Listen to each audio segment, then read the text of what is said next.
Traversing the enigmatic world of the Master of the Mysteries, Lin Ruo, a seasoned traveler, finds himself unwillingly bound to the spirit of the fool, Klein. Fortunately, he possesses an extraordinary ability acquired from his previous world, the Paradox of Truth. The Paradox of Truth is a rule-gen-based ability. The aspect of truth can guide fate, while paradox distorts reality. Armed with this duality, Lin Ruo first tore apart the script of 008 and, in a bold move to confront the impending apocalypse, plunged headlong into the torrent of time. Through diligent efforts and the advantages of his unique abilities, he managed to elevate his combat prowess to a level of formidable confidence. However, his sealed memories soon began to resurface. It was then that Lin Ruo discovered he was in fact a newly ascended outer god, entirely aligned with the fool archetype. Lin Ruo pondered, is it still possible for me to escape now? Chapter 1. Becoming the spirit behind Klein, is this feasible? In a mere 3 seconds, Lin Ruo confirmed the reality of yet another traversal. Indeed, yet another. He was no longer a naive novice in the realm of reincarnation. His previous journey had taken him to the world of bungo stray dogs. In that realm, he acquired his extraordinary ability and, leveraging the foresight it provided, cleverly maneuvered to ensnare numerous transcenders, nearly altering the dynamics between ordinary individuals and those endowed with powers, allowing the former to attain a status equivalent to the latter. Alas, an unforeseen incident led to his demise at the hands of a certain golden-haired transcender from France. It feels as if fate toyed with me. Is this retribution? Lin Ruo mused, a self-deprecating smile gracing his lips as he reflected on the unexpected conclusion of his previous life.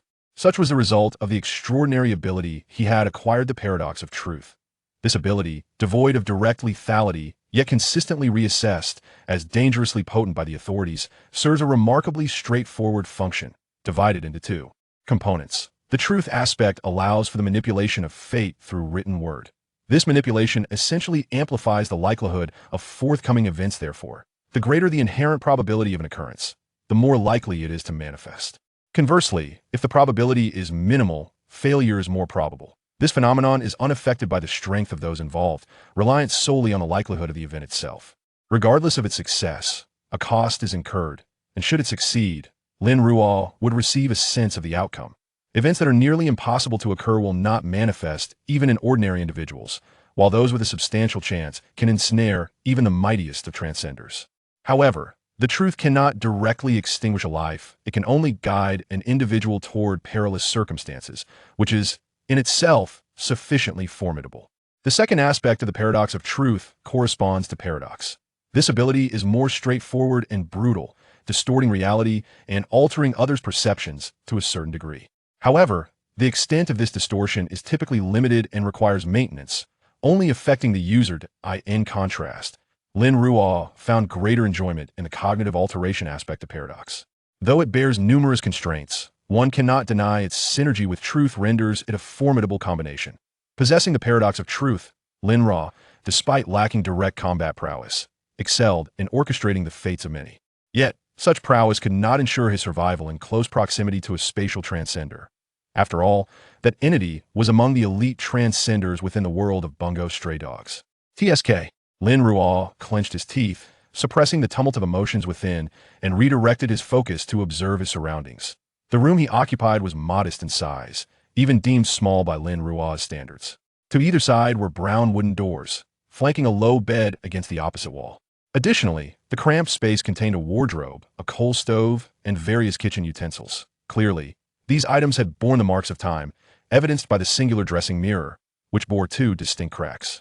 Undoubtedly, this was not the abode of affluence, and the era in which he found himself likely resembled the Industrial Revolution or the Age of Steam.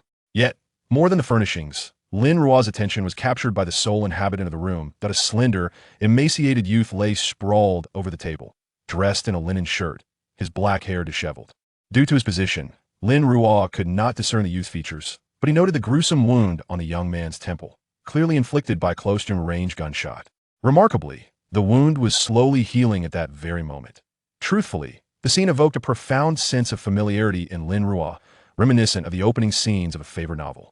Had he not inexplicably become a spirit-like entity, unable to move heavy objects, he would have sought to extract the notebook pinned beneath the youth to ascertain if it bore the signature of Klein Moretti. Indeed, he felt like a spirit, Upon opening his eyes, Lin Ruo quickly realized he lacked a corporeal form and existed in a nebulous, spirit-jan-like state. Moreover, he sensed an ethereal connection between himself and the youth of the table. Thus, Lin Ruo speculated whether he had become a guardian spirit, a protector of sorts. Perhaps this was the price of his latest traversal. For now, he resolved to gather information. With this thought, Lin Ruo maneuvered his ethereal form beside the youth, closely observing the healing of the wound. At that moment, the youth's body jolted, and he abruptly opened his eyes. Those brown irises, still clouded with confusion, revealed a lack of understanding of his situation. Seeing this, Lin Ruo waved his hand in front of the youth, only to find that the latter appeared completely oblivious to his actions. The youth straightened his back, first examining the items on the table, then surveying the room, before finally lifting his gaze. He seemed to have spotted something, springing to his feet only to tumble back onto the hard wooden chair. Lin Ruo stifled a chuckle, raising his own gaze to the sky, catching a fleeting glimpse of a velvet curtain. He understood what it was after his first traversal. Memories of his initial life had become vividly clear, encompassing the content he had previously read of the Master of the Mysteries. Wait, if he remembered everything, why was he still standing here? Lin Ruo suddenly recalled a crucial detail he had previously overlooked. In the world of the Master of the Mysteries, under the Angel of Sequence 2, knowledge pertaining to outer gods and the cosmos is vulnerable to contamination, unless protected by a formidable entity. Is it my inherent peculiarity, or have I already been ensnared? Lin Ruo raised an eyebrow, directing his gaze toward the crimson moon suspended in the night sky. The red moon. If this truly is the realm of the Master of the Mysteries, the goddess of the night must surely be observing this place. Of course, it could also be that I am overthinking. Perhaps this is not the world of the Master of the Mysteries at all. As Lin Ruo silently expressed his skepticism, the young man had already stood up. It seemed as though he had finally comprehended the contents of the notes, startled by a phrase that Lin Ruo could not yet decipher but could surmise its meaning, nearly causing him to stumble. Fortunately, he managed to steady himself by gripping the table.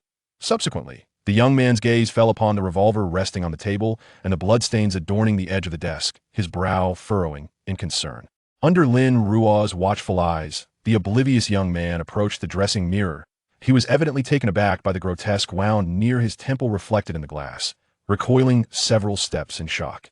However, rather than hastily verifying his own physical state, he abruptly turned his head towards Lin Ruo's direction. This left Lin Ruo momentarily stunned, and a conjecture surged into his mind. He then directed his ethereal form towards the dressing mirror. During this process, the young man continued to glance in Lin Ruo's direction while also peering into the mirror, seemingly confirming something as he quietly retreated a few steps. Upon arriving at the dressing mirror, Lin Ruo predictably beheld his own reflection. Blinking in surprise, he then turned to the young man beside him, who was staring at him with a ghostly expression, and greeted him. "Hi, good evening." He spoke these words in Chinese. Lin Ruo observed the young man's eyes widen in astonishment. "Excellent." A smile blossomed on Lin Ruo's face, radiant and full of delight. It appeared that this truly was Mr. Fool. Jan. Chapter 2. Lin Ruo decides to become the old man. "You. Who are you?" After a brief silence of 2 seconds in the room, Klein swallowed hard, gazing at the young man in the mirror with black hair and eyes, striking features, clad in a simple shirt and black trousers, and posed the question that it is noteworthy that Klein did not ask this question in Chinese, but rather in the common tongue of the Kingdom of Ruin. Evidently, despite surmising that the other might be a compatriot, Klein, due to his cautious nature, had no intention of revealing his identity outright. As for his instinctive reaction moments earlier, to be honest, if Lin Ruo had not been privy to the fact that Klein was a traveler, he would not have been able to deduce from Klein's widened eyes that he too was a traveler. After all, his entrance was rather startling, and Klein's reaction could entirely be attributed to fear. However, Lin Ruo had no intention of allowing Klein to continue concealing his identity as a traveler, and since he could not comprehend what Klein was saying, he offered a gentle, yet subtly meaningful smile and remarked, "I believe it would be more appropriate for us to communicate in Chinese, given that we are fellow countrymen. Wouldn't you agree?" His words were straightforward and devoid of any attempt to disguise his identity as a traveler, yet they deftly guided the conversation, ensuring that no one would suspect his inability to understand Klein's current speech. Lin Ruo was not concerned about the language barrier. His extraordinary abilities could temporarily resolve such issues, and with his current photographic memory, learning a language or even several would pose no challenge. Klein seemed momentarily taken aback, his pupils flickering, Just by observing the change of his gaze, Lin Ruo could infer the internal struggle and contemplation Klein was experiencing. Ultimately, it appeared that Klein had come to some realization, exhaling a breath as he inquired, "You are also a traveler?" This question was posed in Chinese. After careful consideration, Klein decided to openly converse with this enigmatic figure, who could be either a ghost or a manifestation from the mirror, or perhaps something entirely different that he suspected to be another traveler. After all, the other had already deduced that he was a traveler. Moreover, to be frank, as a newly arrived traveler, Klein was far from the vigilant persona he would later adopt after experiencing numerous trials. He remained cautious, even calm to a degree that surpassed that of an ordinary person, yet his inherently kind nature led him to feel quite pleased upon encountering a fellow traveler. Of course, he still maintained a necessary level of vigilance. Isn't that self-Jan evident? Lin Ruo countered, then flashed a warm smile, adding, "Allow me to introduce myself. I am Lin Ruo, Lin of the Forest, Ruo, as in like water. You may simply call me by my name." "Hello, I am Klein Moretti." Klein introduced himself in turn, but refrained from disclosing his name from before his journey. Zhou Mingrue, evidently harboring some reservations. "If you don't mind, I shall just call you Klein." Lin Ruo decisively stated. Unconcerned with the other's reticence, he regarded the seemingly unremarkable young man, yet imbued with an air of scholarly disposition, and suddenly remarked, "Your injury has healed." "Ah."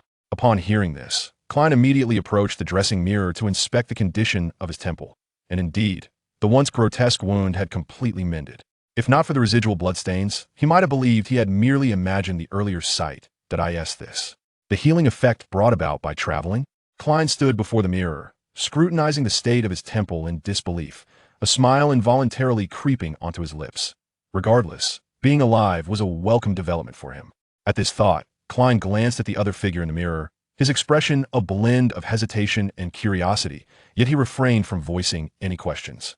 Aside from the initial joy of encountering a fellow countryman, he was now burdened with many inquiries. For instance, why did the other appear in this ghostly form? How had he found Klein immediately upon his arrival? What was the nature of the connection between their travels? However, Klein could not ascertain whether posing these questions might provoke the other, potentially steering the situation towards an unfavorable outcome. He never took it for granted that a fellow countryman would necessarily be a good person.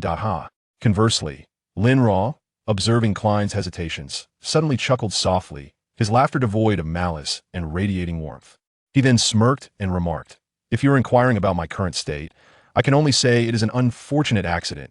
He paused before continuing, "If you are curious as to why I am here, I must admit that I am equally uncertain." His expression was sincere. "I was originally in B-Clan. You must know of B-Clan, but just moments ago, I was pulled here and encountered you. Moreover, you may not have realized it, but I can assure you that I seem to be bound to you." Lin Ruo did not wish for Klein to be overly wary of him, nor did he intend to reveal his own status as a recent traveler. After all, he was acutely aware that the world governed by the Sovereign of Mysteries faced an impending cataclysm. Although the conclusion of this world appeared somewhat hopeful, Lin Ruo remained vigilant to avert the apocalypse. The emergence of the Sovereign of Mysteries was undoubtedly essential. Lin Ruo had no intention of competing with Klein for anything on one hand. He held a naturally high affinity for Klein, the protagonist, and did not wish to usurp anything from him. On the other hand, the Source Fortress was not something that could be seized by just anyone. Lin Ruo was not a member of the Spider's Nest and had no inherent connection to the Source Fortress, so even attempting to seize it would be futile. Rather than dwell on such matters, Lin Ruo was more concerned with how to alter his current spectral state and truly possess a corporeal body. Thus, he resolved to assist Klein, not only to contribute to countering the impending doom, but also because Lin Ruo wished to gain insight into the extraordinary knowledge of the mysterious world through aiding Klein's growth, hoping to change the current circumstances. Furthermore, Lin Ruo understood Klein. He knew that given Klein's character, if he truly became the other's old man, he would undoubtedly reap rewards in due course. Upon further contemplation, while it may not be feasible for one to ascend to the status of a master of the arcane, the prospect of nurturing such a figure is indeed quite splendid. For Lin Ruo, the aspiration to become the elder hinges upon establishing the persona of a seasoned traveler from another realm.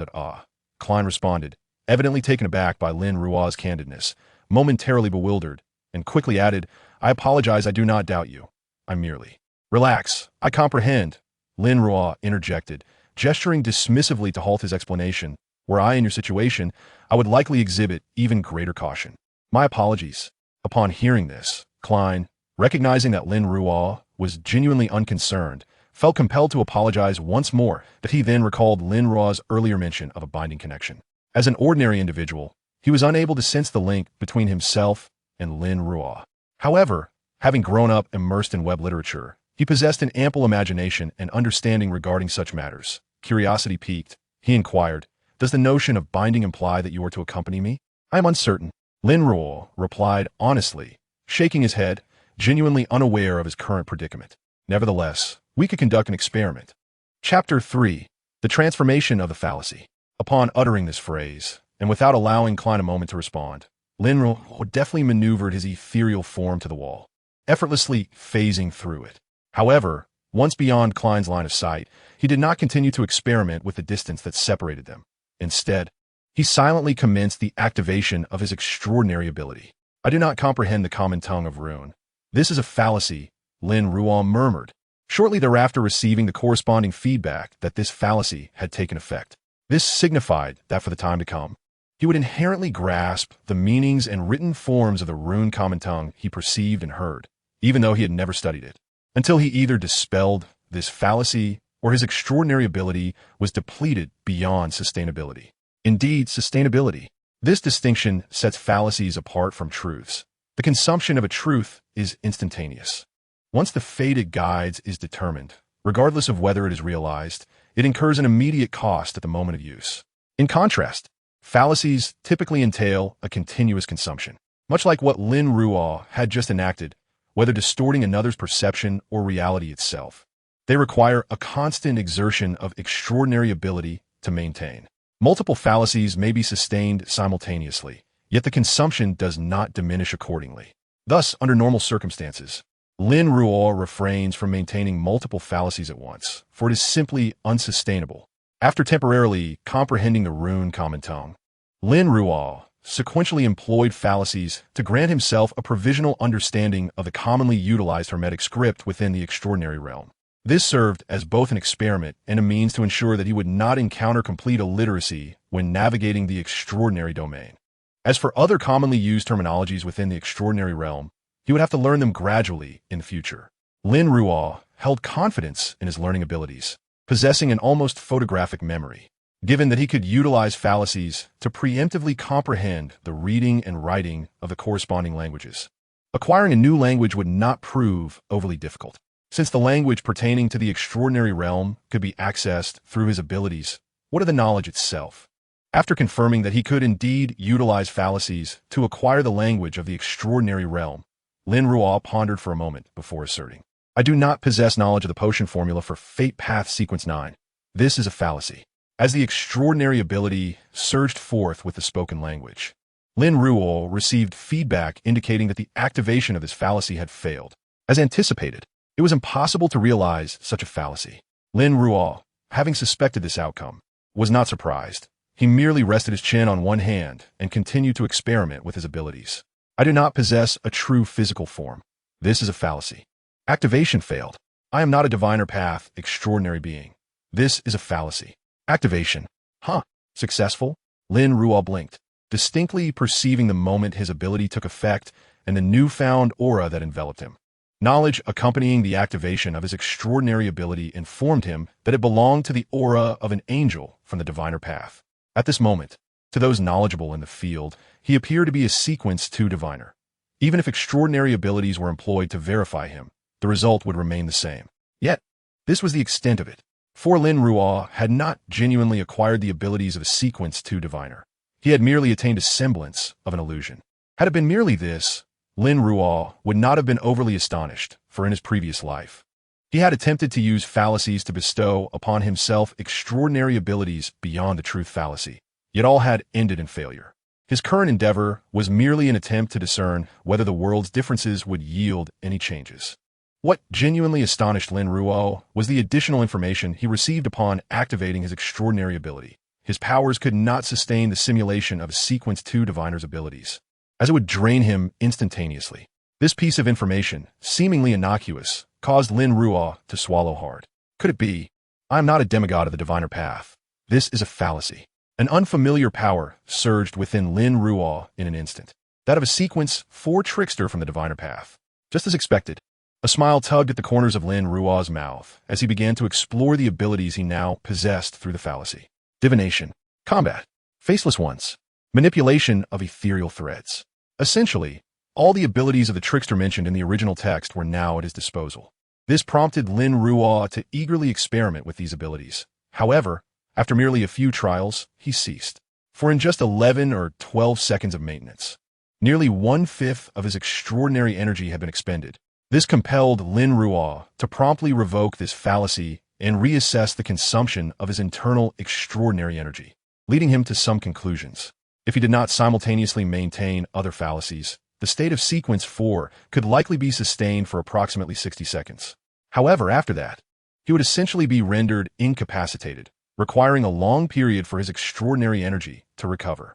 Lin Ruo pondered, his expression somewhat peculiar. 1 minute, if utilized wisely, it could indeed alter the course of a battle, yet it bore an uncanny resemblance to the demon disintegration technique. Nonetheless, he harbored little dissatisfaction.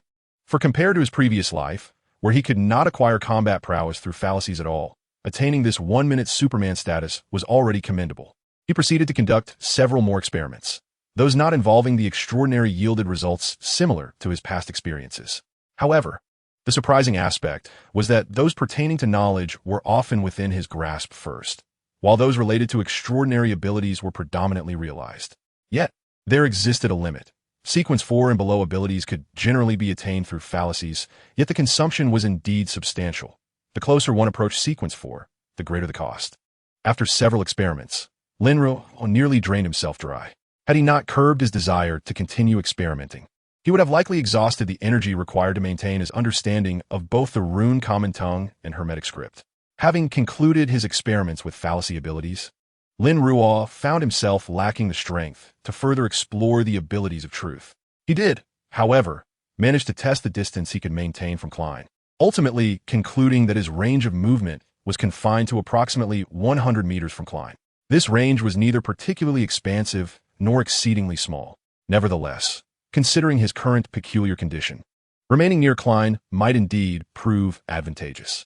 Once Lin Ruo floated back into the reflective range of the mirror, Klein naturally spotted him and promptly inquired, "How is it?" Klein did not dwell on Lin Ruo's sudden switch of language, for although their previous exchanges had been in Chinese, Lin Ruo had distinctly uttered names specific to this world that only inhabitants of Beckland would recognize. This led Klein to subconsciously regard him as a senior transmigrator, and as such, it was only natural that Lin Ruo would possess an understanding of the language of this world. "Does that mean you are essentially imprisoned by my side?" Klein remarked, frowning. Though he harbored lingering questions, such as why Lin Ruo had remained outside for so long despite the mere 100-meter distance, he genuinely felt that being bound to Klein within this 100-meter radius was, in essence, akin to imprisonment for Lin Ruo.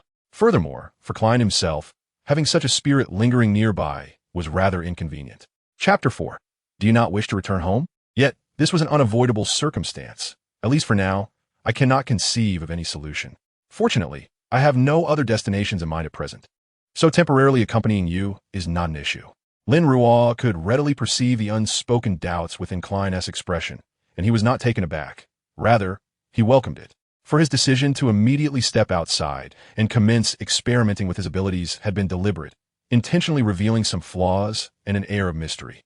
Without expressing hostility, this approach could better assist him in shaping his persona, thereby avoiding excessive wariness from Klein.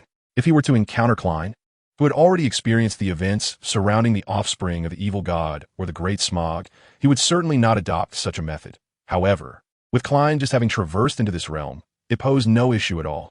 After all, he possessed the halo of a fellow traveler, which naturally elevated Klein's affinity towards him compared to others. Lin Ruo glanced once more at the bloodstains that remained uncleaned in the room and cheerfully remarked, "A friendly reminder. Dawn is approaching, and you're not the only one in this house, are you?" Klein promptly reacted, letting go of his earlier confusion, and resumed tidying up the room. After all, his sister, Melissa, was still asleep in the adjacent room, and if he did not clean the bloodstains soon, it would surely frighten her upon waking. Outside the window, the crimson moon had unknowingly begun its descent in the sky, while the golden sun peaked over the horizon. Indeed, dawn was approaching. Shortly thereafter, a commotion arose from the adjoining room, and Lin Ruo witnessed a flustered Klein hastily tossing a revolver into the drawer. The 16-year-old girl, who bore a resemblance to Klein, emerged from the room. She was none other than Klein's sister, Melissa. "What happened?" she inquired, her curiosity piqued by the sound of the revolver being stowed away. Klein instinctively sought an excuse, but his peripheral vision caught sight of the young man in the mirror. Although the figure remained intangible, the reflection revealed him standing with arms crossed, leisurely observing them, his expression warm and devoid of malice. It must be said that, aside from his peculiar state, Lin Ruo possessed an undeniable charm that made it difficult for anyone to harbor ill feelings toward him simply by his presence. Yet, this was not the crux of the issue. The critical factor was that he existed in a spectral form. Melissa would surely be startled. At that moment, Klein felt his heart leap into his throat, wishing to divert the topic and urge Lin Ruo away from the mirror. But Melissa had already stepped forward, her gaze fixated on the reflection. She approached the mirror with a calm demeanor, scrutinized her reflection, and after ensuring there was nothing amiss, smoothed out the creases of her clothing before turning to Klein, her brow furrowed in confusion. "Klein, what is going on?" She couldn't see him. Admittedly, this was not an answer that could elucidate all the recent queries, yet it was a fitting response. Upon hearing Melissa's words, her brow furrowed momentarily, and after a few seconds of contemplation, she began to encourage him. "Klein, you really don't need to feel too pressured. You are wonderful and will undoubtedly succeed in the entrance interview at Yenjin University." Faced with his sister's encouragement, Klein, though he had not considered the interview at all, nodded in acceptance of Melissa's consolation. After offering her words of support, Melissa gathered her toiletries and headed out to the communal restroom. Once she left, Klein exhaled in relief and turned to Lin Ruo, inquiring, "It seems Melissa cannot see you?" "She indeed cannot see me." Lin Ruo confirmed Klein's question, but offered no further elaboration. After all, he himself was uncertain about this aspect. He had merely experimented with his abilities previously and found that others could not perceive him through the mirror, which explained why he felt no urgency when Melissa emerged. However, he could not ascertain the same for extraordinary individuals, especially those like the corpse collector, who could directly perceive spiritual entities in this world. Moreover, conducting such an experiment was fraught with risk, as he might be mistaken for a malevolent presence. He sighed, feeling the weight of his predicament. Glancing at Klein, he posed, "By the way, what do you intend to do next?" "Well, that question is a secret." Although he could fabricate a lie, Lin Ruo chose not to, shaking his head and stating, "However, I can inform you that there are other travelers in this world besides you and me, and some have made quite a stir compared to my quiet existence. To be precise, they all made quite the commotion." Reflecting on the history of the mysterious world, which had been nearly dominated by several travelers, a subtle smile danced on Lin Ruo's lips. Klein seemed taken aback by this revelation. Pausing as if gleaning information from the shattered memories of the original host, and hesitantly inquired, "Emperor Roselle?" "Indeed, he is a traveler."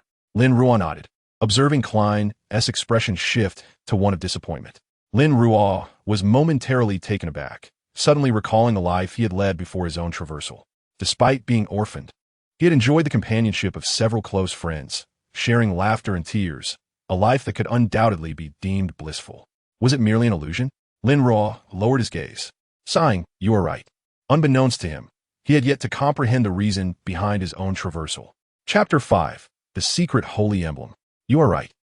As these words echoed, from Klein's perspective, he could distinctly observe the individual before him being enveloped by an indescribable sadness and desolation at a visibly rapid pace. Strangely, however, Klein sensed that Lin Ruo himself seemed oblivious to this sorrow and solitude. He resembled someone weeping without awareness, believing his emotional fluctuations to be minimal, while in reality, he was overwhelmed by profound sadness. This stirred a sense of foreboding in Klein's heart, accompanied by guilt, prompting him to clear his throat softly and say, "I don't know if you have attempted this, but I have a hint and a notion regarding my traversal, so I wish to give it a try." Upon hearing this, Lin Ruo swiftly detached himself from his previous emotions, rubbing his temples as fleeting thoughts of the original narrative of the mysterious lord flickered through his mind. "Although I am unsure of your plan, I wish you success." Nonetheless, Lin Ruo pondered whether, in his current state as Klein's spiritual companion, he would be drawn into the Source Castle should Klein ascend there. While he had no interest in claiming the Source Castle, witnessing the evolution of the Tarot Society intrigued him nonetheless. After boiling water and brewing tea, he and Klein began to enjoy black bread for breakfast. As Melissa had to attend school, she hurriedly departed after their meal. However, before leaving, she repeatedly reminded Klein about purchasing black bread and lamb meat, treating him as though he were a brother incapable of managing his own affairs. Once Melissa had left, Klein changed his clothes, donned a revolver, and prepared to venture out. During this time, he recounted to Lin Ruo the events preceding his traversal and expressed his intention to perform the ceremony once more. This was not something he needed to conceal, as Lin Ruo, given his circumstances, could observe the entire process regardless of Klein's disclosure. Thus, he opted for honesty, perhaps hoping to receive some advice. I have not heard of the ceremony you mentioned, but I feel it should not pose any danger to you. If you wish, it would be worth a try. As he floated out of their room alongside Klein, Lin Ruo spoke earnestly. It must be said, he was genuinely looking forward to it. He, of course, saw nothing at all. He merely felt that the sound of Klein's voice served as a reminder of the presence of a spiritual entity nearby. Naturally, considering the miraculous phenomenon of traversals, the existence of spiritual beings in this world seemed less astonishing. The two individuals made their way to the locale designated for food procurement. After Klein procured some dark bread, it was almost as if Lin Ruo had anticipated the event. He beheld a circus clown distributing flyers in the town square. As Klein approached, he was intercepted by a woman, her voice gravelly as she inquired, "Would you like a reading?" She was adorned in a pointed hat and a flowing black gown, her face painted in hues of red and yellow, with her gray-blue eyes holding a profound depth. The moment she appeared, Lin Ruo's attention was wholly captured by her presence, especially given the myriad speculations surrounding her identity among the whimsical readers of her past life. The most credible and widely accepted theory suggested that this woman had connections to the goddess of night. After all, it would be implausible for a mere fortune teller to predict that Klein was the fool without anyone believing it.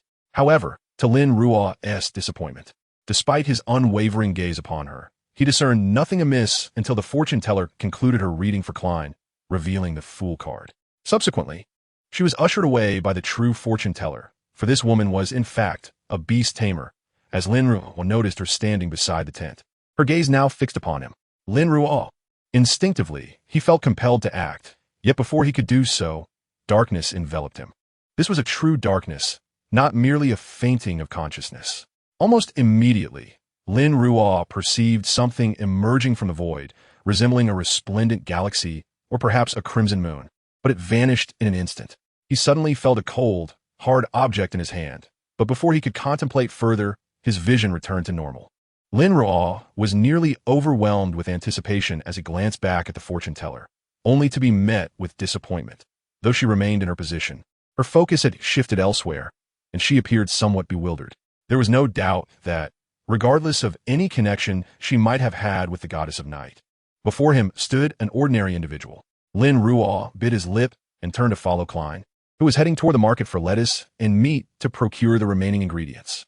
He exhaled slowly, attempting to control his ethereal form to keep pace with Klein while raising his hand to examine the newfound object in his grasp.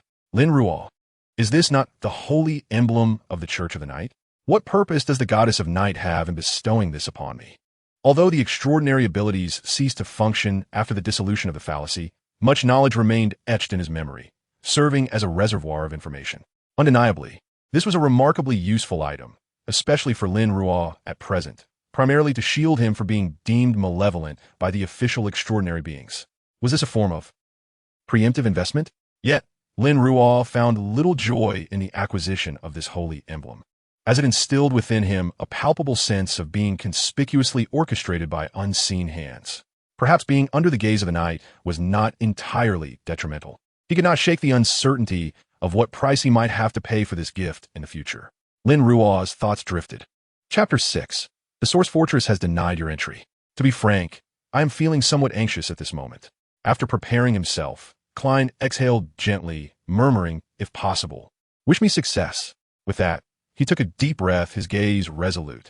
He stepped forth, beginning to traverse the square in a counterclockwise direction. Fuxiang Xianhuang, Xianzuan. Fuxiang Xianhuang Tianjun. Fuxiang Xianhuang Shandy. Fuxiang Xianhuang Tianzuan. Each step was accompanied by a title, and Lin Ruo observed Klein complete 4 steps, followed by a flicker of pain crossing his features. Naturally, Lin Ruo was not surprised. He merely blinked, instinctively leveraging the connection between himself and Klein to incite some action. Incite action? Having instinctively begun a certain operation, Lin Ruo paused, startled to sense something emerging in his awareness following his instinctual maneuver. Almost simultaneously, a sharp and cacophonous whisper invaded his ears, as if countless voices were conversing, all uttering frenzied utterances. A haze appeared before Lin Ruo's eyes, as though something was materializing. Yet in the next moment, it was as if a video had been paused, and everything vanished. Simultaneously, a thought arose within Lin Ruo's mind. The Source Fortress has rejected his attempt to establish contact. Wait, had he just instinctively attempted to connect with the Source Fortress? Lin Ruo realized the absurdity of his actions, feeling a wave of shock wash over him. The very notion that he had tried to connect with the Source Fortress without any intention of usurping it was terrifying. The thought alone of engaging in such an endeavor without conscious thought was bewildering. There was an incomprehensible aspect to his actions. How could he have performed such a maneuver? Lin Ruo furrowed his brow, immediately searching through his memories, yet he found no source for this knowledge, as if it had simply materialized. It was as though his brain had acquired this information out of thin air at the moment he wished to act. But how could that be? Did I forget something? Yet after an extensive exploration, his mind yielded no evidence, compelling him to temporarily set aside the matter. He cast a glance at Klein, who had evidently already entered the Source Fortress. Though he felt a twinge of regret for missing the birth of the Fool and the establishment of the Tarot Society, he quickly shifted his thoughts to other matters. Undoubtedly, according to the unfolding plot of the original narrative, Dunn and Leonard, the Night Watchers of the Church of Night, would soon seek out Klein Moretti and his classmates due to the fourth quarter notes, which had led to their untimely demise. Following a series of trials and reflections, Klein would then join the ranks of the Night Watchers, embarking on his 3-year ascension to divinity and 5-year journey of salvation against the Old Ones. Lin Ruo welcomed this development, for even without the goddess's attention, merely joining the Night Watchers would provide both him and Klein with abundant support, as they would gain access to a systematic education in various foundational esoteric knowledge far beyond what a wild, extraordinary being could learn. This was undoubtedly advantageous for both Lin Ruo and Klein. After all, Klein was, without a doubt, a complete novice in the extraordinary realm. As for Lin Ruo, despite his considerable knowledge gleaned from the original text, he was woefully lacking in many fundamental esoteric principles that were not explicitly detailed in the narrative and thus required remedial learning. Yet, while remedial education was necessary, it was evident that both he and Klein would ultimately need to extricate themselves from the comfortable confines of the Night Watchers. Given various constraints, Klein would be unable to evolve into an enigmatic master if he remained confined to the Night Watchers. Lin Ruo also harbored doubts that he could discover a means to escape his ethereal state by remaining within the Night Watchers. Of course, Lin Ruo understood that if he refrained from intervening, Klein would likely follow the same path as the original narrative. After experiencing death alongside his captain due to the machinations of INS and 008, he would, through the resurrection offered by the Source Fortress, embark on a solitary journey of vengeance. However, Lin Ruo had no intention of standing idly by. He considered himself no paragon of virtue. Yet he respected the lives of the innocent, honored heroes and guardians, and despised those who disregarded the sanctity of innocent lives. Otherwise, he would not have actively sought revolution in his past life to alter the plight of ordinary individuals. Thus, encountering INS who, driven by selfish motives, had summoned the offspring of an evil god and instigated the Beckland smog crisis, resulting in the deaths of countless innocents, had awakened within him a fierce desire to take action against such malevolence. Not to mention that he is now bound to Klein and has caught the attention of the Goddess of Night. He has inevitably stepped into this whirlpool. In such circumstances, Lin Ruo would not naively believe that by doing nothing, he could avoid everything. Rather than being pushed by fate later on, Lin Ruo prefers to take the initiative, seizing destiny firmly in his own hands. When it comes to dealing with INS, the first consideration is, naturally, the zero-level sealed object 008 in INS's possession. 008 is no easy adversary. Primarily, it possesses the trait of it knows you. The more one understands it, the easier it is to fall into the narrative it weaves, leaving over 90% of those who wish to manipulate it at a loss. However, with Lin Ruo's hidden protection, he need not worry about this aspect. Furthermore, the scope and intensity with which 008 can influence the fates of others is also a significant factor. From the information provided in the original text, Lin Ruo knows that 008 can exert its influence over an area roughly the size of Beakland, with its power referenced by the event in the original text where it caused the fall of angels during the quaternary. Fortunately, due to the incompetence of INS, the current user, 008, is unlikely to exhibit its peak capabilities. Additionally, it cannot significantly enhance INS's combat prowess. Otherwise, why would INS resort to using the offspring of an evil god as a weapon, when he could simply wield 008 himself to infiltrate the Tianjin Night Watch? To be frank, as an experienced manipulator of others' fates, Lin Ruo has never feared anyone in this realm. The Transcenders of yore were all orchestrated by him with clarity. They were beings capable of toppling entire cities.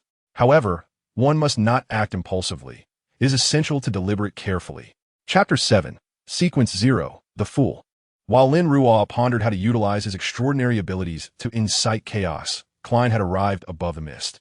As developed in the original narrative, Klein encountered Audrey and Alger in the mist and decided within mere seconds to disguise himself as a significant figure from the mysterious realm to maximize his advantage. He successfully deceived both Audrey and Alger, establishing his identity as the Fool, witnessing their exchange regarding the formula for the audience potion, and upon their suggestion, founding the Tarot Society. Audrey and Alger adopted the codenames Justice and the Hanged Man, respectively. Subsequently, they engaged in a discussion about tarot cards and the profane cards. But due to Klein's excessive spiritual depletion causing him a headache, their conversation was cut short when Klein announced the meeting's conclusion. After their departure, in less than a second, Klein felt himself sinking and once again beheld the resplendent golden sunlight.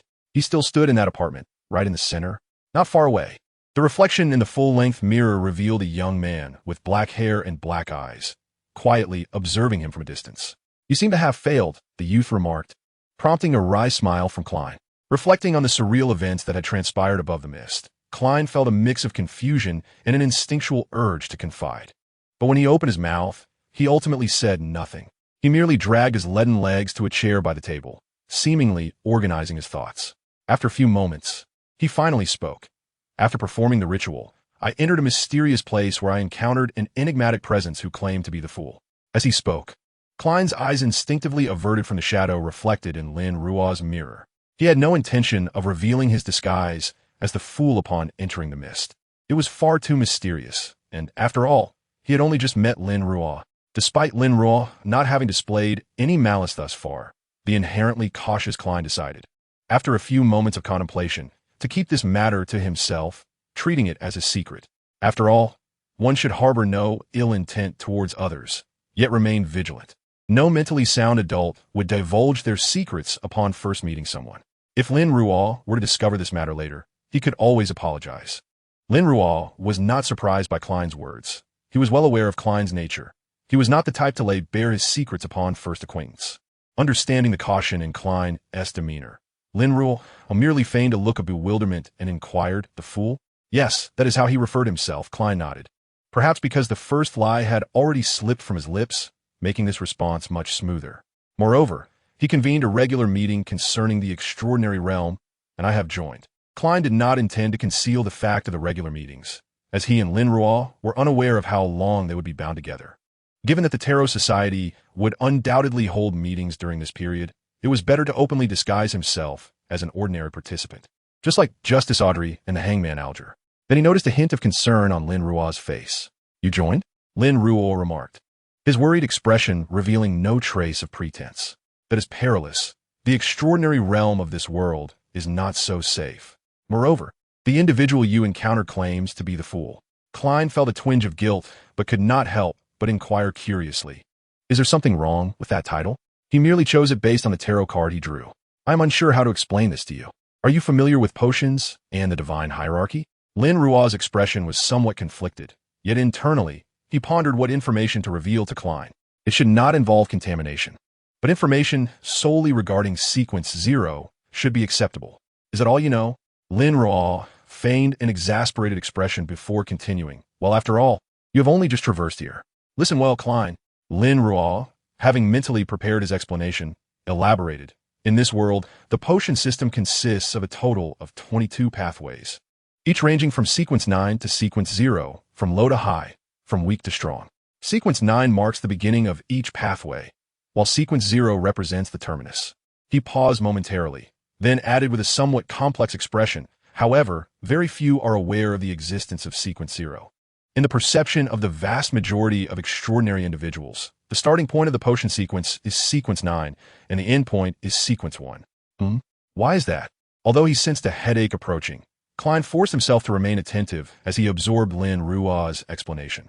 Because becoming Sequence 0 signifies achieving divinity. Lin Ruo deliberately slowed his tone, his expression turning serious and earnest. Klein's heart jolted as he instantly grasped the implications. If the ultimate goal of potions is to attain godhood, then the 7 major churches would undoubtedly suppress the widespread dissemination of such knowledge. As Klein had once heard, when a god bleeds, they're no longer a god. If all extraordinary individuals were to learn that Sequence 0 also stems from humans consuming potions to ascend, a certain degree of reverence towards divinity would surely diminish, and some might even entertain thoughts of usurpation. Of course, considering the absolute power of the gods and the various churches, this revelation might not incite significant turmoil. Yet, it would inevitably generate some unfavorable repercussions. Klein's thoughts were somewhat influenced by his modern perspective. As someone raised under the red banner, he could be considered a skeptic. His first reaction to the notion that the potion pathways could assist individuals in achieving divinity was akin to the idea of usurpation. In reality, even if this information were to circulate, given the long-standing reverence and faith people held towards the divine in this world, it would not likely lead to dire consequences. After all, mere mortals and low-tier extraordinary beings are far removed from the divine, while many high-tier extraordinary individuals are privy to the secrets of Sequence 0. While Klein pondered why so few are aware of Sequence 0's existence, he found himself surprisingly unperturbed by its mere existence. Having grown up immersed in web literature, he was no stranger to the concept of mortals ascending to divinity through certain means. What intrigued him more was the significance of Lin Ruo's knowledge of this matter, implying that he possessed secrets that the vast majority of extraordinary beings were oblivious to. This indicated that Lin Ruo was not unfamiliar with the extraordinary realm and might even hold numerous hidden truths. After some contemplation, Klein could not refrain from asking, so, what exactly is the issue with the title Fool? He then observed Lin Ruo, casting him a glance before a moment later responding. One of the pathways among the 22 has the title of Sequence 0 as the Fool. Chapter 8, The Unfortunate Roldy Fleer. The moment Klein heard this, he acknowledged a distinct acceleration in his heartbeat, momentarily forgetting the pain in his head as he contemplated the possibility of changing his title for the next gathering. After all, sharing a name with a deity was quite exhilarating. However, the next second, he noticed a look of profound confusion on Lin Ruo's face. But as far as I know, that pathway has yet to give birth to Sequence 0. How could you possibly have encountered him? Is that so? Then that's a relief. Klein exhaled a sigh of relief, his thoughts of changing his title dissipating. After all, he had only just declared himself the Fool.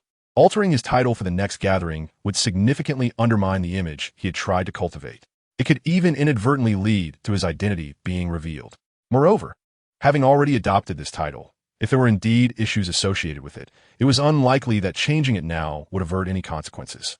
Thus, he resolved to continue using it. This was hardly surprising. As someone who harbored no fear of the divine, Klein remained blissfully unaware of the terrifying aspects of the extraordinary realm, thus failing to recognize the recklessness of his actions that others would certainly deem perilous. At that moment, Lin Ruo posed a question. Klein, could you describe the circumstances of that Fool in detail? Of course. Only if there's no prohibition on discussing such matters. I'm afraid not. Klein hesitated before shaking his head. Speaking too much could lead to missteps, and given his limited understanding of the extraordinary realm, he preferred not to divulge further information. Meanwhile, from Klein's perspective, the spectral figure that had been conversing with him abruptly vanished mid-sentence. Lin Ruo? Klein exclaimed in shock, moving towards the mirror and scanning its various angles, but he could not find Lin Ruo's presence anywhere. In the Kingdom of Ruin, in Beakland, as Lin Ruo regained consciousness, his eyes still shut, he was met with a faint foul odor and felt someone rummaging through his clothing pockets. His body instinctively reacted faster than his mind, and he soon heard a scream. Upon opening his eyes, he saw a disheveled man, seemingly a vagrant, clutching his hand and lying on the ground. As soon as he noticed Lin Ruo's eyes were open, his expression morphed into one of sheer terror. leading him to yell "Ghost! Ghost!" and flee. Lin Ruo's lips twitched as he looked down at his chest, immediately noticing large patches of congealed blood and on his heart's location, a tear in his clothing that suggested he had been shot through the heart. Almost instinctively, he lifted his shirt and discovered that although his skin was stained with blood, there were no visible wounds. Based on past experiences, it seemed the injuries had healed. To be honest, Lin Ruo was somewhat bewildered, having just been teasing Klein and Tingen, only to find himself in a different scene upon closing and reopening his eyes, shedding his spectral form to inhabit a corporeal body. Anyone would surely be momentarily stunned by such a transformation. However, time was not inclined to grant Lin Ruo the luxury of contemplation, as he soon heard footsteps approaching the alley where he was situated, moments after he had entered a state of concealment. The vagrant and a man clad in a uniform resembling that of a patrol officer arrived at the alley's entrance. Under Lin Ruo's watchful gaze, the two men searched the alley, but aside from the dried bloodstains on the ground, they found nothing. The patrol officer seemed quite displeased with the vagrant, berating him and delivering a kick. Fortunately, neither of them lingered in the alley for long, quickly departing one after the other. Lin Ruo sighed in relief, intending to further explore his current body while still in a concealed state, when suddenly a flood of information erupted in his mind. These were memories related to the body he now inhabited. According to these memories, the original owner of this body was named Roldy Fleer, a 19-year-old detective and a Sequence 9 hunter. Moreover, he was aware that Roldy Fleer was an exceptionally unfortunate individual. In summary, his life could be described as follows.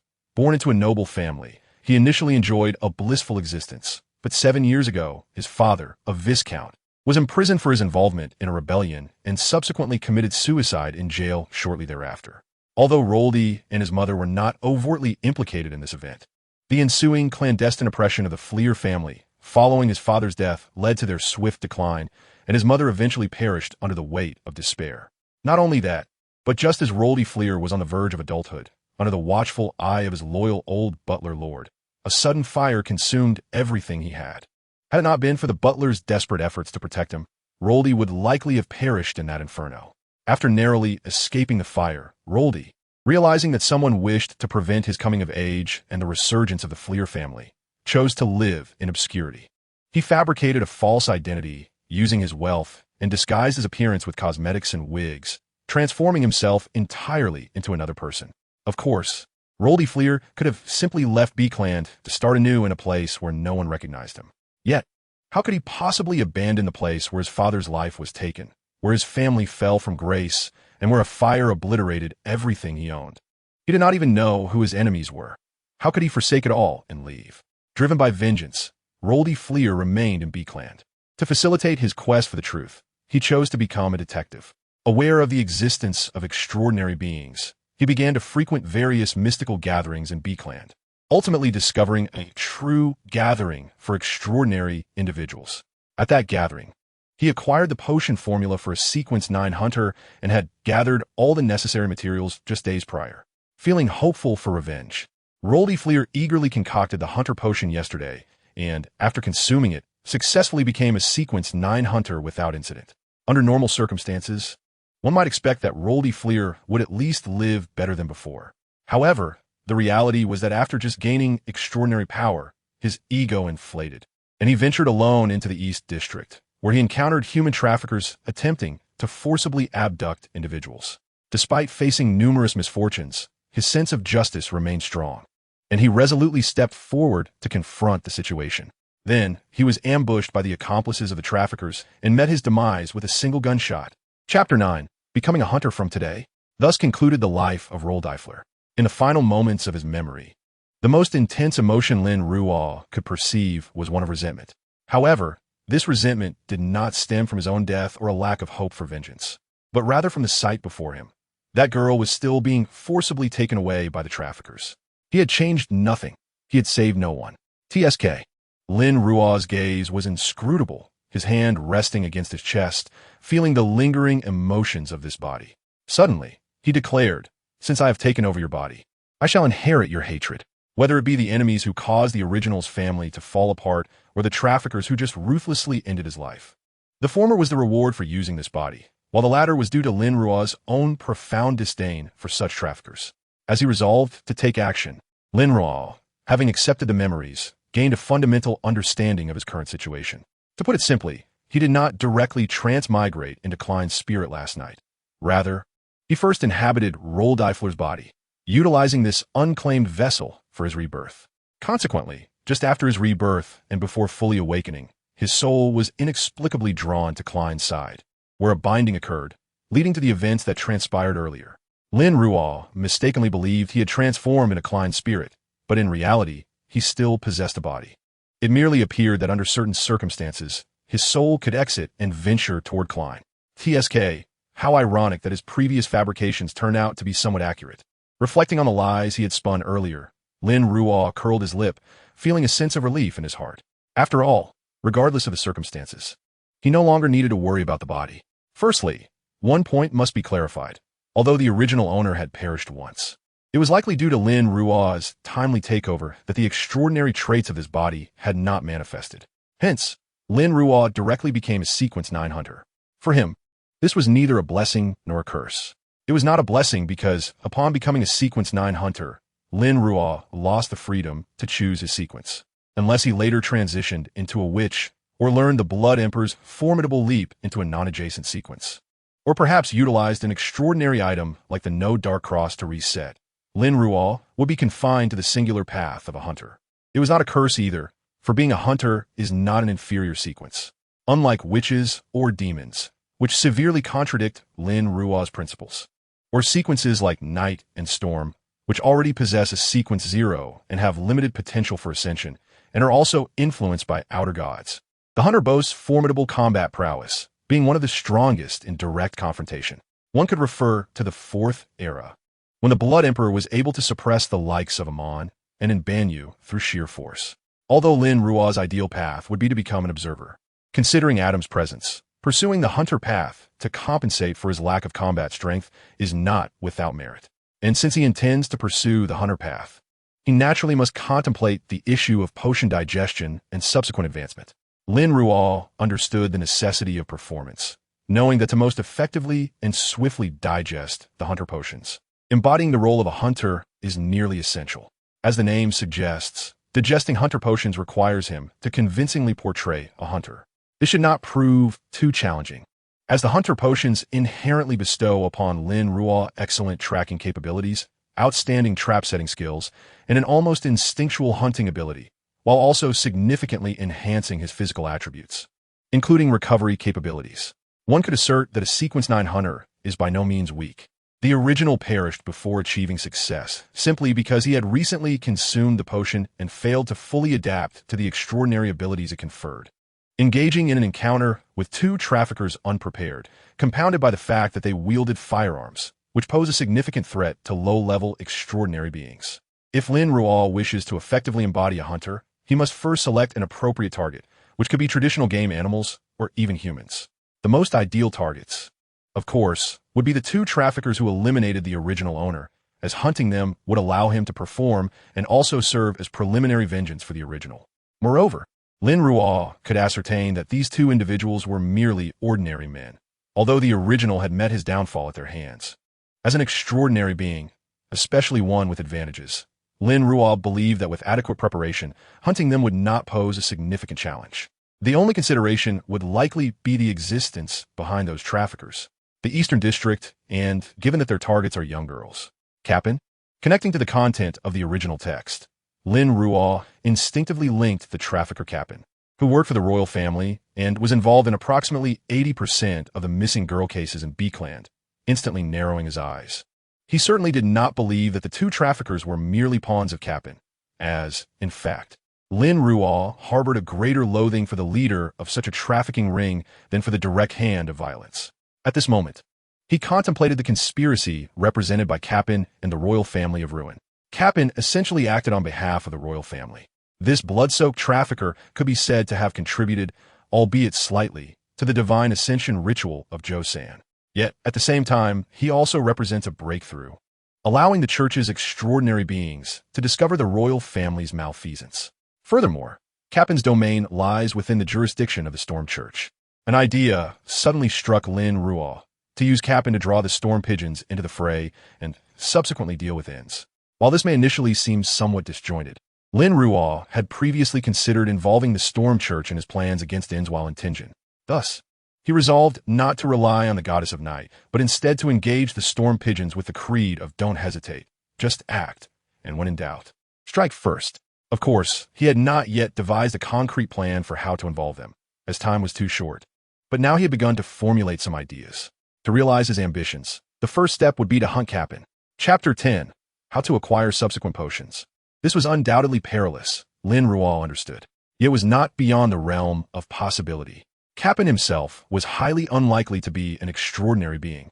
Although he was surrounded by royal official extraordinary protectors, those were predominantly mid to low sequence beings. After all, even without mentioning the disparity between demigods and non-demigods, merely possessing foresight and cleverness would grant Lin Ruo a substantial advantage. In the mysterious world, the difference between being prepared and unprepared is monumental. Moreover, the benefits of hunting Capin are plentiful. Firstly, he could embody the hunter role and digest the potions. Secondly, he would avenge the original while fulfilling his own desires. Thirdly, uncovering Capin's dealings early could lead the church to misinterpret the royal family's conspiracy. Fourthly, he could draw the storm into the fray to deal with that wretched ends. He let out a chuckle, simultaneously beginning to ponder the entirety of his hunting plan in his mind. After initially firming up the relevant matters, Lin Ruo turned to contemplate the acquisition of subsequent potion formulas for the hunter path. Just as the extraordinary beings of the diviner path primarily operate outside ruin, those of the hunter path predominantly reside in the Intis Republic and the Farsak Empire. However, this does not imply that it is challenging to find the potion formulas for the hunter path in ruin. After all, not to mention, beneath Beakland lies the 3-in-1 Hot Pot Evil Spirit and a desecration card of the hunter path, the Red Priest card. According to the aggregation law of extraordinary traits in the mysterious world, with the presence of these two items, extraordinary beings of the hunter path will continuously be drawn to the area. If Lin Ruo wishes to obtain the subsequent potions of the hunter pathway, the most ideal yet perilous method would undoubtedly be to acquire the Red Priest card, as this would enable him to gather all the potion formulas in one fell swoop. However, this coveted card is in the possession of the 3-in-1 Hot Pot Evil Spirit, who, despite being humorously dubbed the comic duo in the original narrative and serving as the comic relief, is far from an easy adversary. Furthermore, the latter half of the plot reveals that Adam, the traitor who betrayed Medici, has been keeping a watchful eye on that location, making the endeavor of snatching the card akin to a Herculean task. Its difficulty rivals that of tearing apart the script of 008, perhaps even presenting a greater challenge for Lin Ruo. Yet, great difficulty does not equate to impossibility. After all, the Red Priest card holds little significance for Medici. And given that Medici is currently bound and thus in a state of vulnerability, Lin Ruo's gaze flickered with determination. He closed his eyes and exhaled deeply. He resolved not to succumb to greed. The Hot Pot Evil Spirit has claimed the lives of countless descendants of the Tudor family, and for mid to low tier, extraordinary individuals. Confronting it would be akin to delivering oneself as a feast. Patience is essential. He must wait until he comprehends the extraordinary realms of this world well enough to find suitable allies. Lin Ruo has no intention of relinquishing the Red Priest card, yet he will not act recklessly. Despite the Hot Pot Evil Spirit being weakened, it remains more than capable of dealing with anyone below demigod status. Even if Lin Ruo's fallacy could grant him a mere minute of demigod-like time, he does not believe he could resolve the confrontation within that fleeting moment.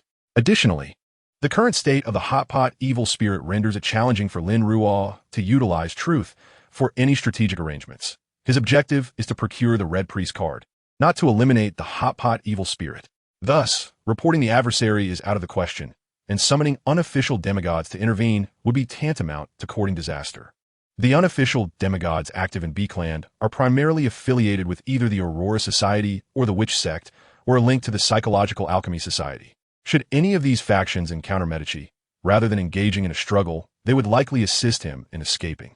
The remaining demigods are either in poor condition and reluctant to act, or are akin to the foolish undead of the Spirit Sect, who are uninterested in Medici. Guiding these demigods to confront Medici would be a formidable challenge. Even if successful, profiting from the chaos would not be easy, as they might simply dispose of him as collateral damage. Lin Ruo relished the prospect of dealing with the scoundrel ends, for that is his area of expertise. However, He would never recklessly attempt to seize the Red Priest card under circumstances that are evidently perilous. The quest for vengeance on behalf of the original host can be undertaken step by step. For now, he must focus on stabilizing his situation before gathering information on those who contributed to the original host's downfall, formulating plans and strategies without haste. Given that he now possesses a corporeal form, adjustments to his previously devised plans are necessary. Nonetheless, Lin Ruo senses that the connection between him and Klein still endures, and he has a vague premonition that his spiritual essence may yet be drawn back to that realm.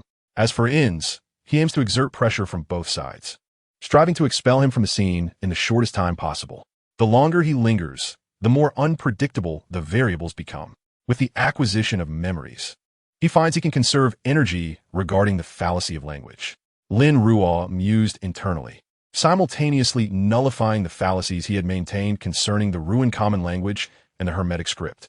These languages were ones he had learned from a young age, and having absorbed the memories of the original host, it was only natural that he would master them. Upon canceling the two fallacies, Lin Ruo suddenly yawned. Perhaps it was the toll of resurrection, as he felt an overwhelming fatigue enveloping his body.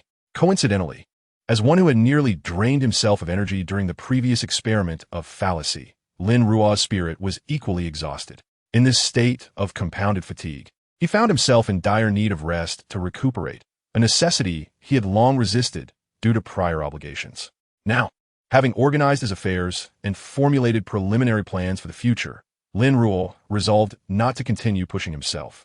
He leaned back against the recliner and closed his eyes. Yes, he hoped that he would not fall asleep only to find himself in Tianjin.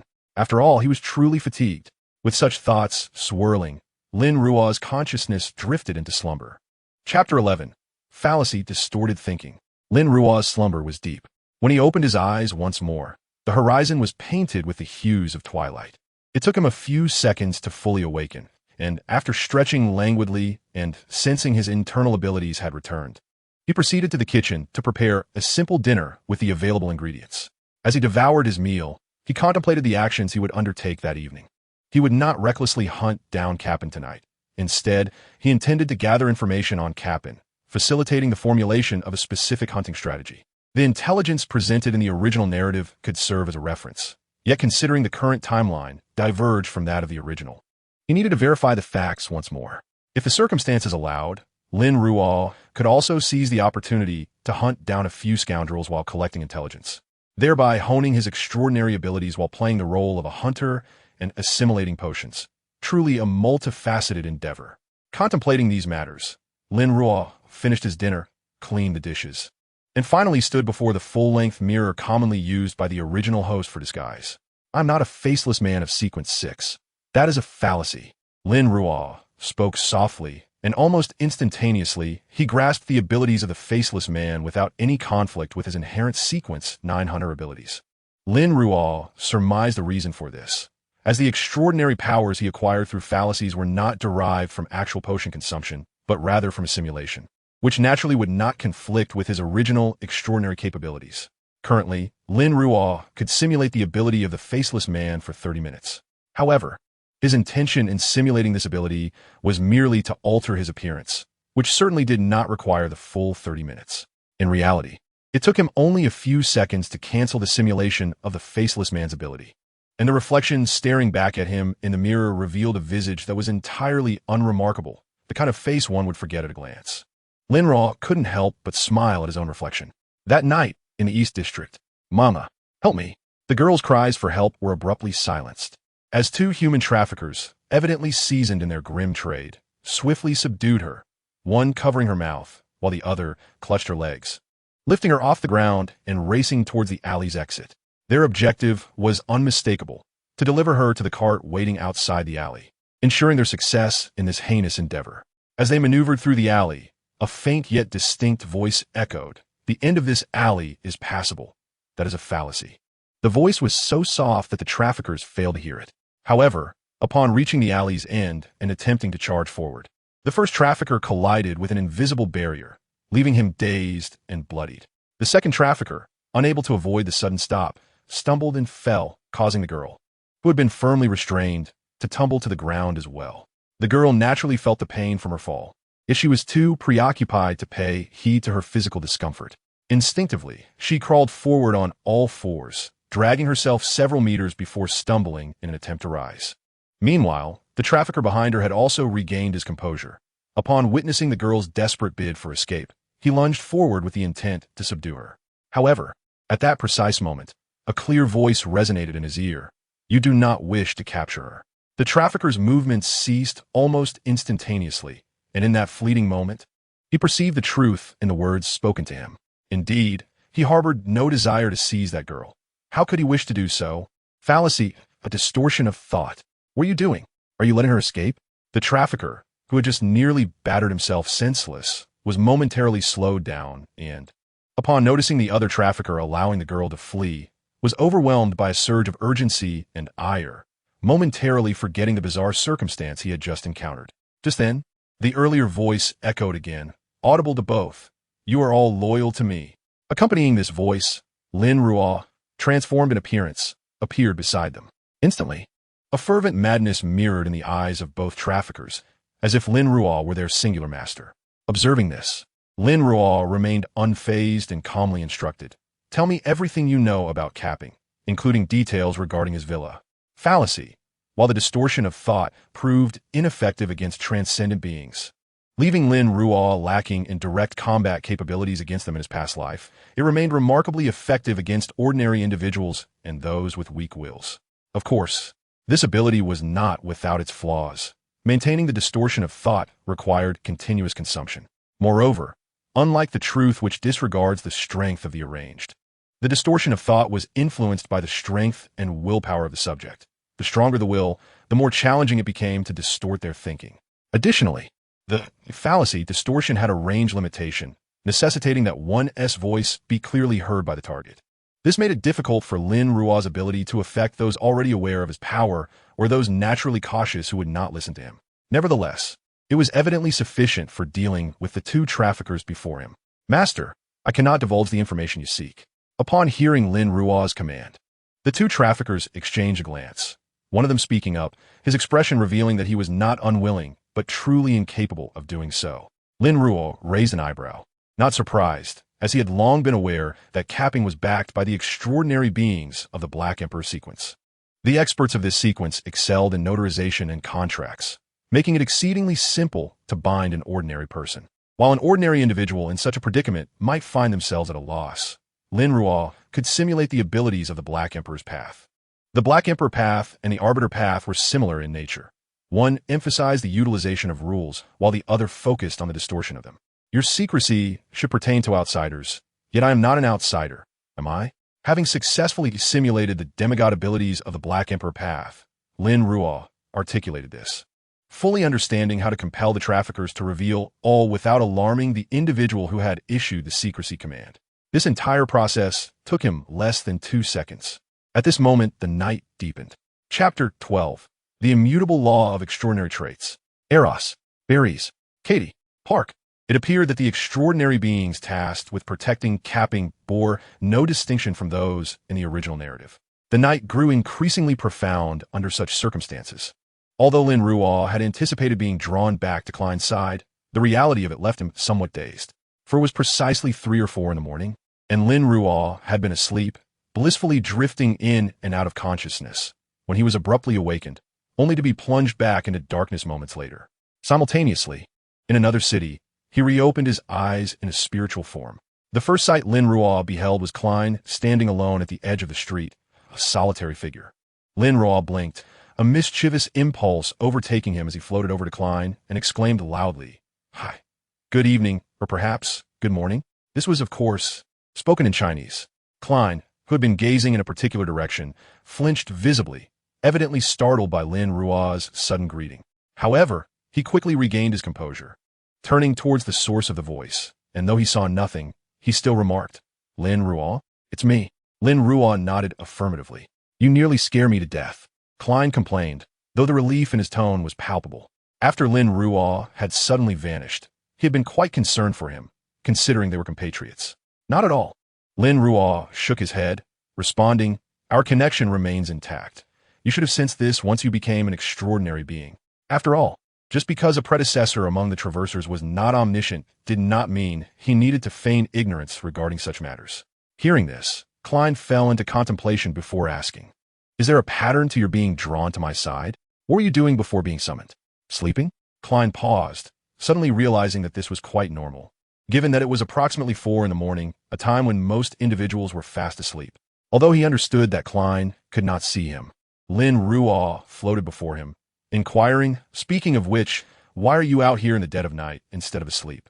While the question was posed, Lin Ruo had already surmised the reason. According to the storyline, at this moment, Klein should have already encountered the Night Watchers due to the 4th epic notes, and even received the dreamlike blessing from the Night Goddess that allowed him to pass Dun's examination. Standing alone at the street corner suggested he had just met with the medium Cadley, further undergoing assessment, thus clearing his name and likely receiving Dun's invitation to join the Night Watchers. Indeed, upon hearing Lin Ruo's question, Klein hesitated briefly before succinctly recounting the events that had transpired after Lin Ruo's departure, which bore little distinction from the original narrative. Extraordinary traits? What is that? Klein evidently heard this term for the first time. I should have mentioned it to you before. The immutable law of extraordinary traits.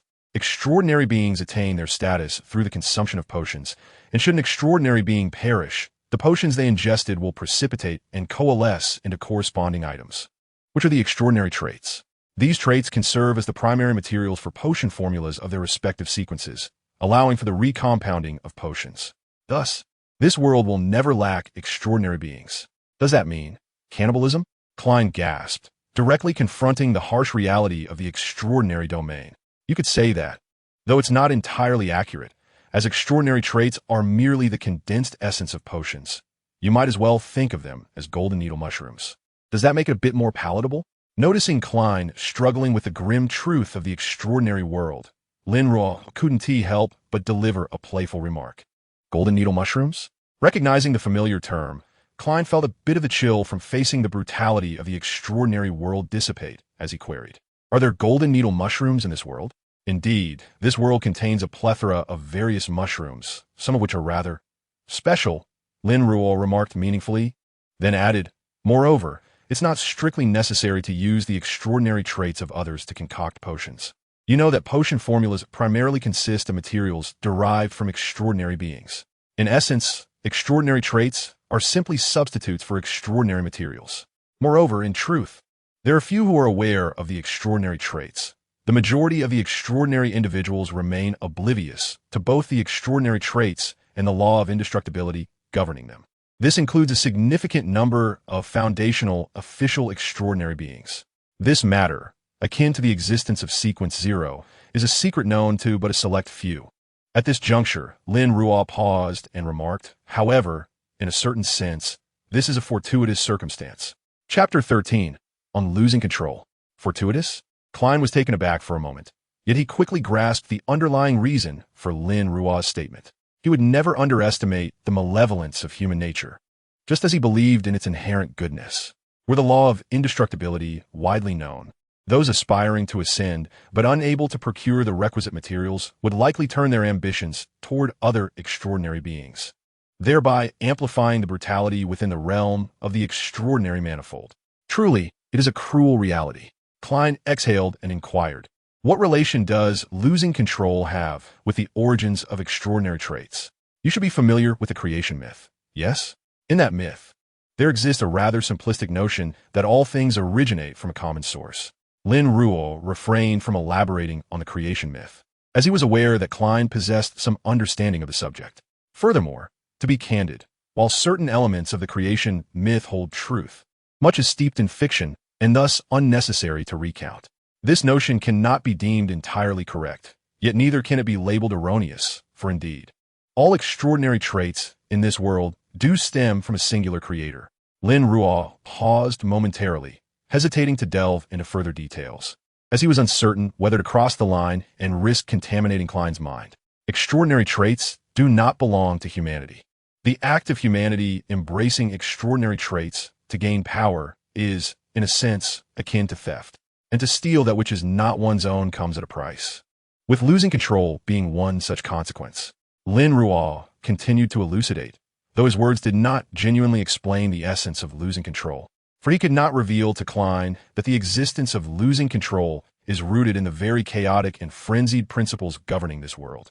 Nevertheless, in a certain sense, his words were not entirely deceitful, for it is true that humanity acquires extraordinary powers through potions, which can indeed be interpreted as a form of theft, just as the essence of impersonation is a deception regarding the potions. Theft. Klein immediately thought of the existence of Sequence Zero. If all extraordinary traits derive from that so-called creator, then what humanity has done can indeed be seen as an appropriation of the creator's power. So that is the case. It must be said that the information Lin Ruo conveyed in just a few words was quite overwhelming for Klein. Well then, let us conclude this topic.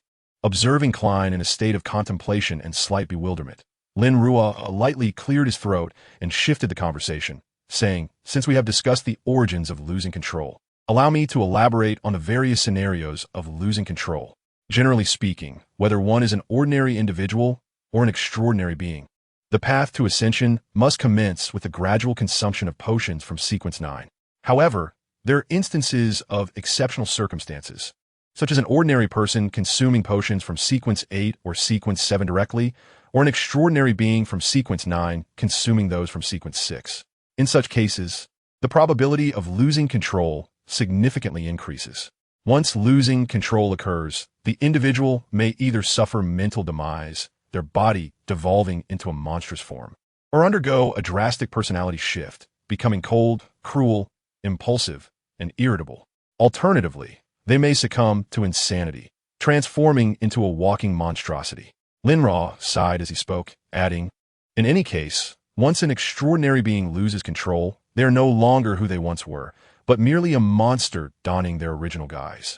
Klein listened with a sense of trepidation and could not help but ask, "And what of the second type?" The second type involves a naturally half-extraordinary individual consuming potions not belonging to their sequence.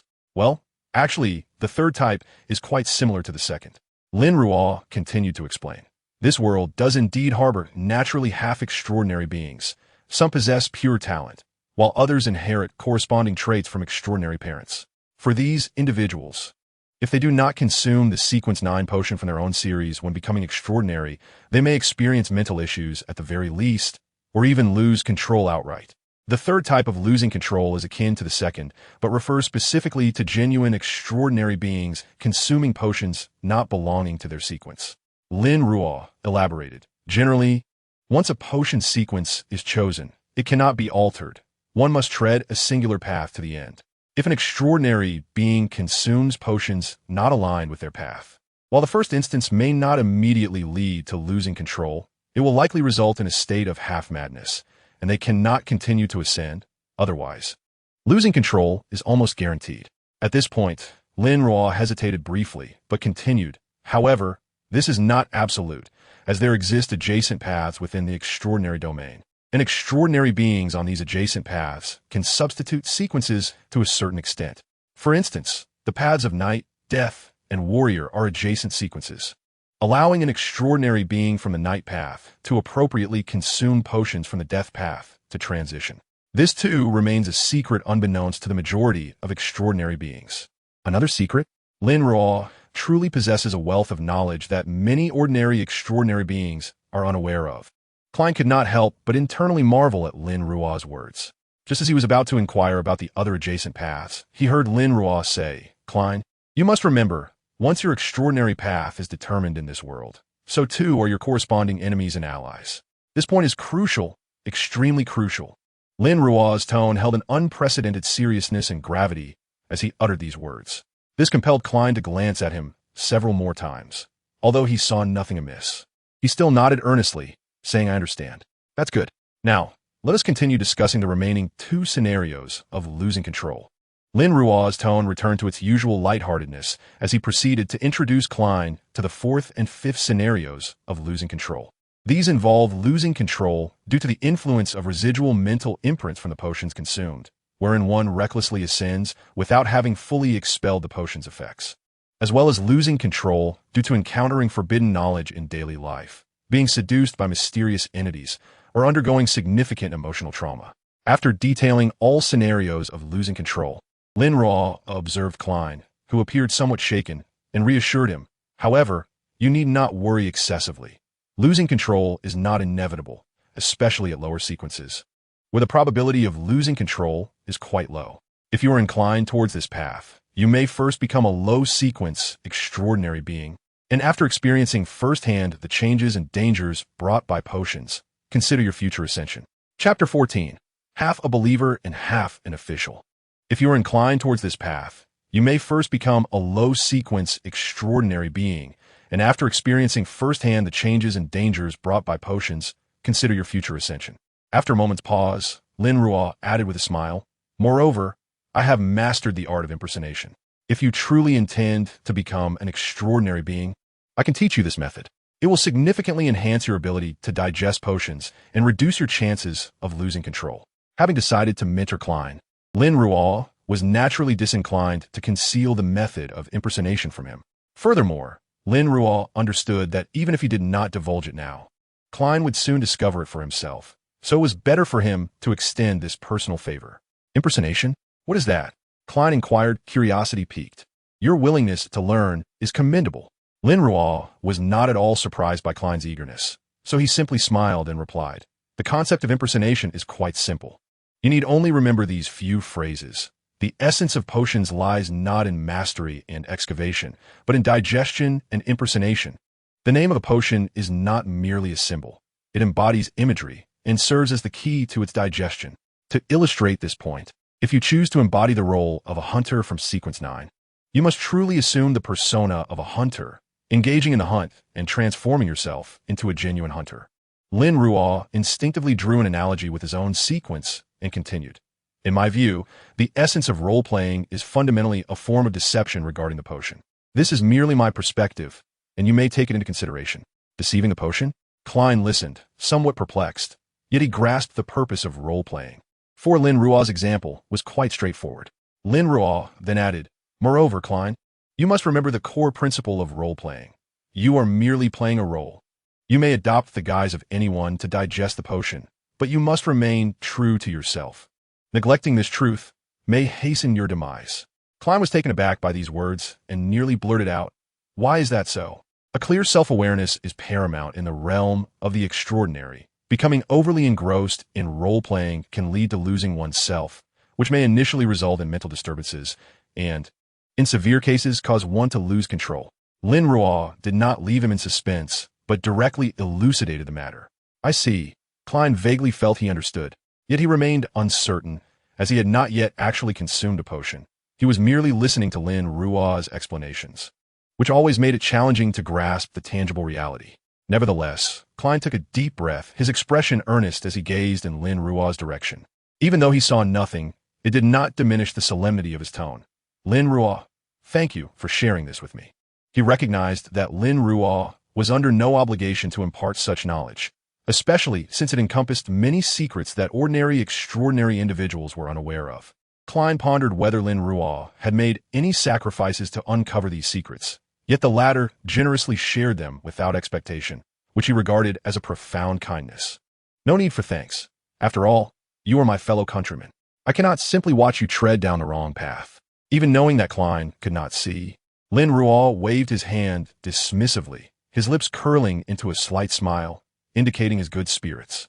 "By the way, it's best not to casually disclose the intricacies of role-playing to others. Family and friends are fine, but if it spreads widely, you might be invited for tea by the church." The church prohibits the dissemination of role-playing techniques?" Klein inquired, somewhat baffled. "The church allows its members to summarize and discover role-playing methods independently, but it forbids private dissemination among members. As for the reasons behind this, I cannot say for certain," Lin Ruo replied with a shrug. This was the truth. He genuinely did not know why the church prohibited the sharing of role-playing techniques, as this was not explicitly stated in the original text. Of course, there were speculations, but it was unnecessary to disclose those to Klein. While Klein contemplated this statement, Lin Ruo asked, "Do you have any other questions?" You know about Dunn inviting me to join the Night Watchers. Do you think I should accept?" Klein hesitated before inquiring. "My suggestion is to join," Lin Ruo answered almost without hesitation. "Given your lack of foundational knowledge in mysticism, joining the Night Watchers under these circumstances will better equip you to understand everything related to the extraordinary world comprehensively. Furthermore, you've already caught the attention of the Night Watchers, So the likelihood of being discovered as a wild, extraordinary individual is quite high. Rather than facing the grim prospect of being captured later, it is wise to join the Night Watchers and become an extraordinary being through their channels. Klein reflected on this, considering that, generally speaking, wild, extraordinary individuals would tend to harbor animosity towards official entities, while Lin Ruo's attitude towards the authorities seemed relatively favorable. Indeed, a half-blooded Night Watcher is still a Night Watcher. That makes sense. Klein nodded in understanding, yet his mind began to deliberate whether to join the Night Watchers. He would not hastily decide based solely on Lin Ruo's advice, ever cautious. He meticulously weighed the pros and cons of joining the Night Watchers before arriving at his conclusion. I have made my decision. I shall join the Night Watchers. Lin Ruo felt a profound sense of relief wash over him. Almost instinctively, he glanced at the sky, only to discover that the crimson moon had already dipped below the horizon, signaling that dawn was near. He then remarked, by the way, do we need to continue standing here conversing? I'm indifferent, but don't you find it awkward to speak to thin air? Also, do you need to catch up on some sleep? You seem as though you haven't rested all night. Chapter 15, Kapin Musti. Klein went to catch up on sleep. After encountering his early rising sister and having breakfast, Lin Ruo, once Klein had drifted into slumber, conjured the pen representing truth and inscribed the following phrase. Real Bib will hide within the territory governed by the Storm Church. The golden script materialized and then vanished, accompanied by the expenditure of his extraordinary ability, prompting a faint smile to grace Lin Ruo's lips. He chose to have Real Bib conceal himself within the domain of the Storm Church, as it was a pivotal element of the preliminary script he had constructed concerning subsequent arrangements, one of which aimed to draw the storm into the fray. Following this task, considering his impending hunting endeavors in Beakland, Lin Ruo proceeded to write, during the hunt for Kapin, I will be exceedingly fortunate and ultimately depart unscathed. It was not that Lin Ruo wished to minimize the likelihood of his hunting success. Rather, truth could not directly ensure the demise of another. Thus, he could not inscribe a declaration of his hunting triumph. However, while he could not assertively define the outcome, he could still enhance his own state and subtly influence the situation. For instance, when he arranged for the two individuals from the Aurora Society, he merely noted that they would be discovered, although members of such a cult, once identified, typically faced capture or immediate execution, since he did not directly inscribe their deaths. Truth remained applicable.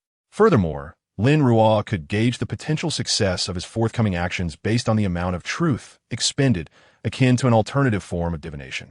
The consumption is even less than I anticipated. Of course, I am a player with a cheat.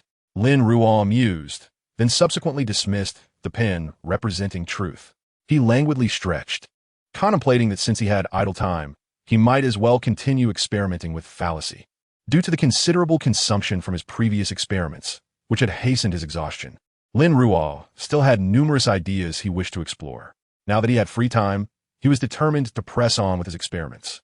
Time passed steadily as Lin Ruo completed his experiments for the day and began to analyze the current state of the mysterious world. After a while, the familiar sensation of dizziness overcame him, and once again his vision darkened. When Lin Ruo regained consciousness, the horizon had once more begun to glow with the orange hue of dusk. This left him momentarily bewildered, as he experienced a fleeting illusion that perhaps everything that transpired the previous day had been a dream. Lin Ruo's objective was simple: to ensure the successful hunt of Kapin while simultaneously reaping the lives of other extraordinary beings. This hunt was not solely directed at Kapin. Lin Ruo also considered those extraordinary beings guarding Kapin as targets, believing that if he could indeed successfully hunt them down, it would significantly aid in his digestion of the potion. Naturally, if the opportunity to eliminate those extraordinary individuals did not arise, Lin Ruo would not be overly disappointed, for his primary objective remained Kapin. The trafficker must die. As for the royal family of ruin lurking behind the entire affair, Lin Ruo's eyes flickered momentarily before he suppressed the surge of negative emotions within him. He has always harbored an intense disdain for those who regard human life as trivial. In his previous life, fully aware of the myriad dangers, he instigated turmoil, inciting a revolution between those endowed with abilities and ordinary individuals, driven by his profound discontent with the world's differential treatment of the two. It is permissible for the transcendent to indiscriminately slaughter innocent ordinary people. Yet any attempt at retribution from these ordinary individuals against the transcendent is utterly forbidden. Such an injustice is intolerable. The equality between the extraordinary and the mundane should be upheld. Merit should speak for itself, and value should be recognized. It is unacceptable for a remarkable ordinary person, having made significant contributions to society, to be slain by a transcendent, only for others to dismiss the tragedy with the words, "He was merely an ordinary person." He cannot accept this outcome. With a soft exhale, Lin Ruo once again gazed towards the direction of the capping villa, then gracefully proceeded towards it. Alas, such aspirations are beyond reach. Silently, he arrived at the dining hall of the capping villa, standing beside the long table, his gaze devoid of emotion as it swept over the individuals seated there. There was Eros, clad in a black tailcoat, resembling a middle-aged gentleman, Bariz, tall and robust, with a full beard, Parker, who, though appearing aged, retained a spirited demeanor, and Capping, a middle-aged man with a slightly portly physique. The sole female, Katie, was conspicuously absent, presumably guarding the underground area. Lin Ruo was indifferent to her absence.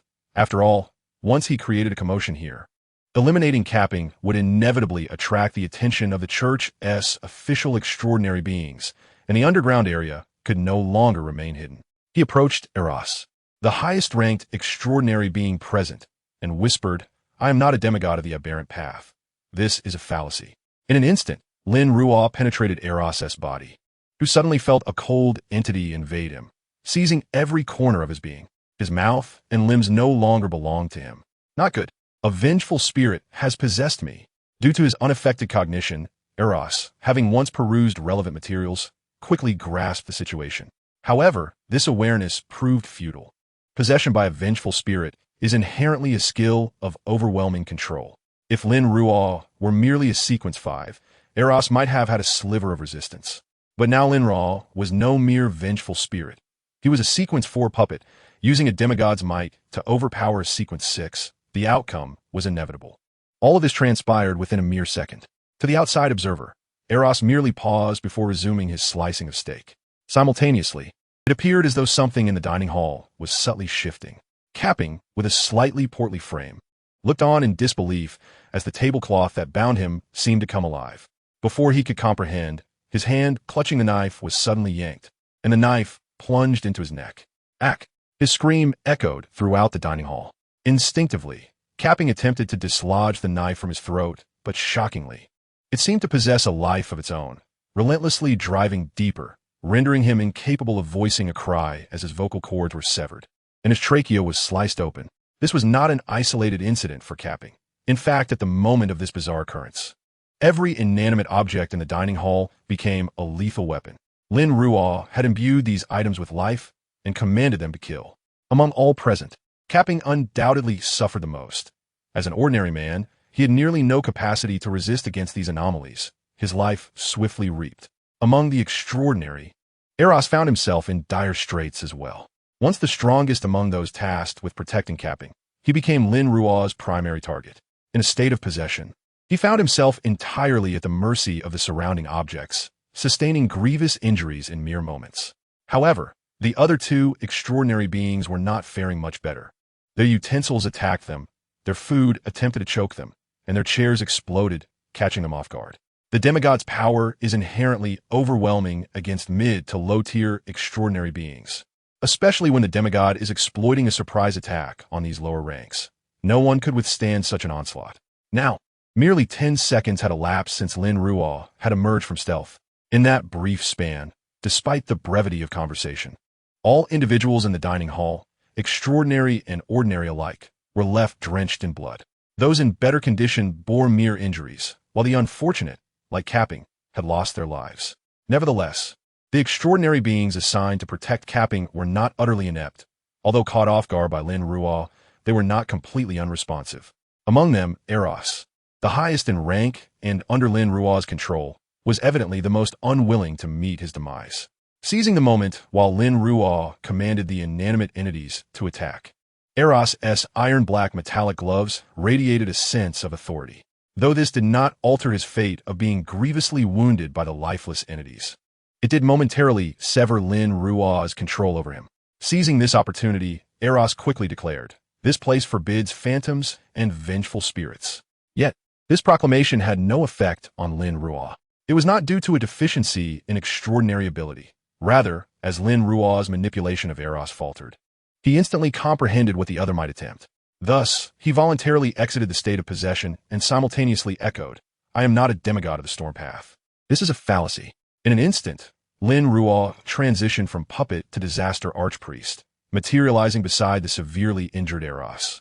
His sudden appearance bewildered all, including Beriz, lying nearby with shattered legs yet still gritting through the pain, instinctively raised his firearm towards Lin Ruo. However, before he could take further action, he witnessed Lin Ruo smile at him. The next moment, silver lightning engulfed the entire dining hall, as Lin Ruo had intentionally wounded everyone's legs in the prior attacks. In that moment, facing the area of effect assault belonging to the storm domain demigod, no one could execute effective evasive maneuvers. They were all consumed by the silver lightning. At this juncture, only 13 seconds had elapsed since Lin Ruo had revealed himself. This effectively prevented any possibility of a counterattack against him while ensuring that, after the storm of lightning had purged the area, he would be poised to deliver the final blow to any unfortunate survivors.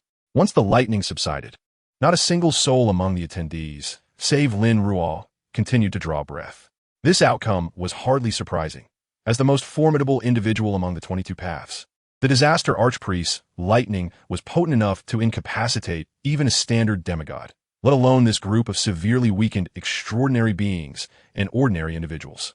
In his concealed state, Lin Ruo could not help but smirk, then exited his hidden condition, scavenging for valuable items from the fallen while awaiting the extraction of their extraordinary traits. This process did not consume much time. However, regrettably, due to the overwhelming power of the lightning, apart from the iron-black metallic gloves on Eros's hands, the other items on the three individuals were largely not made from extraordinary materials, but merely enchanted objects, resulting in nearly all being obliterated by the lightning. Fortunately, the extraordinary traits of the three individuals were sufficient to compensate for these losses. After Lin Ruo carefully stored away these remarkable characteristics, he gazed at the chaotic scene before him and couldn't help but chuckle. Could this be considered a resounding success in hunting? Chapter 17. The Dark-Haired Angel. At that moment, Lin Ruo suddenly sensed a shift within himself, akin to the clarity experienced by Klein during his digestion process as described in the original text. He too experienced a similar sensation of enlightenment. Through this singular hunt, he had consumed over 1/3 of his hunter's potion. This was alarming yet understandable, as Lin Ruo had directly hunted a sequence 6, a sequence 7, a sequence 8, and primarily that scoundrel, Carpin, while operating at sequence 9. In the mysterious world itself, completing a roll against individuals surpassing one's own sequence could greatly facilitate the digestion of the potion. One might reference Klein's encounter with the malevolent spirit during his impersonation of the trickster, where a significant portion of his potion was consumed after startling the entity. It could be posited that if Lin Ruo were to provoke an angel while assuming the role of a challenger later on, even a freshly ingested potion might dissolve upon entry. Of course, whether he could safely depart after digesting the potion remained uncertain. At that moment, Lin Ruo's intuition abruptly alerted him, compelling him to glance out of the window in a specific direction. Although his eyes perceived nothing yet, his instinct informed him that something was approaching.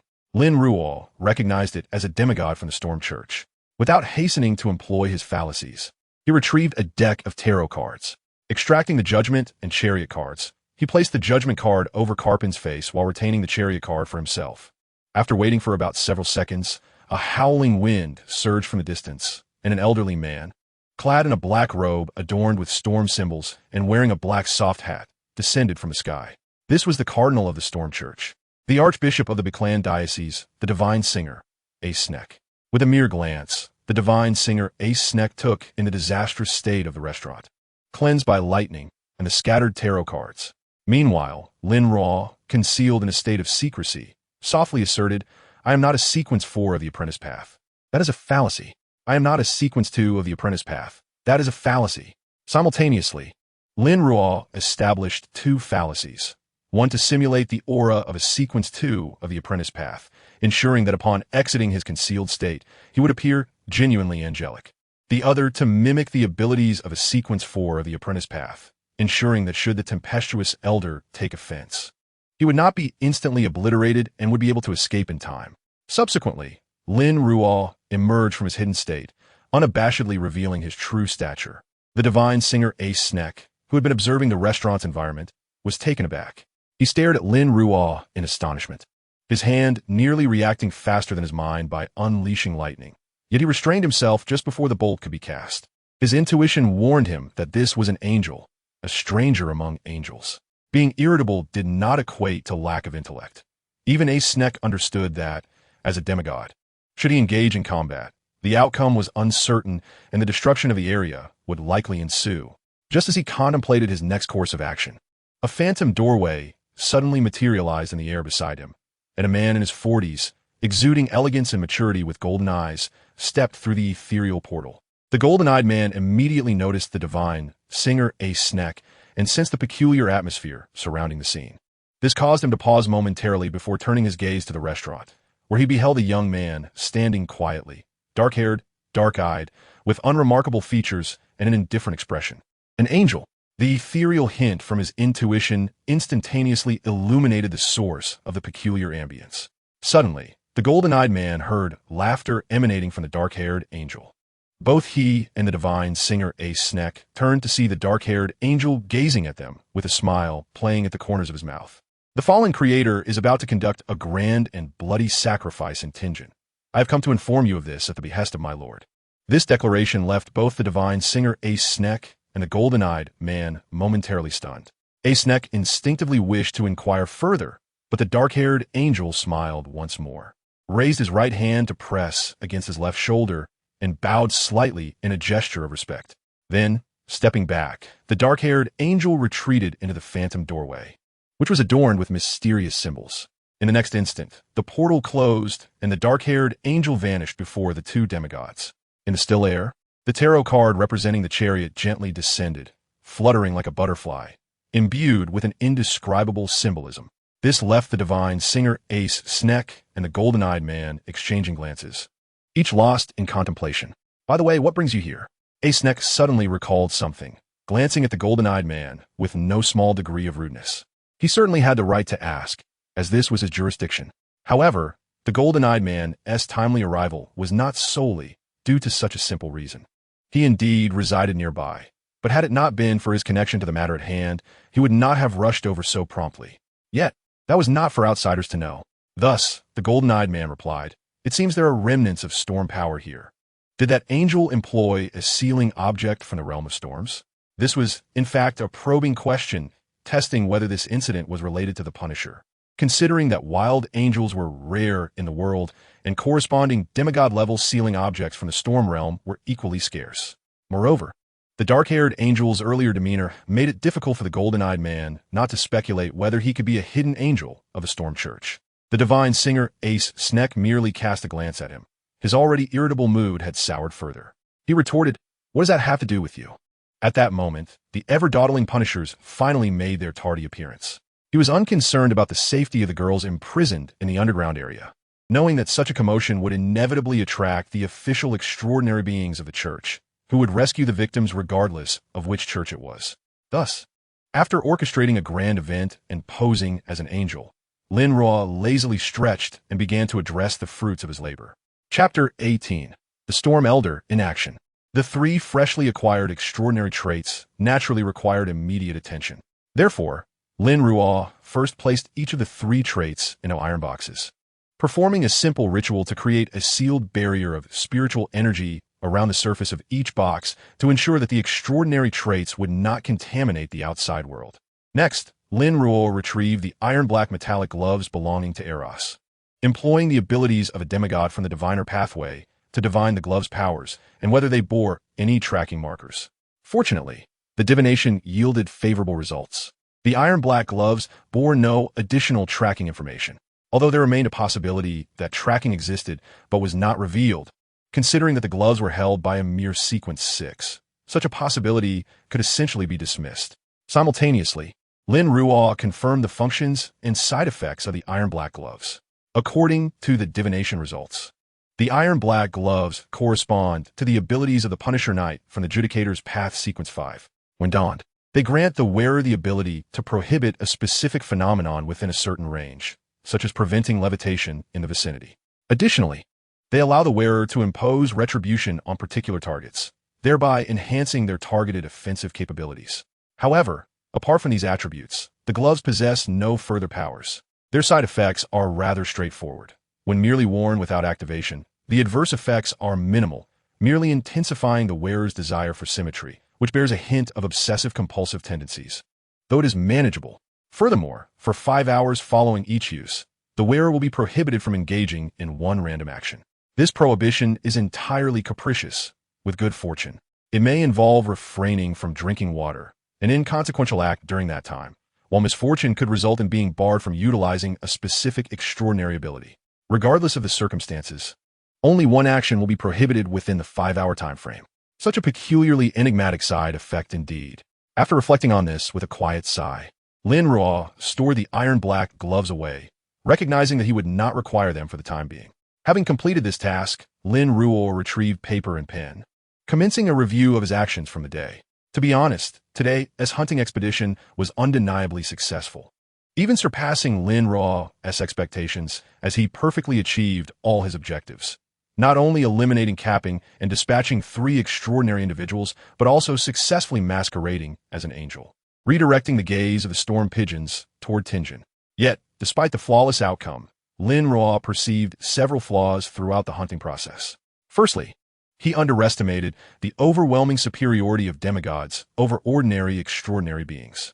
Upon reflection, it was evident that in the original narrative, encounters between mid to low sequence extraordinary beings and demigods were fraught with peril and difficulty. Even Klein, often perceived as a cheat, faced significant challenges while battling a dragon that could only be deemed a half-demigod, and despite their group of 5 or 6 sequence 5 individuals, sacrifices were still made. If such exceptional beings face such dire circumstances, one can only imagine the plight of others. Secondly, Lin Ruo was not sufficiently familiar with the abilities of various sequences at the demigod level. In light of the disparity between demigods and ordinary extraordinary beings, Lin Ruo nonetheless allowed Eros to seize an opportunity to launch an attack. This was a consequence of his insufficient understanding of the puppet's capabilities. While employing non-living entities to assault individuals in the restaurant, he inadvertently relaxed his control over Eros, resulting in the unforeseen outcome. Had Lin Ruo been more adept, he would not have permitted Eros to exploit such an opportunity and could have maintained strict control. Aside from these issues, there were no significant problems. After all, this was never a fair battle, but rather a case of a cheat overpowering ordinary extraordinary beings. Following his review of the shortcomings from the hunt, Lin Ruo proceeded to document the principles he had gleaned from his experience. First, thorough preparation is essential before a hunt, involving intelligence, gathering, and strategic planning. Second, an adept hunter should proactively seek to hunt formidable prey. Feeling that these statements were somewhat redundant, Lin Ruo muttered to himself after penning those 2 sentences. Yet he soon chuckled. He understood that, as a sequence 9, the hunter's principles would inherently lack complexity.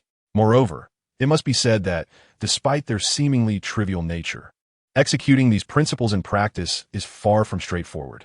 Without delving into specifics, a typical sequence 9, attempting a hunt akin to Lin Ruo's today, would undoubtedly be courting disaster.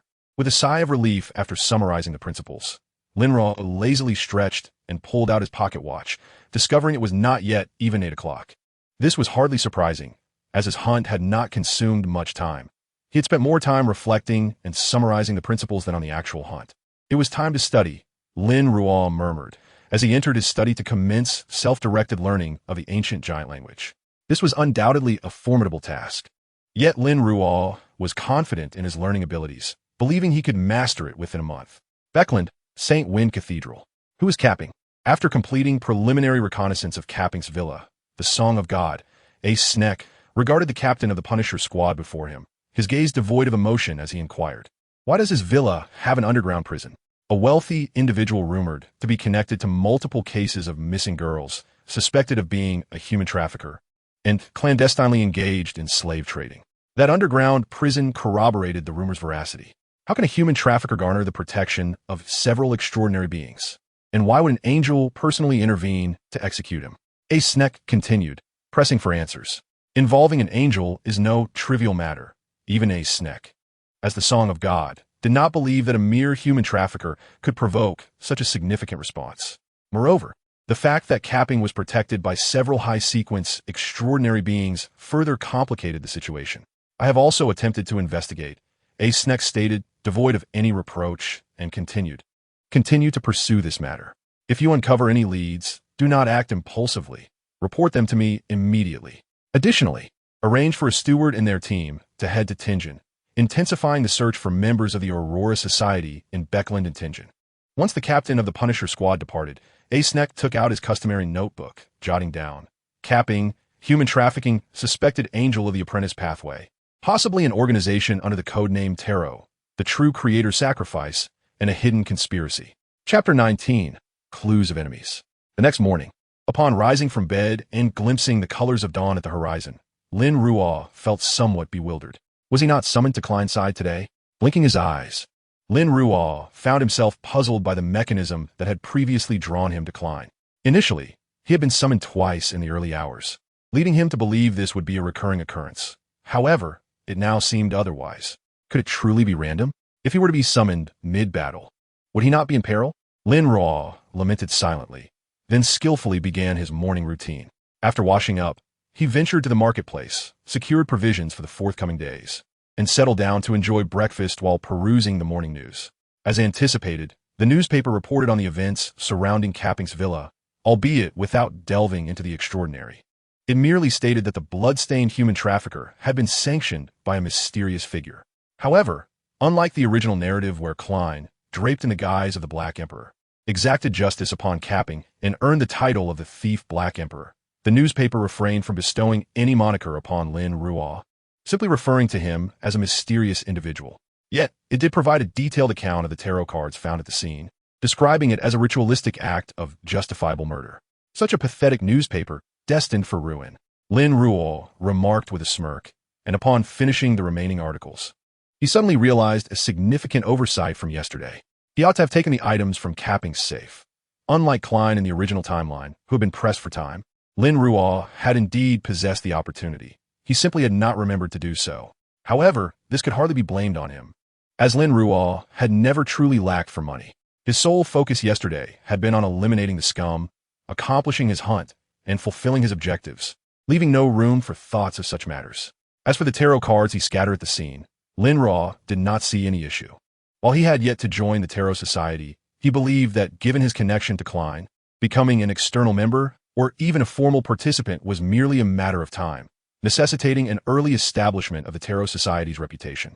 Moreover, considering that the Tarot Club is still in its infancy, with only 3 official members including the leader, and 2 of them being staff members, Lin Ruo is not particularly concerned about tarnishing their reputation prematurely.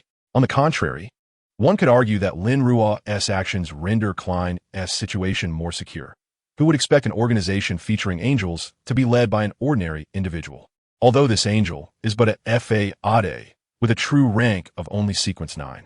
The essence of the Tarot Club is beginning to manifest. After a moment of inwardly mocking, Lin Ruo stretched after finishing his breakfast and began pondering his next course of action. First and foremost, he must continue his role-playing. Given the current climate in Beckland, this should not pose much difficulty, as the region abounds with suitable prey for his hunting endeavors. Secondly, he must consider the acquisition of potion ingredients. Setting aside the High Priestess for now, an issue for later when he gathers his companions for a joint venture, Lin Ruo should explore alternative avenues. The first avenue involves attending various gatherings of extraordinary individuals, which includes those the original host previously participated in, as well as those that have appeared in the narrative, already situated within Beckland. The second involves seeking out the descendant of the Blood Emperor, the fallen noble Laugh Pond. Despite the decline of his family, being a scion of the Blood Emperor, he is likely to possess formulas for subsequent hunter potions. However, a complication arises from the original text, where Laugh was possessed by a malevolent spirit during a hot pot incident, subsequently becoming its servant. The text does not specify when this possession occurred. It is only clear that by the time Klein encountered the malevolent spirit with Miss Sharon, Laugh had already become its thrall. Nevertheless, even if Laugh is now bound to the spirit, it is not entirely impossible for Lin Ruo to obtain the potion formula from him, albeit the likelihood is significantly reduced. The third avenue is to turn his attention to the ambassador who was killed by Klein over a mere 5 pounds. This ambassador, a sequence 6 conspirator, could yield valuable traits upon his demise. Lin Ruo is confident that through divination or spirit communication, he could acquire formulas for hunter pathways of sequences 8, 7, and 6. This task is not without its challenges, as hunting an ambassador differs greatly from pursuing a mere pawn, with the former enjoying far tighter security, rendering opportunities scarce. The fourth option entails departing Beakland in search of opportunities. In contrast to the limited number of hunters active in Ruin, the seas are likely teeming with them, thus increasing the chances of acquiring the sought-after formulas. However, barring dire necessity, Lin Ruo is reluctant to vacate Beakland just yet. Lastly, the fifth option is rather straightforward and brute force. Lin Ruo could directly utilize his truth-seeking ability to orchestrate encounters with extraordinary individuals aligned with the hunter pathway. Whether such an encounter would lead to persuasion for potion formulas or direct annihilation to extract the knowledge through necromancy depends entirely on the circumstances surrounding the individual in question. For the average person, the first option hinges solely on luck, the second carries inherent risks, the third is tantamount to courting disaster, and the fourth offers little in terms of safety. The fifth lacks feasible implementation criteria. Yet for Lin Ruo, the most fitting choices are ironically the first and fifth. The latter is self-explanatory, while the former allows Lin Ruo to leverage truth to facilitate the acquisition of hunter potion formulas at extraordinary gatherings, which, given Beakland's peculiar circumstances, should not be overly challenging. Naturally, Lin Ruo intends to pursue a dual approach. He will first attempt to achieve his goals through the first and fifth methods, and should those fail, he will then consider the more perilous alternatives. Ultimately, Lin Ruo's thoughts drifted to matters pertaining to the original host's enemies. Lord de Fleur's father met his demise due to political machinations, and the family's downfall, along with the devastating fire that struck when he was 18, can be traced back to this incident. As the original host was still quite young at the time, his recollections are both vivid and hazy. The intensity stems from the direct impact this event had on his life, while the vagueness arises from his fragmented understanding. All the information he has gathered regarding this matter comes from the old butler and his mother, yet both seem to speak in veiled terms regarding those events. Having perused the original host's memories, Lin Ruo is certain they possess knowledge of the truth, yet they appear reluctant to disclose it. Even the old butler, who perished in the flames, uttered words urging the original host to forget and start new. All these signs strongly suggest that the circumstances surrounding the father's death are entangled with significant secrets, likely involving formidable entities that the de Fleur family should not provoke. The original host has also surmised this, and has spent the past year investigating in this direction, harboring resentment toward his past self for not having devoted more energy to this pursuit. Due to time constraints, and despite the support of a few friends and his concealed identity, the original host has not uncovered many leads in the past year. His only achievement has been identifying a target related to the events of yore, the Viscount of Stafford. Chapter 20, Do Not Strike, We Are Allies. The original host is not well acquainted with this target.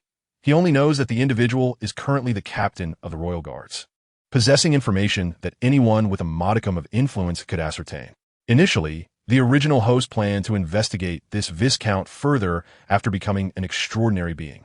However, fate intervened, and he sacrificed his life on the very day he ascended to extraordinary status, leaving his body to Lin Ruo. Yet, Lin Ruo's unfamiliarity with the Viscount does not imply that he lacks insight.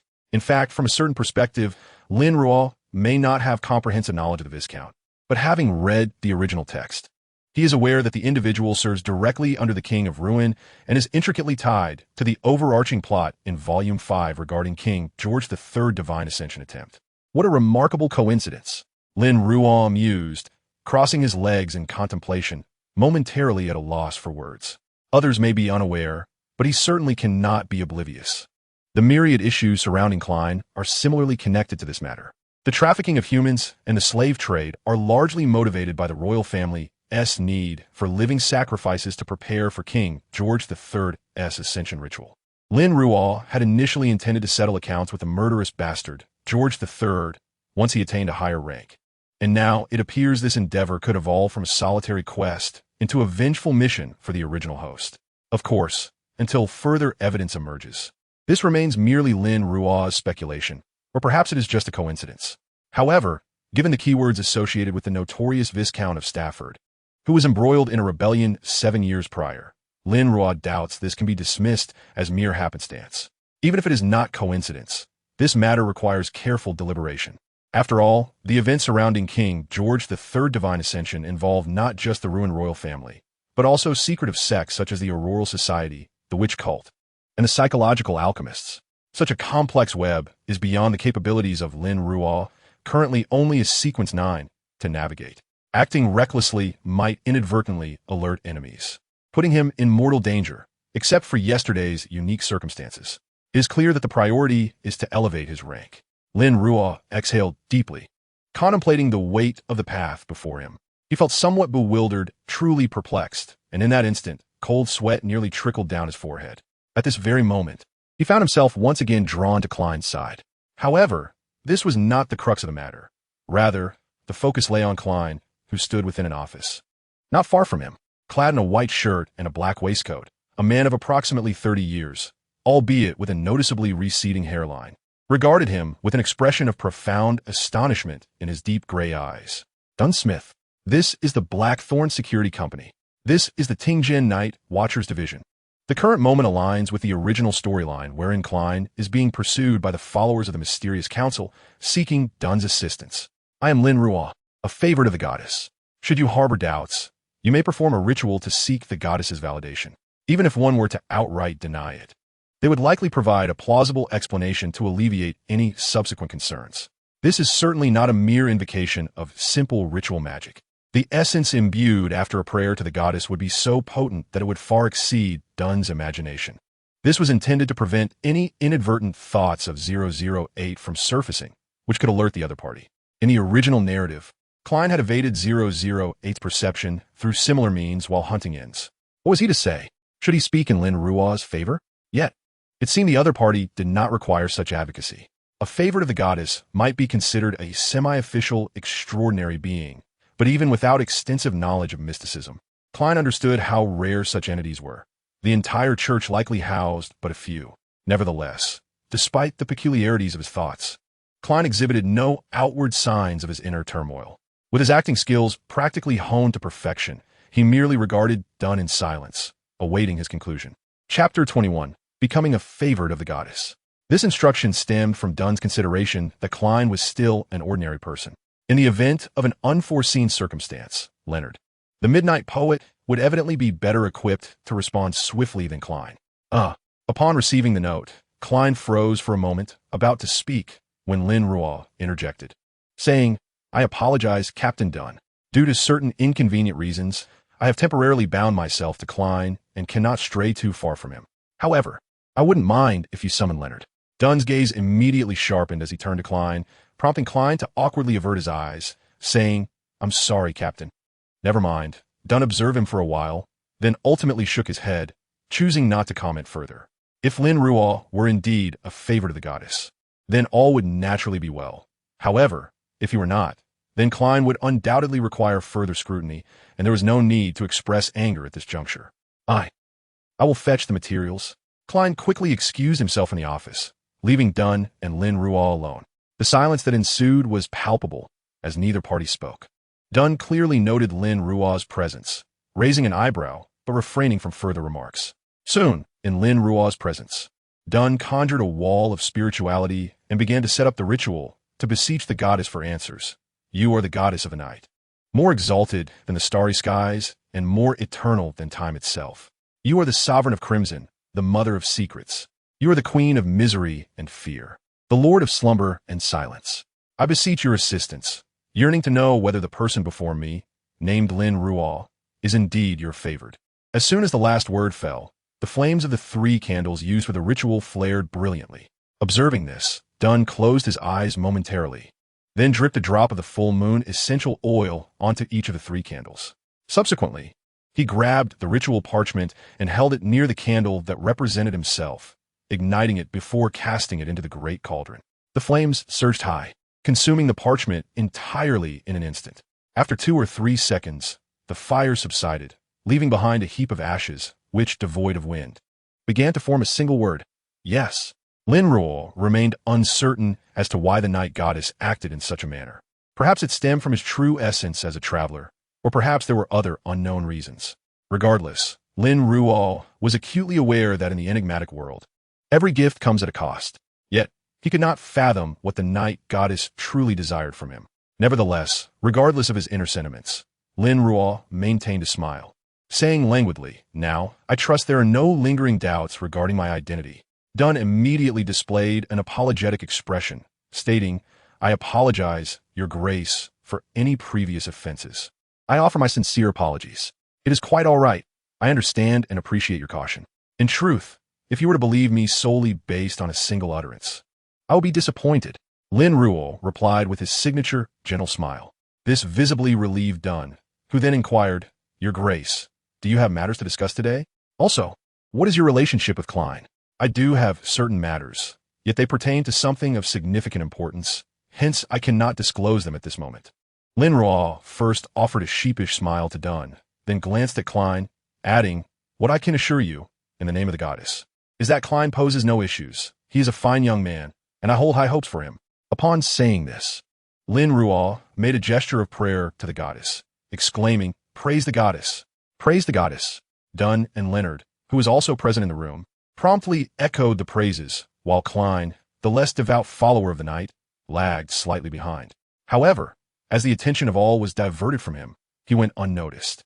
After the praises were rendered, Lin Ruo's gaze returned to Klein, smiling as he remarked, "In truth, you need not be overly concerned with my presence. Carry on with your affairs.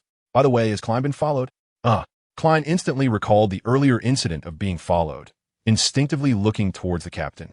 Upon seeing him nod, he hurriedly recounted the events. Since he was already present, Lin Ruo saw no reason to abstain from participating in the unfolding narrative. Yet, for safety's sake, he advised Dunn, "If I do not resolve this matter before I depart, I may trouble Captain Dunn." After all, the scope of the other party's activities was limited, and their time here was finite. Should that member of the mysterious council stray more than 100 meters away from Klein, he would be at a loss. "I will handle it." Dunn nodded, finding no inconvenience in the matter, as this was indeed his responsibility, without Lin Ruo's involvement. "Let us go, Klein. We shall see which little mouse has been tracking you." Lin Ruo then directed his attention towards Klein. This prompted Klein to glance in his direction before excusing himself and turning to leave.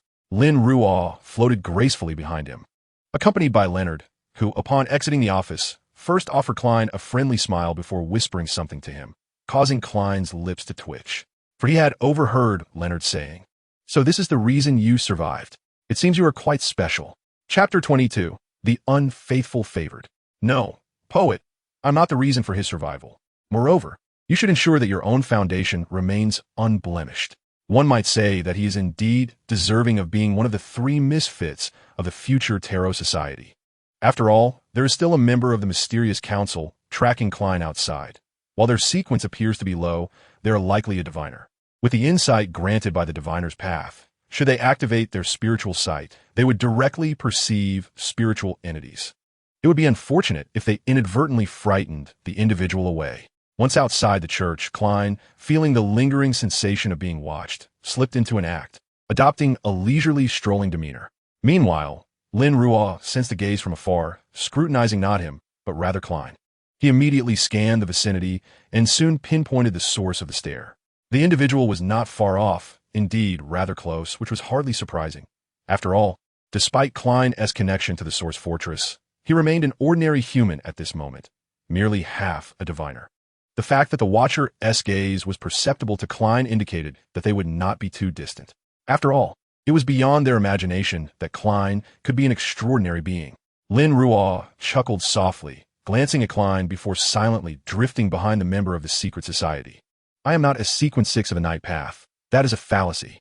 After assuring himself of a stable state, Lin Ruo exited his concealed form, but did not hastily pull the individual before him into a dream. Instead, he whispered into the person's ear, "You are a devout follower of the night. You shall willingly proceed to the church to confess and disclose your identity and intentions." Fallacy, mind distortion. This was an experiment. Lin Ruo sought to determine whether mind distortion could affect the extraordinary of this world, and if so, what the cost would be. As his words settled, Lin Ruo observed the previously focused member of the secret society momentarily lapse into a stupor, a state that lasted about a second. Then, the individual turned fervently towards the church, eyes brimming with zeal and deep shame. He promptly began jogging towards the church, and Lin Ruo did not intervene. merely deactivating the simulation of the Soul Reaper's ability, gauging the consumption incurred during his use of mind distortion. It was neither excessive nor negligible, amounting to roughly 5 times the distortion of an ordinary person's mind, likely due to the Diviner's enhanced resistance. However, his smile did not reach his eyes. Not far away, Klein could not discern the specifics of the unfolding events. He merely noticed a gaunt figure suddenly darting from a corner towards the church.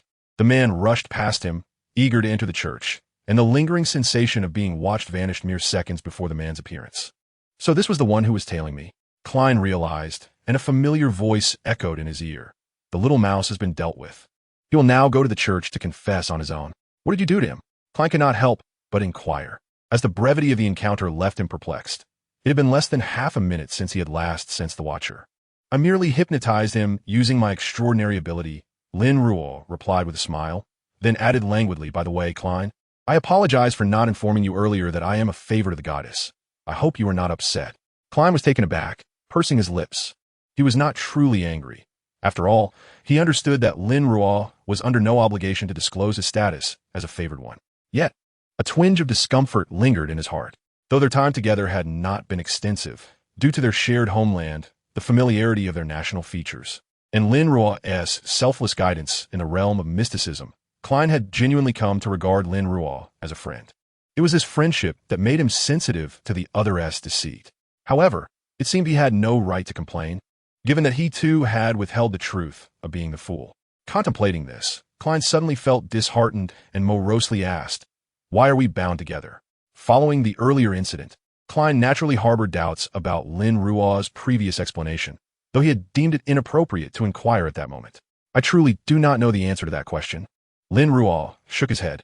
Although he was aware that Klein could not see him, he floated to Klein's front and stated, moreover, I have not deceived you. I can indeed only be considered half an official extraordinary. Huh. Klein was momentarily taken aback. But you are clearly a favorite of the goddess. My status as a favored does not equate to being an official extraordinary, Lin Ruo countered assertively. In reality, I cannot even claim to be a follower of the night. I am an agnostic. My being a favorite of the goddess arises from certain, unique circumstances. Much like you, you're also a favorite of the goddess now, you know? With considerable effort, Lin Ruo managed to swallow the latter part of his statement.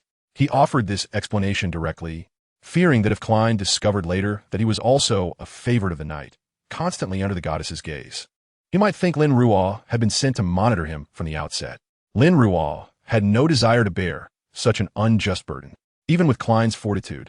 Hearing Lin Ruo's words startled him, prompting an instinctive glance at the sky, wary of any impending thunderbolts. Nevertheless, Klein chose to believe Lin Ruo, for even the most devout followers of the goddess would not speak such words without conviction. However, the notion that a favorite of the goddess could lack faith in her was perplexing. Thankfully, their captain was not present, or one could imagine their worldview shattering. By the way, would you like to visit the church and see where that little mouse who was stalking you belongs? Lin Ruo suggested suddenly. Captain, Klein called out. Dunn nodded at him, his gray eyes shifting to Lin Ruo as if in inquiry. Lin Ruo promptly pointed to the member of the secret society waiting in line to confess, exclaiming, he is the one who is tailing Klein. He is nearly confirmed as an extraordinary. I utilized the extraordinary ability of the audience path to hypnotize him, temporarily turning him into a devout follower of the goddess. So he would come here to confess. Since you are here, take him away. He should be interrogated. His voice was low enough to ensure that only those present could hear him. Chapter 23. The Choice of Sequences. Dunn nodded, refraining from questioning Lin Ruo about the method of utilizing the audience pass ability, and approached the member of the secret society. He leaned down and whispered something to the individual, who then followed him to a secluded corner of the church. Both then sat down in chairs and drifted into slumber. Or rather, Dunn actively pulled the member of the secret society into the dream, intending to interrogate him within that realm. Minutes later, Dunn reopened his eyes, not glancing at the still slumbering member, but instead rising to approach Klein and Lin Ruo. He first inquired of Lin Ruo, how long will he remain in this state? As long as I desire. I can maintain this indefinitely or terminate it at will, Lin Ruo replied with a smile. Why? Do you have something in mind? He is a member of the secret society, Dunn began, then turned to the bewildered Klein to explain. The secret society is an ancient organization established in the Quaternary. connected to the Solomon Empire and certain fallen nobility of that time. The notes of the Antigonus family originated from them, having slipped into the antiquities market due to a member's negligence, which led Welch to acquire them, forcing them to send people in search. Our knowledge of the members of the secret society is quite limited.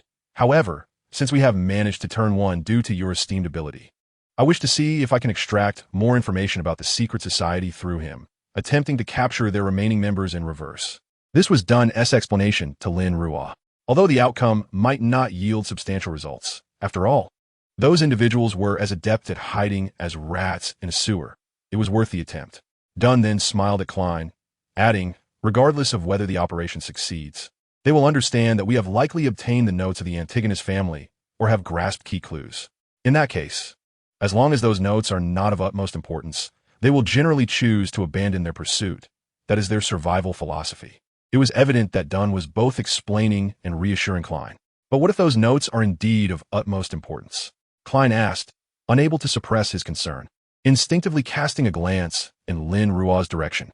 Although he could see nothing, due to Lin Ruo's teachings on esoteric knowledge over the past few days, he had already formed a fundamental impression that Lin Ruo possessed an extensive array of knowledge.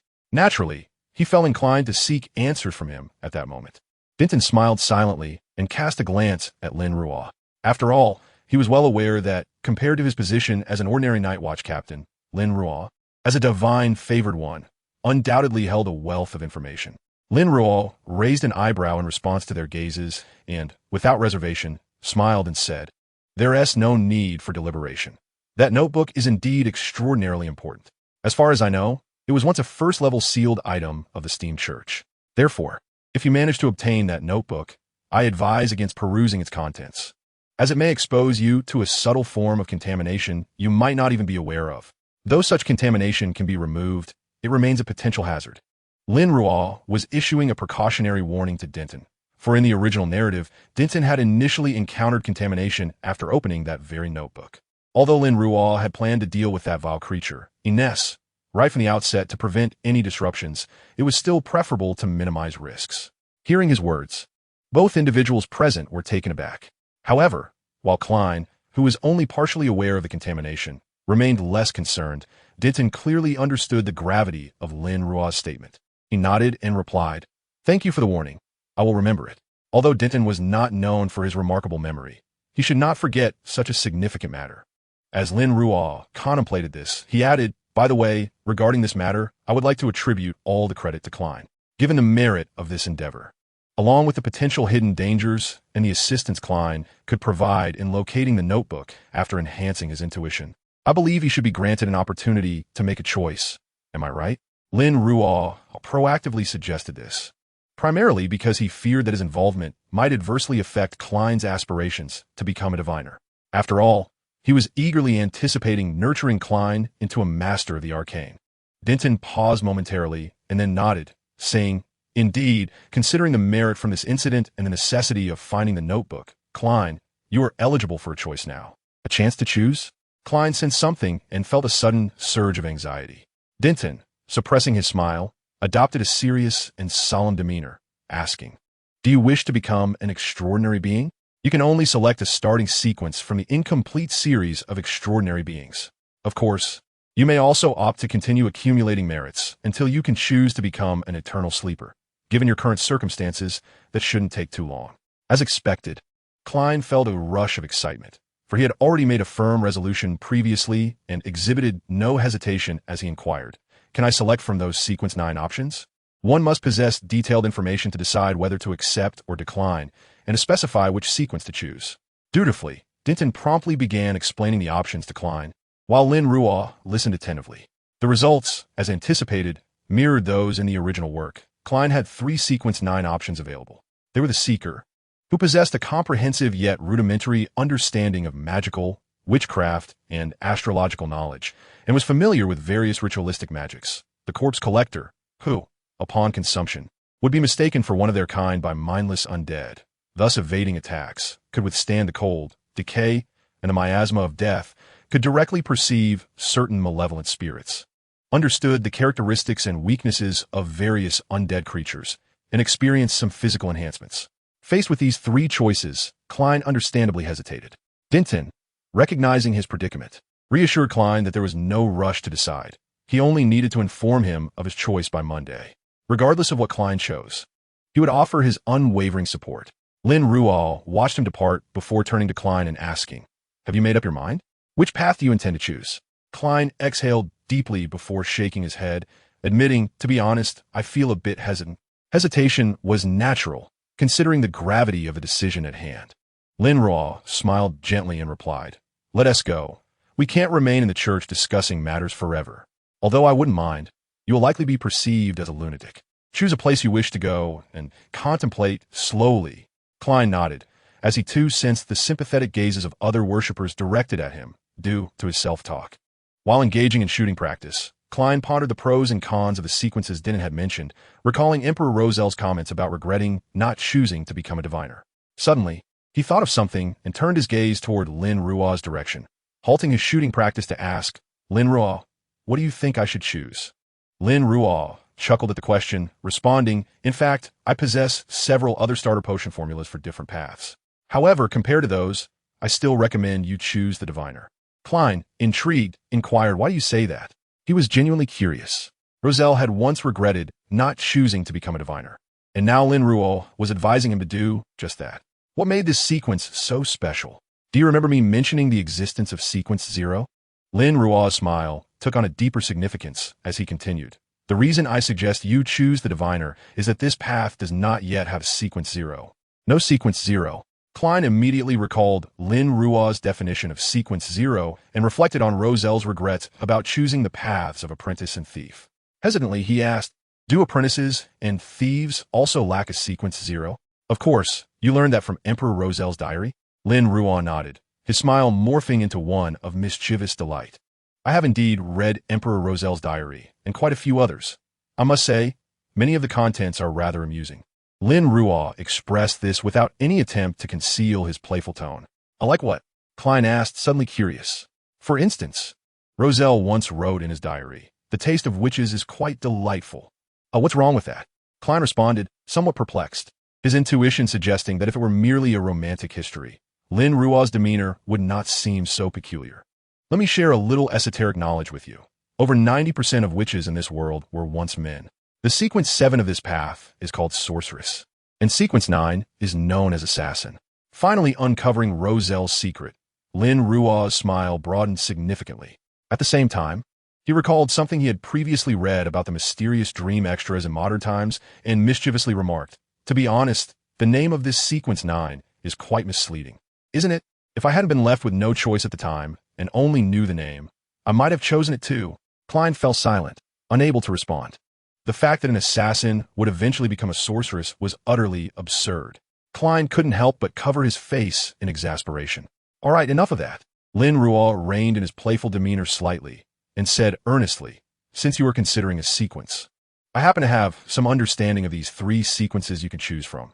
So, allow me to briefly explain the subsequent situations of each." With nothing better to do, Lin Ruo decided to take this opportunity to impart some extraordinary knowledge to Klein while also promoting the path of the diviner. Klein promptly adopted a serious demeanor, saying, "Please, go on." This time, Lin Ruo did not linger for long with Klein. However, he had grown accustomed to this and calmly rose from his seat, intending to attend to other matters. Thus, Lin Ruo directly sifted through the pile of newspapers designated by the original owner and searched the 5th page of the Klein Morning News for the advertisement regarding the acquisition of goods by the Ernst Trading Company. Having perused the original text, Lin Ruo was acutely aware that if the 5th edition of the Klein Morning News featured an advertisement for the Ernst Trading Company procuring goods, it would signify that the following evening at 8 o'clock, the venerable elder of the Eye of Wisdom would host a gathering of the extraordinary. This event was one that Klein had consistently attended during the Sherlock era, orchestrated by none other than the illustrious Detective Asingstanton, a detective of Sequence 7 hailing from the Church of Knowledge and Wisdom. Although merely of Sequence 7, Asingstanton wielded a considerable array of extraordinary items, capable even of momentarily contending with a Sequence 5 from the demonic pathway in the original narrative. Furthermore, owing to his origins in the Church of Knowledge and Wisdom, it was evident that Asingstanton possessed a wealth of esoteric knowledge far surpassing that of an ordinary Sequence 7, with numerous channels at his disposal.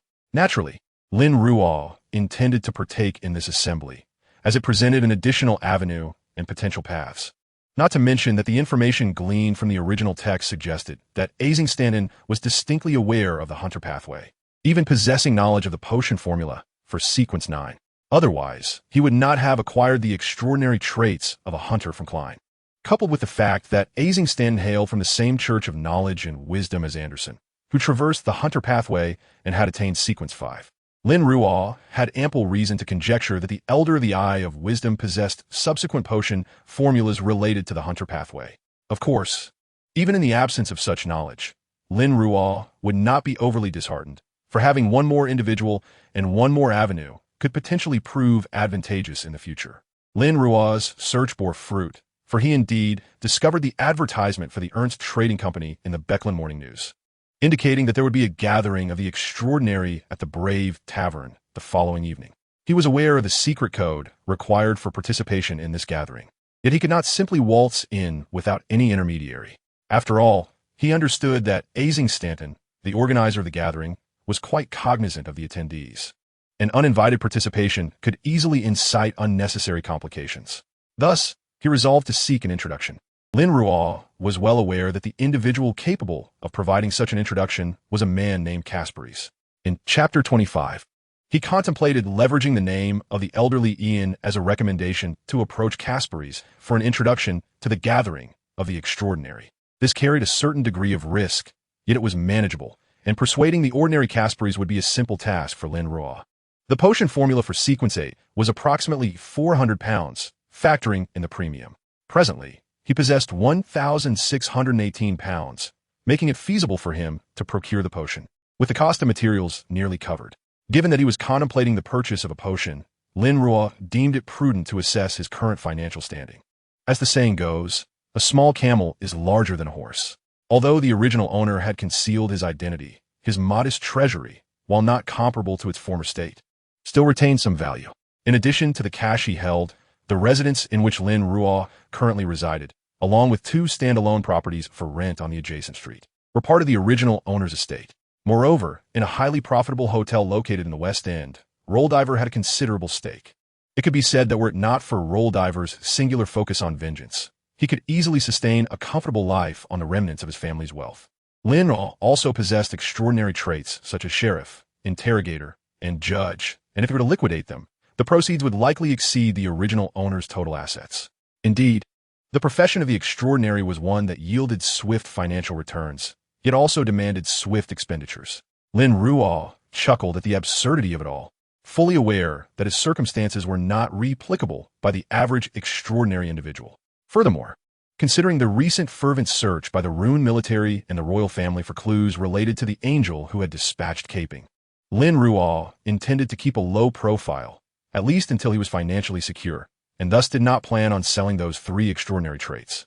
Contemplating the right timing, he considered the possibility of selling them to Judgment Xiao, who, as of now, should still be of sequence 9, and approaching her would not pose a great challenge. Upon further reflection, he realized he could also leverage Xiao to connect with the just Audrey through the lazy fool sigh. After all, he possessed the complete potion formula for the audience pathway across sequences 9, 8, 5, and 4, which, rather than allowing to gather dust, could be sold to Audrey. Regrettably, he lacked the auxiliary materials for the potion formulas of sequences 7 and 6. Wait a moment. He also held the complete potion formula for the sun pathway from sequences 9 to 5. Suddenly, an idea struck him, and he cradled his chin thoughtfully. The sun, residing in the Forsaken Land, was indeed difficult to sell, yet it could be sold to Klein, who could then resell it to the sun. The potion formulas for the diviner pathway could also be sold to Klein.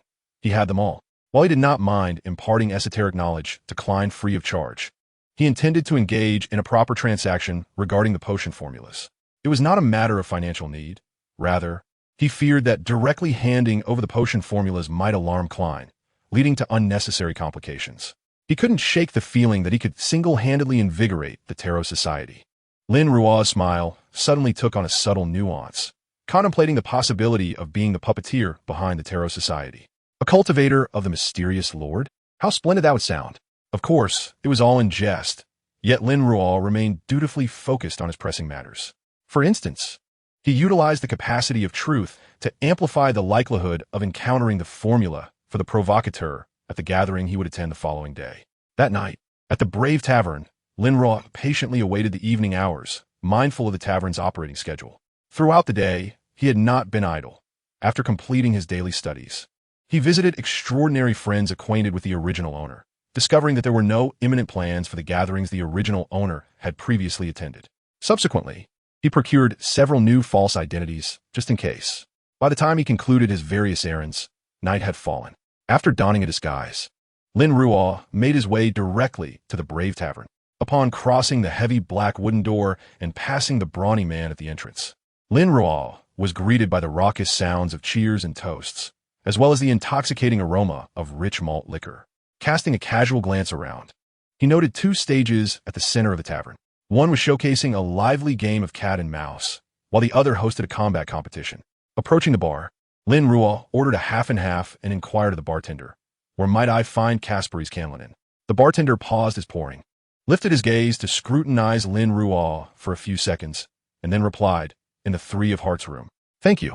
Lin Ruo expressed his gratitude politely before making his way to the entrance of the Three of Hearts room. The door was unlatched, and after a courteous knock, Lin Ruo pushed it open to find a man bearing a significant scar on his face engaged in a game of Texas Hold'em with a group of people.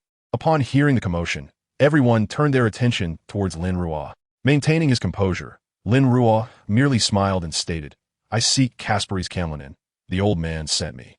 Kaspery's glanced at him, tossed his cards onto the table with a muttered exclamation, and approached Lin Ruo.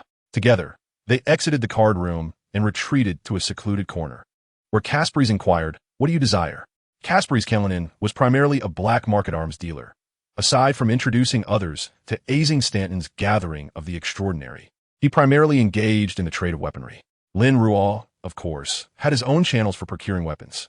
The original owner had previously possessed a firearm, but following a stroke of misfortune that landed him in the police precinct, the gun had been confiscated, and he had not replaced it, resulting in Lin Ruo entering the Eastern District weaponless post his ascension to hunter. Though Lin Ruo possessed his own channels, he deemed it prudent to purchase a revolver and ammunition from Kasper Skalin, believing it would enhance their rapport. After completing the transaction, he remarked, "I have heard that you are acquainted with some individuals who transcend human limitations, formidable beings indeed. I wish to make their acquaintance. Naturally, I shall compensate you appropriately." Kasper's initially languid gaze suddenly sharpened, exuding an icy intensity as he scrutinized Lin Ruo, deliberately cultivating an aura of intimidation. In the face of such pressure, an ordinary person might have faltered, yet Lin Ruo maintained his composure, continuing to smile while leisurely sipping his drink. "I can inquire on your behalf, though I cannot guarantee their willingness to meet you." Despite Lin Ruo's perpetually cheerful demeanor, Kasper, as the one exerting pressure, found himself momentarily outmatched. His instincts as a black market dealer, honed through years of interaction with extraordinary beings, warned him against provoking Lin Ruo, who likely possessed similar extraordinary powers. However, Kasper felt no trepidation, for he was well acquainted with numerous extraordinary individuals. "Please wait a moment. I shall provide you with an answer shortly." Chapter 26. The Gathering of the Extraordinary. "Very well." Lin Ruo nodded as he watched Kasper deftly weave through the crowd towards the rear of the bar. Such a lack of vigilance. Were I an official extraordinary, I could have easily apprehended him. He rolled his eyes in mild exasperation before taking another sip of his drink. He had ordered a half-and-half Sulu. The taste was passable, though it paled in comparison to the beverages he typically consumed. Yet, he was not particularly discerning in such matters, and found it adequate enough. "Tomorrow then," Lin Ruo set down his glass and inquired, "Do you prefer to be compensated today or tomorrow?" "Now," Kasper replied almost instinctively. "Not a problem." Lin Ruo nodded, promptly producing £2 from his bag and handing them to Kasper, who instantly broke into a broad smile, exclaiming, "How refreshing." He then clenched his right fist and tapped it against his left chest, declaring, "May the storm be with you." Lin Ruo merely smiled in response, choosing to remain silent. After bustling the kitchen for a while and preparing dinner, Lin Ruo settled down to enjoy his meal while perusing the evening news, relishing the rare moment of mental relaxation. Suddenly, his movements halted. It has taken effect. Riel Bear has already concealed himself within the territory governed by Stormdove. A smirk played on Lin Ruo's lips as he conjured a steel pen, emblematic of truth, and inscribed, Hainas Vincent and Silas Aripes will be discovered as members of the Aurora Society by the Extraordinary of the Storm Church next week. This truth did not incur significant expenditure, which did not surprise Lin Ruo. After all, following his warning, it would have been odd for Storm Dove not to intensify their search for Aurora Society members hidden within Tinjin. Given this premise, the likelihood of Hainas Vincent and Silas Aripes being discovered was considerable, and consequently, the cost of utilizing truth to accomplish this task would be minimal. This was, of course, another element of Lin Ruo's plan. In the style of ends, once Hainas Vincent and Silas Aripes were found out, they would likely meet their demise directly, and then. Lin Ruo twirled the pen in his hand, his gaze clouded with contemplation. What further actions will you undertake? Will you hasten the arrival of the progeny of the malevolent deity? He pondered, then lazily set the pen aside and stretched. It was time to study. The night passed without further incident, and after completing his studies, Lin Ruo slept soundly until morning, commencing another day of work and learning. Around the afternoon, he was once again summoned to Tinjin. However, as Klein was on a break and preoccupied with moving, he was unaware of any developments or actions from the official extraordinary. Lin Ruo remained unconcerned, engaging Klein in conversation about intriguing tidbits within the extraordinary realm and the various romantic escapades of Emperor Roselle. One must admit, persecuting Roselle is quite enjoyable. After transferring between several carriages, Lin Ruo alighted at the entrance of the Braveheart Tavern. He passed through the heavy black wooden door and the imposing doorman, entering the bar where he spotted Casper Scullin, already nursing a drink at the counter. Approaching, Lin Ruo patted Casper on the shoulder, greeting him with, "Good evening, Mr. Casper Scullin." Casper immediately turned towards him, then, recalling something, set down his glass and instructed, "Follow me." He led Lin Ruo, limping slightly, to the bar's kitchen, from which they ventured into a narrow alley, ultimately arriving before a pitch-black house. Casper then handed Lin Ruo a mask that could only obscure the upper half of his face, saying, "This is for you." Lin Ruo accepted the mask, glanced at it, and then donned it. The figure inside first assessed Casper, then scrutinized Lin Ruo before opening the door and beckoning him inside. Simultaneously, he presented Lin Ruo with a hooded robe. Lin Ruo put on the robe and followed the man through the dimly lit living room into a ground-floor parlor. The parlor remained unlit, save for a solitary candle on a coffee table. Surrounding the table sat a dozen individuals, all similarly masked and robed, creating a distinctly eerie ambience reminiscent of a horror film. Lin Ruo selected a corner to sit, casting his gaze over the assembly to ascertain their identities. A plump man, possibly a pharmacist from the original story, sat on a single sofa, while a rather gaunt figure, obscured by a hood, appeared to be the Elder of the Eye of Wisdom. After scanning the room, the Elder glanced at the wall clock and announced, "It is time. We need not wait for those tardy friends. Let us commence. I am here to auction a weapon, a dagger, crafted by an exceptional artisan, laced with potent poison. Each wound inflicted will impose varying toxic effects, and there exists a chance that the inflicted will bleed profusely, rendering ordinary healing remedies ineffective. With a shelf life of 6 months." After detailing the weapon's attributes, the shadow-cloaked woman continued, "I offer it for 450 pounds or the formula for the barbarian potion." Lin Ruo regarded the woman, then responded, "I possess the formula for the barbarian potion, but I have no interest in your weapon. I am amenable to a monetary transaction of 450 pounds or the formula for the provocateur potion. I offer gold." The shadow-cloaked woman quickly interjected, eager not to miss her chance, "I will accept gold." "Very well," Lin Ruo nodded. Producing the potion formula, he had meticulously transcribed in preparation for this exchange. He handed the neatly folded papers to a servant, who relayed them to the Elder of the Eye of Wisdom. The Elder then retrieved a ring adorned with numerous glimmering diamonds encircling a green gemstone, employing it to simulate the extraordinary abilities of a notary. After confirming its authenticity, he announced the formula as genuine. The shadow-cloaked woman exhaled in relief, first counting out 450 pounds and handing them to the servant for delivery to Lin Ruo.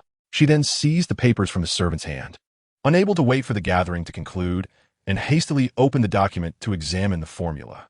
Lin Ruo, having secured the gold, stated, "I require the formula for the provocateur potion, which I can purchase with gold or exchange for another formula, such as the subsequent barbarian potion formula, though the price difference must be compensated."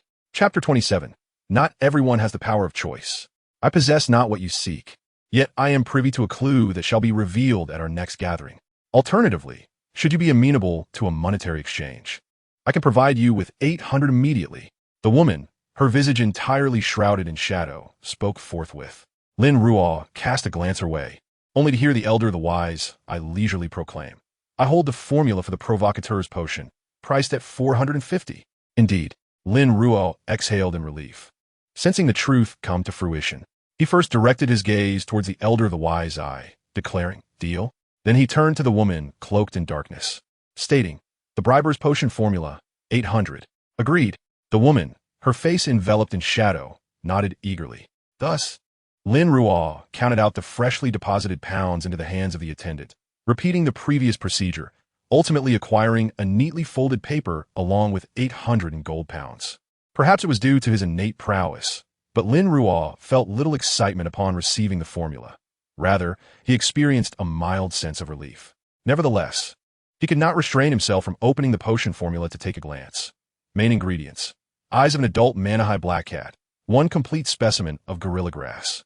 Auxiliary ingredients: 80 milliliters of pure water, 10 grams of spring ball grass powder, 1 black fairy flower, 100 milliliters of strong liquor. The formula bore little distinction from the typical sequence 8 potion recipes, comprising 2 main ingredients, neither particularly rare, as it was merely of sequence 8 caliber. The auxiliary materials were largely commonplace within the realm of the mysterious. While they lacked the accessibility of sequence 9 auxiliary components, they were not scarce either. Lin Ruo was confident that procuring these items through his current channels would pose little difficulty. It seemed that once he had digested the hunter's potion, he would be poised to ascend to the status of a provocateur. However, the notion of embodying a provocateur elicited a peculiar expression from Lin Ruo. If he were to provoke the hot-pot malevolent spirit, would the provocateur's potion dissolve upon entry? Best not to tempt fate. Restraint is paramount. After securing the provocateur's potion, Lin Ruo observed other transactions, but due to a lack of satisfactory offerings, he refrained from participating further. Once all dealings were concluded, the elder of the wise, I announced the gathering's adjournment, subsequently arranging for attendees to exit the room, one by one, at 3-minute intervals. Perhaps considering Lin Ruo's status as a suspected sequence 9 newcomer, the elder designated him as the first to leave. Stretching languorously, Lin Ruo placed the potion formula and his wallet upon the table, then picked up the ancient giant language textbook beside him. He immersed himself in the study of ancient giant, ancient elvish, and ancient hermetic scripts, alongside role-playing, script tearing, and attending Klein's classes to acquire knowledge of the mysterious realm. Reflecting upon the myriad tasks he was to undertake next, even Lin Ruo felt a twinge of anxiety. There truly was no moment to relax. He exhaled and plunged back into the ocean of learning. Good morning. Having long since acclimated to the notion of being summoned to Tianjin at any time, Lin Ruo found himself transported once more, and upon spotting Klein brushing his teeth, he greeted him with a calm smile in Chinese. Good morning. The startled Klein, upon recognizing Lin Ruo, reciprocated with a smile. You are to become an extraordinary individual today. Are you nervous? Lin Ruo inquired, recalling their conversation the previous day when Klein had disclosed his choice. Your mindset seems commendable, Lin Ruo remarked, choosing to remain silent thereafter, patiently awaiting Klein to complete his morning routine, enjoy breakfast, and exit with him to board the non-rail carriage bound for the Blackthorn Security Company. Upon disembarking, standing at the entrance of the Blackthorn Security Company, Klein inhaled deeply, suddenly recalling something, and asked, by the way, Lin Ruo, what is your pathway to becoming extraordinary? Of course, if it is inconvenient, you need not disclose it. Me? Lin Ruo paused momentarily before responding with a beaming smile. I am of the hunter pathway, symbolizing war. War? What connection does the hunter have to warfare? Klein pondered, though he refrained from pressing further, merely expressing some astonishment. I had assumed you might align with the observer or a similar pathway. I did not anticipate you would choose the hunter. Though he had yet to examine the detailed introduction of the hunter pathway, Klein could infer from the potion's name and Lin Ruo's declaration that it must emphasize direct combat. Despite their brief acquaintance, Klein sensed that Lin Ruo was not inherently inclined towards direct confrontation. In fact, he had an inkling that Lin Ruo was the type to orchestrate events from behind the scenes, manipulating others in a manner that left them blissfully unaware of their own arrangements. One would expect such an individual to gravitate towards a more clandestine pathway. Surprised, Lin Ruo glanced at Klein, then sighed, a hint of disappointment lacing his voice. If given the choice, I too would prefer the observer. It aligns more with my aesthetic. Alas, not everyone possesses the privilege of choice. Klein hesitated, promptly recalling the discussions previously had with both Lin Ruo and Dunn regarding the innate half-exceptional individuals, leading to a moment of clarity. Mistakenly believing he had touched upon a sensitive subject, he hurriedly apologized. My apologies. No matter. I have long since reconciled myself to this truth. Furthermore, the hunter pathway is not without its merits. Devoid of sequence 0, it boasts formidable combat prowess.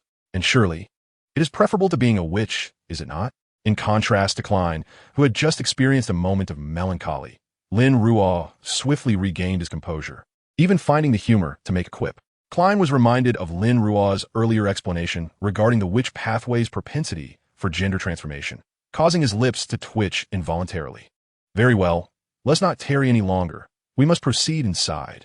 You are to officially become an extraordinary individual today, Lin Ruo urged, prompting Klein to enter the Blackthorn Security Company.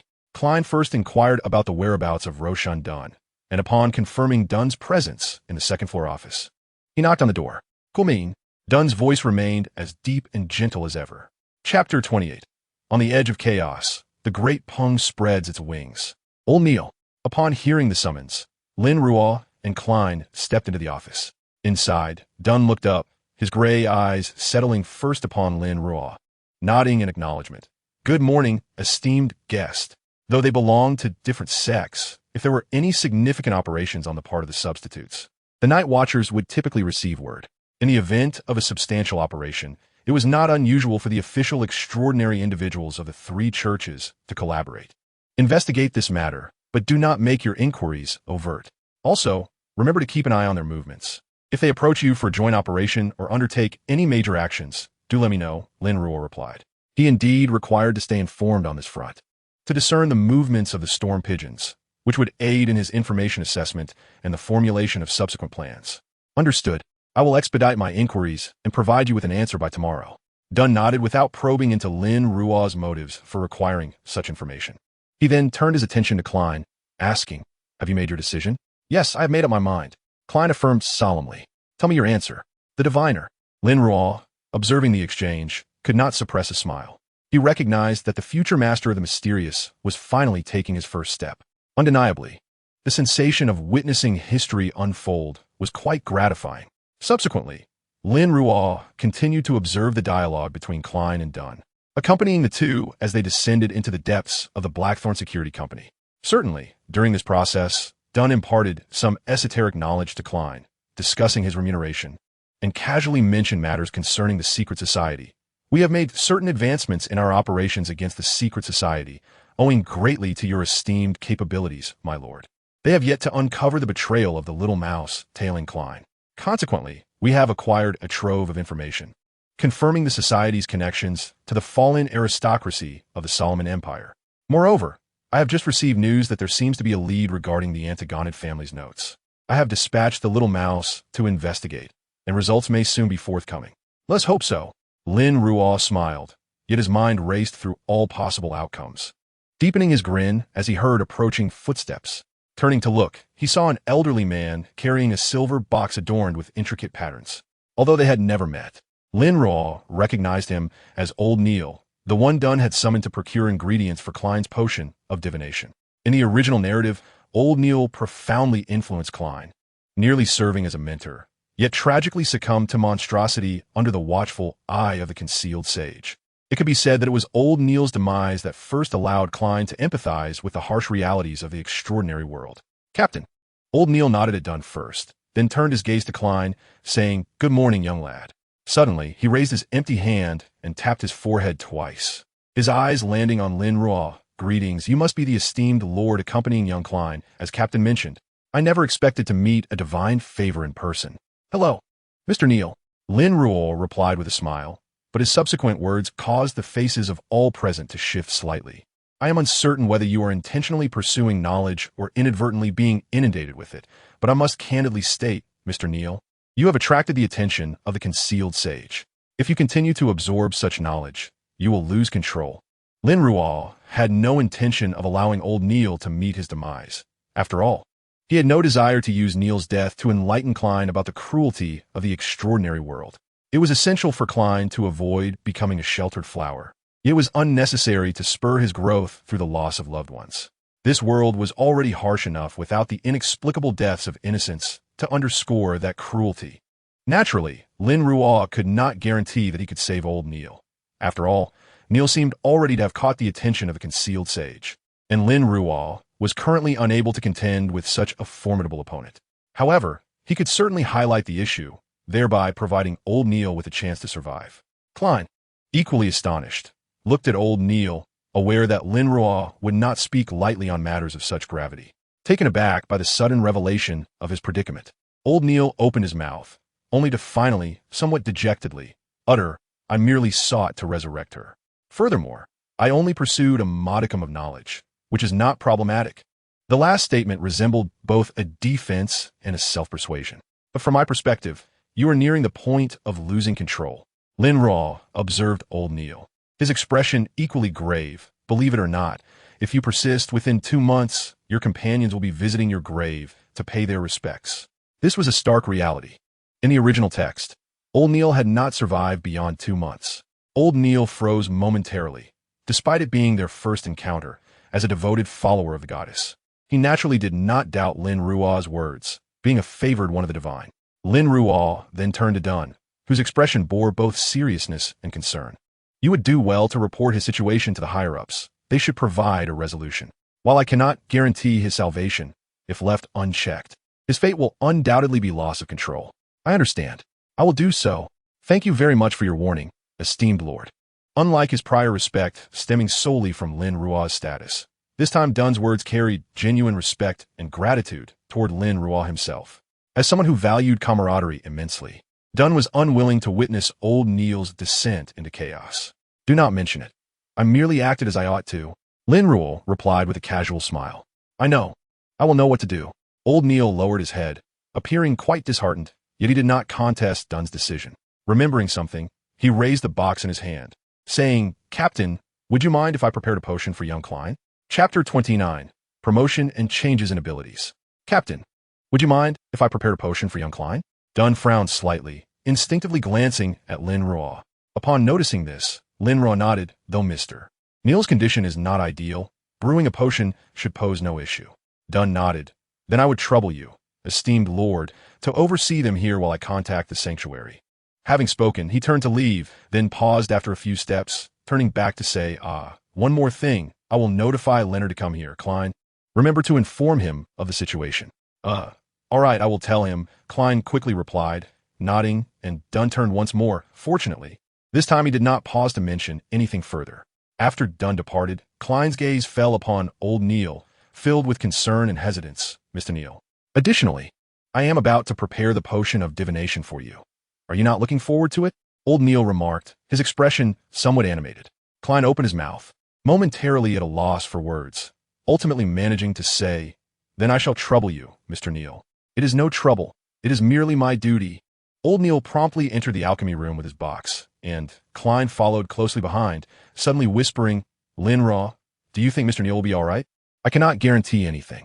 Lin Ruo refrained from making grand promises, instead tempering his smile. "After all, I am not a deity. Can deities save Mr. Neil?" Klein asked this question in an extremely hushed tone. "Perhaps they can." Lin Ruo neither affirmed nor denied, his gaze somewhat unfocused as he thought of the gods in the original narrative, who too faced the threats of madness and loss of control. His voice barely above a whisper. Yet ultimately, only humanity can save humanity, for reasons unknown, despite this sentiment being inspired by thoughts of the 7 gods. Lin Ruo felt a profound rage and sorrow welling within him at this moment. However, this emotional surge was fleeting, dissipating quickly enough to leave Lin Ruo questioning whether it was merely an illusion. It must be just an illusion, he thought, as if emphasizing a truth he himself did not believe. Meanwhile, old Neil had already opened the box, extracting the ingredients for the potion of divination, beginning to explain the specifics of potion brewing to Klein while preparing the potion simultaneously. As a diligent student, Klein immediately began to listen intently, while Lin Ruo floated nearby, smiling as he contemplated what price he might offer to acquire the subsequent formula for the potion of divination for Klein. However, this train of thought was abruptly interrupted. For the moment Klein consumed the potion and ascended to the role of diviner, Lin Ruo simultaneously sensed changes within himself. It felt as though something had shifted, and Lin Ruo's mind was flooded with new information. Through this newfound knowledge, Lin Ruo realized that from this moment forth, he could freely control his spiritual form, traveling between Tianjin and Beakland without the previous abrupt transitions. However, this newfound freedom was not absolute, for after the transformation, Lin Ruo could now maintain his spiritual form for a maximum of only 2 hours each day, though there were no restrictions on the number of trips he could make. The duration had indeed shortened compared to before. Nonetheless, on the whole, it is certainly an improvement compared to the previous state of uncontrollable fluctuations. Simultaneously, Lin Ruo has also discerned some changes in his extraordinary ability. The intrinsic function of his ability remains unchanged, akin to its original state. Yet the upper limit of its potential has evidently increased. For instance, if Lin Ruo could previously simulate a demigod for merely 60 seconds, he can now sustain this feat for at least 90 seconds. This marks a significant advancement. In the past, such a substantial improvement in his extraordinary ability had only occurred once, when he grasped the essence of that ability. Typically, his extraordinary power has been gradually evolving through constant use, unlike the esoteric world, where one must consume potions to progress. Lin Ruo's ability naturally develops with regular application, albeit slowly. However, this time, the situation is clearly distinct. His extraordinary ability has grown due to Klein's ascension. This has altered Lin Ruo's perception of Klein. Originally, Lin Ruo's desire to cultivate Klein into the master of the esoteric was merely a matter of curiosity and a consideration of the impending apocalypse, lacking fervor. Yet, at this moment, his resolve to see Klein evolve into the master of the esoteric has become unprecedentedly steadfast. After all, merely attaining sequence 9 has instigated such a transformation in his extraordinary ability. Who knows how far it could advance should Klein become the master of the esoteric? Lin Ruo concedes that, despite his current hunter capabilities, he still prefers the extraordinary abilities he has grown accustomed to, even if this enhancement is neither scientific nor esoteric. Internally, he chuckled at the absurdity of it all, feeling a surge of excitement mixed with caution. Ultimately, however, he refrained from voicing any of his emotions. Just then, Lin Ruo heard Klein's voice. Turning to look, he saw Klein observing him with a curious gaze, evidently having become a diviner and activated his clairvoyance. Lin Ruo raised an eyebrow and smiled. Why the surprise? It's not as if this is the first time you've seen me. Haven't you gazed at your reflection in a mirror countless times before? Nevertheless, the tangible presence of the young man before him felt far more authentic than the mere silhouette observed in the mirror. Klein, still adorned in his previous attire, floated nearby, his eyes as beautiful as obsidian, exuding the same warmth and composure, albeit with a hint of exasperation at the corners of his mouth. This is Lin Ruo. This is a fellow from the same homeland.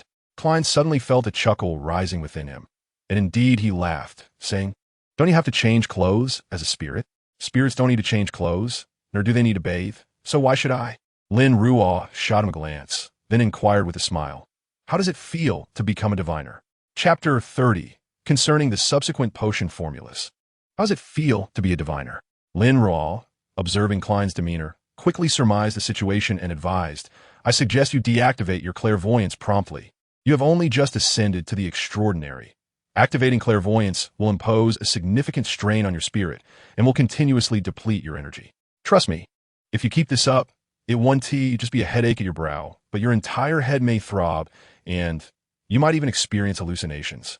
Old Neil, standing nearby, nodded in agreement, elaborating on Lin Ruo's advice with a thorough explanation, which closely mirrored the original narrative. "I can't help but feel that you two are reveling in my misfortune," Klein internally grumbled before asking, "So, how do I turn off clairvoyance?" Lin Ruo exchanged glances with old Neil, then gestured for Neil to elucidate the matter to Klein, opting not to intervene. After all, in the realm of the extraordinary, he could only be considered a novice, despite having a foundation from the original narrative and some sporadic knowledge imparted by the previous host. He lacked the solid grasp of fundamental concepts that old Neil, with his official background, possessed. Thus, as old Neil instructed Klein on the basics of clairvoyance, Lin Ruo listened attentively. Once the lesson concluded, a series of knocks echoed at the door, and Lin Ruo turned to see Leonard standing at the entrance to the alchemy room. He appeared blissfully unaware of the unfolding events. His expression relaxed, and his demeanor as carefree as ever. Yet, thanks to his attractive features and the inherent poetical aura he exuded, this nonchalance only added to his allure. Just by looking at his face and bearing, one would never guess he was a poet limited to writing verses as simplistic as oceans are merely water. Observing Leonard, who could be deemed one of the pinnacle beauties of the esoteric world, Lin Ruo stifled a chuckle but refrained from speaking. "Good morning, old Neil, Klein, and your grace." Leonard greeted, his gaze settling on Klein. "Congratulations, Klein. How does it feel to be an extraordinary being?" After appraising him, Leonard remarked, "You seem well. By the way, is there something going on here? The captain sent me to inquire about the specifics." Klein's smile instantly faded, and his expression turned serious as he organized his thoughts, succinctly relaying old Neil's situation. Leonard, clearly taken aback by the news, wore a blank expression, staring at old Neil in disbelief, opening his mouth as if to speak, yet seemingly at a loss for words. "Hey, I say, why does it look like both of you are bracing for my imminent unraveling? Things aren't that dire, are they? Relax." Old Neil chuckled, attempting to soothe Leonard, even though he was the one directly involved, appearing more composed and optimistic than the others. "I'm not," Leonard interjected. "I just didn't expect this." He rambled on, his confusion evident as he struggled to articulate his thoughts, finally succumbing to a crestfallen tone. "I'm just so shocked. How could this happen? How could this happen?" He then seemed to realize that displaying such despondency was unwarranted, forcing a smile as he said, "Yes, you're right. Things aren't that bad. Old Neil, you'll be fine." Though somewhat melodramatic and even a bit childish, it was surprisingly heartwarming to see such concern for a companion, Klein mused internally, just as he heard Lin Ruo's voice. Klein instinctively glanced in Lin Ruo's direction, but, having deactivated clairvoyance, he saw nothing. However, he was accustomed to this scenario, responding with a simple acknowledgement before bidding farewell to old Neil and Leonard as he exited the alchemy room. Although old Neil had yet to lose control, the mere thought of facing the threat of losing control, especially for someone who had taught him some esoteric knowledge, was enough to trouble Klein and heighten his vigilance. Beside him, Lin Ruo was not surprised by his words, casting a glance at him and asking, "Do you regret becoming extraordinary?" "Not at all. I'm merely a bit contemplative." Klein shook his head, unwilling to dwell on such a heavy topic any further, and continued, "By the way, it seems the Night Watcher lacks the potion formula for the Diviner Pathway's subsequent stages. I still don't know where to find the formula for Sequence 8 of the Diviner Pathway. No, the Night Watcher possesses it." The goddess even imprisoned Little and hid a card of the blasphemer. Lin Ruo thought nonchalantly, but then teasingly added, "As for whether the Night Watcher holds it, I cannot say, considering I am merely a half-official extraordinary being. However, I do know where to find the potion formula for Sequence 8 of the Diviner Pathway." Klein immediately turned towards Lin Ruo, asking, "You know?" Lin Ruo replied leisurely, "You are aware of the blasphemer card, correct?" Klein nodded, a vague suspicion forming in his mind. In the next moment, Lin Ruo confirmed his conjecture, saying, "I once, due to unforeseen circumstances, beheld the blasphemer card of the Diviner Pathway. Thus, I am not merely acquainted with the potion formula for the seer path of Sequence 8. I am also knowledgeable about those that follow, such as Sequence 7, Sequence 6, and even the formula for Sequence 0. It would be inaccurate to claim he is entirely deceitful, for he has perused the Lord of Mysteries, wherein Klein has encountered the Fool card. Therefore, rounding it off, one could assert that he has indeed seen the blasphemy card of the Fool, which is beyond reproach. You have mastered a divine pathway?" Klein felt both exhilaration and astonishment. "Indeed, one could say so." Lin Ruo nodded with a grin and remarked, "How about that, excited? Are we? You need not worry about your future potion formulas." Without waiting for Klein's reaction, he continued, "However, let it be clear that I shall not be bestowing these formulas upon you free of charge. The esoteric knowledge I imparted earlier was a courtesy to a fellow townsman. But even brothers must keep accounts clear. If you wish to obtain the formulas, you must provide either gold, goods, or some other form of compensation. Naturally, considering our shared origins, I shall offer you a 50% discount." Although Lin Ruo was resolute in his intention to cultivate Klein into the Lord of Mysteries, he had no intention of granting these formulas without charge. Unconditional indulgence cannot forge a true master of the arcane. It is crucial that one comprehends the value of hard-earned knowledge. Chapter 31. On how to exploit the Church's resources. Indeed, considering our shared origins, I shall offer you a 50% discount. Upon hearing this, Klein was momentarily taken aback, clearly not expecting Lin Ruo to suddenly display such mercenary tendencies. However, he found nothing inappropriate in this. After all, Lin Ruo was under no obligation to provide him with these potion formulas for free. His prior instruction in esoteric knowledge was a matter of goodwill, not duty. Moreover, Lin Ruo's willingness to offer a discount was already beyond Klein's expectations. Thus, Klein simply inquired, "How much gold or what goods must I offer to procure the potion formula for Sequence 8 from you?" He did not reach for the stars by asking about the prices of the subsequent formulas, as he was merely a newly promoted Sequence 9 and saw no need to consider such distant matters. Generally, the market price for a Sequence 8 potion formula hovers around £400. Thus, with a discount, it would amount to £200. Fully aware of Klein's financial constraints, Lin Ruo deliberately announced the price leisurely, and indeed, he observed Klein's expression become blank, as if the words "so expensive" were inscribed upon his face. Unable to suppress a chuckle, he added, "However, I believe you need not rush to redeem the Sequence 8 potion formula from me. Isn't done currently investigating the mysterious association? The association is not lacking in extraordinary individuals of the seer path. Provided your luck is not exceedingly poor, you may acquire the Sequence 8 potion formula from the Night Watch before you fully digest the potion. In that case, you can leverage your accumulated merits to directly petition your captain for a promotion, saving you a substantial sum." Klein was momentarily stunned, then he seemed to grasp the implication. Feeling a bit embarrassed as he rubbed his nose and remarked, "Doesn't that count as exploiting the church's resources?" Klein was immediately taken aback. "Klein, you seem off." Almost instinctively, he glanced skyward to check for gathering thunderclouds, hesitatingly casting a look in Lin Ruo's direction and saying, "Lin Ruo, such statements.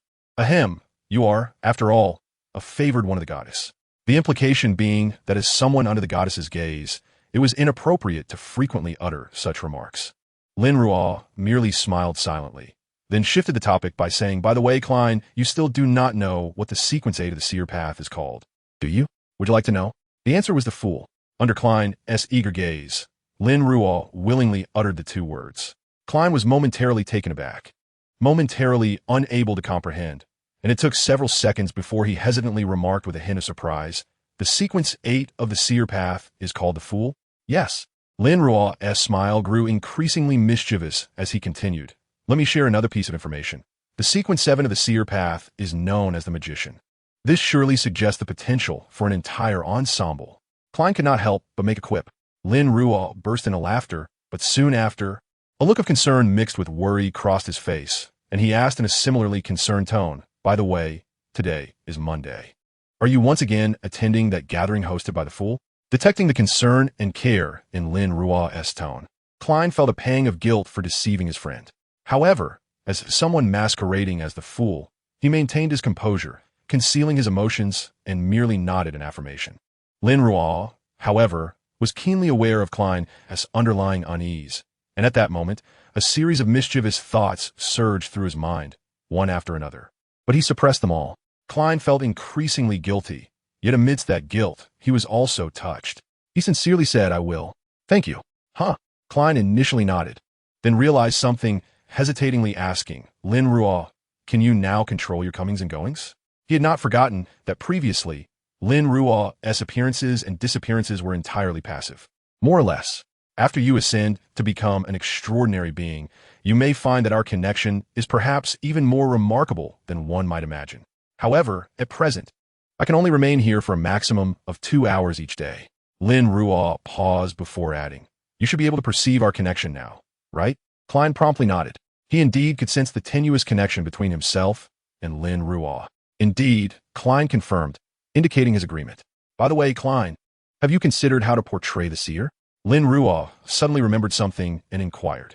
"Well, I have a few ideas. I plan to try my hand at part-time work as a seer at the Seer Club in Tianjin. This might help me better embody the role of a seer."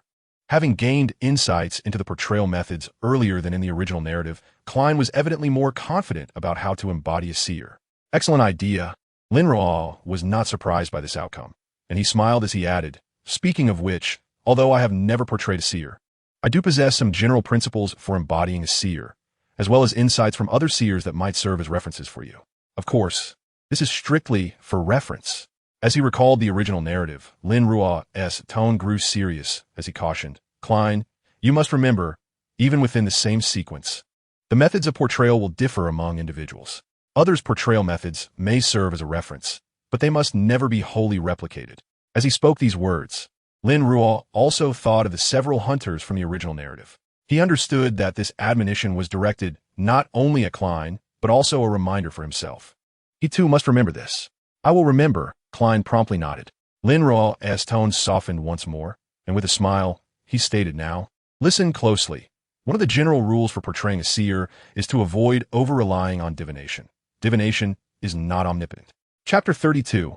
I suspect my girlfriend is fake. Since the storm pigeons have already set their plans in motion, subsequent strategies can indeed follow suit.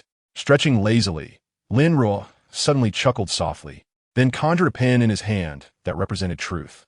He inscribed the following words. Hainas Vincent and Silas Aripes will be discovered this week by the Punisher as members of the Aurora Society.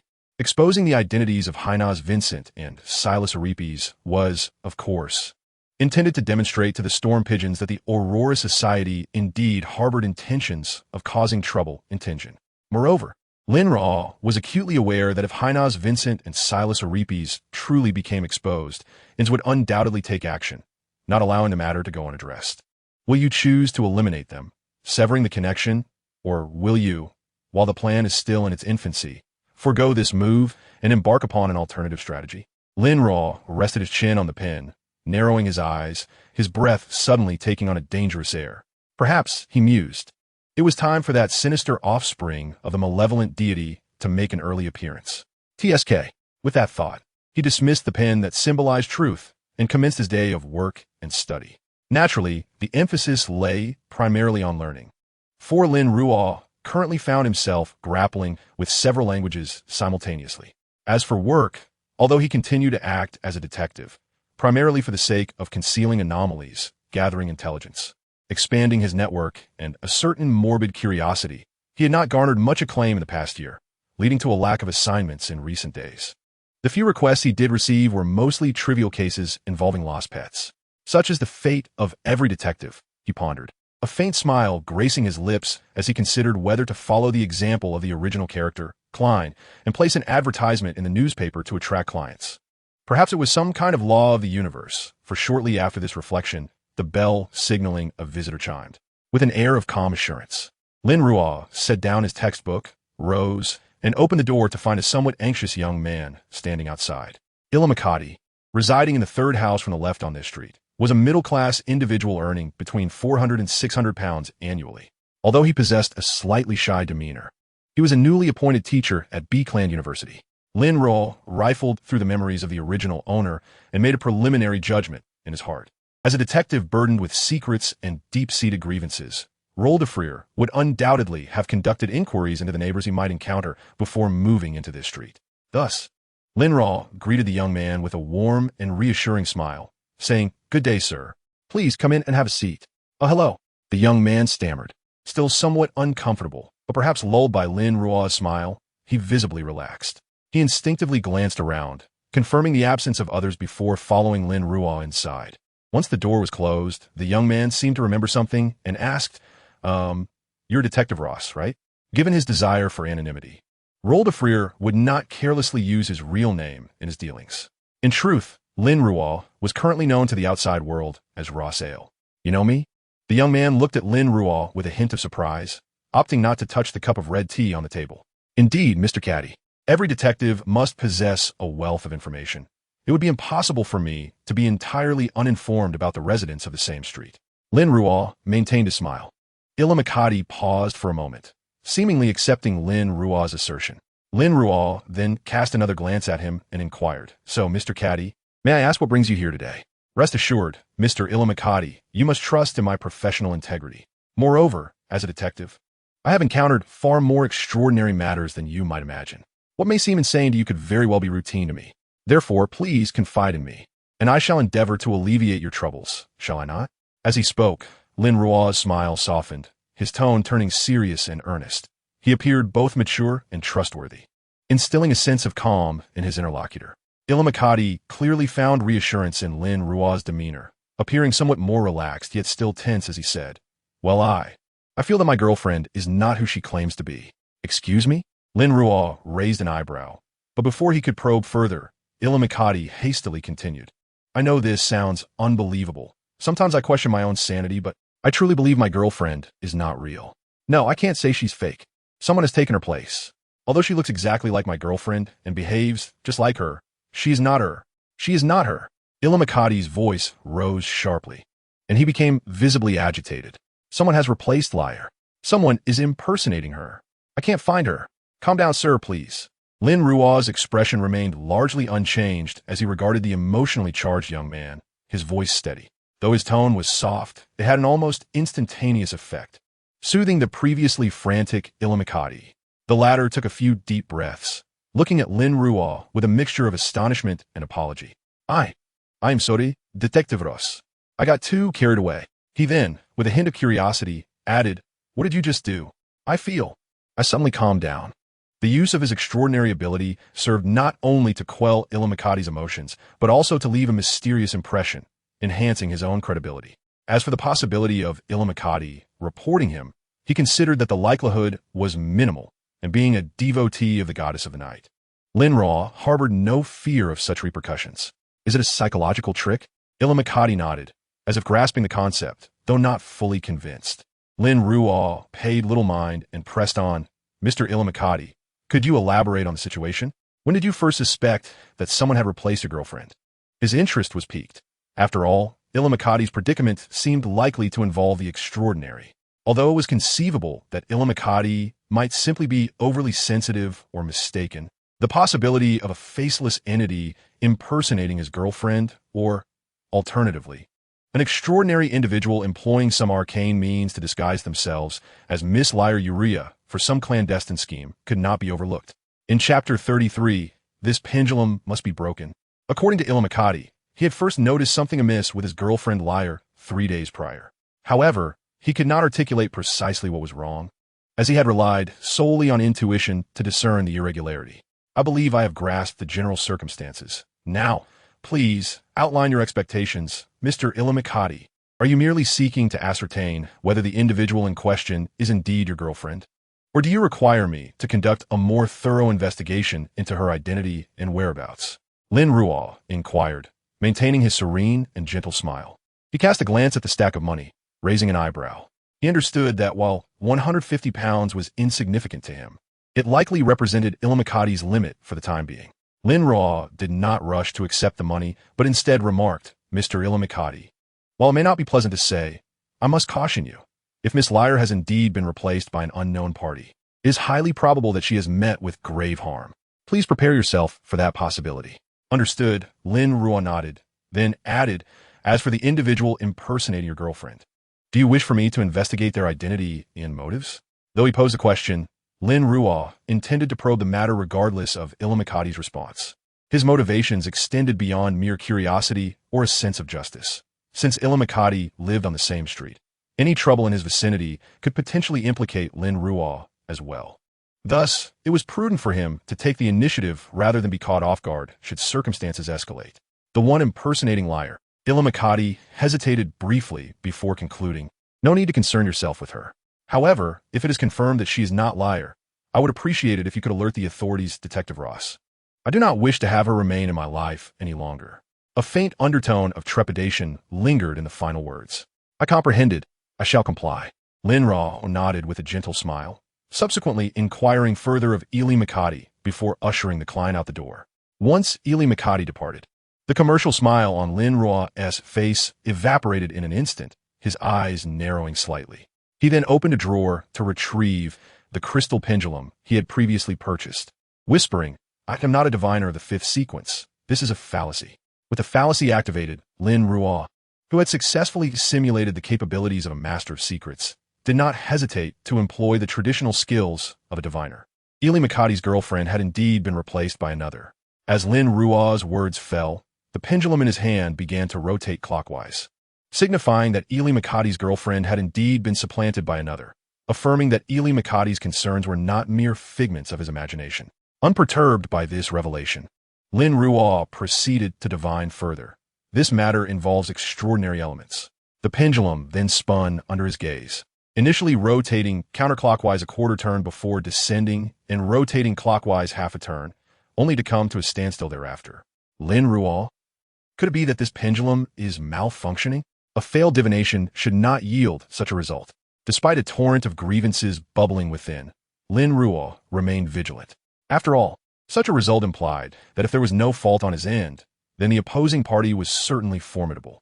Heightening his caution, Lin Ruo then utilized his fallacy ability to simulate the capabilities of a fourth sequence diviner, once again divining whether the incident of Ili Makati's girlfriend being replaced possessed extraordinary factors. And this time he received a definitive answer. Indeed, there were extraordinary elements involved. This was a significant development. Lin Ruo mused, a flicker of contemplation crossing his eyes. He then proceeded to divine another matter, specifically whether his involvement in this affair would pose any danger. The divination revealed a risk, albeit a manageable one. Lin Ruo raised an eyebrow, concluding his simulation of the trickster's abilities and stretching languidly. Divination is not omnipotent.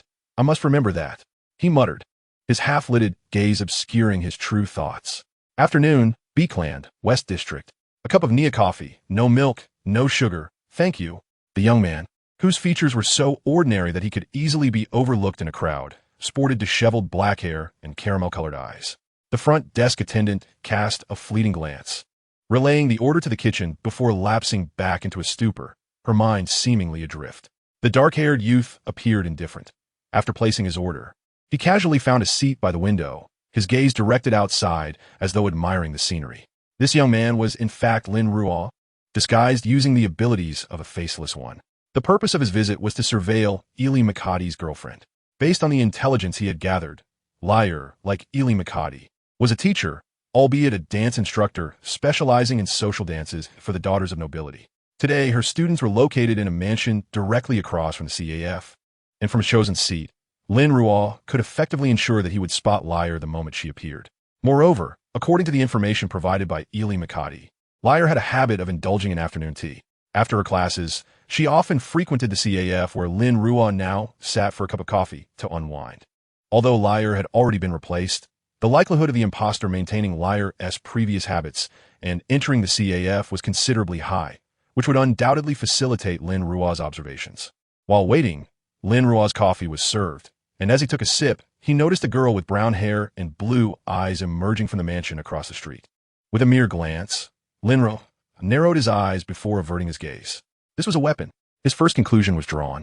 The individual before him was certainly not an extraordinary being of the diviner path. This was his second deduction. She was not a high-sequence extraordinary being. This was the third conclusion Lin Ruo reached. The sharpness of her presence was akin to that of a weapon. Could she be an extraordinary warrior? To avoid detection, Lin Ruo lowered his gaze, lifting his coffee cup as a guise, while simultaneously pondering Liar's path.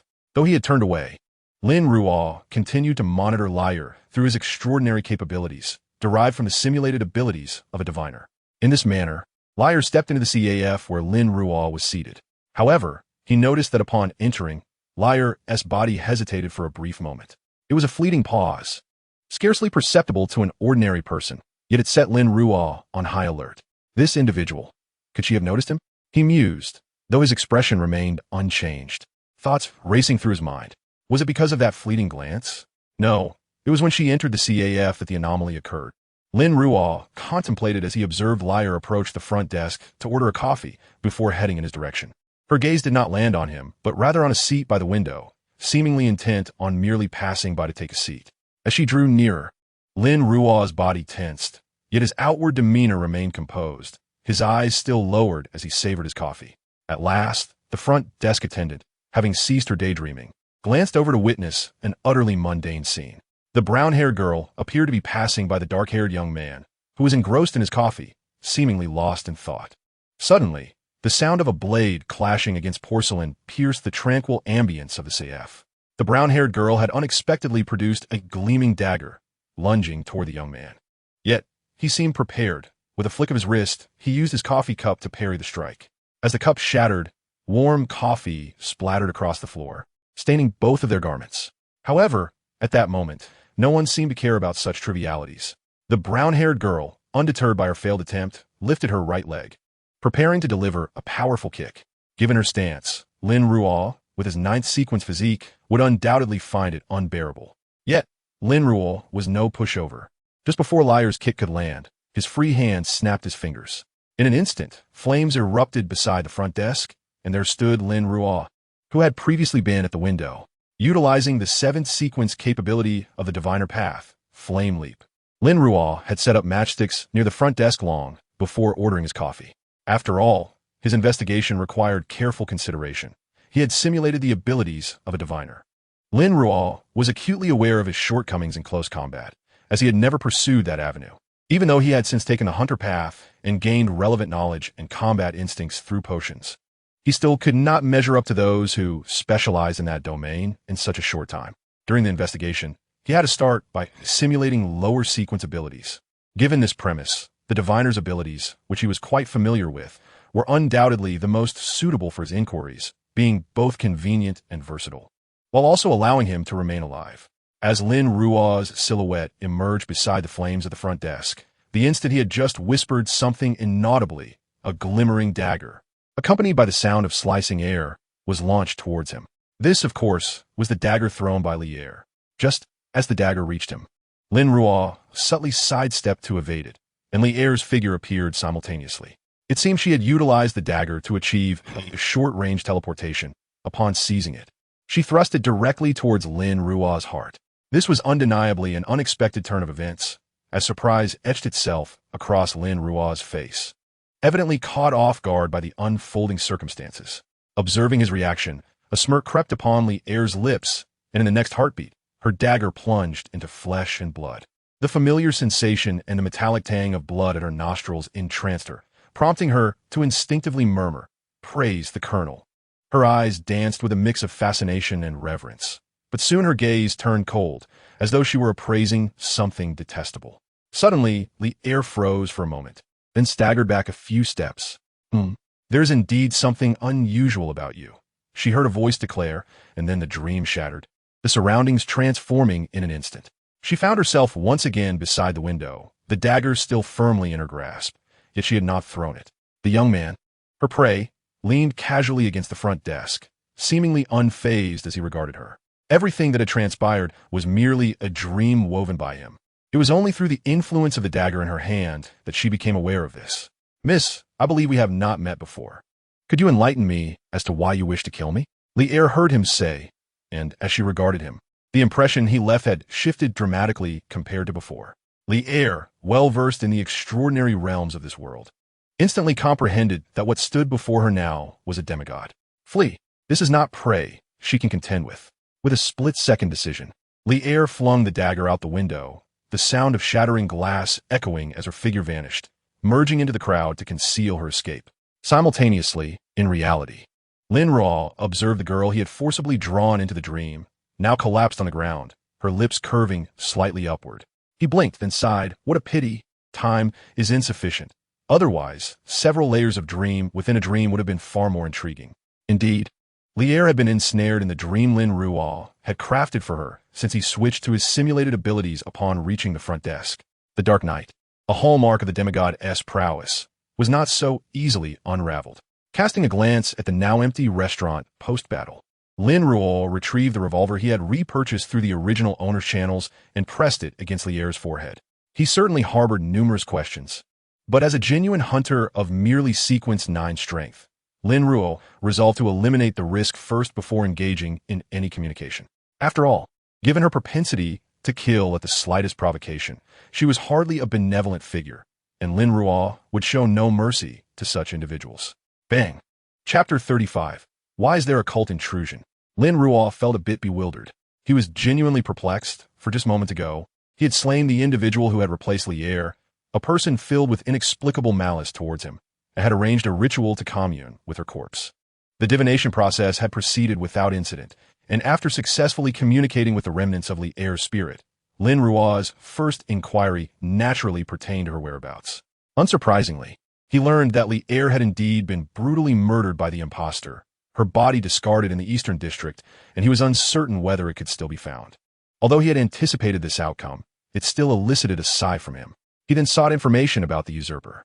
Using dream divination, Lin Ruo perceived, in a dimly lit hall, a stranger kneeling in fervent prayer before a massive, magnificent statue. Lin Ruo's gaze shifted to the statue, and he beheld a figure carved with countless scars, a blind man bereft of ears. He momentarily froze, a thought striking him. Wait, the colonel. The old deaf-blind man covered in scars. The acolyte sharp as a weapon. Oh my, the shimmering blade church? A cult simulator? Just as Lin Ruo grasped this shocking possibility, the dream suddenly shattered, along with the remnants of Li Er's spirit. An intense pain shot through his head as he opened his eyes, staring at the now quiet corpse, devoid of even the last remnants of spirit. And he couldn't help but feel a pang of frustration. He was certain that the abrupt failure of the communion, resulting in the complete dissipation of her spirit, was far from a normal occurrence. Something had interfered with him. At that moment, Li Er's previously unblemished face abruptly distorted, and her entire form transformed, shifting from the brown-haired Li Er to the girl he had just seen in the dream.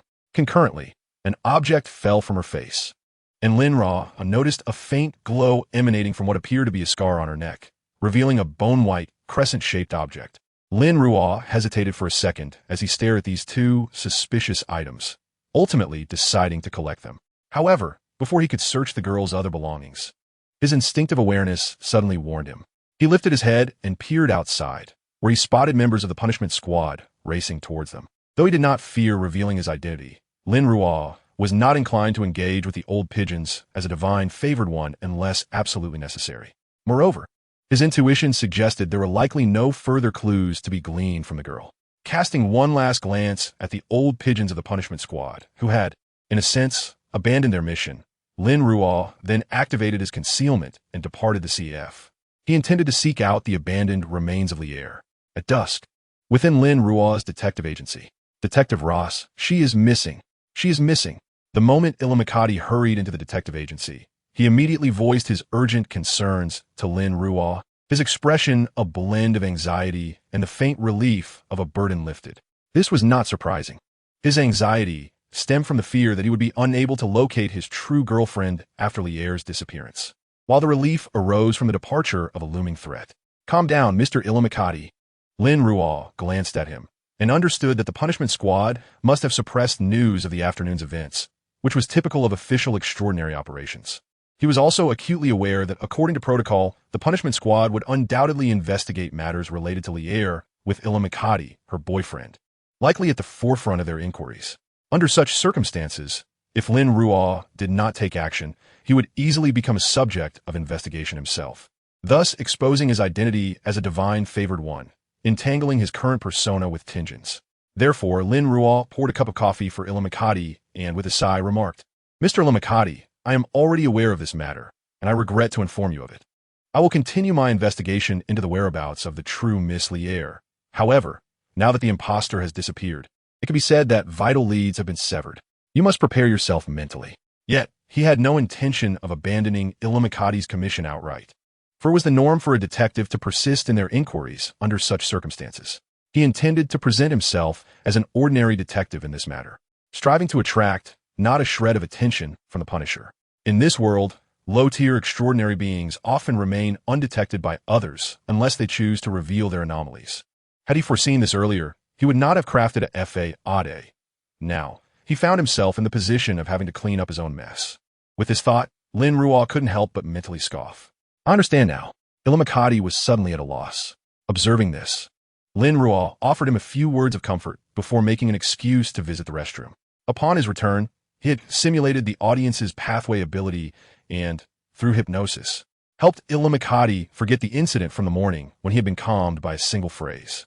After chatting for a bit longer, he sent Illimakati on his way. As he closed the door of the office, having concluded the simulation of the audience's pathway ability, Lin Ruo stretched lazily and retrieved a metallic box from his pocket. Upon opening it, he was greeted by the very items he had previously acquired from Li Er. After divining these two objects, he understood their nature. They were not extraordinary traits or items, but rather influences. One was a Tier 3 moth influence, and the other a Tier 2 blade influence. These were not objects of the enigmatic world, but belonged to a cult simulator from a game Lin Ruo had once played. In that cult simulator, influences were crucial elements. Typically, influences such as comfort, fear, and obsession, along with legendary influences imbued with special attributes, permeated the entire gameplay. With the worlds of literature and the enigmatic in mind, Lin Ruo was not surprised to see elements of the cult simulator manifesting in reality.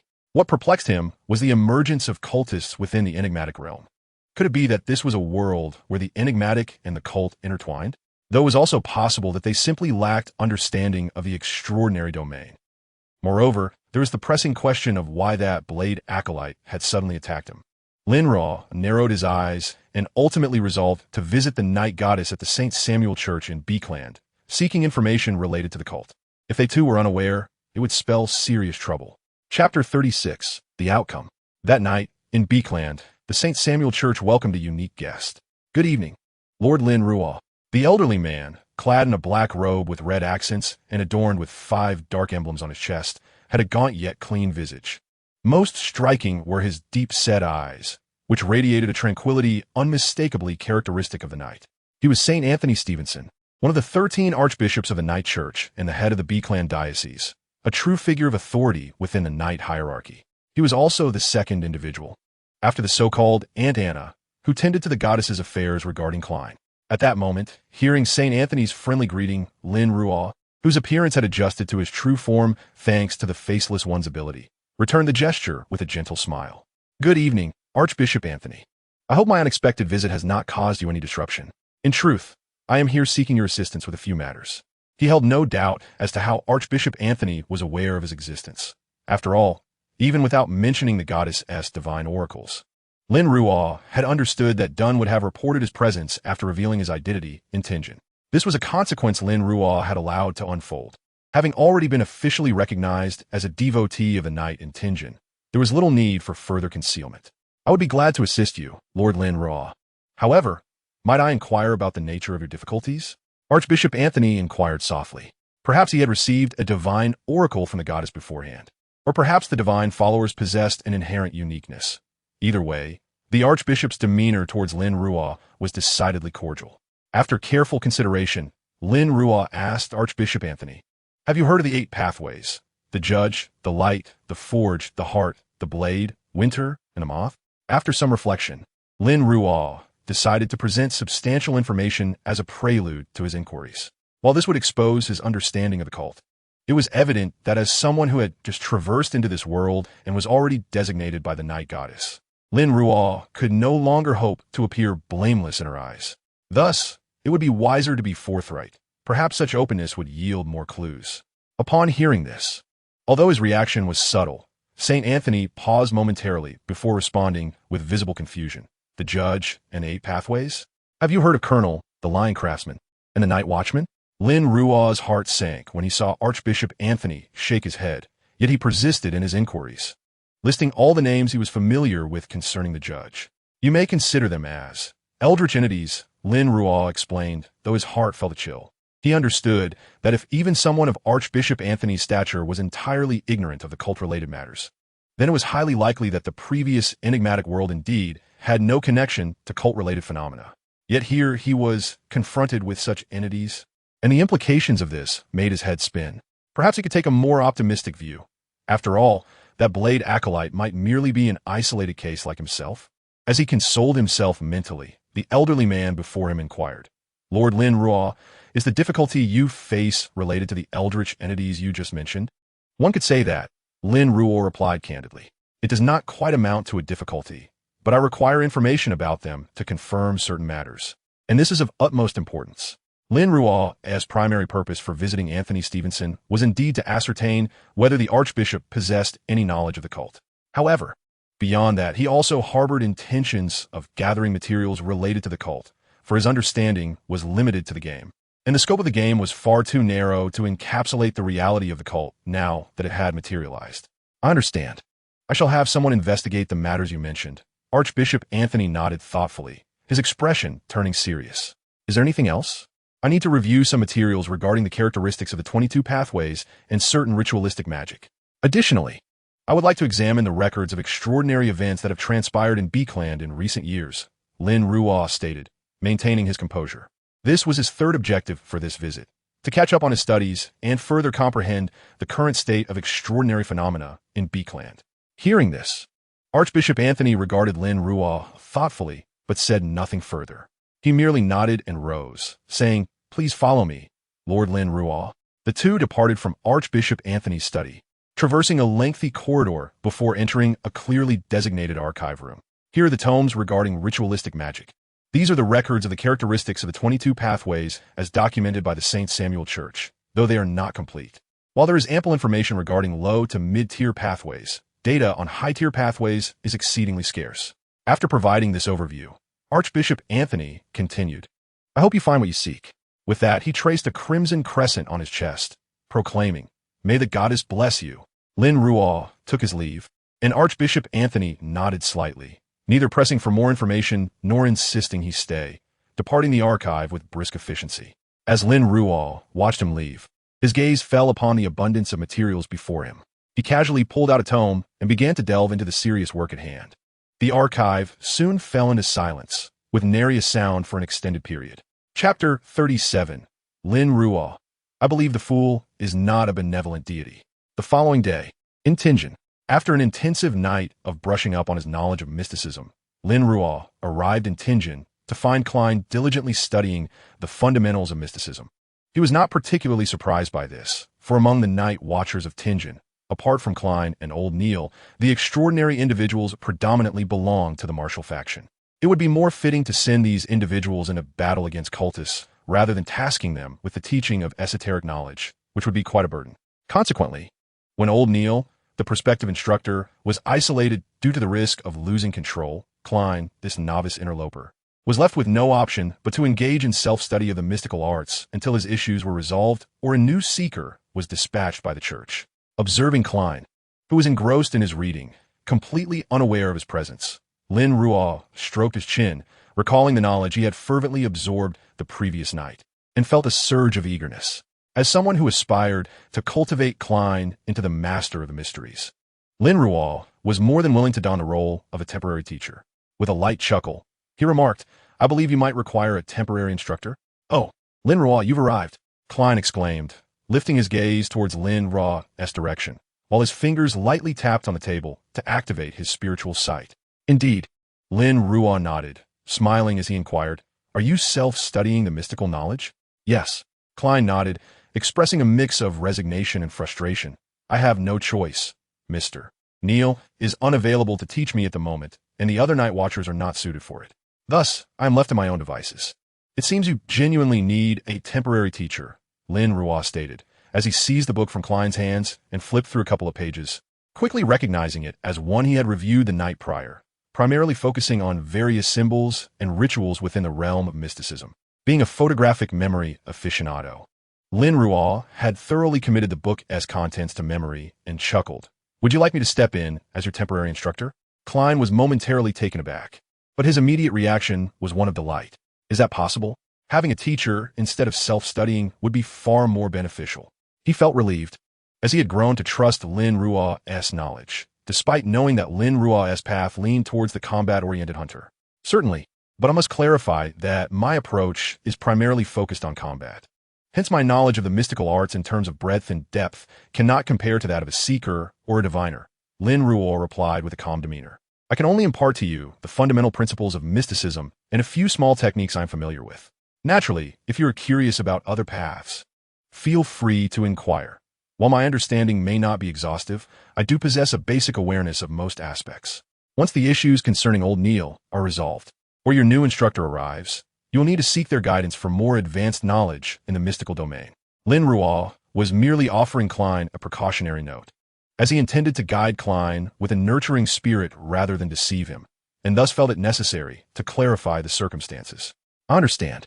Regardless, I sincerely appreciate your help," Klein responded earnestly. "Haha, there is no need for such formality. After all, we are friends." Seeing Klein's demeanor, Lin Ruo couldn't help but chuckle, his previously heavy heart lightening due to the matter of the secret cult. He then inquired, "By the way, you attended that gathering again yesterday, didn't you? How'd it go? Did you encounter any troubles or questions?" His inquiry, rather than eliciting a straightforward response, made Klein, who had been touched by Lin Ruo's willingness to teach, feel a pang of guilt. Nevertheless, he maintained his composure and shook his head. "I didn't encounter any difficulties. After a moment's hesitation, he added, "In fact, I found that gentleman, the fool, rather agreeable. Even if he is a deity, he likely isn't an evil god." Klein felt it necessary to elevate the fool's image in Lin Ruo's eyes, at least to prevent Lin Ruo from associating the fool with malevolence. After all, it would be quite embarrassing if his true identity were to be revealed later. Lin Ruo, perceiving the subtle shifts in Klein's expression, nearly lost his composure, and with a serious demeanor, he gazed at Klein, stating, "Klein, you are far too naive. Although the fool has not exhibited any malice thus far, it does not necessarily imply benevolence, perhaps." He left the thought unspoken, yet Klein instinctively grasped his implication. In that moment, Klein felt as though the cap of an evil god was being stubbornly placed upon his head. Feeling somewhat pained, he scrambled for words to salvage his stance, only to find Lin Ruo's expression grave and earnest as he continued, "Klein, do you know? In the Fourth Age, there's an old saying, never doubt the power of the divine, but do not trust their mercy. This adage, even in contemporary times, remains applicable, and I hope you will remember it." Gazing at Lin Ruo's concerned and earnest expression, Klein swallowed the defense that had risen to his throat. He recognized that Lin Ruo's warnings stemmed from genuine concern for his well-being. He was acutely aware that if he continued to defend the fool in this context, Lin Ruo would likely suspect he had been bewitched by an evil deity. Perhaps it would be better to explain later, Klein thought silently.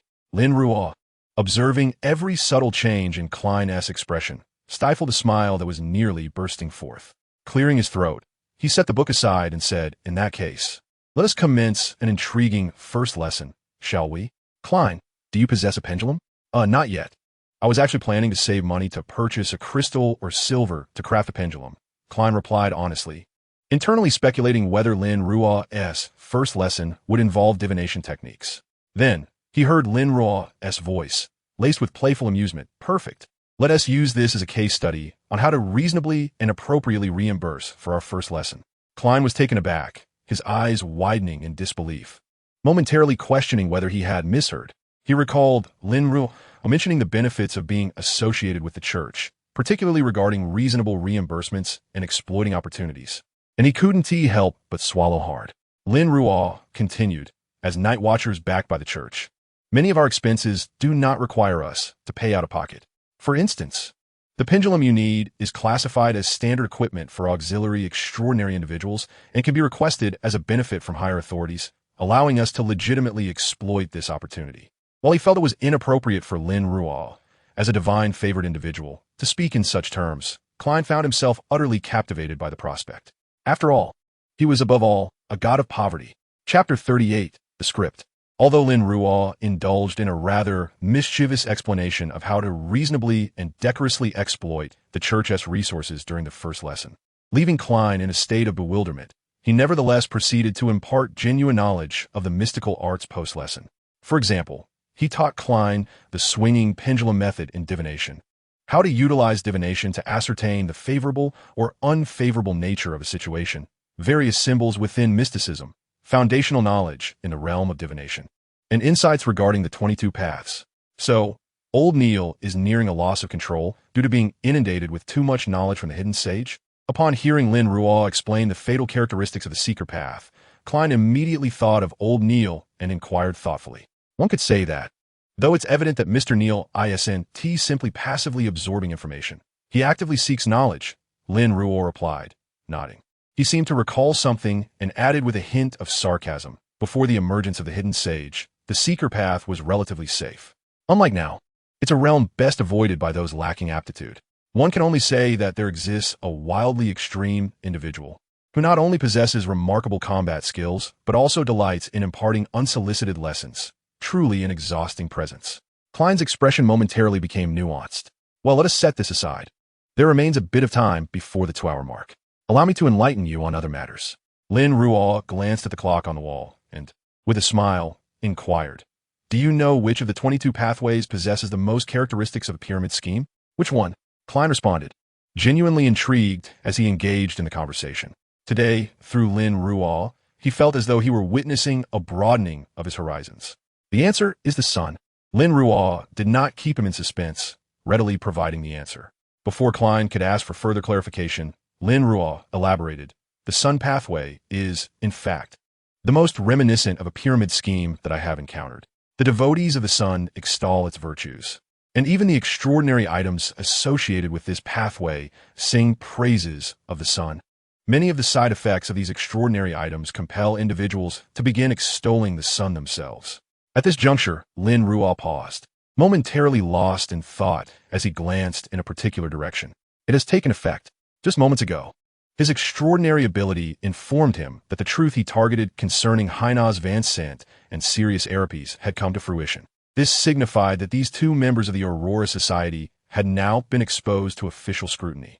Correspondingly, it would undoubtedly respond, and his reaction would dictate Lin Ruo's subsequent actions. A subtle, cold smile played at the corners of Lin Ruo's mouth as he mentally reviewed his plan, only to hear Klein inquire, "Is something amiss?" Klein was indeed puzzled. After all, he was engrossed in the conversation, and Lin Ruo had suddenly lapsed into silence. A good thing? Observing Lin Ruo's smile, Klein refrained from pressing further. He was not one to pry into the private matters of others. Yes, indeed, a very good thing. Lin Ruo nodded, offering no further explanation before continuing. Now, where were we? Ah, yes, the side effects of the extraordinary item 30782. Its side effect is the purification of one's soul. A normal person who remains within 15 meters of it for an hour will become an imbecile, solely devoted to praising the sun, while an extraordinary individual can endure up to 6 hours. Meanwhile, at the headquarters of the adjudicators, the sound of hurried footsteps echoed as the fervent members ascended to the second floor, where they rapped sharply on the door of the adjudicator team leader's office. Enter. Upon hearing the voice from within, the member pushed the door open and addressed the team leader, who was engrossed in reading documents. Captain, I have received word from our informant that Hainaz Van Sant of the Diviners Club secretly worships the true creator, seemingly connected to the Aurora Society. Furthermore, there's a fabric merchant named Sirius Aripes who maintains a close relationship with him, likely also tied to the Aurora Society. The captain's gaze sharpened instantly as he commanded. Elaborate on the specifics. In a house adorned with a dark red chimney on the outskirts of Tingjian, a middle-aged man with dark golden hair, a blind eye, deep blue-black pupils, and sharply defined features resembling a statue gazed intently at the open notebook on the table, where a feather quill was mysteriously writing on its own. The notes contained the following. Member of the Secret Order, Regans, due to fatigue and hallucinations, mistakenly sold the Antigonid family notes as mere ancient texts. This is a logically coherent coincidence. After a black divination, the power of the Antigonid family notes was utterly awakened. Welch and his classmates perished, and the sole survivor, Klein Moretti, under the influence of the notes, delivered them to the home of Riel Bear. This was a fated conclusion. The ink had filled many lines before continuing with new content. Strangely, it was noted that, lacking sufficient reasoning, Klein did not commit suicide afterward and managed to survive. Through Welch's case, he became acquainted with Dunn Smith and joined the Night Watchers team. While this exceeded the descriptions provided by Ince and Zhang Weil, it seemingly did not impede the story's progression. At this point, the ink became fresh, and the quill continued to inscribe the following. Surprisingly, Hainaz Van Sant and Sirius Aripes were discovered by the adjudicators to be members of the Aurora Society due to an unforeseen event. This is indeed a disheartening turn of events. For if Hainaz Van Sant and Sirius Aripes are exposed, it would inevitably implicate Larnalus, with whom they had previously made clandestine contact. Poor Ince Zhangweil. Perhaps his schemes are on the verge of premature failure. The middle-aged man suddenly grasped the feather quill tightly and wrote directly, but this is evidently impossible. As members of the Aurora Society, it is reasonable for Hainaz Van Sant and Sirius Aripes to perish during the Judicator's capture operation. Their deaths would have a significant impact on Larnalus. Yet it would not deter him. Instead, it would only intensify his thirst for power. Driven by this inner compulsion, he resolved to conduct the ritual for the arrival of the offspring of the malevolent deity ahead of schedule. Though success is unlikely, it matters not, for the benevolent Ince Zhangweil will assist him. Chapter 39, The Old Cat. Subsequently, yes, let's first investigate that blade devotee.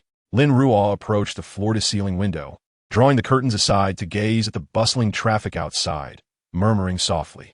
As for matters concerning Tingjian, he was in no hurry to act. Everything would await the adjudicator's actions against Hainaz Van Sant and Sirius Aripes. In the meantime, Lin Ruo had other pressing matters to attend to, such as probing into the previous blade devotee. Although he had personally dealt with the individual and did not intend to let his current identity become too entangled in the affair, Lin Ruo did not plan to let the matter rest either. The implications behind the Blade devotee's actions were far from trivial. He could not afford to be so careless as to overlook them, and thus he was determined to follow this lead to its conclusion. Ideally, he would uncover other members of the Celestial Order, but if that proved elusive, he at least needed to discern the motives behind the individual masquerading as liar. In terms of counter-surveillance and evasion, Lin Ruo was quite adept, observing the pendulum spinning counterclockwise, indicative of the absence of watchers. He promptly stowed it away. Unlike his usual practice of employing the faceless one's abilities for disguise, he simply donned a large hat that obscured his features and departed the office. Upon boarding a carriage and making a transfer along the way, Lin Ruo alighted in Mink Street, in the Zhou district, and casually discarded his coat and hat. He had transformed from a young man with golden hair and blue eyes into a middle-aged gentleman with black hair and gray eyes. Indeed, Mink Street. This was the very street where Klein resided in the second volume of the original text. However, Lin Ruo's visit was not merely for a nostalgic check-in. Rather, he had a contact residing in this area. After manually dispatching the Blade devotee yesterday, Lin Ruo had tasked this informant with investigating the social circles of Liar and Illimicati, as well as any individuals they may have interacted with recently or are likely to engage with in the future. Every path leaves a trace. Since the Blade devotee chose to disguise herself as Liar rather than anyone else, she must have had her reasons. Lin Ruo had confirmed yesterday afternoon that neither Illimicati nor Liar's residences contained any items of particular significance, effectively ruling out the possibility of her coming for something possessed by the couple. With that rationale dismissed, several others remained. The most plausible being that the Blade devotee was drawn by someone or something that Liar or Illimicati could access. Considering Liar's role as a dance instructor, frequently mingling with various noble young ladies and entering their opulent households, Lin Ruo surmised that the Blade cultist was likely targeting a specific aristocrat. Naturally, he would need to investigate this angle. Ding-dong. The melodious chime of the doorbell resonated, followed shortly by a voice from within. Coming, coming. Who is it arriving so early? The tone was laced with complaints and a hint of grogginess, clearly indicating that the speaker had just awakened. Given that it was nearly lunchtime, it was evident that their daily routine was rather irregular. The door swung open to reveal a disheveled middle-aged man, who paused momentarily upon seeing Lin Ruo. His expression tinged with caution as he inquired, "Sir, who might you be?" "I was sent by Radish," Lin Ruo replied with a smile, his gentle gray eyes exuding a calming presence. "He instructed me to collect the dancer's information." Here, Radish referred to Rossel, a moniker not coined by Lin Ruo, but rather a remnant of Rolldifler's history. The dancer, of course, referred to Liar, a title that Lin Ruo had assigned himself. The disheveled man visibly relaxed, but did not forget to ask, "Do you have any credentials?" Lin Ruo promptly produced a black gold fountain pen from his pocket, displaying it to the middle-aged man, which served as the agreed-upon credential. "All right, come in." The man, now entirely at ease, opened the door wider for Lin Ruo to enter. He then seemed to remember something and asked, "What do I call you?" "No need to provide your real name. A code name will suffice." "Traveler. You may call me Traveler." Lin Ruo hesitated briefly, initially contemplating a more sophisticated and extravagant title, yet opted for the simplicity of Traveler that almost slipped from his lips. "Very well, Traveler." The middle-aged man nodded, saying, "I'm not sure how Radish introduced me, but you can call me Old Cat." Lin Ruo nodded in agreement. The two then entered the house, where Old Cat gestured for Lin Ruo to sit on the sofa in the living room, pouring him a cup of red tea before ascending the stairs alone. As Lin Ruo sat on the sofa, he swirled the red tea in his cup, when suddenly he heard a cat's meow. Meow.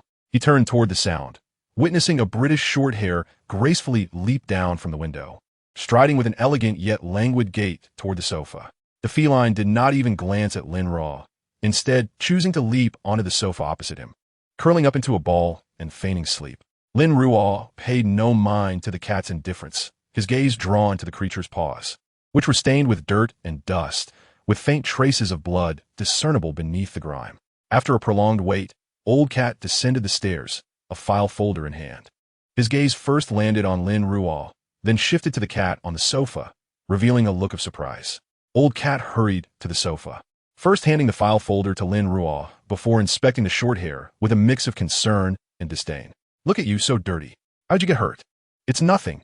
I was about to leave anyway," Lin Ruo replied nonchalantly. Upon receiving the documents, he felt in good spirits and casually asked, "For what you just said, it seems your cat hasn't been home much lately?" "Indeed, it hasn't, T. It's been wandering outside all night. I don't know what's going on. It never used to be like this," old cat complained, then seemed to recall something, asking, "By the way, what about the remaining payment? Are you handling it or is Radish?" Lin Ruo's thoughts, which had briefly lingered on the cat, were abruptly interrupted. He smiled and retrieved 10 pounds from his pocket, placing it on the coffee table and pushing it toward old cat. "The remaining payment is here." "Splendid," old cat exclaimed, his face brightening with joy.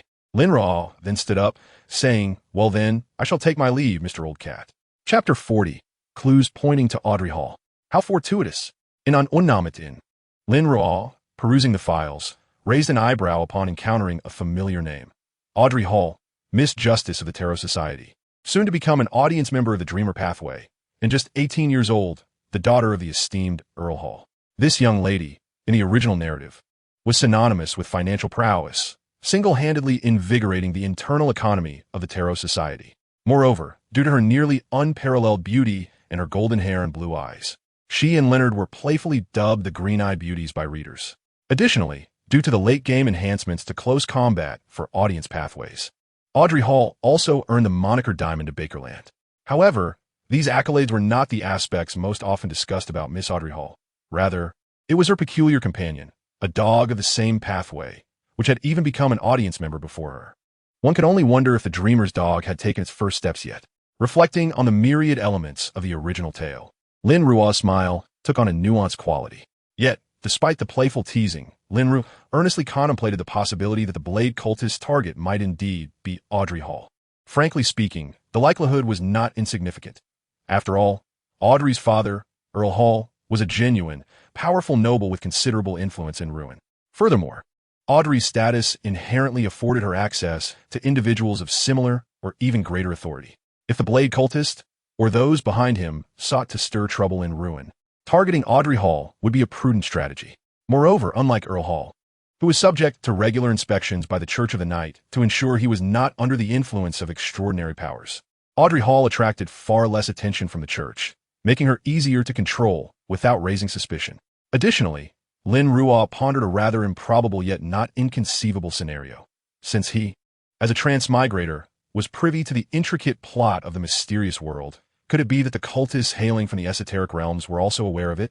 This was not outside the realm of possibility, and if they were indeed cognizant and harbored intentions toward the Source Fortress, then using Audrey Hall as a foothold would certainly be a shrewd move.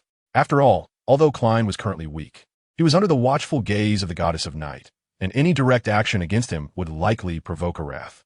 Meanwhile, the hangman, Alger, was adrift at sea, his whereabouts uncertain, and he possessed the highest sequence among the trio, not to mention his strong ties to the Church. In contrast, while Audrey Hall had been promoted to an audience member, she was still relatively inexperienced compared to her future self, and gaining proximity to her was indeed not overly challenging. Naturally, these were merely Lin Ruo's conjectures. He would not hastily designate Audrey Hall as the target of the Blade cultist. Nonetheless, she certainly warranted close observation.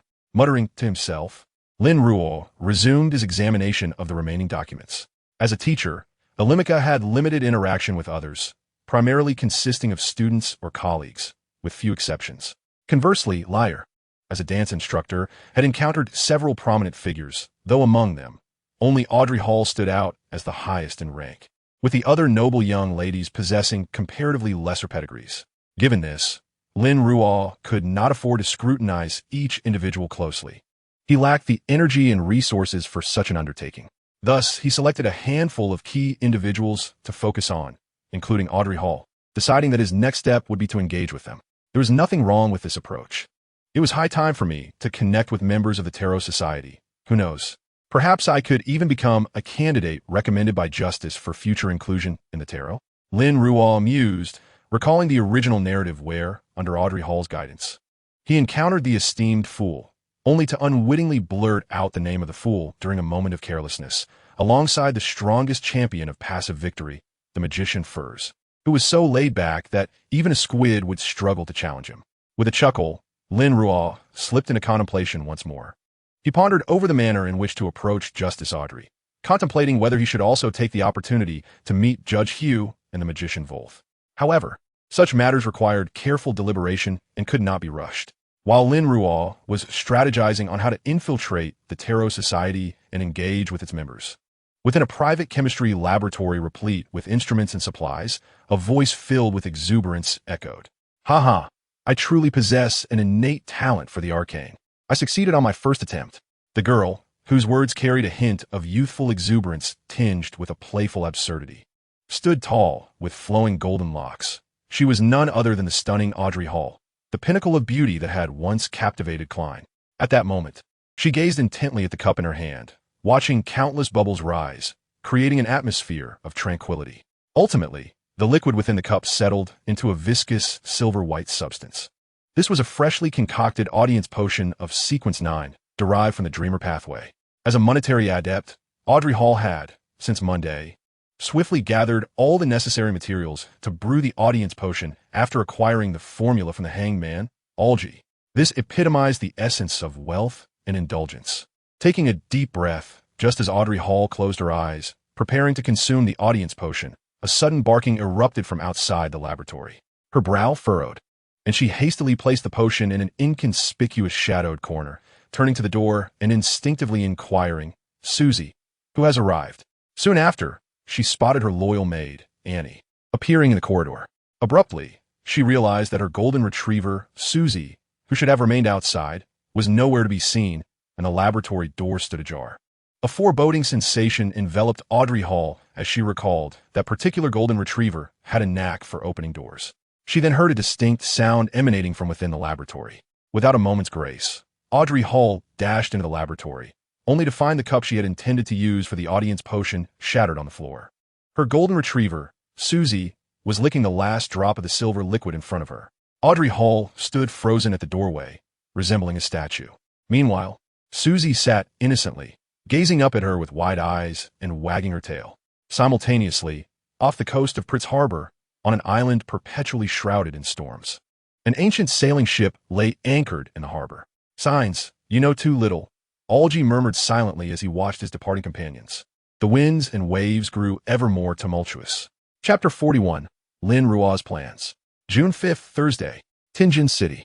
So, the Divination Club you joined has a member of the Aurora Society lurking within, and you happened to witness the capture operation of the Punisher yesterday afternoon while playing the role of a diviner, even lending a hand? Quite impressive. You've already made a mark as a newly initiated extraordinary. Lin Ruo, having arrived in Tianjin as per custom, raised an eyebrow upon hearing Klein recount the extraordinary battle he had witnessed the previous afternoon, though he was not overly surprised. After all, while he often teased the storm pigeons for their perennial tardiness during major events, Lin Ruo understood that they could be quite swift in their endeavors. Unlike the Night Watchers, who meticulously strategized and skillfully utilized their extraordinary abilities and sealed items in a composed manner, the pigeons sometimes acted with reckless abandon, charging forth without a plan. This was evident in the original text's third volume, when Klein employed Danitz as bait to hunt the Irmavites, a performance that left even Klein astonished. It wasn't he exactly helping, just a bit of inconsequential assistance. Upon hearing Lin Ruo's words, Klein smiled sheepishly, then recalled something with a hint of nostalgia. Speaking of the Punisher's modus operandi, it really does differ significantly from the Night Watchers. After all, they were a group of hot-headed old pigeons, brutish men. Lin Ruo chuckled, then remembered something and cautioned, "So, Klein, never expect any patience from the storm pigeons. They possess none." Klein nodded in understanding, then, puzzled, asked, "I get the hot-headedness, but why call the Punishers old pigeons?" "Because they're always cooing," Lin Ruo replied almost instinctively. Klein was taken aback. "Is that what you meant?" "Ahem, just a jest. I suppose old pigeons is a term of endearment for the Punishers. Though it doesn't hold any particular significance." Lin Ruo coughed lightly, then shifted the conversation, "So the Aurora Society member named Heinz Vincent was killed on the spot. Was he?" A surprising turn of events. TSK. He did not intend to delve deeper into Heinz Vincent, as matters concerning INS and 008 were not suitable for Klein and the Night Watchers to know at this time. "It feels rather complex, doesn't it?" Klein's expression shifted subtly as he remarked, "To be honest, I felt a mix of fear and excitement during the battle. Thankfully, it ended well. That's normal. I felt the same during my first battle. You'll get accustomed to it. eventually becoming a notorious adventurer feared by pirates across the seas. Lin Ruo's smile mirrored Klein's subtlety as he engaged in light conversation before commencing today's lesson. It's worth mentioning that despite being busy in Backland, Lin Ruo still made it a point to attend nightly classes at St. Samuel's Church. After all, he was now a man juggling two responsibilities, and to avoid leading his students astray, he had to strive for excellence. It's time to head to Tianjin. Exhaling softly, Lin Ruo's gaze turned inscrutable as he raised his hand, a faint light coalescing in his palm into a pen of truth. Lin Ruo inscribed, "This Saturday, Megalos will visit the Diviners Club to foresee if her engagement will be blissful." The rationale behind this declaration of truth was straightforward. Lin Ruo intended to personally visit Tianjin to assess Megalos' situation. This endeavor required his direct involvement, utilizing truth to orchestrate a serendipitous encounter without allowing anyone to investigate Megalos' whereabouts. Lin Ruo sought to prevent his actions from being detected by 008. This was unlike the previous incident in Backland, which was unavoidable. Furthermore, while that incident was part of a scheme involving 008 and INS, it bore no direct connection to them, nor did it occur in the same city. The emergence of the offspring of the malevolent deity could potentially be foreseen, which is why Lin Ruo dared to act so boldly. However, if INS had already instilled within Megalos the extraordinary traits of the offspring of the Grim Reaper, or if she had conceived the progeny of the malevolent deity, Lin Ruo knew that allowing anyone to investigate or approach her would only raise alarms. Thus, this was a task only Lin Ruo could undertake, perfectly cloaked from 008's gaze. He scheduled the meeting for Saturday because he wished to ascertain whether INS would still arrange for kidnappers to deliver clues to Klein and his companions the following day, Friday, in light of the upheaval he had caused in the Storm territory. Ding dong. Just then, the doorbell rang unexpectedly. Lin Ruo dispersed the pen of truth and approached the door, revealing a familiar face. Ilimika T. Compared to their first meeting, Ilimika appeared significantly more haggard, her eyes red and slightly swollen. This naturally drew the Punisher's attention. However, due to Lin Ruo's meticulous cleanup, he had evaded scrutiny, and, as anticipated, the investigation was redirected elsewhere. This allowed Lin Ruo, the party involved, to continue his charade as an innocent detective, a mere shadow in the background. No need. Ilimikati shook his head, refraining from entering the room, merely stating, "I am here to cancel the commission." As he spoke, his gaze remained fixed on Lin Ruo, as if seeking to ascertain something. Was there something unknown that had transpired? Unfazed by his scrutiny, Lin Ruo wore a puzzled expression and inquired without revealing any hint of vulnerability. His confusion was indeed justified. After all, Ilimikati's demeanor clearly indicated suspicion. Yet logically, the other party should have had no means to uncover his true identity. Chapter 42, Old Friend. "We have found the heir," Ilimikati said, his voice trembling with barely suppressed emotion. "Someone has located her remains. We received an anonymous notification." Lin Ruo nodded in response, but Ilimikati suddenly turned to him, forcing a smile that was more grotesque than one of sorrow, and said, "Detective Ross, after we discovered the heir yesterday, I had a dream." Lin Ruo gazed at him in bewilderment. "I dreamt of the heir. She asked me to convey her thanks to you." Lin Ruo paused, his expression of confusion deepening, and with a hint of amusement, he replied, "Thank me? But I have done nothing at all." Perhaps Ilimikati did not dispute this, merely stating, "In that case, I shall take my leave, Detective Ross." Stumbling slightly, Ilimikati departed, and Lin Ruo closed the door behind him, left with a lingering sense of perplexity. A dream? That cannot be. Her spirit had been laid to rest. Could it truly have just been a dream? Considering this possibility, Lin Ruo found himself caught between laughter and tears. He was to attend the salon hosted by Viscount Grelint, meeting him as an old acquaintance. Indeed, an old friend. The relationship between Rorty Flair and Viscount Grelint was one of childhood familiarity, even prior to the misfortunes that befell Rorty's family.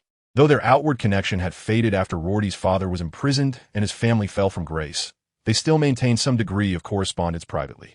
Moreover, following Rorty's presumed death in the Great Fire at the age of 18, Viscount Grelint was among the few who knew he had survived.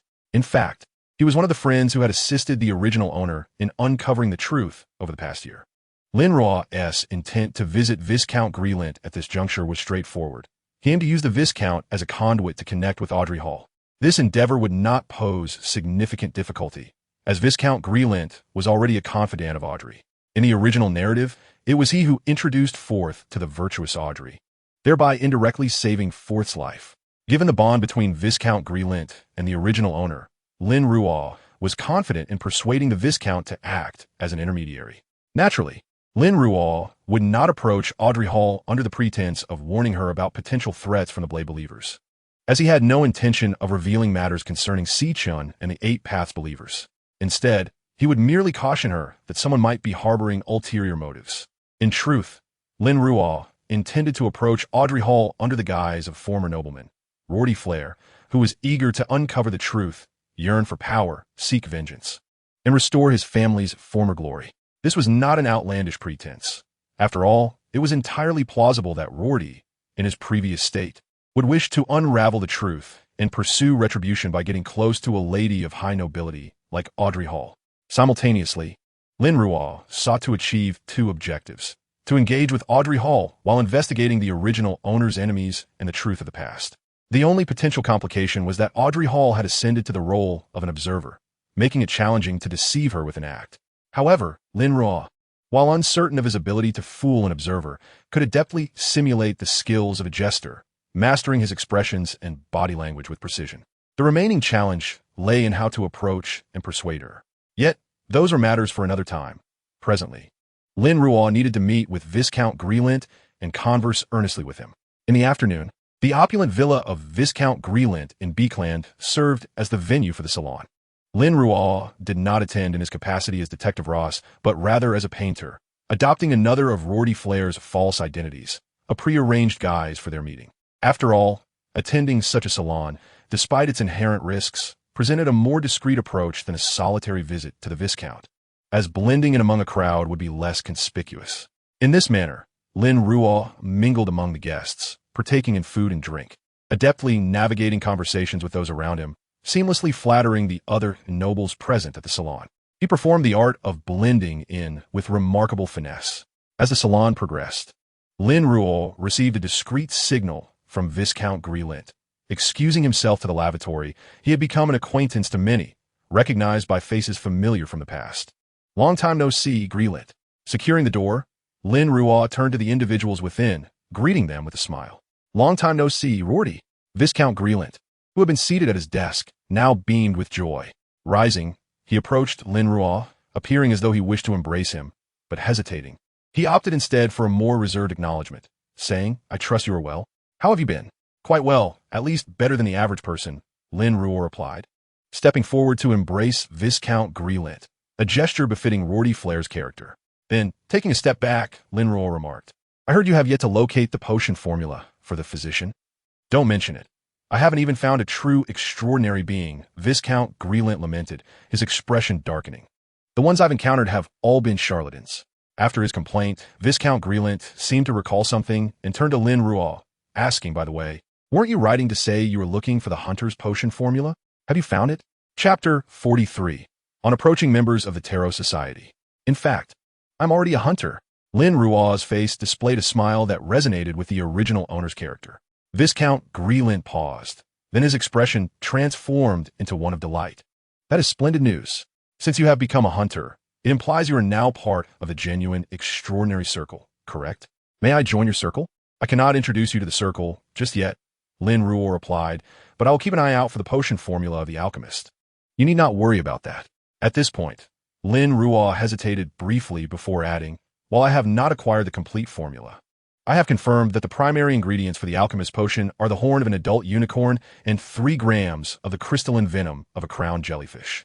You might want to prepare those in advance, although I regret that the auxiliary materials remain uncertain."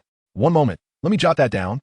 Viscount Grelint immediately leaned over the table, grabbing a pen and hastily writing down the primary ingredients Lin Ruo had just mentioned. Then he approached Lin Ruo again, lightly patting the latter's shoulder, saying, "Good brother." Lin Ruo smiled in silence. Viscount Grelint then seemed to recall something, asking, by the way, "What exactly brings you to me this time? Is there something you require my assistance with?"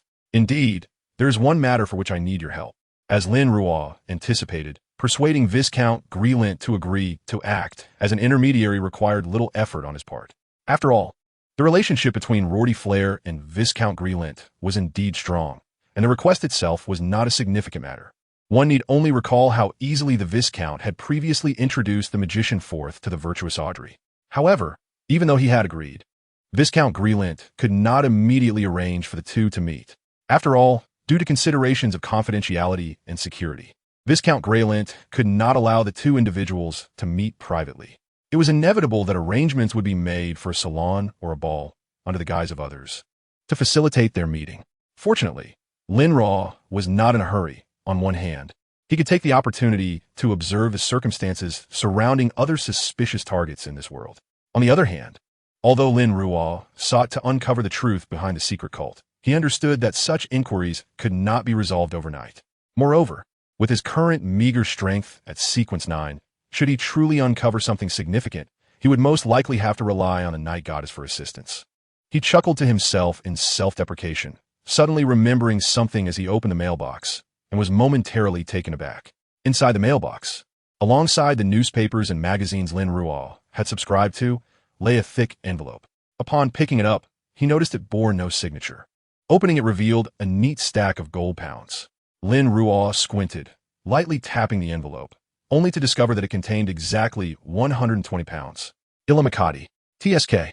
Reflecting on the words spoken by this gentleman during his morning visit, Lin Ruo found his emotions rather complex, yet he carefully stowed the money away, retrieved the newspapers and magazines, locked the mailbox, and entered his home.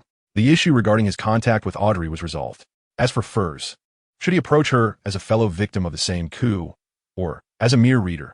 Sitting at his desk, Lin Ruo lightly bit the cap of his pen, pondering deeply. He had already resolved to make contact with Furs and Hughes.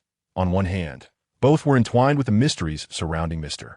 Dor and the incident involving Xiao Sancheng, making their interaction necessary. On the other hand, as an aficionado of the arcane, Lin Ruo felt a compulsive desire to check off encounters with future figures like Miss Magician and Miss Judgment. After all, now that he had entered the mysterious world, how could he not make the acquaintance of such notable individuals? As for others, the little son, Derek Berg, was far away in the forsaken land, making any introduction impossible. The hanged man, Alge Wilson, was the reigning king of improvisation within the Tarot Society. Approaching him impulsively might yield adverse effects, much like with the hermit, Gedelia. However, a meeting with the moon, Emlyn White, who belonged to the same trifecta of sun, moon, and stars, could be arranged. A direct visit might be inappropriate, but he could keep an eye on the latest dolls hitting the market and orchestrate a chance encounter.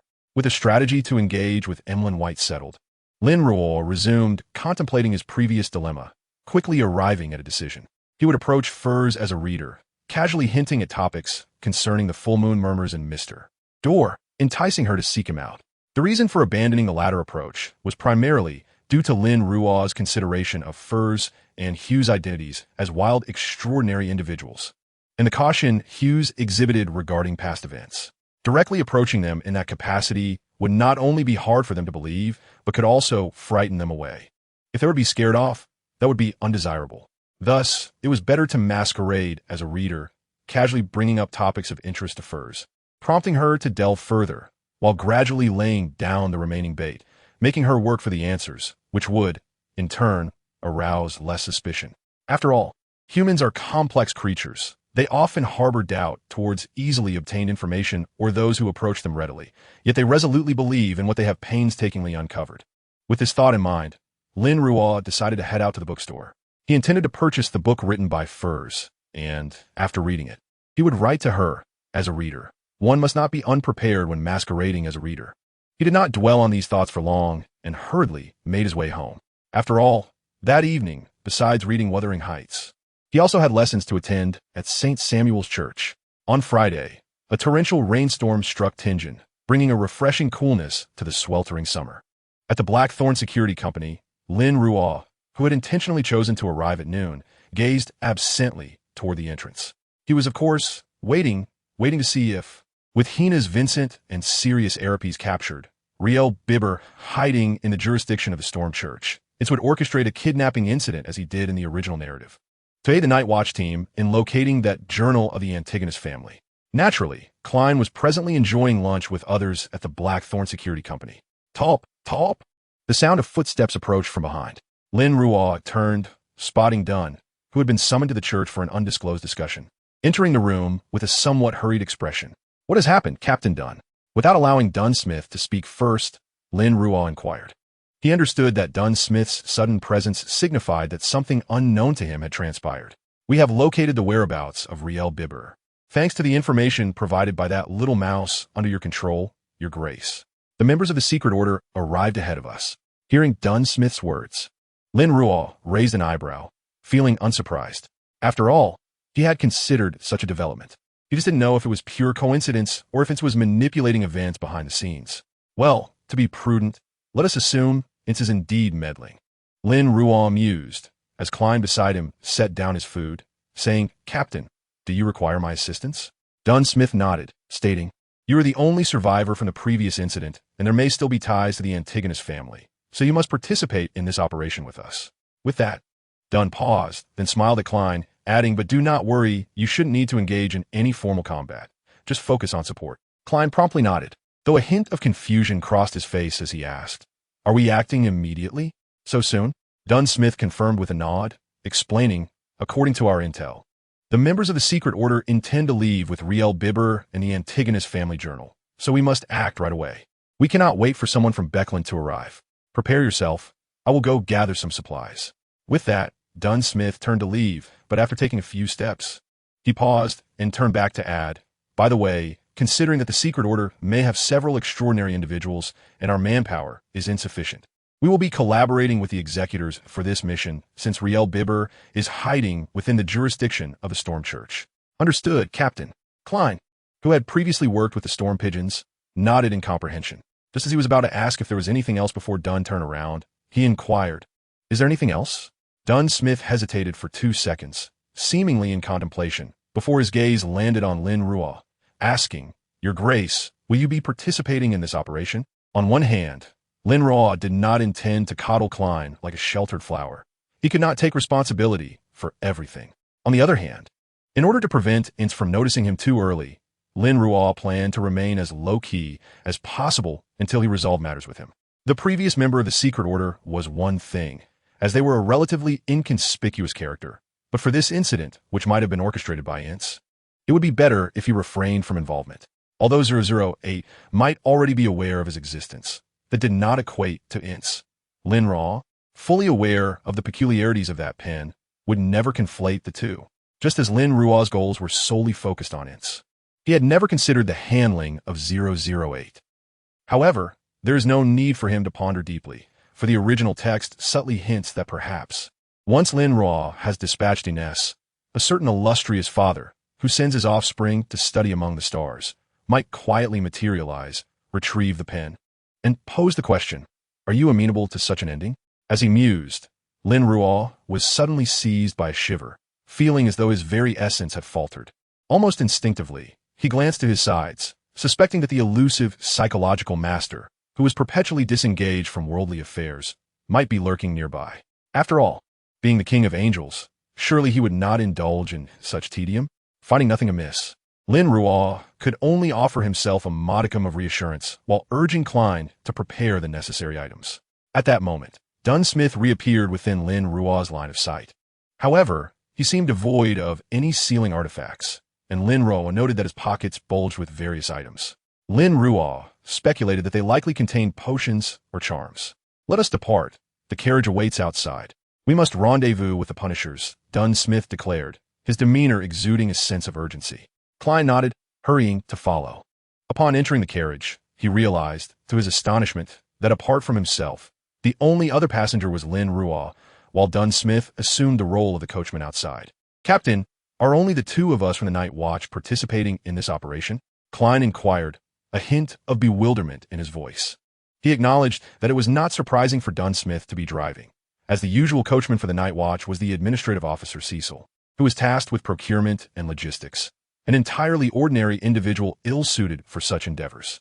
Although Klein himself was also an administrative officer, he was, after all, an extraordinary individual with a unique connection to the Antigonus family. Suddenly, Klein felt an intuitive tug in a specific direction, his brow furrowing in confusion. Lin Ruo?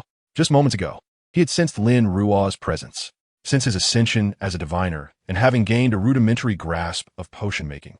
Klein found that while he could no longer perceive Lin Ruo in the absence of clairvoyance, he could still vaguely sense his whereabouts. This might be attributed to Klein's heightened intuition from the Source Fortress or the peculiar bond between him and Lin Ruo. During the last capture of that mysterious society member, it seemed Lin Ruo was also. Klein's thoughts were abruptly interrupted by Lin Ruo's familiar voice. Do not be alarmed. I merely entered a special state to conceal myself for some necessary reasons. At that moment, Klein regained his awareness of Lin Ruo's existence. He blinked, pondering for a moment before asking, "Is it the same state you were in during the capture of the mysterious society member?" "Indeed," Lin Ruo replied with a glance at Klein, a smile breaking upon his lips. "It is indeed a state granted to me as a favor to the goddess." "Welfare?" Klein inquired, curiosity piquing within him, though he restrained himself from probing further. Some matters are best left unexamined, especially considering Lin Ruo's ambivalence toward his status as a favor to the goddess. Noticing Klein's reluctance to inquire further, Lin Ruo chuckled softly. He did not rush to revert to his hidden state, but instead lifted the carriage curtain to gaze outside. The rain-soaked Tianjin, while lacking in conventional beauty, possessed a unique allure. "Klein, do you find this world to your liking?" Lin Ruo suddenly posed the question. Klein paused, glancing out the window before his expression softened. Reflecting on his thoughts, "I suppose I do. Although my time here has been brief, perhaps due to the merging of the original owner's memories and emotions, or perhaps because of the positive impressions garnered from encounters with you, Dunsmith, and others, I find that I do indeed enjoy this place." With this reflection, Klein countered, "And you, Lin Ruo? Do you find it agreeable here?" Lin Ruo intended to express his fondness, but hesitated, an inexplicable force guiding his words. "I actually hold no particular preference. However, I shall never tolerate its destruction before my eyes." Chapter 45. The Capture in Progress. Due to the torrential downpour in Tianjin, the carriage's speed was unhurried, yet the Night Watch team soon converged with the Punishers. Unlike the Night Watch team, which had been hindered by various entanglements, with only Dunsmith, their captain, and Klein, an utter novice, participating, the Punisher team arrived in full force with 4 members, one of whom was a Sequence 6 wind favored, clearly indicating the gravity of the situation. This was hardly surprising. The incident documented in the Antigonus family papers fell under the jurisdiction of the Night Watch, but the elusive Riel Bibbo had taken refuge within the Storm's domain.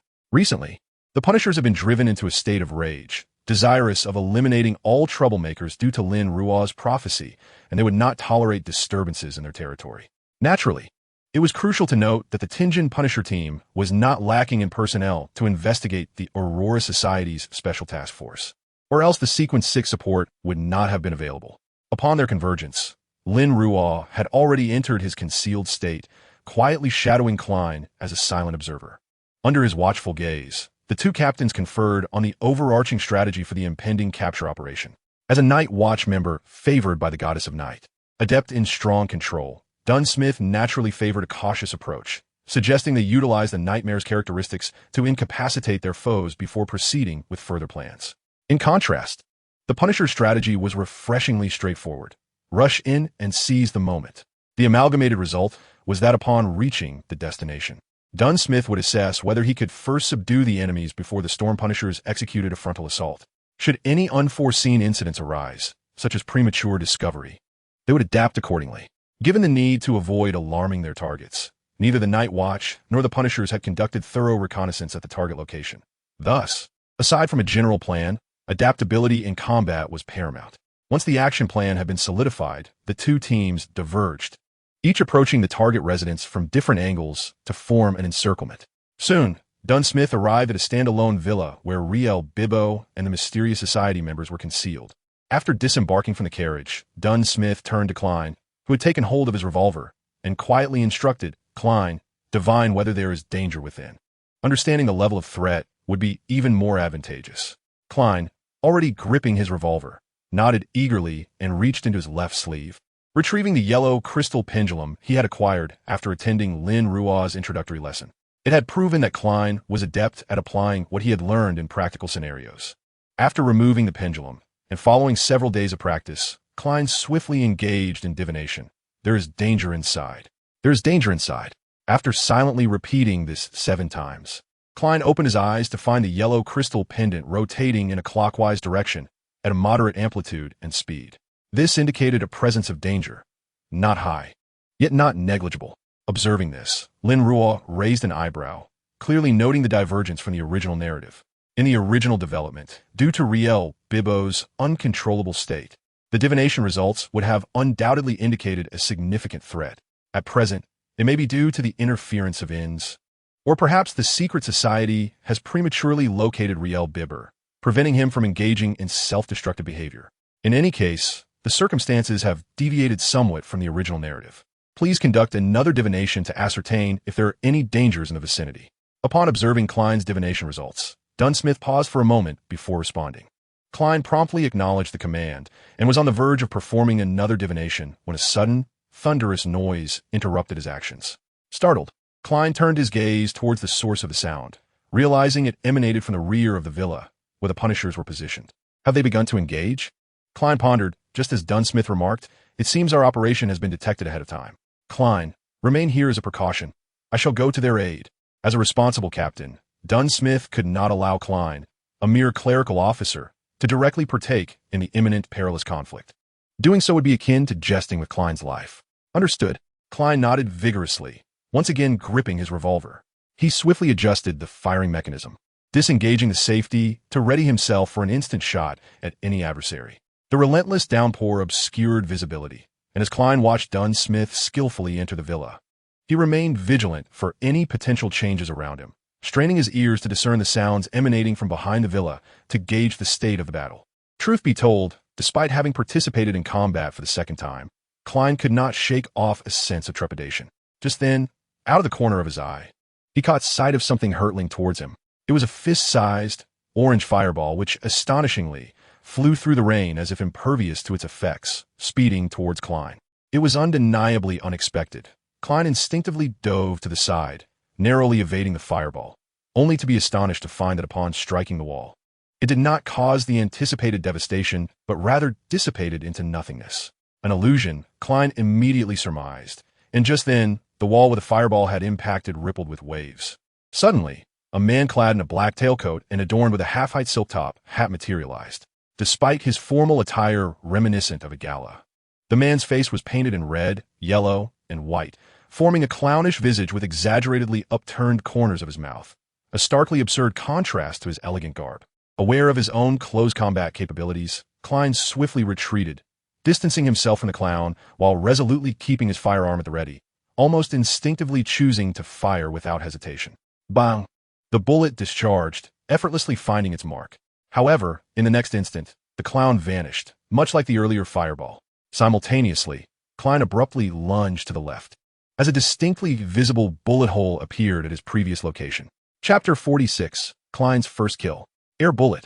Still concealed, Lin Ruo's eyes widened at the sight. He recognized that the clownish figure was a magician of Sequence 7, a divination practitioner, and thus was not surprised that he could employ air bullets. However, this realization did not alleviate his concern.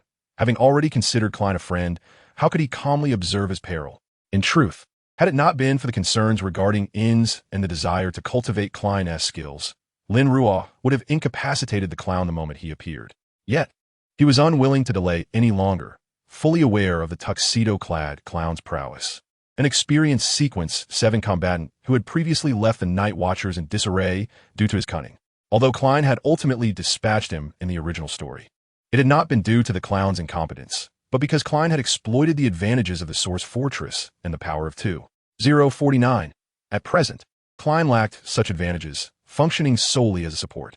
In this context, Lin Ruo had no expectations that Klein could defeat the tuxedo-clad clown. Such a notion would be tantamount to courting death for him. Training must be gradual. The previous encounter had been sufficient, brushing perilously close to mortality. The next step was merely to allow Klein a taste of bloodshed. As these thoughts crossed his mind, Lin Ruo wasted no time, whispering swiftly, "I am not a vengeful spirit of Sequence 5. That is a fallacy." The fallacy took effect instantaneously, and in that same moment, Lin Ruo exited his concealed state, remaining undetected due to his spectral guise. He glanced at Klein, who had just evaded a series of air bullet assaults by rolling on the ground, his clothes now soiled, then shifted his gaze to the tuxedo clown, who was persistently targeting Klein with air bullets. Without hesitation, he penetrated the clown's body. Spirit possession, an unequivocally powerful control skill. It had no drawbacks aside from lacking direct lethality. The tuxedo clown's body abruptly stiffened as he felt a chill swirling within him, extending to his limbs. Not good. There's another extraordinary being present. The clown, unlike the military extraordinary he had previously encountered, lacked the experience to discern that he was now under the influence of a vengeful spirit.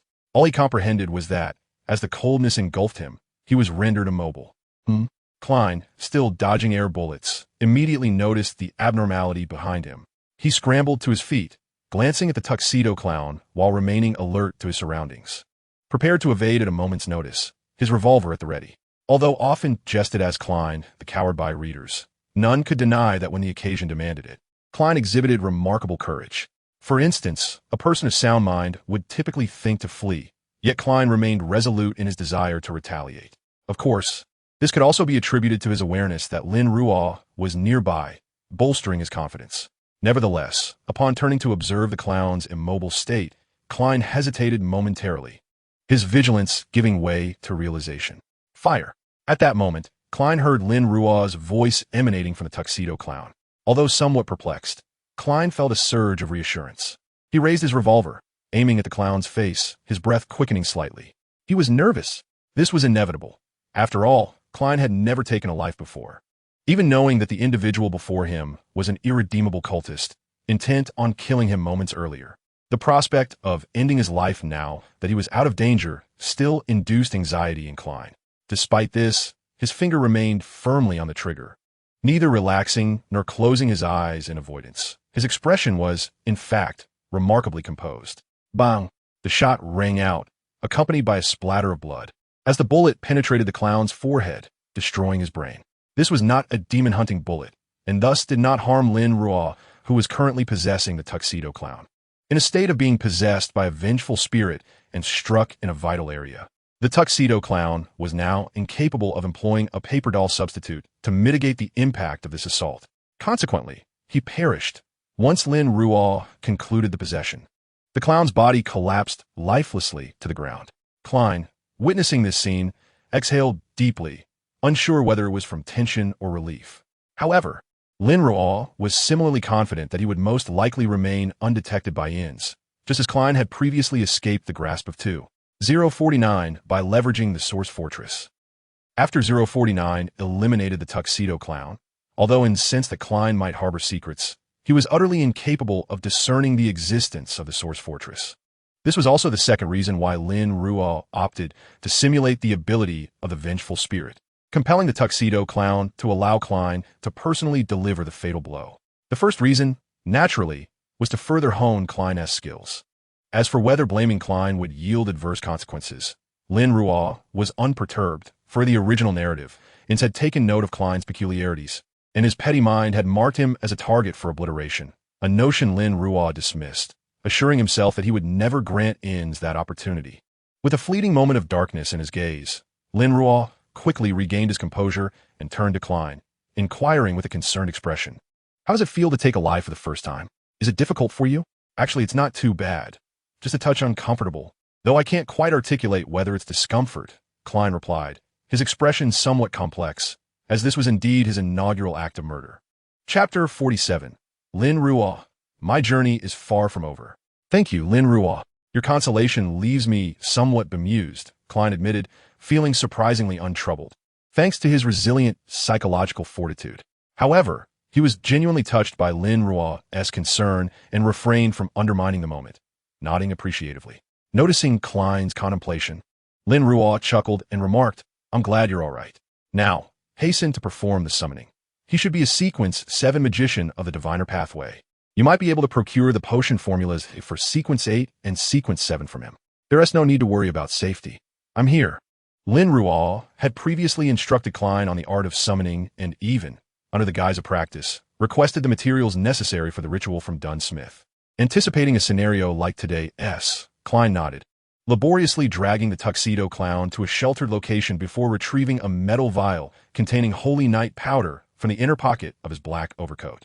He then opened the vial, poured some of the powder into his palm, and as he focused his mind, his eyes took on a profound depth. After securing the vial, Klein pinched the powder, channeling his spiritual essence into it, and scattered it upon the ground. As he walked, he circled the tuxedo clown's corpse, erecting an invisible wall of spirituality. Once the wall was established, he produced another metal vial, dripping the contents, including Amanda's pure dew, around the area. This was to prevent any lingering spiritual essence of the tuxedo clown from being disturbed by surrounding elements, thereby creating a makeshift environment that met the ritual's requirements. Having completed these preparations, Klein gathered his materials, maintained his meditative state, and softly recited the incantation inscribed in Hermes language. I beseech the power of the night, I implore the forces of secrecy, I call upon the goddess's favor. I beseech you to allow me communion with the spirit of the cultist within the altar. His eyes turned entirely black, seemingly devoid of pupils and whites. Beyond the spiritual wall, Lin Ruo, observing this scene, felt a smile tug at the corners of his mouth as he witnessed Klein beginning to utilize summoning and dream divination. At that moment, Lin Ruo heard a noise, which did not surprise him. He turned to see Dunsmith jumping down from the second floor of the villa. "Your Grace, how fares the situation?" Dunsmith inquired, immediately assessing the scene and visibly relieved to see Klein, who was unharmed and clearly engaged in the summoning. "Do not worry. The enemy has been dealt with. He was a Sequence 7 magician, and the Antigonus family's notes are in his possession," Lin Ruo replied with a smile. Having confirmed the presence of the Antigonus family's notes after employing the vengeful spirit on the tuxedo clown. "Did you slay him?" Dunsmith asked, not overly surprised by the information. "It was Klein who delivered the fatal blow. I merely provided some insignificant assistance," Lin Ruo replied with a grin, adding, with this achievement, "Perhaps you should consider making him an official member of the Night Watch squad." Dunsmith looked at Klein with a hint of surprise, then nodded thoughtfully. "I will consider it." Lin Ruo chose not to dwell further on the topic, and instead inquired, "How goes the battle on your end?"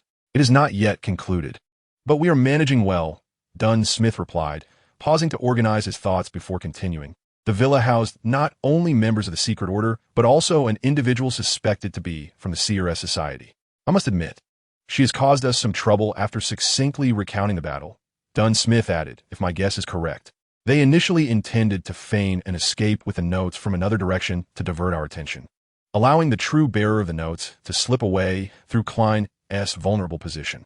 I deduced this and rushed over that a classic feint," Lin Ruo remarked with a smile, translating the idiom into Ruin's common tone. "An apt description indeed." Dunsmith pondered over the phrase thoughtfully. "Oh," Dunsmith suddenly recalled something and, with a hint of regret, said, "Your Grace, the rat you controlled unfortunately perished in the recent skirmish. I'm truly sorry." "Do not fret. That was his destined end," Lin Ruo replied with a nod, entirely unsurprised. As a user of the fallacy mental distortion, he was acutely aware of the controlled entity's circumstances and was cognizant of its recent demise. However, he felt no pity for a cultist unworthy of sympathy. He might lament the misfortunes of innocent souls, but would never shed tears for a wrongdoer.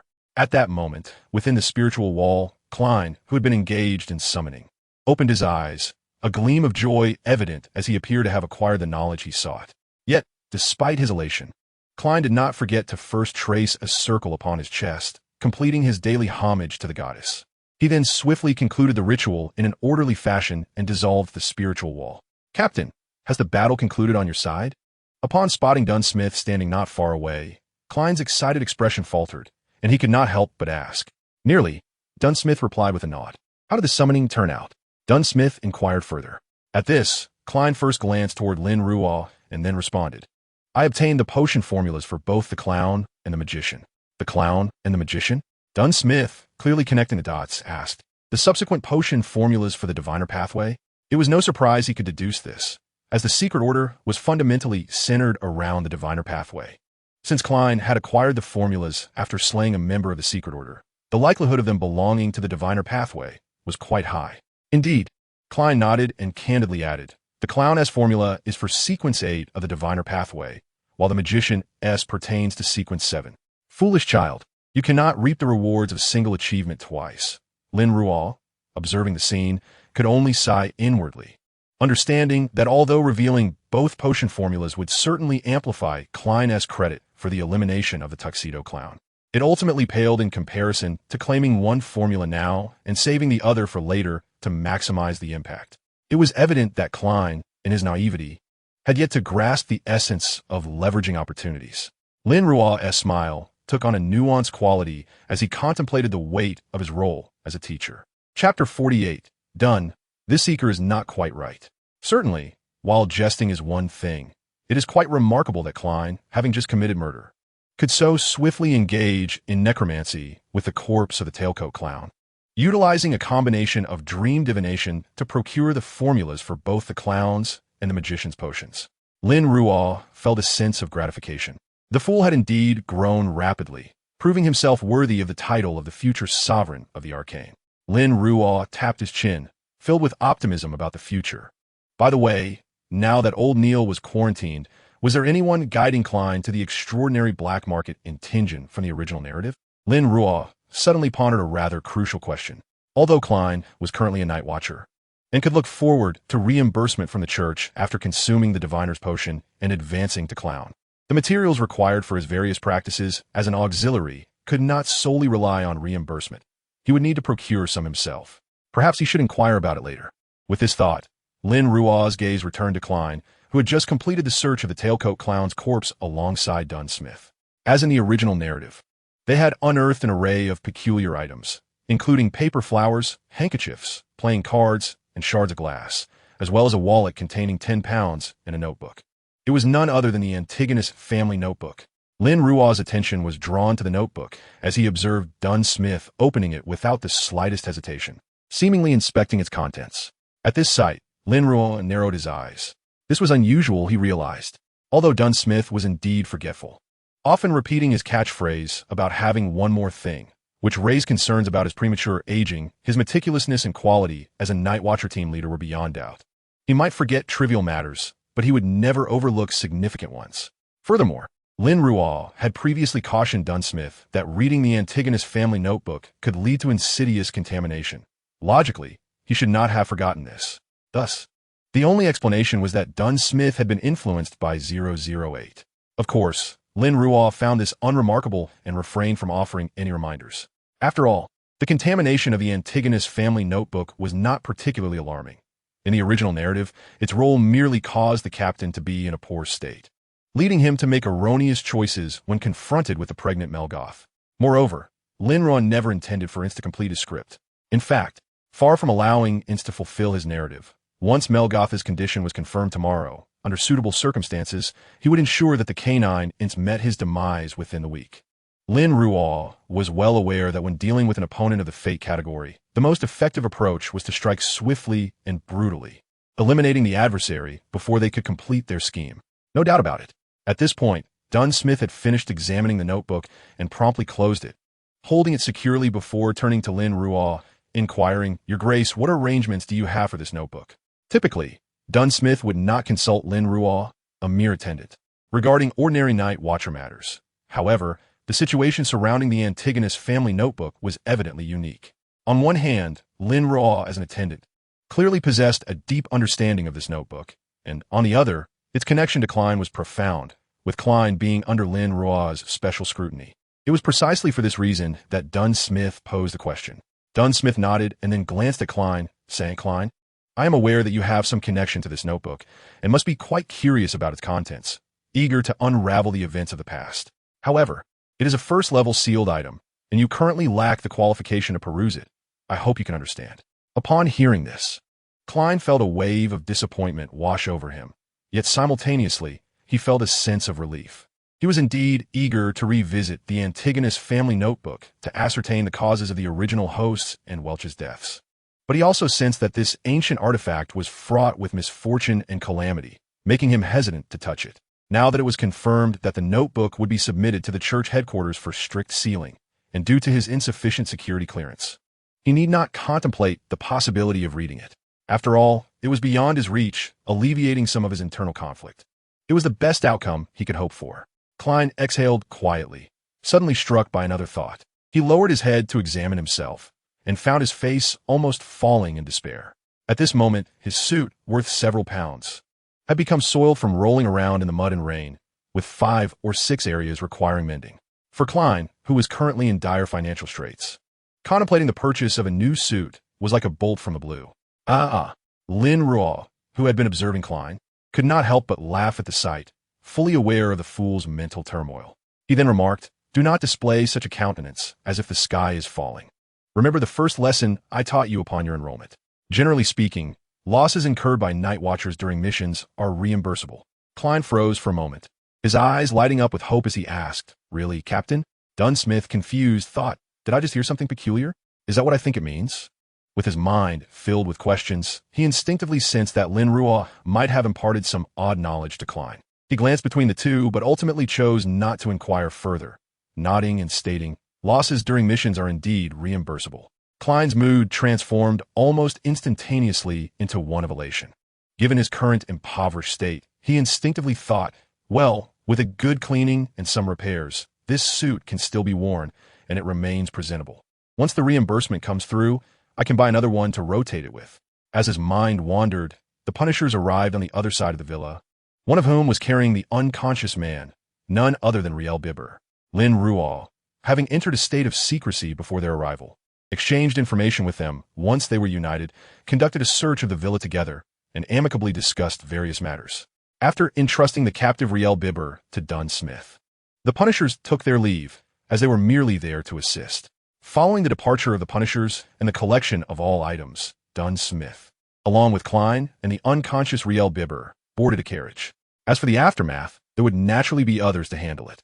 Chapter 49, Saturday. Due to a 2-hour limit, on the return journey after the mission concluded, Lin Ruo had nearly reached the limit of his time in Tianjin before arriving at the Blackthorn Security Company. Tomorrow, rising from his bed, Lin Ruo did not hasten to get up. He simply lowered his gaze, lost in contemplation. His fingers unconsciously drummed against the bed's edge, and the tumultuous emotions swirling in his eyes eventually settled into tranquility. With a sigh, Lin Ruo exhaled, once more donning a radiant smile, exuding warmth and brilliance, as if all that had just transpired was merely an illusion of others. He proceeded to his desk, picked up the well-thumbed copy of Storm Manor, and began to read. There is no denying that Storm Manor, as the magnum opus of the Magician Furzwal, is quite an engaging read. This book narrates the tale of Miss Cece, standing at a height of 165 meters and weighing 98 pounds, enters Flyest Manor to serve as a governess. Indeed, the arcane individuals are all sharp as knives. Closing the book, having reached the conclusion, Lin Ruo, who had just consumed a mouthful of metaphorical blades, could not help but reflect wistfully. He then retrieved some stationery and a fountain pen, deliberated for a moment, and began to compose a letter. "Dear Miss Furzwal, greetings. It is an honor for you to receive this letter from me, as I am one of your readers." With that, the room was filled solely with Lin Ruo's breath and the soft scratching of the pen tip against the paper. The following day, in Beckland, at Lin Ruo's office, the seemingly simple phrase not conspicuous belies the complexity of its execution. After all, Lin Ruo's aesthetic sensibilities do not permit any semblance of carelessness. It is no wonder, considering that Lin Ruo is soon to journey in person to Tianjin to ascertain the condition of Megaus. This peril arises not only from Ins and 008, but also from an unspeakable source, the Amon brother, whom Lin Ruo regards with deep trepidation. He is uncertain whether the other party is currently fixated on the affairs of Tianjin, or whether they are lurking in some obscure corner, silently observing the unfolding events. After all, the series of incidents in Tianjin detailed in the original work, including Inza's theft of 008, while merely a sequence 5, are laden with implications and machinations that are too profound to ignore. Life is indeed arduous. Lin Ruo exhaled deeply, gazing at his reflection in the mirror, his eyes unwavering. He then murmured, "I'm not a traveler by the apprentice's path. That is a fallacy. In Tianjin City, I wish to consult the oracle." In the Diviner's Club, Angelica, who was responsible for welcoming guests, lifted her head upon hearing this voice and beheld its owner. Undoubtedly, this striking beauty possessed a smooth forehead, cascading golden locks, and unforgettable large eyes. Notably, one of her hands gently caressed her abdomen, her face adorned with a smile that could only be described as blissful. Angelica immediately responded with a polite smile. "Do you have a specific diviner in mind? Or would you like to peruse our introductions to select the one best suited for you?" "No. Could you recommend someone?" Meigao replied, her voice soft, exuding a serene demeanor. "Of course," Angelica said, guiding Meigao to a sofa by the window in the reception area, then flipping open a catalog to begin her introductions. Since Haina's Vincent had already departed, he was no longer the face of the Diviner's Club, replaced by another renowned diviner in Tianjin. "The last one, Mr. Graches, is a newly admitted member of the club this year, proficient in tarot readings, and charges 2 pennies per session. However, as Angelica introduced them from highest to lowest price, the last one remained unchanged. "Miss, which one would you like to choose?" Angelica inquired. Observing this scene, Angelica felt a pang of confusion, but out of professional courtesy, she refrained from questioning further, merely waiting with a smile. After a considerable pause, Mei Gao concluded her contemplative silence, turning to Angelica with a slightly apologetic smile, saying, "Could you recommend one for me? I wish to consult on matters of love, with a budget between 5 pennies and 2 shillings. "Certainly." Angelica flipped through the catalog, deliberating for a few minutes before suggesting a lady who charged 1 shilling and 5 pennies per reading. Mei Gao pondered for just a few seconds before nodding in acceptance. "Then please follow me." The beautiful attendant rose, leading Mei Gao through the adjacent door to the reception area. Yet, neither of them noticed a man with black hair and gray eyes, possessing ordinary features, quietly observing them depart from short distance away. This man was none other than Lin Ruo, who had hurried from Beklin to Tianjin to assess Mei Gao's condition. He exhaled deeply, reflecting on his recent attempt to activate his spiritual sight upon gazing at Mei Gao's abdomen, the ensuing frenetic warning from his spiritual perception already weighing on his mind. He realized that Mei Gao had indeed conceived the offspring of the true creator. Frankly, this revelation did not come as a surprise to Lin Ruo. It was entirely within the realm of his expectations and would serve as a pivotal element in his subsequent plans. Yet, even though it was anticipated, the reality of the situation stirred complex emotions within him. "I'm sorry," Lin Ruo suddenly murmured softly, directed at Mei Gao. After all, he had foreseen this moment, but chose to turn a blind eye to her, becoming a sacrifice to avert greater losses. This was wrong, Lin Ruo knew. Nevertheless, despite this awareness, he remained resolute, bearing the burden of these sins as he pressed forward, until the day he fell into the abyss. "Indeed, I am no good man." Lin Ruo chuckled bitterly, his gaze clouded with uncertainty. "But before that, you must die here in Zhongwei." Chapter 50, from the Autonomous Assist. After confirming Mei Gao's condition, Lin Ruo did not linger in Tianjin and swiftly departed. Upon returning to Beckland, he shed his disguise, seated himself upon the sofa, and after a moment's contemplation, penned, "Due to covert cooperation with the Aurora Society, the military has decided to disclose the observations from the capping incident to its members." As soon as he inscribed these words, an unusual sensation washed over him, prompting him to squint, though he was not overly surprised. "Indeed, has it already been said?" he mused, a smirk curling his lips as he continued. "Regarding the true creator, the gentlemen of the Aurora Society will travel to Tianjin to investigate the situation." As the consumption ensued, Lin Ruo sensed it and found his expression somewhat peculiar. This consumption was smaller than he had anticipated. Such a minimal expenditure suggested that even without Lin Ruo's intervention, this event had a substantial likelihood of occurring. True creation, he scoffed, yet refrained from delving further into this matter. Matters of divine caliber were beyond his current capacity to influence, and Lin Ruo was acutely aware of that. Moreover, who could fathom the thoughts of that madman? Subsequently, Lin Ruo glanced at the clock on the table and decided to head over to Tianjin to conduct his usual lessons with Klein. He certainly had other arrangements to attend to, but those would need to wait until the truth concerning the gentleman came to fruition. In the meantime, Lin Ruo intended to carry on with his affairs. Meanwhile, in a spacious underground chamber reminiscent of a temple, a man clad in a hooded black robe knelt in the shadows, murmuring fervently. Through a corner of his hood, one could glimpse a visage so exquisite it blurred the lines of gender. He was one of the 22 emissaries of the Aurora Society, affectionately referred to as Sauce by fans of the original work, and later merged with the timid entity known as Little Hunger.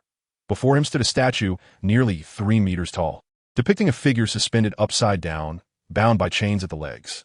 This inverted figure bore the singular vertical eye of a giant, its arms outstretched in a cross. Should any knowledgeable in mysticism be present, they would undoubtedly recognize this as the statue of the true creator. At that moment, a man cloaked in black approached from the corner, his demeanor trembling as he reported, "Sir, that little mouse has suddenly perished." Useless. The sir did not turn his head, yet his tone was laced with displeasure.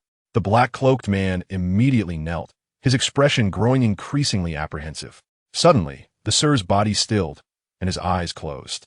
The black-cloaked man, who had intended to offer an apology, dared not intrude, remaining silent in his kneeling position.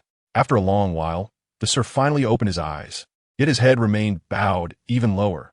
"I humbly obey your will." His tone was fervent and devout. "Depart." The Sir then raised his head, issuing the command with an apathetic tone before standing. He needed to arrange matters concerning Beckland before heading to Tingen. "In Tingen, at the Blackthorn Security Company. Has Dunn spoken to you about becoming a formal member?" Upon arriving in Tingen and greeting Klein, Lin Ruo delayed his usual instructional session, instead posing this question. Klein was taken aback for a moment, but then nodded with composure, stating, "The captain inquired about it, and I agreed. However, it will take 2 to 3 days for a result, and I'm uncertain whether the church will approve."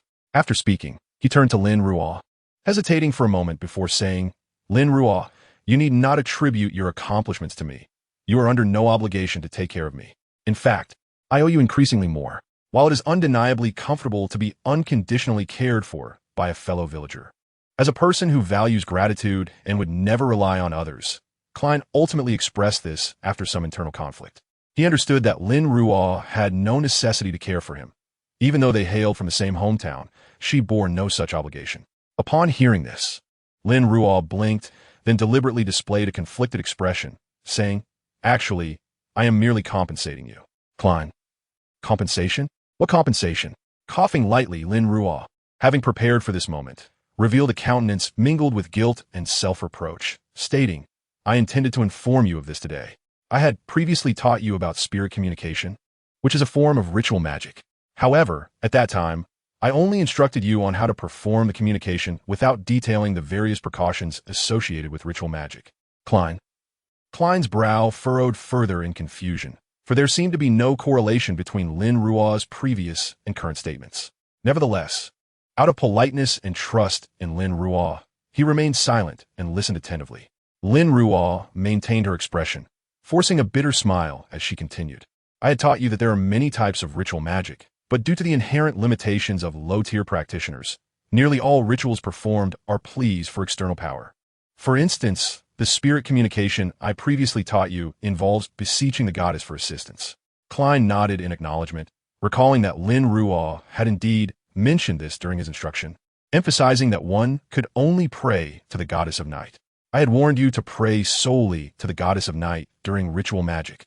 Yet I failed to explain the reason." Lin Ruo paused, sighing heavily before continuing. "Now, I shall disclose the rationale. The reason one must never attempt to communicate with the unknown and unpredictable entities is that once you make that attempt, you will inevitably descend into the abyss. All efforts and struggles can only serve to delay the inevitable, but cannot reverse the course." She looked at Klein, her eyes filled with genuine remorse and self-blame. Her voice low and sincere. "I am truly sorry. When I first met you, I did not inform you of the dangers associated with beseeching the unknown and allowed you to perform that ritual, forcing you to establish a connection with that fool." Klein was taken aback, and in that instant he contemplated a multitude of thoughts, observing the remorseful youth before him. Klein felt a tumult of complex emotions and a sense of unease. After a moment of silence, he inquired, "Did you already know the dangers of that ritual back then?" "I." Lin Ruo forced a smile. "You might find it hard to believe, but I actually knew a little about the entity you invoked during that ritual. However, based on the information I possessed, it was clear that it no longer existed. Therefore, logically speaking, your ritual should have been doomed to fail, and that is precisely why I allowed you to proceed. I do not understand why it pointed towards that fool. It should not have. There should have been no fool at all." As she spoke, Lin Ruo's expression grew increasingly agitated. "Calm down. Lin Ruo, please remain composed." Klein quickly reassured her upon witnessing her unprecedented emotional turmoil. Fortunately, the soundproofing of the area was effective, or else their commotion would have undoubtedly attracted others. Lin Ruo took a deep breath, seemingly striving to regain her composure, yet her expression remained one of guilt, self-reproach, and anguish as she gazed at Klein, stating, "I'm truly sorry." Klein felt a pang of conscience. He believed Lin Ruo's words, as if she truly intended to harm him. She would not need to resort to such convoluted means. It was precisely this realization that made Klein feel a heavy weight in his chest as he witnessed her pain and guilt. He had deceived his friend, causing her immense sorrow and self-blame. This understanding left Klein, who had already regarded Lin Ruo as a friend, feeling quite unsettled. Gritting his teeth, Klein suddenly declared, "Lin Ruo, in fact, I am the fool." Lin Ruo, who had been acting with great fervor, was taken aback. "Huh? Lin Ruo was left speechless. What on earth, my dear brother? I was merely trying to elicit sympathy and alleviate potential dangers. How did you end up exposing yourself? At that moment, Lin Ruo was utterly bewildered. While he had indeed been caught up in his own performance, he had never anticipated that it would lead Klein to disclose his identity as the fool. He had merely intended to eliminate the risks while enjoying the sight of the fool's anxious expression. The instant of astonishment rendered Lin Ruo momentarily speechless. However, fortunately, despite the different directions of their surprise, his shocked expression was entirely appropriate, so Klein did not perceive anything amiss. After a brief moment of shock, Lin Ruo regained control over his facial expressions, looking at Klein with a concerned demeanor, hesitantly asking Klein, "Did you see a doctor after getting caught in the rain yesterday?" Implicitly questioning how this child could suddenly speak such nonsense without a fever. Klein, having prepared himself for inquiries, found himself somewhat amused and exasperated at her response. "I do not have a fever. I am serious. I truly am the fool." Lin Ruo, who was not surprised by this reaction, blinked and then adopted a serious demeanor, furrowing his brow as he asked, "You're not joking?" "Of course not." Klein nodded, organizing his thoughts as he continued. "This matter is somewhat complex. After I performed that transportation ritual, I found myself in a place shrouded in fog." In just a few sentences, he recounted how he unexpectedly summoned justice and the hangman after arriving in the fog, how he established the tarot club, and concluded with, "I also apologize for not disclosing this matter to you." After revealing his greatest secret, Klein did not feel any apprehension that Lin Ruo might covet his newfound knowledge. Rather, he felt a sense of relief. Initially, he had concealed this matter from Lin Ruo because they were not well acquainted, and at that time, Klein did not trust him sufficiently. Yet, despite their relatively short acquaintance, Klein had genuinely come to regard Lin Ruo as a trustworthy friend, reinforced by their shared background as fellow travelers. Thus, even though his revelation had a hint of impulsiveness, he did not regret it in the slightest. Of course, this tendency to divulge was also due to Klein's relative immaturity at present. Had he been the Klein from the original story, embroiled in the Tingen incident, he would likely have remained guarded and not revealed the truth, instead feeling an overwhelming sense of guilt. Upon hearing his words, Lin Ruo blinked again, having always known the truth and relished teasing Klein about it. In this moment, confronted with Klein's honesty, he felt an unexpected pang of guilt. "Calm down. Steady yourself. I cannot let myself be exposed today." However, from this perspective, it was indeed true that they had both been actors in a dramatic exchange. Lost in thought, Lin Ruo suddenly broke into laughter, saying, "It is all right. It is not too late to tell me now. Nevertheless, I must apologize to you. After all, it is a fact that I neglected to warn you and allowed you to proceed with the transportation ritual." Despite his words, Lin Ruo's tone deliberately lightened considerably. Anyone listening would perceive his relief at the fact that Klein had not indeed established a connection with a malevolent deity, while still carrying a hint of guilt. "No worries. I forgive you." Upon witnessing this, Klein also broke into laughter. Reflecting on Lin Ruo's earlier words, he curiously inquired, "Lin Ruo, you mentioned that you have some understanding of the individual my divination ceremony points to. Is that true?" "Of course it's true," Lin Ruo replied, nodding with a sense of ease. "However, I regret to inform you that I cannot divulge any information regarding that individual. It's not that I wish to withhold it from you, but rather that you are presently unable to comprehend knowledge of that caliber." Klein's expression shifted to one of perplexity. "Unable to comprehend? What do you mean?" "Indeed," Lin Ruo affirmed, his demeanor suddenly turning serious. "Knowledge is not universally safe. In this world, some knowledge, merely by being known, can lead to irreversible contamination. As for the individual I am aware of, although they have perished, to safely acquire knowledge about them, one must at least be at sequence 2. At this juncture, Lin Ruo chuckled, adding, "So, Klein, if you wish to learn about such matters, strive to reach sequence 2. At that point, I shall reveal everything regarding that individual, including the truths of the cosmos and the outer gods." Klein momentarily paused, instinctively muttering, "Sequence 2? That seems far too distant. I am only at sequence 9. Suddenly, a realization struck him, and he widened his eyes at Lin Ruo, exclaiming, "Wait a moment. If only sequence 2 can access this knowledge, how do you know it?" "Lin Ruo, you can't possibly be an angel of sequence 2. Can you? Guess." Lin Ruo tilted his head, not providing a direct answer. Klein, feeling slightly vexed, retorted, "The last one who said guess has already met their demise." "Huh." Lin Ruo laughed heartily, but soon his expression grew serious again. He regarded Klein thoughtfully, recalling the latter's earlier candor. What he initially intended to brush aside transformed into a more profound revelation. In truth, my ability to possess such knowledge without succumbing to contamination stems from other reasons. However, I can tell you that I can temporarily embody the status of an angel. Merely the status, mind you. As for my sequence, that remains confidential for now. Regardless, should you encounter a demigod while I am present, I may not be able to defeat them, but facilitating your escape should pose no significant challenge. Having been so forthright, why not reveal a bit more of his own background? Chapter 52, The Membership Query. Upon hearing this, Klein was struck with a sense of disbelief that a formidable figure was so near him.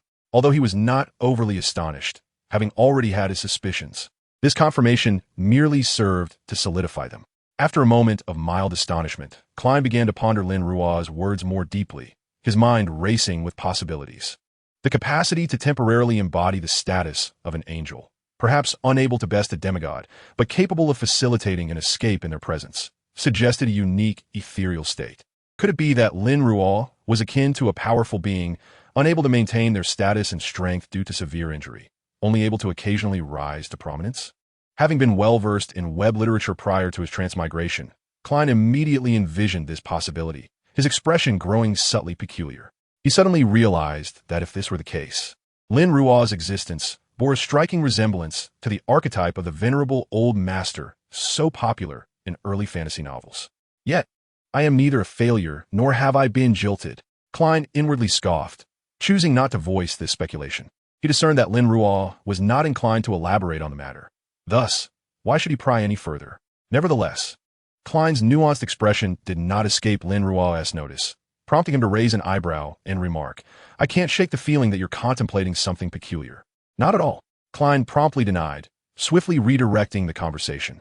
"By the way, Lin Ruo, would you care to join the gathering I am organizing?" Having already been candid about the Gray Mist and the Tarot Club, Klein naturally began to consider bringing his companion into the fold. After all, having a true powerhouse within the Tarot Club would significantly alleviate the pressure on him as the Fool. At the very least, he would not have to remain silent due to fear of revealing his ignorance. He could collaborate with Lin Ruo instead. Perhaps it was a case of being blind to the obvious. For the optimistic Fool completely overlooked that inviting Lin Ruo into the Tarot Club would mean exposing his guise as the Fool before him, thereby achieving a certain social death. Lin Ruo was momentarily taken aback. Although he had anticipated this, as an aficionado of the mysterious, his heart swelled with delight at this moment. After all, he had long coveted a seat at the Tarot Club. However, despite his elation, Lin Ruo did not immediately acquiesce. Instead, he began contemplating the potential ramifications of joining the Tarot Club at this juncture. The positive implications were self-evident. For instance, he could directly share formulas and knowledge within the group, the Tarot Club, while precisely tracking the developmental progress of its members. Furthermore, once the members had matured, Lin Ruo could delegate tasks he found inconvenient to undertake himself. Moreover, he could observe the Fool's antics from a first-person perspective. Lin Ruo could even envision how Klein, the Fool, would comport himself in moments of ostentation while he too hovered above the gray mist. Such a scenario would undoubtedly be captivating. As for the negative aspects, other considerations seemed trivial. The primary concern revolved around the issue of the son's membership. The other party was set to join the Tarot Club on August 19th, which was still over a month away. The original text did not specify when Klein would be able to bring a fourth person to the Source Castle. But one thing was certain. Klein could bring 2 people to the Source Castle while still an ordinary person. Shortly after becoming a diviner, he could recruit a third, and upon becoming a Fool, he could certainly bring a fourth or even a fifth. In that case, it seems it wouldn't pose an issue at all. After all, there was still over a month until the original timeline saw the son join the Tarot Club. Given Klein's aptitude, this duration would suffice for him to fully digest the potion, and with him as a favored one, ascending to Fool would not be problematic either. With these thoughts in mind, Lin Ruo's eyes brightened noticeably. Optimistically, he mused that perhaps once Klein had fully absorbed the diviner's potion, he could bring a fourth individual to the Source Castle. Now that would be even less of concern. With this newfound resolve, Lin Ruo turned to Klein, who awaited his answer with bated breath, and smiled. "I believe I would be more than willing to become a member of the gathering you are forming." Suddenly, Lin Ruo recalled something and blinked, adopting a subtly inquisitive tone. However, Klein, have you considered how you will bring me into that gray mist? Indeed, this was the question that had just struck Lin Ruo. It is essential to note that Klein's ability to bring someone into the tarot club comes with prerequisites, namely, that the individual must have established a connection with the source castle. The means of establishing that connection are twofold. One is having an item imbued with the essence of the source castle nearby, as was the case with Justice, the Hangman, the Sun, and the Hermit. The other method involves the individual invoking the name of the Fool, thus establishing a connection with Klein. The majority of the tarot club members fall into the latter category. Currently, however, the awkward truth was that Lin Ruo did not possess any such special item akin to those in the original narrative, nor had Klein yet devised a name for him. Klein was momentarily stunned. He had not considered this issue until now. Lin Ruo remained silently observant beside him. He could, at this moment, remind Klein to create a name for him, allowing him to establish a connection with the source castle and subsequently join the tarot club. Yet, such a deliberate action would be too conspicuous and could easily be discovered by Klein later on. Thus, Lin Ruo resolved to leave this matter for Klein to figure out himself. Regardless, he believed that with Mr. Fool's audacity and decisiveness, even without his prompting, he would not disappoint. No problem. I am not in a hurry. You may take your time to study. Lin Ruo, naturally considerate, did not urge him. He merely stated, however, Mr. Fool, would you mind if I reserve a codename in advance? With a hint of wicked delight, Lin Ruo pronounced the title of Mr. Fool with a tone of utmost seriousness. This elicited a profound sense of embarrassment in Klein, an overwhelming feeling of social mortification. Yet after all, Mr. Fool was indeed Mr. Fool. He managed to maintain his composure, clearing his throat before asking, so, new member, which card do you wish to draw? Lin Ruo's eyes sparkled with joy as he exclaimed, the Chariot. I choose the Chariot. The Chariot.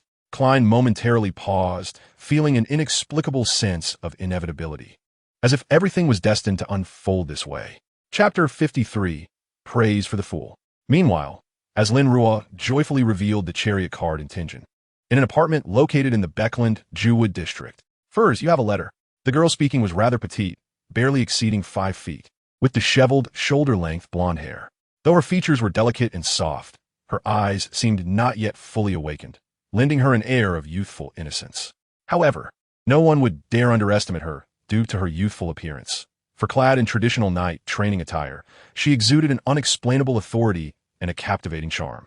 There was no doubt this individual was Hoodie Cha, the future misjudgment of the Tarot Society in the original narrative and the close confidant of the magician Furswall.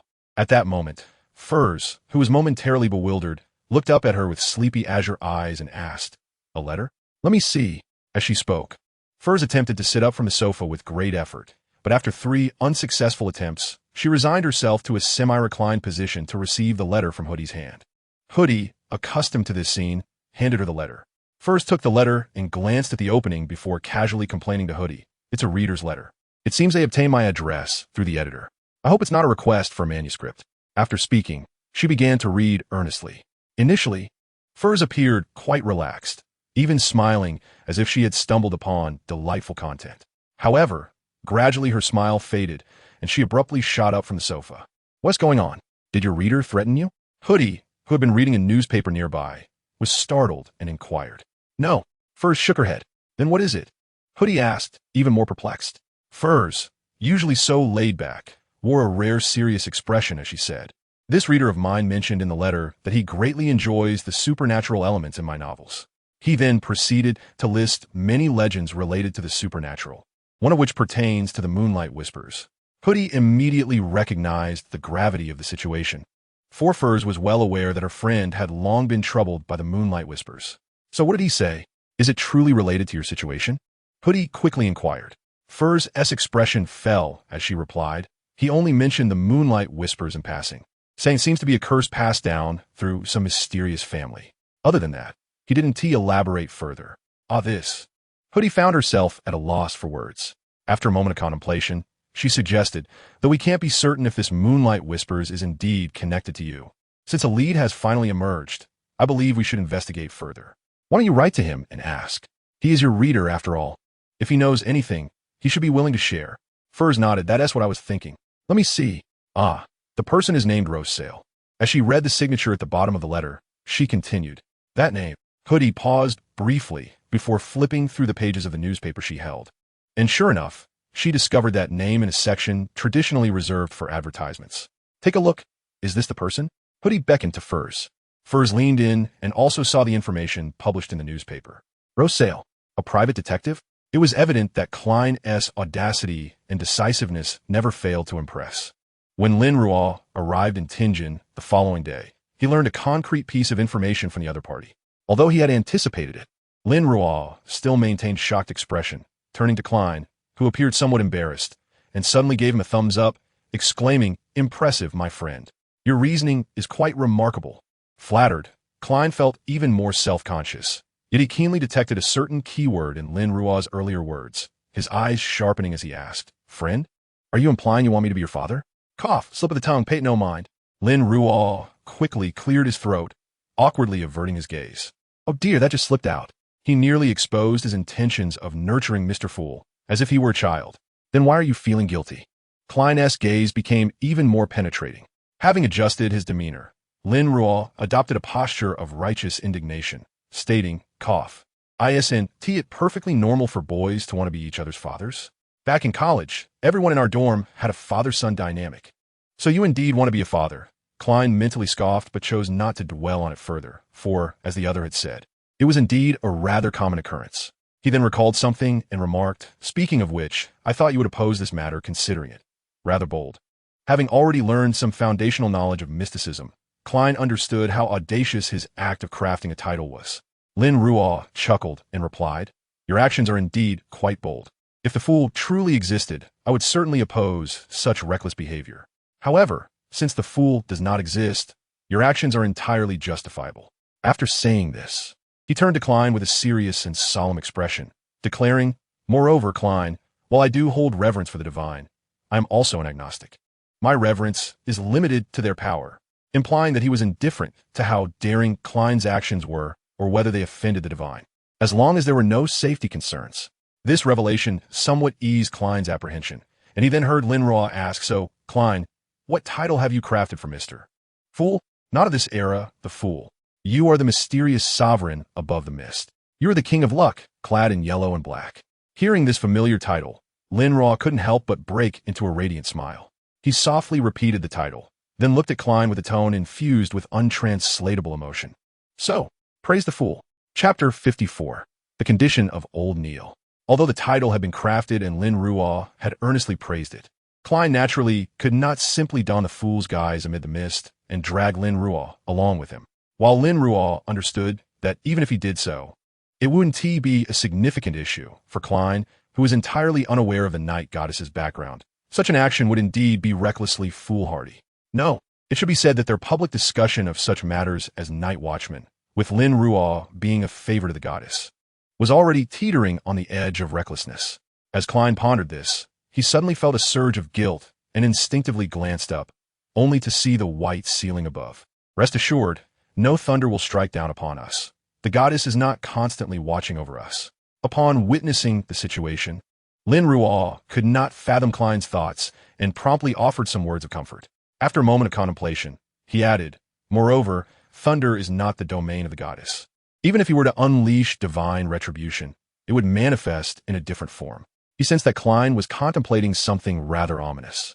Klein, observing Lin Ruo's suddenly nuanced expression, couldn't help but retort, you are overthinking it. Naturally, Lin Ruo would not concede to this, casually denying the insinuation before inquiring. By the way, Klein, do you have any updates regarding old Neil? Mr. Neil remains in isolation.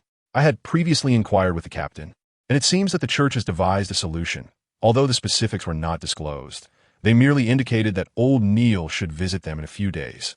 Klein stated, a relaxed smile gracing his features. Despite their brief acquaintance, Klein harbored concern for old Neil and felt relieved that he was safe and sound. Lin Ruo blinked in surprise, though it was not entirely unexpected. To be candid, old Neil's predicament was not overly grave.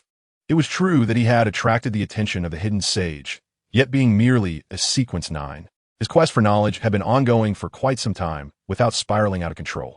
This suggested that, at least in the eyes of the hidden sage, he was not a primary concern.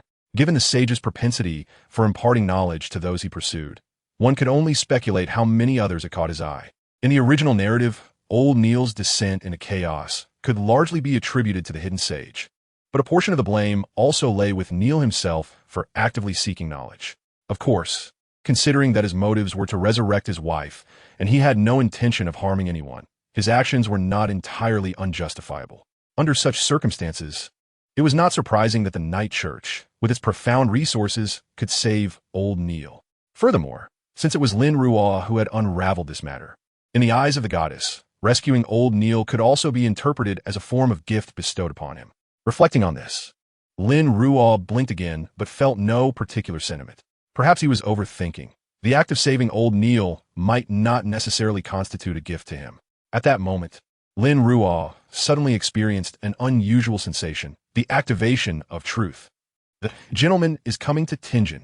Unfazed by this outcome, a shadow flickered in his eyes as he maintained his composure while addressing Klein.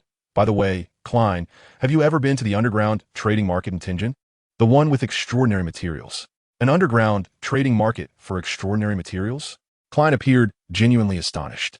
I had thought the church would not permit such establishments. Officially, they certainly do not allow it, but such matters are always difficult to suppress. Hence, for certain underground markets, the authorities tend to turn a blind eye, as they seldom cause any trouble when situated right under their noses, Lin Ruo explained with a smile. So, do you wish to go or not? Absolutely. Klein nodded eagerly. Then let us seek out done. Lin Ruo continued, the sudden shift in direction momentarily catching Klein off guard. Why do we need to find Captain? Klein questioned with confusion. Is the captain's approval necessary to access the underground market? Not at all, but who am I to navigate those streets? Lin Ruo replied candidly. Not knowing the way is quite the predicament. Klein's lips twitched slightly. After all, I'm not a native of Tingen. Lin Ruo retorted nonchalantly, casting a meaningful glance at Klein before adding, and while I may not be familiar with Tingen, if you ever come to Beekland, I am well acquainted with many channels and would be delighted to introduce them to you. In the grand banquet hall, several chandeliers held aloft burning candles, emanating a delightful fragrance that illuminated the space with a brilliance rivaling that of gas lamps. Audrey Hall, now an audience member, cradled a glass of shimmering champagne in her left hand, quietly observing her surroundings. Unlike her usual role as the centerpiece of the soiree, she chose to evade the spotlight, standing in a corner and surveying the assembly. She was playing the part of a spectator, instinctively opting for this role, even though she had yet to fully grasp the art of performance. Audrey, you are as radiant as ever at that moment. The Viscount Grelin approached, also holding a glass of champagne. He offered a rather unreserved compliment before expressing his curiosity. But why do you stand here? This is not the heart of the banquet. I simply grew a bit weary. Audrey Hall smiled, instinctively scrutinizing her friend before her. Indeed, he appeared tense, as if he had something to ask of her, something that might put her in a difficult position. The Viscount Grelin was, of course, unaware that he had been seen through. After a brief exchange with Audrey, he prepared the ground before stating, next Friday, I will be hosting a salon. May I invite you to attend? I have a friend I wish to introduce to you. His mention of a friend was laced with tension, yet he did not seem overly concerned. It was likely a genuine friendship, albeit with some complications regarding identity. Audrey Hall analyzed the situation, her face adorned with a perfect smile as she replied, of course. After a few more exchanged pleasantries, the Viscount took his leave, while Audrey Hall continued to observe the myriad lives unfolding at the banquet. Just as she began to reflect on the aspects of the gathering she had previously overlooked, a sense of being watched compelled her to turn sharply towards the shadows behind her. Within that obscurity, a golden retriever sat quietly, its serene gaze fixed upon her, half of its body cloaked in darkness. Audrey Hall's lips twitched involuntarily, and she could no longer maintain her spectator status. Meanwhile, upon the storm-tossed sea, Alge embarked on a journey to pursue the Aurora Society's listener, unaware that his quarry would soon arrive in the Forsaken Land, becoming among the first outsiders to tread upon that realm shrouded in darkness. Chapter 55, I have seen this detective. As the captain of the Night Watch team, Dunn Smith was well aware of the location of Tingen's underground trading market for extraordinary materials. However, due to pressing matters, it was ultimately Leonard who accompanied Klein and Lin Ruo to the market. Rising from the plush mattress, Lin Ruo approached the window, gazing at the brilliant sunlight outside. Before making his way to the desk, the pen representing truth appeared in his palm, and after a moment of contemplation, he inscribed, shortly after the gentleman's arrival in Tingen. The Storm Church will discover this matter.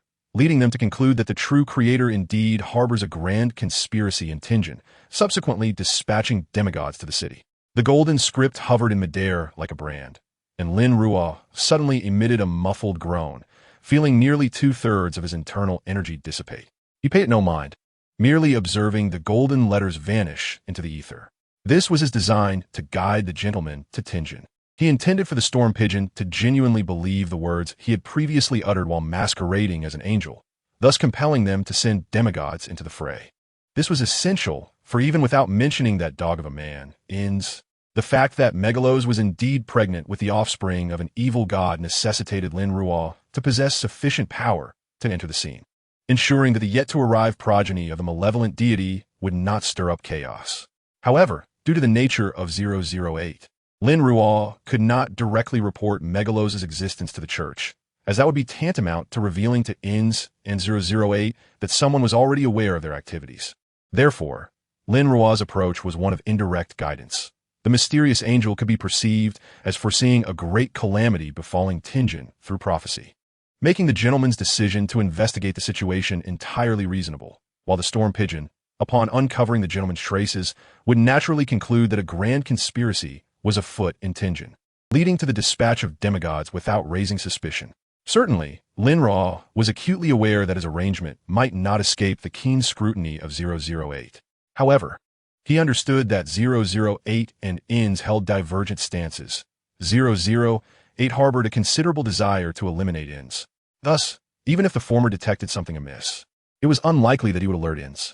On the other hand, even if 008 were to inform INS, as long as a formidable presence like Storm Old Pigeon entered the fray, coupled with his own knowledge and the ability to influence fate as a demigod, he could, at the very least, quash the sinister offspring that Mei Gao Si harbored in its infancy, thereby averting disaster.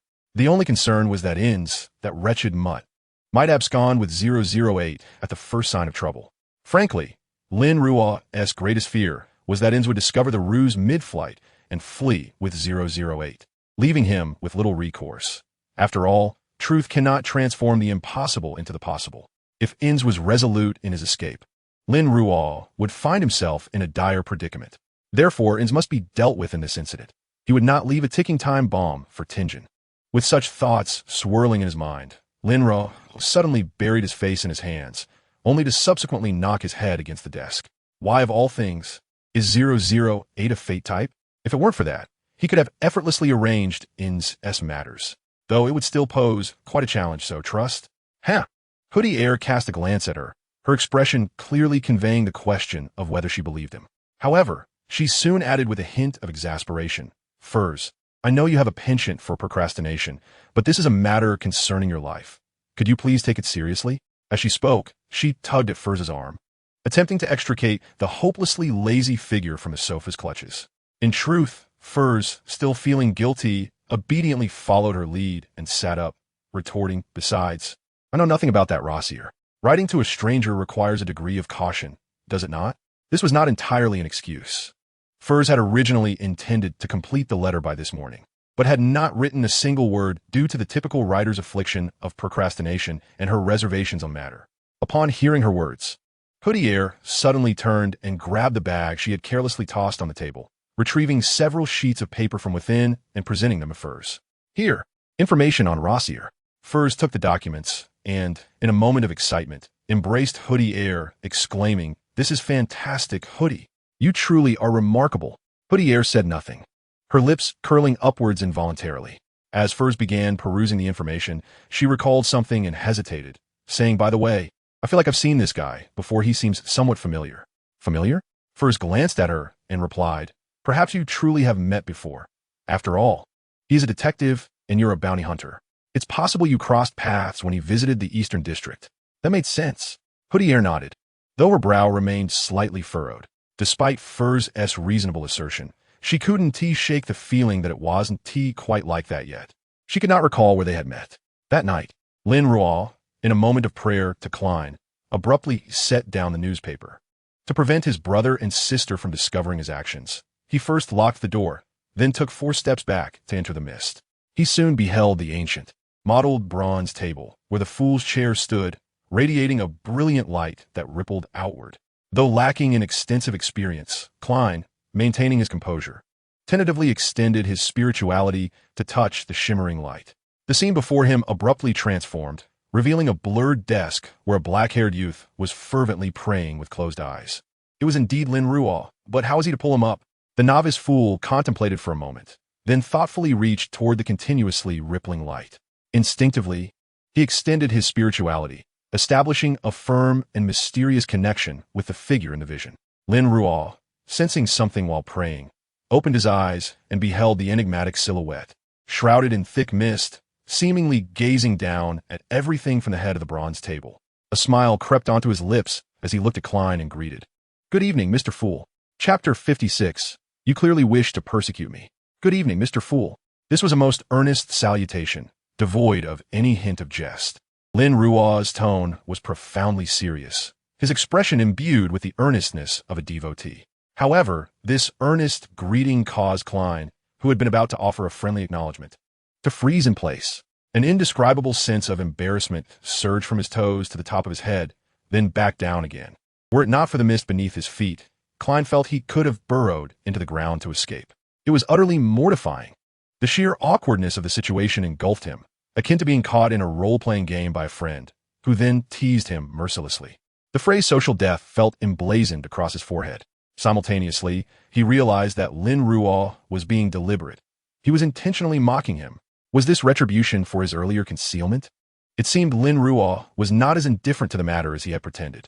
Completely unaware that Lin Ruo genuinely did not care about the concealment and merely sought to torment him, Klein coughed lightly and remarked, "Be serious, Lin Ruo."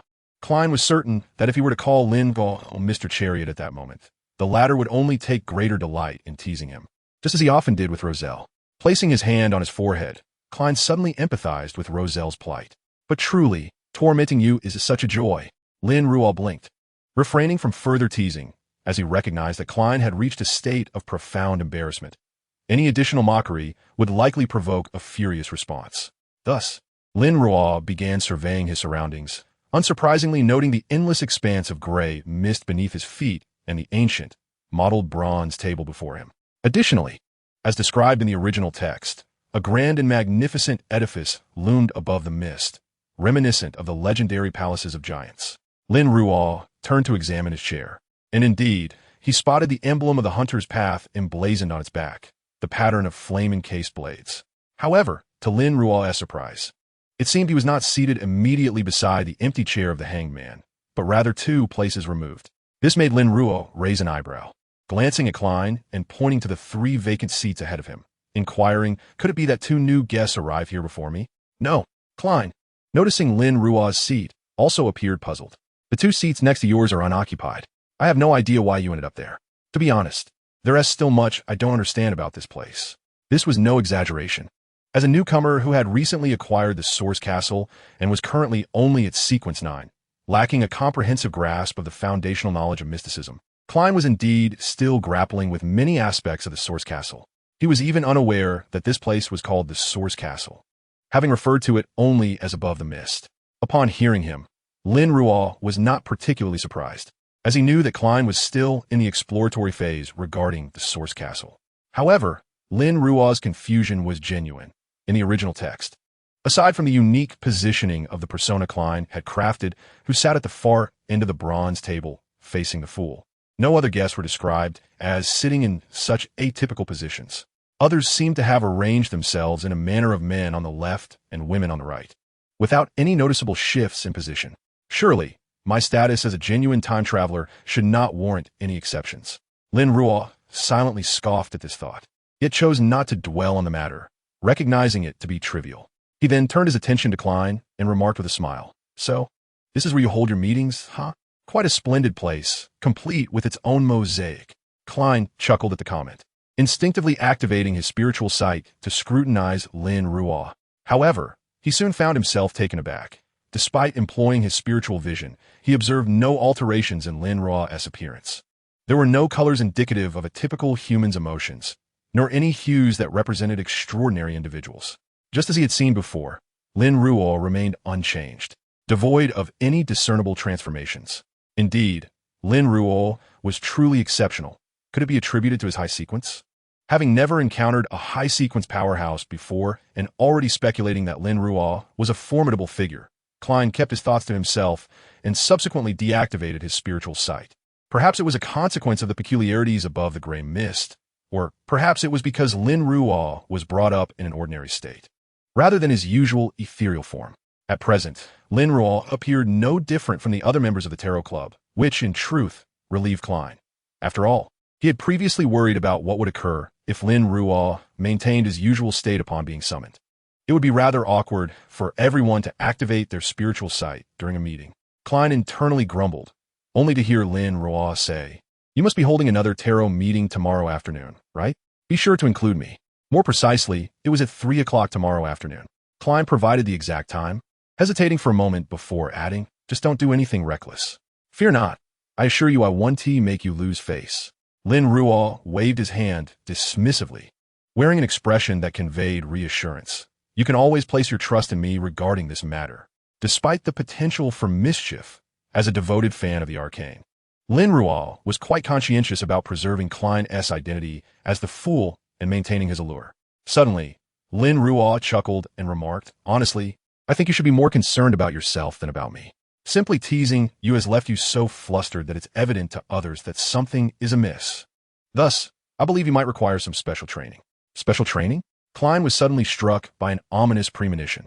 Yes, indeed, special training. Lin Ruo nodded earnestly, only to have his expression shift dramatically, becoming fervent and reverent, akin to a devout acolyte in the presence of a magnificent being. He stood and bowed to Klein, proclaiming with fervor, "Only believe in the fool." Klein was utterly exasperated. At this moment his sole thought was, what special training? It became evident to him that Lin Ruo was clearly intent on tormenting him. How utterly humiliating. That day, Mr. Fool finally grasped the extent of his companion's acting prowess and twisted sense of humor. It was also on that day that he felt a sense of transcendence. What torment? What social demise? So long as he himself did not feel awkward, it was others who would suffer. Thus, it was clear that Lin Ruo's special training was quite effective.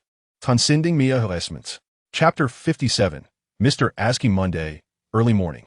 However, due to addressing the issue of the tuxedo clown in advance, Klein was able to witness the resurrection of the tuxedo clown earlier than in the original narrative, and once again heard the refrain, "Hanachis, Hanachis, Hanachis." At present, it was certainly not yet 10 o'clock, and it was still a tad shy of 8. Klein had no spare time this week aside from today, neither on Wednesday nor on Saturday mornings. Boarding the tram, Klein arrived at Hoy University in a short span of time. Given that it was summer vacation, Hoy University was evidently quieter, yet its lush greenery and vibrant flora lent a unique beauty amid the tranquility. Following his memory, Klein walked alongside the river for a while before turning onto the path leading to the history department. Soon, he found a somewhat aged, 3-story gray stone building, locating his mentor Cohen-Quinton's office. To Klein's surprise, upon knocking and entering the office, he was met not by his mentor Cohen-Quinton, but by a man with bronze-hued skin, of average stature, possessing black hair and brown eyes, with gentle features that bore an indescribable aura of weariness. Notably, a small mole was concealed just below his right ear, barely noticeable at first glance. Klein recognized him, Mr. Aski, a friend of Cohen-Quinton and a history instructor who often engaged in spirited debates with him over academic matters. "Good morning, Mr. Aski. Where's my mentor? He mentioned I could visit him at 10 this morning," Klein inquired, puzzled. Aski smiled. "Cohen has been experiencing some gastrointestinal discomfort and has just stepped out to the restroom. If you don't mind, you may wait here for a moment. However, his condition seems quite severe, so you may need to wait a little longer." Having made this half-joking remark, Aski suddenly furrowed his brow, scrutinizing Klein closely. Although he had not regained his memory, Aski, a former Sequence 2 Death Monarch who had reclaimed some of his powers, was still perceptive enough to notice something unusual about Klein. After all, although Lin Ruo had intervened, Inz had not ceased his machinations regarding Tingen, and Klein, who should have met his demise long ago but had instead escaped death, was now marked by the vengeful Inz. His fate was undoubtedly laden with the traces of being manipulated. This naturally caught the attention of Aski, who was both bewildered and eager to explore his own past. Curious, yet fearful of the dangers that could arise from delving into the extraordinary, potentially disrupting his current life. Is it fate or mere coincidence? Without Lin Ruo's deliberate guidance, Klein and Aski, who, in the original narrative, were not father and son, yet shared a bond akin to that of father and son, now found their paths intersecting at this moment. In the afternoon, close to 3 o'clock, Lin Ruo glanced at the clock in Beckland and took a slight breath. Damn it, I'm actually feeling a bit nervous. Silently scolding himself, Lin Ruo soon found himself enveloped in a surge of crimson. In an instant of disorientation, almost the very next second, Lin Ruo found himself once again above the gray mist, gazing upon the familiar palace and the weathered, ancient bronze table. Klein, disguised as the fool, still occupied the head of the bronze table, and Lin Ruo noticed that the gray mist surrounding him was thicker than usual. Lin Ruo understood that Klein was behaving this way due to his concern that Audrey, now an observer, might detect any discrepancies through her scrutiny. After all, before becoming the clown, he relied solely on his acting skills to intimidate others. In fact, Lin Ruo had chosen to tease Klein yesterday, allowing him to experience social embarrassment rather than doing so during today's tarot meeting. This decision was made with the intention of maximizing the amusement of the joke. After all, the fool's facade must not falter. However, once Klein ascended to the rank of clown, it would indeed be worth exploring. Ahem. With an outwardly serious demeanor, yet harboring mischievous thoughts, Lin Ruo greeted, "Good afternoon, Mr. Fool." After a moment's hesitation, recalling what Mr. Askey had said earlier regarding the discord in his fate, he pondered whether or not to broach the subject. After all, unlike in the original narrative, Klein had not experienced many serendipitous events. Thus, upon Mr. Askey pointing out the inconsistencies in his fate, Klein's initial reaction was disbelief, followed by contemplation of whether this matter might somehow be connected to Lin Ruo. It is not a matter of distrust towards Lin Ruo. Rather, Lin Ruo is undeniably a figure of considerable stature, inexplicably bound to him. In such circumstances, it is entirely reasonable for Klein to experience a sense of dissonance in his fate due to this connection. This may not necessarily be an intentional influence from the other party, akin to how a prominent individual can effortlessly alter the destiny of someone lesser. Perhaps merely a consequence of unconscious influence. Chapter 58. The New Member of the Tarot Society. What troubles you, Klein? Is there something amiss? Well, today I encountered an individual who remarked that there exists a discord in my fate. Klein, who had been hesitating, opted to speak candidly upon hearing Lin Ruo's inquiry. Is this due to you? Klein had indeed crossed paths with Mr. Askey. Ahem, Mr. Askey? Lin Ruo blinked, immediately making the connection. He then regarded Klein with a cheerful smile and asked, "Would you believe me if I said it wasn't you?" Lin Ruo, be serious. I wish to hear the truth. Klein, recognizing the playful demeanor of Lin Ruo, felt a sense of resignation and reiterated his request. The truth is Lin Ruo paused, his expression momentarily shifting to one of genuine seriousness. He looked at Klein, recalling various elements from the original narrative, then lowered his gaze to conceal the complexity of his emotions. That is indeed unrelated to me. With a sudden sigh, Lin Ruo raised a smile towards Klein and reassured him, "Do not worry, Klein. Regarding the discord in your fate, I will resolve everything. Forgive me for not being able to divulge more at present. Once all is concluded, I shall reveal the truth to you." Klein was taken aback, observing Lin Ruo before him. Although he had witnessed the other's acting prowess before, in this moment, he felt certain that Lin Ruo was not merely performing. Clearly, something of great significance, concerning him and perhaps many others, was unfolding, though he remained in the dark. To be honest, the sensation of being kept in the dark was rather uncomfortable. However, Klein understood Lin Ruo. Since the latter was unwilling to share, he knew that further inquiries would yield no results. Perhaps he could consult Mr. Askey for more information. Klein pondered this and then recalled something, saying, "Please take care." Given the importance of the matter, its resolution would undoubtedly be complex. Since Klein could not extract further information from Lin Ruo, it was only natural for him to remind his friend to be cautious. "Rest assured, I am quite cautious.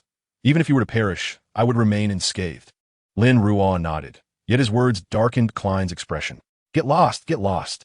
Klein spat out the 3 words with a scowl, choosing not to dwell further on the topic as he settled into silence, awaiting the arrival of 3 o'clock. Lin Ruo, unfazed, smiled lightly and remained quiet. He had indeed contemplated whether to caution Klein about Mr. Askey being a valuable ally, encouraging him to seek his support. However, after consideration, Lin Ruo decided against it. After all, the bond between Klein and Askey in the original narrative flourished due to their initial mutual assistance devoid of ulterior motives. Had Lin Ruo prompted Klein from the outset to embrace Askey as an ally, Such a tainted approach might have jeopardized the depth of their relationship, leading to a loss on both fronts. Thus, Lin Ruo refrained from mentioning ASCII, deliberately expressing sentiments that evoked genuine emotion, aiming to spark Klein's curiosity regarding his own circumstances and the unseen actions Lin Ruo undertook behind the scenes. Knowing Klein's propensity for inquiry, Lin Ruo surmised that once this curiosity took root, the likelihood of Klein turning to ASCII, who might perceive the anomalies, was quite high. The thought of Klein and ASCII's father-son dynamic brought a subtle smile to Lin Ruo's lips. At that moment, 3 o'clock arrived. Klein glanced at Lin Ruo and remarked, "We agreed, do not act recklessly." Though he had heard assurances the previous day, having experienced Lin Ruo's mischievous tendencies, he felt compelled to reiterate his warning. Subsequently, he disregarded Lin Ruo, pressing his hand upon the deep crimson star symbolizing justice and the hanged man. In that instant, Lin Ruo observed a radiant glow erupt from the seats of Audrey and Olge, casting 2 indistinct figures. The female figure appeared to be merely 17 or 18 years of age, adorned with long golden hair and emerald green eyes, her attire and jewelry exuding an air of opulence. The male figure, in stark contrast, seemed to be in his 30s, robust and vigorous, with tousled hair resembling seaweed in a striking deep blue, clad in a robe embroidered with lightning motifs, unmistakably the uniform of the Storm Church. Without question, these 2 individuals were Justice Audrey and the hangman Olge. As Lin Ruo assessed the duo, Audrey Hall was also surveying her surroundings when her gaze fell upon Lin Ruo, seated across the bronze long table, 2 places away from Olge. She paused momentarily, only to hear the ever-composed voice of Mr. the Fool. "This is the new member, titled the Chariot." Having entered the Fool state, Klein calmly introduced Lin Ruo to Justice Audrey and the hangman Olge, then added, "This is Miss Justice, and this is Mr." The hangman Audrey, taken aback for an instant, then radiated delight. As an optimistic and naive girl who took pride in being a member of the Tarot Society, she was evidently thrilled to witness the society's growth, embodying a spirit of stewardship. Olge, however, furrowed his brow slightly. Much like his reaction to the sudden entrance of the sun in the original narrative, he remained somewhat perturbed, not yet transformed into the Tarot Society as foremost overthinker, who constantly pondered the terrifying nature of Mr. the Fool. He felt a touch of dissatisfaction regarding the Fool's abrupt introduction of a new member, thinking to himself that they ought to have been informed in advance. Nevertheless, as an experienced member, he chose not to display his dissatisfaction, promptly greeting both Justice and the Chariot. During this brief exchange, Audrey, having adapted to the role of observer over the past few days, entered a state of scrutiny, carefully appraising the new member, the Chariot. "He cannot be too old. He seems to be around my age. He exudes a sense of composure, with a psychological maturity that surpasses his years. His demeanor appears gentle, yet he is not introverted." As Audrey assessed, she was interrupted by the steady voice of Mr. the Fool from the head of the bronze long table. "Congratulations, Miss Justice. You have become an extraordinary individual." As the 3 members of the Tarot Society appraised one another, Klein also took note of the states of Justice Audrey and the hangman Olge. Recognizing that Justice Audrey had successfully ascended to the rank of an extraordinary individual, he smiled broadly and said, "Audrey, a moment of surprise indeed." "Thank you, Mr. the Fool, and thank you, Mr. the Hangman," Audrey responded with a gentle smile. "That was quicker than I imagined." Olge glanced at her and replied candidly. Klein chose not to pursue the topic further, tapping his forehead lightly before smiling and inquiring, "Ladies and gentlemen, have you located Russell's diary?" Chapter 59. The persecution of Russell is endless. "Ladies and gentlemen, have you located Russell's diary?"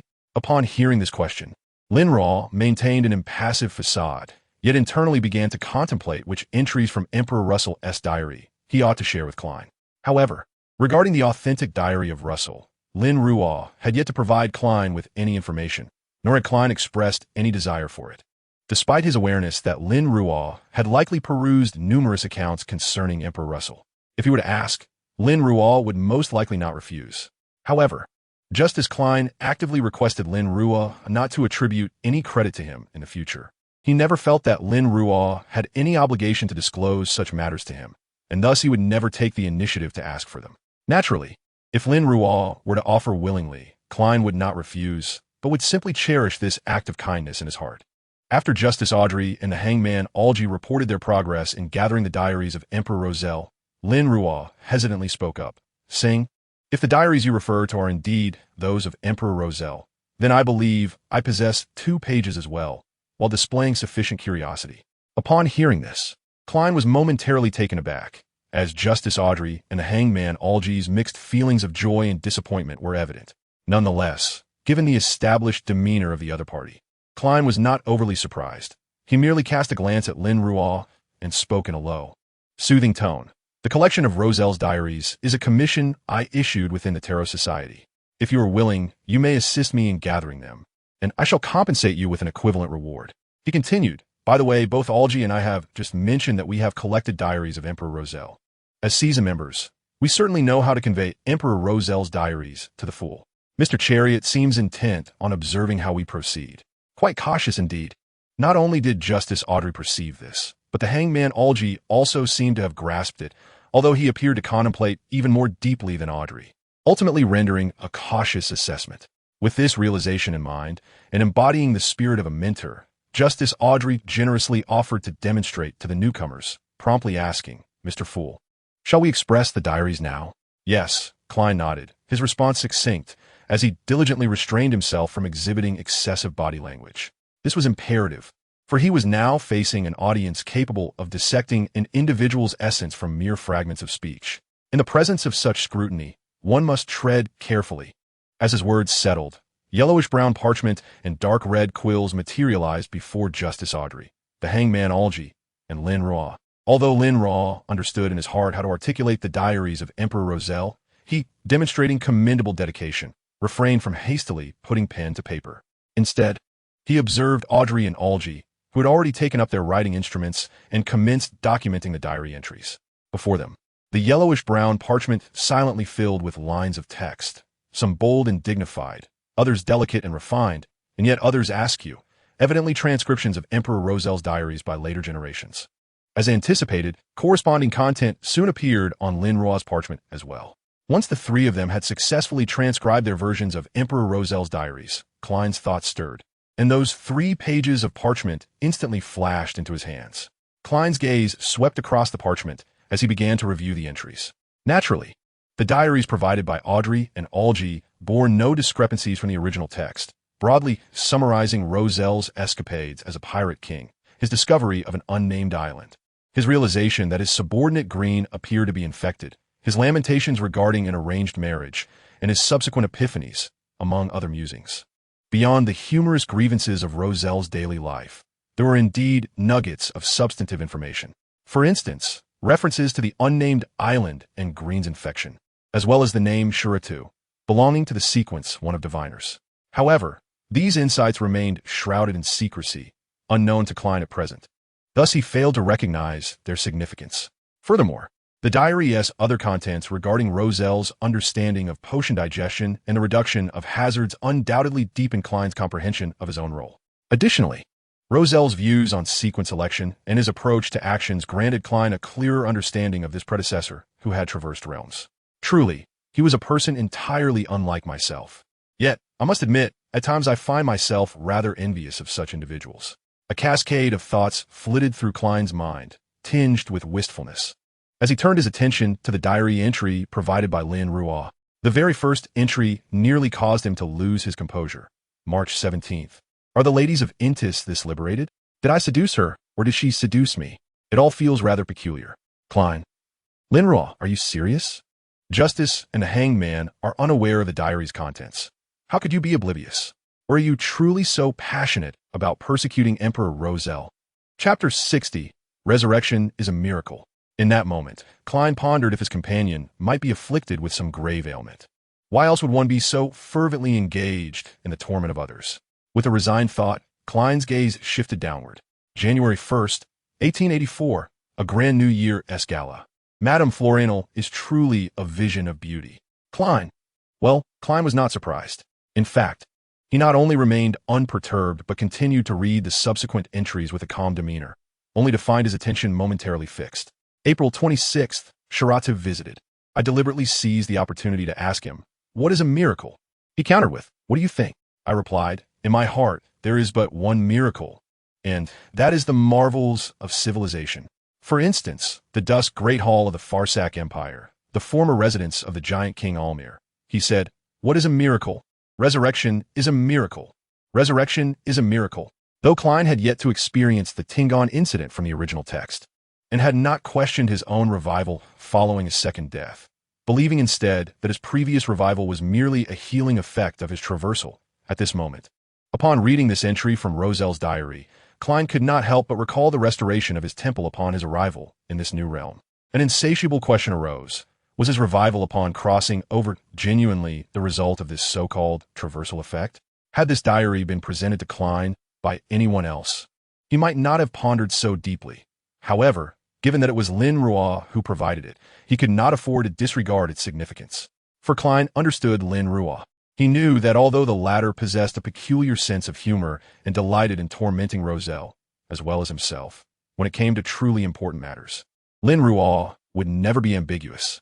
The sudden presentation of such a diary by Lin Ruo made it exceedingly difficult for Klein to convince himself that it bore no importance.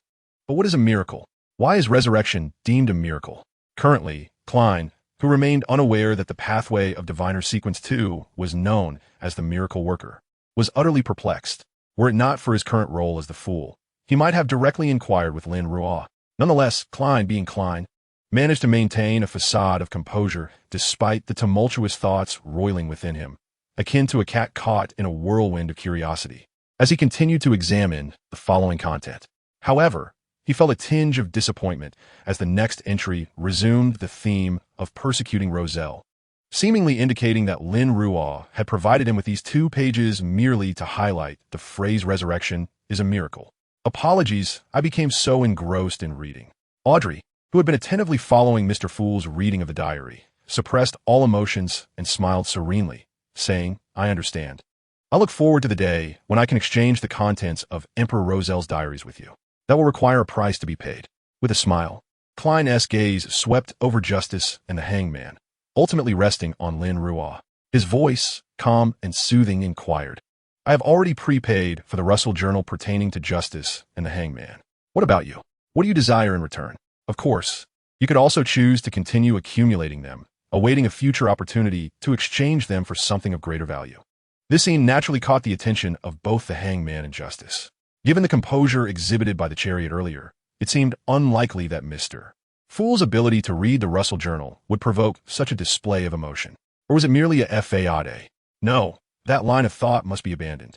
If it were indeed a pretense, it would only suggest that the chariot's cunning ran deeper, making such an emotional display even more unwarranted. As the future mastermind of the Tarot Society, the hangman, Alger, was evidently contemplating numerous possibilities in that fleeting moment. Suddenly, he pondered a certain possibility, his pupils narrowing slightly. Unless the ability to read the Russell Journal is, in fact, even more extraordinary than I had imagined. With this thought, the hangman instinctively glanced at Mr. Fool, then quickly lowered his head again, embodying the adage that silence is golden. Mr. Chariot seemed genuinely astonished. His demeanor had grown considerably more solemn than before. Was the shock of Mr. Fool's capability to read the Russell Journal truly that profound? Mr. Fool is indeed remarkable. Unlike the hangman, who was teetering on the edge of reckless probing, Justice Audrey, having long recognized Mr. Fool's greatness, did not dwell on this too much, merely reflecting on Mr. Fool's magnificence in her heart. Still playing the part, she stole a glance at the hangman and Justice from the corner of her eye, and upon sensing their emotions, she restrained herself from smiling. Her earlier display had been deliberate. One aspect was to lay the groundwork for her future persona as a learned individual. Others might be oblivious, but Lin Ruo was certainly aware that, at this moment, apart from Russell, Klein, and herself, as well as a handful of members from the flower planters still dangling behind the door of the Source Fortress, even true gods would be unable to decipher the Russell Journal. As a knowledgeable person, it was entirely understandable for her to be taken aback by Mr. Fool's ability to interpret the Russell Journal, given the context. On the other hand, it mattered little that Justice Audrey and the hangman had been unaware of this secret for an extended period, as long as he subsequently portrayed himself as sufficiently erudite. He could inversely illustrate just how astonishing the former was, which would evoke such an emotional reaction from a learned individual like himself. This would serve to accentuate Mr. Fool's formidable nature and solidify his persona, achieving 2 objectives at once. Of course, while the hangman, the mastermind present, had conceived numerous thoughts, and Justice remained contemplative. with Lin Ruo achieving a satisfactory outcome. The passage of time had only been a mere second or two. Thus, our Mr. Fool, although perceptively aware that someone's display might be intentional, maintained an outwardly calm demeanor and stated, "Certainly." Having long contemplated the inquiries she wished to pose at the Tarot Society meeting prior to its commencement, Justice Audrey first glanced at the hangman and the chariot, confirming that they were not in haste to ask anything. Before articulating, "Mr. Fool, Mr. Hangman, and Mr. Chariot, I have 3 questions I would like to ask. If you believe the answers hold significant value, please let me know what you desire in return, and I shall endeavor to procure it." Upon hearing Justice Audrey's words, Klein gently nodded and shifted into a more relaxed and comfortable sitting posture. The hangman, Alger, responded, "No problem. If it is something I am aware of, I do not mind answering." Lin Ruo then softly added, recovering from his earlier emotional display. After a brief pause, Audrey inquired, "For my first question, what does to play a role truly mean?" As she spoke, Audrey suddenly halted, looking at Lin Ruo uncertainly. "Mr. Chariot, do you know the method of role-playing?" Clearly, Audrey had overlooked this question. This was not surprising, even as she gradually evolved into one of the most intellectually astute figures within the Tarot Society. At this moment, she had only recently become an audience member, having not even been among them for a week. Thus, her considerations were still somewhat naive. "If you're referring to the method of role-playing to assimilate potions, then I believe I'm familiar with it," Lin Ruo replied, smiling gently. Since he aimed to embody a learned persona, it was only natural that he could not appear entirely ignorant. Indeed, he was not so simplistic. Knowledge of the role-playing method. Could he be a member of a church or some secret organization? Alger remained silent, yet his mind had already embarked on a journey of imagination. Audrey, too, realized that although Mr. Chariot was of a similar age to her, he was likely not a newcomer to the extraordinary realm like herself.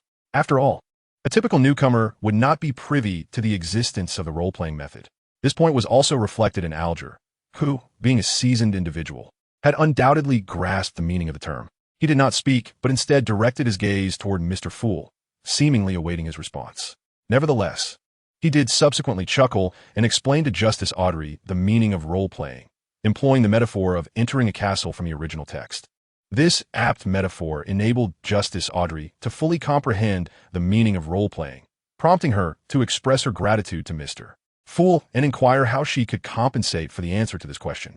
In response, Klein merely smiled nonchalantly and stated, "More Russell journals, or?" He paused momentarily, and unlike the original text, he was no longer concerned about subsequent potion formulas with Lin Ruo at his side, having already obtained the formulas for the jester and the magician. Thus, he did not consider inquiring Justice Audrey about information regarding the diviner sequence. Instead, his thoughts turned to the murmurs he had previously heard regarding Hanachis, recalling the notes of the Antigonus family. Therefore, he concluded, "Or any information regarding the Antigonus family, even if it is something I already know. One might say that fate sometimes leads to similar ends through different paths." Although their thoughts diverged, the question Klein posed bore little difference from the original. Fate, indeed, is wondrous. Witnessing this scene, Lin Ruo felt a sudden pang of sentiment. As someone skilled in guiding the destinies of others, yet having once been toyed with by fate to his demise, Lin Ruo possessed a profound understanding of fate and change. Although I never truly believe that fate is immutable. Contemplating this, Lin Ruo smiled as the hangman, who had taken the initiative to elaborate, briefly introduced the Antigonus family, an ancient lineage traceable to before the Second Epoch, linked to the Second Blasphemous Tablet. Following Justice Audrey's inquiry, he educated her on the timeline of the 2 blasphemous tablets, as well as the fact that the blasphemous tablet viewed by Emperor Russell was the second one. Before the hangman could continue his explanation, Lin Ruo raised his hand and gently asked, "Do you mind if I share some knowledge regarding the second blasphemous tablet?" His question was primarily directed at the hangman, who had been discussing the status of the Antigonus family. The second blasphemous tablet. What did he know? The hangman's pupils constricted, yet he replied in a steady voice, "Of course, I do not mind." At this moment, Justice Audrey also turned her eager gaze toward Lin Ruo as a newcomer to the extraordinary realm with a keen interest in mysticism. She evidently held great fascination for these secrets. In truth, it is not just him. Even the fool Klein finds himself unable to resist glancing at Lin Ruo at this moment. Were it not for the shroud of gray mist, it is likely that Justice Audrey would have discerned some clues. As far as I know, the second blasphemous tablet is held by an ancient organization, whose leader is an angel king of the Observer Pathway. The Emperor Roselle was once a member of that very organization. Lin Ruo stated, his tone remaining gentle, as he nonchalantly uttered words that left everyone present astounded. Was an angel king? How does Lin Ruo know the whereabouts of the second blasphemous tablet? And what about Emperor Roselle? Klein strives to maintain his composure, thanks to the gray mist and his exceptional acting skills. The slight anomaly in the fool's demeanor goes unnoticed by others, as both Justice Audrey and the hangman are captivated by Lin Ruo. How could he know the location of the second blasphemous tablet? Who exactly is he? A tempest of thoughts surges within Alger's mind, each conjecture bursting forth. How impressive! It seems that Mr. Chariot possesses a wealth of knowledge. The thoughts of Justice Audrey are far simpler. Astonished by Lin Ruo's erudition, she eagerly inquires, Mr. Chariot, what is an angel king? And what of the ancient organization you mentioned? Could you share its name with me? Chapter 62. Every word is known. Mr. Chariot, what is an angel king? And what of the ancient organization? Could you reveal its name? It must be noted that Miss Justice's question not only reflects her own curiosity, but also encapsulates the inquiries of the hangman, Alger, and the fool, Klein alike. After all, aside from the whereabouts of the blasphemous tablet, none within the Tarot Club, including the newly initiated son, are privy to the present mythos of the Silver City. Apart from Lin Ruo, each member of the Tarot Club remains entirely unaware of what an angel king truly is. Lin Ruo, after casting a glance at Justice Audrey, smiles and explains, generally speaking, the term Angel King broadly refers to those who have ingested 2 or more Sequence 1 potions or embody a uniqueness of Sequence 1. Considering that Justice Audrey is still unfamiliar with the existence of extraordinary characteristics, Lin Ruo succinctly uses Sequence 1 potions to denote Sequence 1 traits, as the distinction is negligible. Ingesting 2 Sequence 1 potions? Is it even possible to consume 2 potions? Justice Audrey, while expanding her knowledge, is beset with new questions, prompting her to continue. Can potions be ingested twice? And what is uniqueness? What a splendid inquiry. At this moment, the silent observers, the fool Klein and the hangman Alger, find their thoughts once again in sync. After posing her questions, Justice Audrey seems to recall something and adds, of course, I am willing to offer compensation for these queries. No need for that. Before Justice Audrey can finish her sentence, Lin Ruo shakes his head and gently replies, consider this knowledge a gift I offer to my esteemed predecessors. There is no need for any form of payment. Pausing briefly, he continues, potions of the same pathway can indeed be ingested multiple times, but not immediately after an elevation in rank. Generally speaking, repeated consumption of potions does not significantly enhance one's abilities and may hinder the progress of digestion.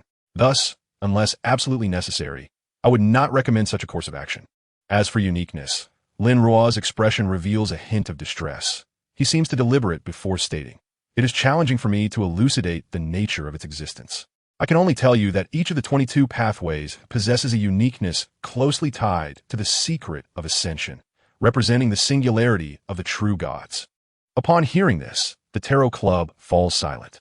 Although Lin Ruo does not provide a detailed explanation, the sheer weight of the information he conveys leaves the members profoundly shaken. The singularity of the true gods, intimately related to the secret of ascension. Could it be that uniqueness is the key to becoming Sequence 0? As someone already enlightened about the existence of Sequence 0, Klein immediately makes this connection, and a wave of reflection washes over him. Lin Ruo indeed harbors an abundance of secrets. Is it any wonder he is regarded as a formidable figure? Klein muses, having already been informed of Sequence 0. His reaction is the most subdued among the group. Following his initial surprise, he regains his composure, even smiling as he observes the responses of Justice Audrey and the hangman Alger, exuding an air of calm and authority. The continuous revelations Lin Ruo presents have rendered Justice Audrey, who can no longer maintain her observer status, utterly astonished yet exhilarated. Indeed, our Tarot Club is far from an ordinary gathering. I am eager to discover what other secrets Mr. Chariot holds. I wonder if I could purchase them with gold pounds. Suddenly, Justice Audrey recalls something and looks up towards the fool, seated at the head of the bronze table, who watches them with an indifferent smile, leading her to a realization. He is known all along. Truly, the fool is remarkable. In contrast, the hangman Alger's reaction is the most intense, his heart trembling slightly. This is hardly surprising. The former two are both traversers who, while not entirely devoid of reverence for the divine, harbor little awe. The latter, although a believer in the goddess of the night, is still a fledgling devotee, and as a newcomer to the extraordinary realm, Audrey's respect for deities has yet to solidify. Conversely, Alger, often derided as a traitor, while ambitious, possesses the deepest reverence for the divine among them. Moreover, Alger is already aware that the secret of ascension is concealed within the pathways of the divine. Now, upon hearing Lin Ruo's revelation, he experiences an epiphany.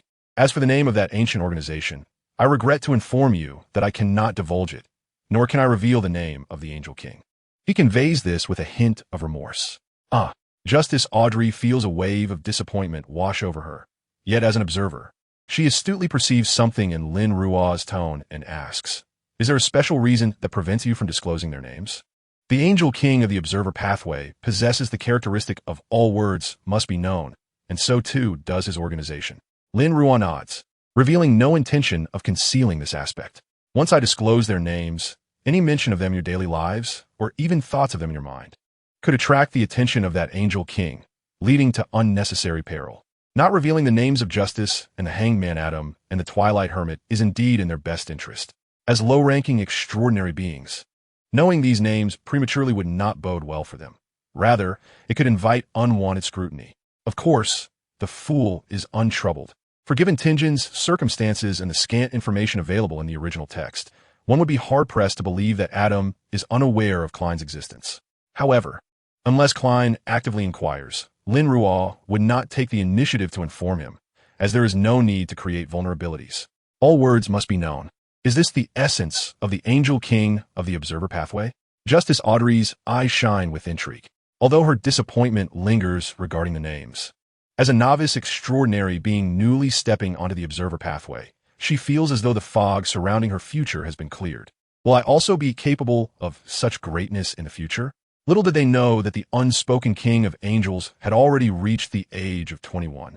Merely a step away from the 008 mark and the divine ceremony that would elevate the dreamer, Justice Audrey, to her rightful place.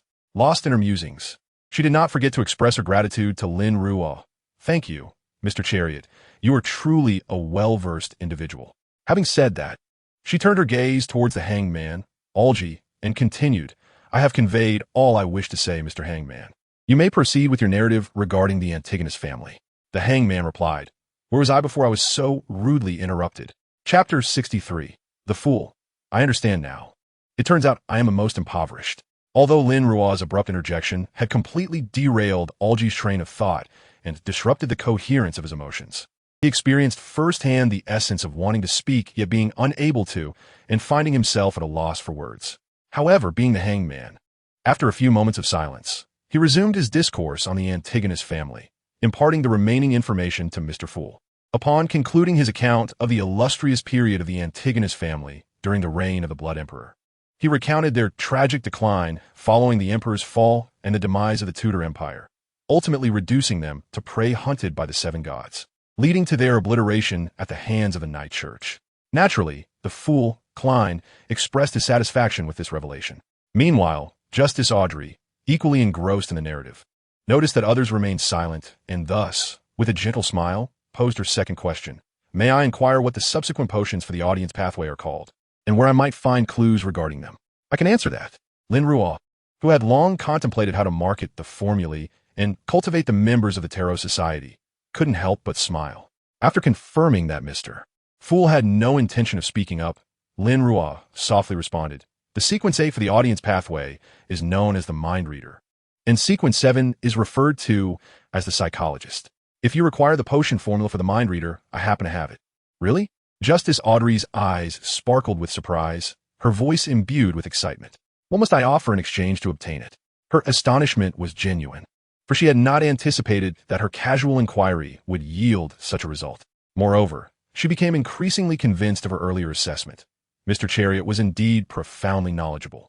She wondered what sequence he might belong to. In the market, the formula for sequence 8 potions generally hovers around 400 pounds. You need only pay me that amount, Lin Ruo chuckled lightly, adding, as for the authenticity of the formula, I believe no one would dare to deceive others with a counterfeit in the presence of Mr. Fool. Apart from the gold pounds, he had no other desires from justice.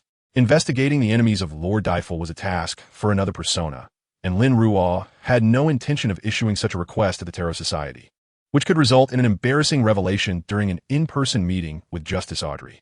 That would be a social death for him. All right. Justice Audrey nodded, her trust in Mr. Chariot unwavering. She certainly did not doubt that he would present her with a false mind reader formula. On one hand, as Mr. Chariot had mentioned, in the presence of Mr. Fool, a being of suspected divine nature, few would dare to employ counterfeit formulas. On the other hand, it was related to the image Lin Ruo had just established, someone who could casually divulge the whereabouts of the blasphemy slate, mention the existence of the King of Angels, and reveal the secrets of ascension could hardly be expected to deceive with a fraudulent sequence 8 potion formula. It was akin to an ordinary person doubting a billionaire would attempt to use counterfeit currency for purchases. As for finding £400 expensive, that thought was even more implausible. As the foremost monetary adept of the Tarot Society, Justice Audrey did not find the price exorbitant. Rather, she considered acquiring the mind reader potion at that cost to be an extraordinary bargain. The aura of wealth emanating from her was enough to make the god of poverty weep. But how shall I transfer those gold pounds to you? Justice Audrey pondered aloud. The formula for the mind reader potion could certainly be paid for at the Tarot Society, as it was knowledge that could be verbally conveyed. However, 400 gold pounds was tangible currency. That's simple. I have an anonymous bank account. You could transfer the funds there. Lin Ruo replied, while contemplating whether to prompt Klein to learn the sacrificial ritual soon and establish a delivery service for the Tarot Society. After all, while the current transaction of potion formulae for gold pounds was straightforward, once it involved extraordinary materials, especially after Little Sun joined, a delivery service would be essential. Lin Ruo began to seriously consider the feasibility of this matter. Very well, Mr. Chariot, please provide me with your account details. I shall transfer the money to you promptly. Justice Audrey said with evident delight, eager for the swift completion of their transaction. She did not inquire whether Lin Ruo could provide the mind reader formula first before receiving payment, clearly accepting the understanding that she would pay first, and then Lin Ruo would provide the formula. After all, as a newly initiated audience member, she was not in a rush, and with Mr. Fool as a witness, she had no concerns about the other party reneging on the agreement. Meanwhile, Klein, who had been quietly observing and witnessing this transaction amounting to £400, felt genuine envy. Justice Audrey truly possessed wealth. She didn't even blink at the prospect of spending £400 for a formula. If Lin Ruo sold a formula for that price, it was clear he was not lacking in funds. The hangman sequence was not low, and he was likely wealthier than Klein. Was it possible that among the Tarot Society, he was the most impoverished? At that moment, the fool found himself questioning his very existence. After completing the delightful transaction, Justice Audrey had another thought and inquired, Mr. Chariot, do you possess the formula for the subsequent potions of the audience pathway? Perhaps for the sequence 7 psychologist? I'm afraid not, Justice Miss. I do not have the formula for the psychologist potion.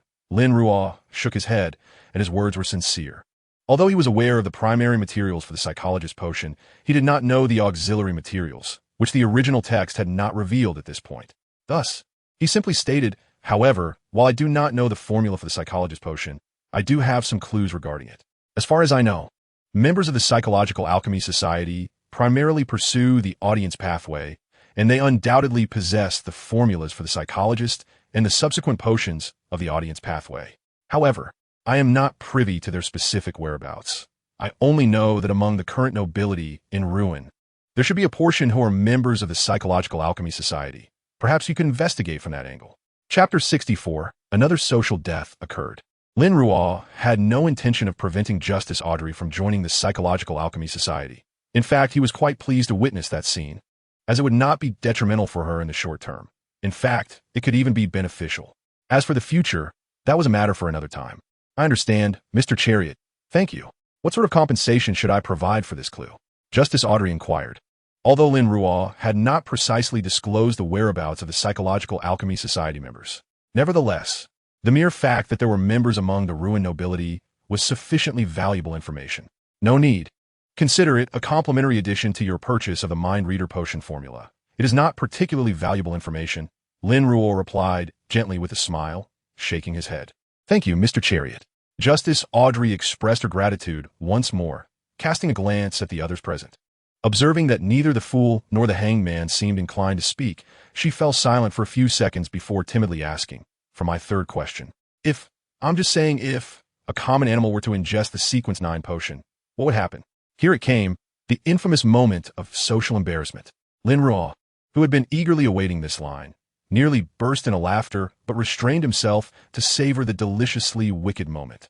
He turned to Justice Audrey with a look of genuine astonishment. Not only he, but also the fool Klein and the hangman Alger shared similar expressions, albeit one being more overt and the other more subtle. As the center of attention, Justice Audrey suddenly felt flustered, anxious, and a touch bashful. "Don't look at me. It wasn't me. I didn't do it." Although she was unfamiliar with the term social death, in that instant, Justice Audrey truly experienced what it meant.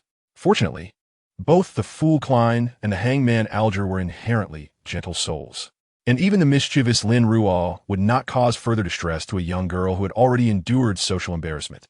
Thus, everyone tacitly brushed over the question without delving deeper, with only the hangman providing a brief explanation that if a common animal did not succumb to madness from the potion, it would transform into an extraordinary being, even becoming more intelligent. Following this inquiry, Justice Audrey, now thoroughly embarrassed, had no further questions. Seizing the opportunity, Fool Klein proposed that the members of the Tarot Society attempt a ritual magic and inform them of the title belonging to the Fool. This revelation naturally shocked both Justice Audrey and Hangman Alger, as Klein's title bore a striking resemblance to that of the Goddess of Night, emphasizing a divine status. As for Lin Ruo, he felt no surprise at all. In fact, he found it somewhat amusing. Yet, being a professional in the art of performance, he feigned the astonishment appropriate for a learned individual, all the while secretly relishing the expressions of the other members of the Tarot Society, feeling an immense joy at being a mere observer of the unfolding drama.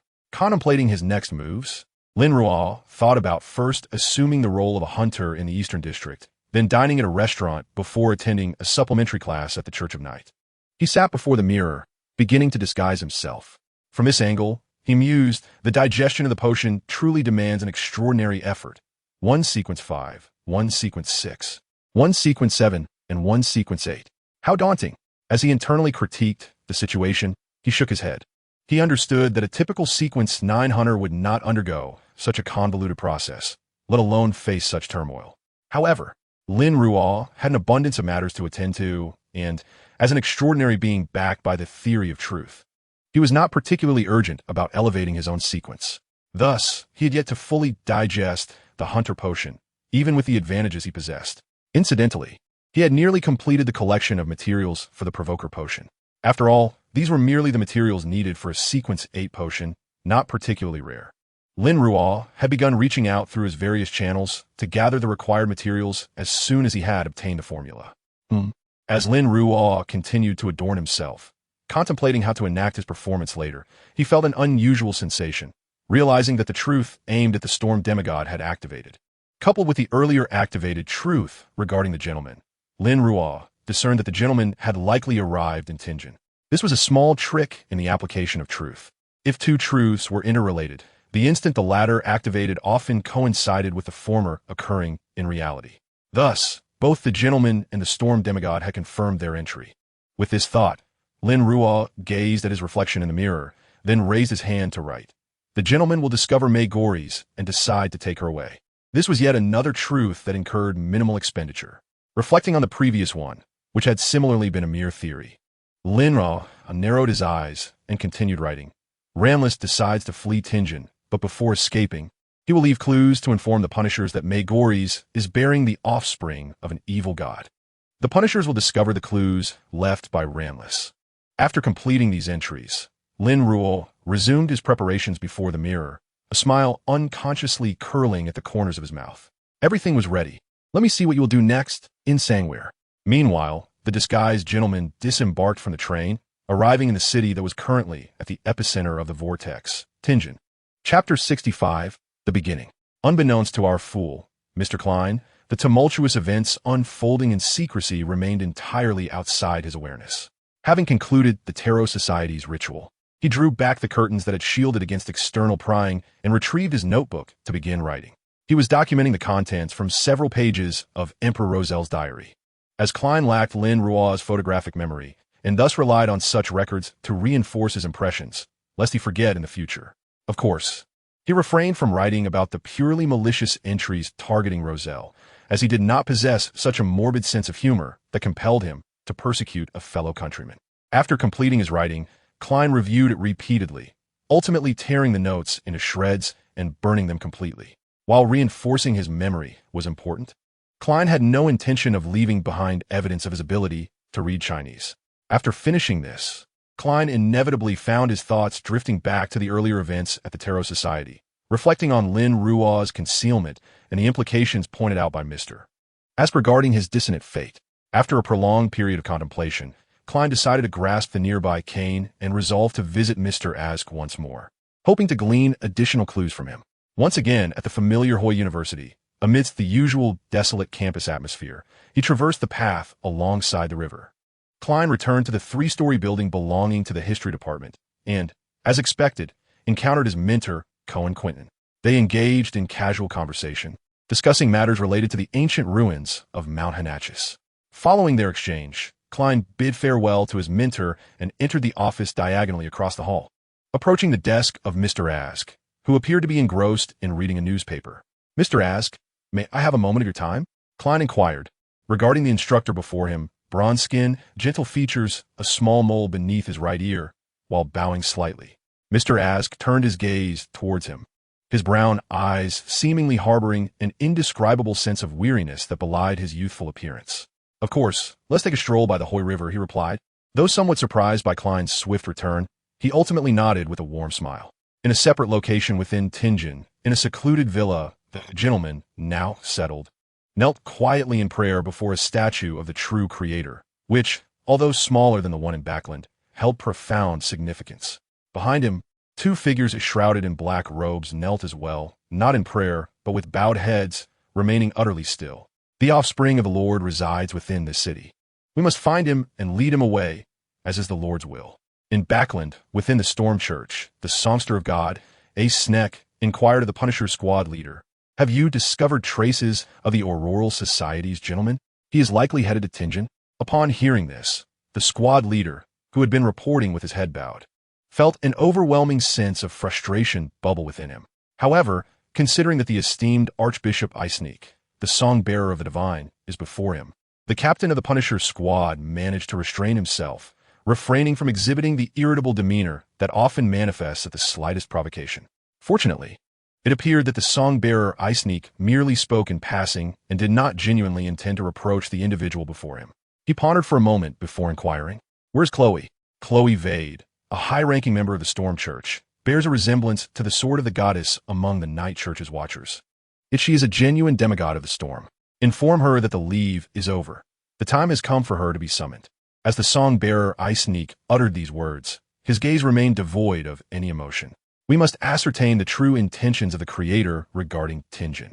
Furthermore, continue the investigation into that individual who emerged during the capping incident." At this moment, a rare flicker of emotion appeared in the song-bearer Eisneek's eyes, tinged with a hint of anger. "I do not wish for the next occurrence of such an incident to be communicated to me by an unknown cultist." For he shares the same vexation as the song-bearer Eisneek, his ire stemming from the realization that a significant conspiracy unfolds right before him, unnoticed until it is too late, thus inciting his self-directed fury. This is also directed at the cultist who allegedly surfaced during the capping incident, revealing information about the Tianjin conspiracy. While the individual may have acted with good intentions, for the irritable members of the Storm Church, it is nothing short of provocation. It is akin to a more formidable criminal reporting the grand conspiracy of a less powerful one to the authorities. If it were the more composed, shadowy watchers, they might welcome such a development. Yet, for the impulsive and often irate members of the Storm Church, such an act is a blatant affront, practically a declaration that the Storm Church is nothing more than trivial compared to their own. How could this not incite the wrath of the Storm Church members? At this moment, Lin Ruo, who had just completed his classes at the Night Church and felt a renewed sense of fulfillment, was blissfully unaware of the thoughts swirling in the minds of the irate members. However, even if he were aware, he would likely not be surprised, perhaps even laughing aloud. After all, this would equate to a provocation toward a multitude of individuals, including the song-bearer Eisneek, preemptively assuming the role of the provocateur. Under such circumstances, should he ascend to the rank of provocateur, he might very well digest half of the potion on the spot. As for the retribution from the Storm Church members, absurd. What connection could the actions of Mr. Fool of the Tarot Society, working through angels, have with his own weak and pitiful Sequence 9 status? The Tarot Society member hailing from the future, now a prominent author, Furswall. Chapter 66. A reminder. The letter from Furswall was brief. First expressing gratitude for Lin Ruo's appreciation of his works, then outlining his expectations for his next book and his interest in supernatural legends, before casually broaching the topic of the moonlit murmurs. It could be described as a remarkably restrained letter. Had Lin Ruo not been aware of Furswall's deep-seated troubles with the moonlit murmurs, he would have found it difficult to discern the true focus of the correspondence. Quite cautious, indeed, considering he had already conducted an investigation into me. Deliberately leaving clues for Furswall and Hugh to unravel, Lin Ruo smirked, yet was not particularly surprised. After all, while Furswall and Hugh could sometimes act recklessly, such as directly invoking the names of unknown deities, they still possessed a degree of caution befitting their survival as wild, extraordinary beings, and would not carelessly expose their concerns regarding the moonlit murmurs. If Lin Ruo's identity were questionable, akin to a fisherman casting a line, then they would have unwittingly revealed themselves. In response to Furswall's intentional concealment of key points within the letter, Lin Ruo chuckled before retrieving the stationery and pen, proceeding to write several pages with fluid grace. Ultimately, after much elaboration, he concluded the letter with, "I never anticipated your interest in the legends surrounding the moonlit murmurs. Could it be that they have inspired you? Concerning this legend, I first encountered it in ancient texts I have collected at home, which recount the tale of an ancient family known as Abraham." Once he had completed this, Lin Ruo contentedly sealed the letter in an oversized envelope, affixed a stamp, and planned to send it the following day. He could only hope that Furswall would not become overly jubilant upon receiving it.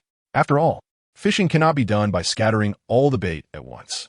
You play the fool, and I shall play the fool. That is the fair approach. With a yawn and a stretch, Lin Ruo glanced at the clock, preparing to retire for the night. Tomorrow held many tasks ahead. Tuesday, early morning. Upon his customary arrival in Tianjin, Lin Ruo's gaze fell upon Dun Smith, descending from the second floor, a paper adorned with an illustration clasped in his hand. Could it be a wanted notice for Triss? Lin Ruo raised an eyebrow, while he had a hand in the affairs of Tianjin. Some matters would evidently remain unaffected by his butterfly effect, such as the incident involving the first ship. Thus, he straightforwardly inquired, "Is this a wanted notice?" "Indeed, Your Excellency." Dun, clad in a black trench coat and without a hat, nodded and extended the paper toward him. "An exceptionally malevolent and cruel extraordinary being has entered Tianjin, and this is an internal wanted notice regarding him." Lin Ruo promptly scanned the notice, his attention drawn first to a sketch that bore a striking resemblance to the accompanying photograph. The subject of the illustration possessed a round visage, an amiable demeanor tinged with a hint of portliness, and appeared to be no more than 18 or 19 years of age. Below the image lay a description of his details. Triss, suspected extraordinary being, initially assessed as a Sequence 8 instigator, with the possibility of ties to the Knowledge Association. The perpetrator of the first ship incident. Witnesses confirm he departed from Inmat Harbor and subsequently arrived in Tianjin, whereabouts currently unknown. Klein, who had also approached Lin Ruo to examine the wanted notice, hesitated as he recognized the familiar Sequence designation, remarking, "An instigator of the witch's path." However, aside from that aspect, Klein could not draw any further conclusions. This was because he had not visited the Diviners Club the previous afternoon to seek Mr. Azek, and thus had not encountered Joyce Meyer, the victim of the first ship incident, who would have revealed that Triss was the true perpetrator. Clearly, the mechanical heart, responsible for investigating the first ship incident, was not to be underestimated. Even in the absence of Joyce Meyer's proactive report, they had still pinpointed their target. Lin Ruo discerned this from Klein's expression, and he too felt no surprise, merely nodding in agreement. It is likely the instigator of the witch's path at Sequence 8. Such actions are indeed within their purview. As he spoke, he turned to Dunn, stating, "Captain Dunn, if Triss is indeed the Sequence 8 instigator, this wanted notice alone may not suffice." Dunn looked puzzled. "Not enough, because as far as I know, the subsequent potion of the instigator is called witch. Once an instigator ascends to become a witch, regardless of their original gender, they will transform into a female, and their appearance will undergo significant enhancement." Lin Ruo elucidated with a smile. Triss' actions in orchestrating the first ship incident clearly indicated that he was acting as a genuine instigator. It is highly likely he has already mastered the instigator potion, qualifying him for promotion. Therefore, we cannot dismiss the possibility that Triss has already transformed into Triss. While he may not have ascended yet, it is prudent to remain wary of that potential, is it not? His words served not only to educate Dunn about the knowledge of the witch's path, but also subtly hinted at the need for caution in his role. After all, Dunn is not Klein, and Lin Ruo found it rather challenging to directly introduce the existence of the acting method to him. Thus, she could only hint at it in this manner. Dunn immediately appeared contemplative, and after a few seconds, he looked at Lin Ruo and sincerely said, "Thank you for your reminder, Your Excellency. No need to thank me. It was merely a trifling effort," Lin Ruo replied with a smile. She engaged Dunn in a few more conversations, primarily to understand the recent movements of the storm pigeons in Tingen, before leading Klein to the archive room. Upon closing the door and ensuring no one was eavesdropping, Lin Ruo turned to Klein and said, "Klein, today we shall delve into something intriguing. It is time for the Tarot Society to expand its delivery services." While secretly strategizing for the return of inns, Lin Ruo was determined not to let those matters interfere with his plans for cultivating the Tarot Society. Chapter 67. Let us joyfully reap the wool of the Source Fortress. "Klein, today we shall delve into something intriguing." At this remark, Klein, who had initially intended to inquire about the meaning of resurrection being a miracle after seeing the diary of Emperor Roselle at the Tarot Society yesterday, was momentarily taken aback. He suddenly recalled the basic reimbursement techniques learned during the first lesson of the semester, and his expression became somewhat nuanced. However, despite this subtle change, Klein was genuinely looking forward to it. After all, one must admit, reimbursement is truly delightful. Thus, Klein promptly inquired, "What shall we learn?" "Something that could support your fool persona," Lin Ruo replied while leaning against the desk, a meaningful smile gracing his face. "To be honest, regarding that mist you possess, I am not entirely certain what it truly is, but one thing I can confirm is that its rank is extraordinarily high. Otherwise, you would not have been able to respond to the prayers of the Tarot Society members through it. It is worth noting that responding to prayers is a capability reserved for Sequence 3, and even for a genuine Sequence 3. The range of prayers one can respond to typically encompasses only a single city. Yet, evidently, in the case of utilizing the mist, the range of prayers you can respond to is certainly beyond that of a single city, indicating that the rank of that mist is at least equivalent to that of an angel, if not higher. This was no mere exaggeration. The essence of the mist is one of the 9 source qualities, the Source Fortress, whose rank is fundamentally comparable to that of deities, if not slightly superior. Lin Ruo's assertion that its rank is at least equivalent to that of an angel was intended to avoid startling Klein, lest he conjure thoughts of entities surpassing deities. Higher than angels? Does that not imply divine status? Although Klein had already responded to Lin Ruo's prayer through the Source Fortress and had heard the prayer of Justice Audrey that very morning, he was nonetheless taken aback by the implications of what he had just heard. He understood that the mist was undoubtedly of high rank, yet he had not anticipated it to be to this extent. After patiently waiting for Klein to process this information, Lin Ruo suddenly sighed and said, "To be frank, Klein, I am quite concerned about you." "Huh?" Klein was momentarily bewildered by this abrupt shift in topic. Just moments ago, they had been discussing the rank of the mist, and now the conversation had pivoted to concern. Nevertheless, despite his confusion, Klein, trusting Lin Ruo, asked, "What is the matter?" "The rank of that mist you possess is excessively high. Theoretically, it is not something that an extraordinary individual of your caliber should be able to wield, which is illogical." Lin Ruo's expression was filled with worry as he continued, "I fear that you may pay a price for that mist in the future." By the end of his statement, Lin Ruo's emotions were no longer entirely feigned, for the Source Fortress was indeed a gift fraught with consequences. Even disregarding the covetous glances it would draw from high-sequence, extraordinary beings like Amon and Kalatu, simply considering the insidious consciousness of the Divine Monarch, which is akin to a centipede that refuses to die, is enough to give one a headache. One must not forget that even Amon, that mischievous child, wishes to avoid the fate that comes with the Source Fortress, preferring instead to merely snag a piece of it and flee. In the original narrative, had it not been for the night goddess's assistance in tossing away the small blanket that had fallen from the Source Fortress at Klein's birth into the Forsaken Land, our fool would have likely plummeted as an angel, ultimately becoming a vessel for the awakening of the Divine Monarch. Thus, Lin Ruo's concern was genuine, as he had come to regard Klein as a friend. However, Lin Ruo's decision to highlight the rank of the Source Fortress and express his worry was not solely out of friendship. It was also to instill a sense of urgency in Klein. Lin Ruo understood Klein's situation well. His ascension to the Master of the Mysteries was not merely Lin Ruo's desire, but the will of the gods.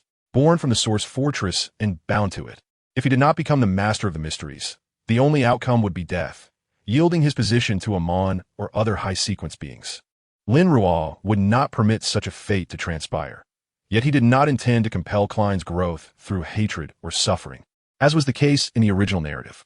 Contemplating this, Lin Ruo glanced at Klein, who appeared thoughtful due to his words, and continued, "Are you frightened?" "A little." Klein nodded honestly. He had indeed contemplated the nature of the mist and whether there might be some hidden conspiracy behind it. After all, Klein was inherently cautious and did not possess the delusion of thinking himself the protagonist. He naturally pondered these matters. But Klein suddenly sighed, a rueful smile adorning his face as he said, "But I've already established a connection with it." "Yes, I know. This is precisely why I am concerned about you. Yet I have not advised you to refrain from utilizing that mist." Lin Ruo nodded, his expression serious. "Just as once a connection with an evil deity is established, one may slide into the abyss. Given the rank of the mist, now that you have established a connection with it, it is certainly not something that can be avoided simply by abstaining from its use. I have contemplated this for quite some time," Lin Ruo stated, his demeanor remaining grave, which in turn made Klein exceptionally tense. "Ultimately, I have decided to teach you how to reap the benefits of that mist." Klein. For a brief moment, Klein thought there might be an issue with his hearing. How could he have heard Lin Ruo propose to teach him how to exploit the mist? Were they not discussing matters of life and death? It became evident that Klein had not misheard, as he soon heard Lin Ruo chuckle softly. Although his expression remained anxious, his tone was resolute as he declared, "Since the connection has already been established, and since the fall may be unavoidable, rather than paying the price in vain, why not let you reap a bit more from it now, so that at least you won't suffer losses in the future?" Klein. All right, he had indeed not misheard. One could only commend Lin Ruo for his ingenious line of thought. Klein suddenly recalled that previously, when Lin Ruo was unaware of his identity as the Fool, he had been encouraging him to participate in the Tarot Society. At that time, though Lin Ruo was worried, he did not oppose Klein's involvement. In fact, he urged him to listen and observe more. Was it possible that Lin Ruo had been harboring the notion that since Klein had already established a connection with an evil deity and was destined to perish, it would be better for him to gain as much as possible before his demise? Klein felt he might have stumbled upon the truth. However, he did not find anything wrong with this line of reasoning. After all, in the original narrative, Klein was indeed a master of exploitation. And even after realizing the issues with the Source Fortress, he continued to extract benefits, unabashedly intensifying his efforts. Simultaneously, Klein began to vaguely understand that Lin Ruo's earlier mention of teaching him something that could support his Fool persona referred to this very concept.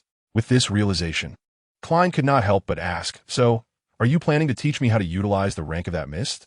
Indeed, if something of at least angelic rank can be properly utilized, it can accomplish many things. At the very least, it will certainly uphold the prestige of your Fool persona. Lin Ruo confirmed, his expression growing increasingly solemn. In addition, Klein, strive to elevate your sequence. The higher your sequence, the greater your chances of survival in the future. After all, you have no retreat left. Lin Ruo added silently in her heart, suddenly breaking into a smile, saying, "Of course, do not worry too much, for I shall assist you. Just as I am bound to you, under the gaze of the goddess of the night, I too have no avenue of escape." Yet, is that truly a negative thing? Chapter 68. Mr. Fool begins to question life. Listening intently to Lin Ruo's earnest words, especially the final remark, "I will help you," a sense of urgency welled up within Klein, accompanied by a touch of gratitude. He could discern that Lin Ruo's words were heartfelt. She genuinely wished to aid him, even in the face of a being that possessed divine attributes. However, despite the gratitude, Klein's nature was not one to take the help of others for granted, nor would he want to embroil his friends in peril. He promptly stated, "Lin Ruo, you truly do not need to yet." His words were abruptly interrupted as Lin Ruo suddenly displayed a look of surprise and exclaimed, "No way, Klein. You don't think I'm helping you purely for your sake, do you?" Klein, caught off guard by the shift in emotion, Klein was bewildered, only to hear Lin Ruo continue, "Don't be absurd. While I consider you a friend, I'm not at the point of risking my life for you. The reason I help you is fundamentally for my own sake." Lin Ruo spoke with a troubled expression, adding, "After all, I am now bound to you. If you were to perish due to that mist, I would most certainly be implicated. In such a scenario, if Klein truly met his end, Lin Ruo could not dare to claim she would remain unscathed. Perhaps they would both be lost. Klein, Please return my sentiment. In that instant, Klein found himself at a loss, uncertain whether to continue feeling touched or to be angry. However, a significant portion of his doubt dissipated. He had harbored some uncertainty regarding Lin Ruo's consistent care for him, yet he could feel that her goodwill was genuine, which had kept him from voicing his questions. The earlier doubt had burgeoned to its peak, compelling Klein to urgently inquire. Why? They were neither kin nor especially close friends to warrant such devotion. Upon hearing Lin Ruo's words, Klein experienced a moment of clarity. Indeed, he had overlooked the fact that their connection extended beyond mere acquaintances. They were friends, bound together through some arcane means. Klein himself was still uncertain of what this binding truly entailed, but he understood that Lin Ruo, as a significant figure in this world, possessed knowledge beyond his comprehension. Perhaps, as she had asserted, their fates were intertwined to a certain extent. His misfortunes could indeed affect Lin Ruo, which explained her unconditional care and assistance. Having grasped this understanding, Klein felt a sense of relief wash over him, only to hear Lin Ruo assert, "Therefore, Klein, you bear the weight of both our lives. Even if it is to spare me from harm, you must strive to survive. Do you understand?" "Get lost." Klein shot her an exasperated glance, retorting, "What do you mean by striving to survive? You make it sound as though I am on the brink of death." Yet, inexplicably, his mood lightened. Clearly, even with this newfound realization, Klein still regarded Lin Ruo as a friend. This was not surprising, for in his eyes, regardless of her motives, Lin Ruo's care for him was sincere and devoid of malice. That was sufficient. "This is merely a precautionary measure." Lin Ruo chuckled, her gaze flitting away from Klein's expression, finally feeling a sense of relief. At last, she had resolved another potential issue. Indeed, Lin Ruo's earlier words had been deliberate, aimed at alleviating the doubts that lingered in Klein's heart. After all, in this world, goodwill does not arise without reason. Lin Ruo could not confess to Klein the true nature of her continuous support and assistance. Yet, she could not allow his uncertainties to fester, as that might lead to complications in the future. Thus, she had to concoct a somewhat plausible rationale to placate him. However, it was not entirely disingenuous, as their lives truly might be intertwined. As Lin Ruo leaned against the table, propping her chin on her hand, she declared, "All right, let's not dwell on this any longer. It is time for class. We have already squandered a considerable amount of time." Klein had no objections to this, but just before Lin Ruo formally commenced her lecture, he suddenly recalled something and inquired, "By the way, Lin Ruo, what did that Roselle diary you showed me above the mist actually mean? That line about death and rebirth being a miracle, that?" Lin Ruo blinked and then smiled, saying, "The reason I showed you that diary was due to a hypothesis, until you revealed to me that you were the fool and informed me of the existence of that mist." Lin Ruo continued, lowering her gaze, "Of course, at that time, I still lacked clarity, until I truly set foot upon that mist." She suddenly raised her gaze to Klein and said, "Although I am uncertain what that mist truly is, I suspect it is related to the path of the diviner. The second sequence of the path of the diviner is called the miracle worker, and one of the characteristics of this sequence is death and rebirth." Klein was taken aback. After a long pause, he finally said, "So my initial revival might have drained the power of the mist?" "Indeed, that is my conjecture as well. In fact, I believe your choice of the path of the diviner may have been influenced by it. This aligns with the law of attraction of extraordinary traits." Lin Ruo nodded, suddenly smiling and asking, "What, are you frightened?" "A bit, yes." Klein nodded, his expression somewhat complex. He then asked, "But what is the law of attraction of extraordinary traits?" "The law of attraction of extraordinary traits states that extraordinary traits from the same or adjacent paths instinctively gravitate towards one another. The higher the sequence, the stronger the attraction, with higher sequences exerting a greater pull on lower sequences." Lin Ruo elucidated, "If the mist is indeed connected to the path of the diviner, given its rank, it is entirely normal for it to influence you." Upon finishing her explanation, Lin Ruo observed Klein's suddenly heavy and somewhat bewildered expression and couldn't help but sigh. She realized she had perhaps divulged too much today, enough to make Mr. Fool start questioning life. Lin Ruo suddenly reached out, ruffling Klein's hair twice, then, amid his utterly perplexed expression, said, "Do not overthink it. I can assure you that mist does not possess the traits of life. And although the law of attraction of extraordinary traits is remarkable, it will not truly affect your thoughts. Your becoming a diviner is your own decision, not the result of interference from others. That mist merely presented you with such an option. If you find it too burdensome, then do not dwell on it for now. Focus on elevating your sequence and take advantage of it. Once you become sufficiently powerful, everything will resolve itself. Indeed, listening to her words of reassurance, Klein finally nodded, a smile returning to his face. He then regarded Lin Ruo with suspicion, stating, "I feel like when you just patted my head. It was akin to petting a dog nonsense. It was clearly akin to petting a cat." Lin Ruo nearly blurted this out, but fortunately, she restrained herself, clearing her throat and saying, "Class is in session. Class is in session. If we do not start soon, we shall run out of time. Taking a half-day leave. I have a sudden matter to attend to and cannot write tonight. Please excuse my absence." Chapter 69. Lin Ruo's little classroom commences. Despite some twists and turns, Lin Ruo's little classroom ultimately commenced smoothly. The initial topic taught by the professor after the course commenced was a long-desired lesson by Lin Ruo, aimed at aiding the Tarot Society in expanding its express delivery services, thereby marking the ceremonial inauguration of the Yuanbao Logistics Company. Generally speaking, the foremost principle for ordinary individuals when employing sacrificial rituals is to exercise caution, for malevolent deities and certain clandestine entities possess no semblance of conscience. Entrusting one's safety to them is tantamount to courting death. Leaning against the table, Lin Ruo observed Klein, who was attentively taking notes, and spoke in a measured tone. Secondly, one must possess a sufficiently robust discernment, for it is the favorite pastime of evil gods and demons to don disguises and assume false identities. This holds true for secret organizations as well. For instance, the Spiritual Knowledge Society is merely a front for a coven of witches. But that is a digression. We shall delve into this knowledge later. In essence, one must never offer sacrifices to entities that one does not fully understand or is unsure of, as that would essentially be a path to self-destruction. After earnestly conveying the precautions regarding sacrificial rituals to Klein, Lin Ruo chuckled softly and added, "Of course, when sacrificing to oneself, there are far fewer stipulations. One merely needs to ensure that one does not inadvertently court disaster when offering sacrifices to other unknown entities."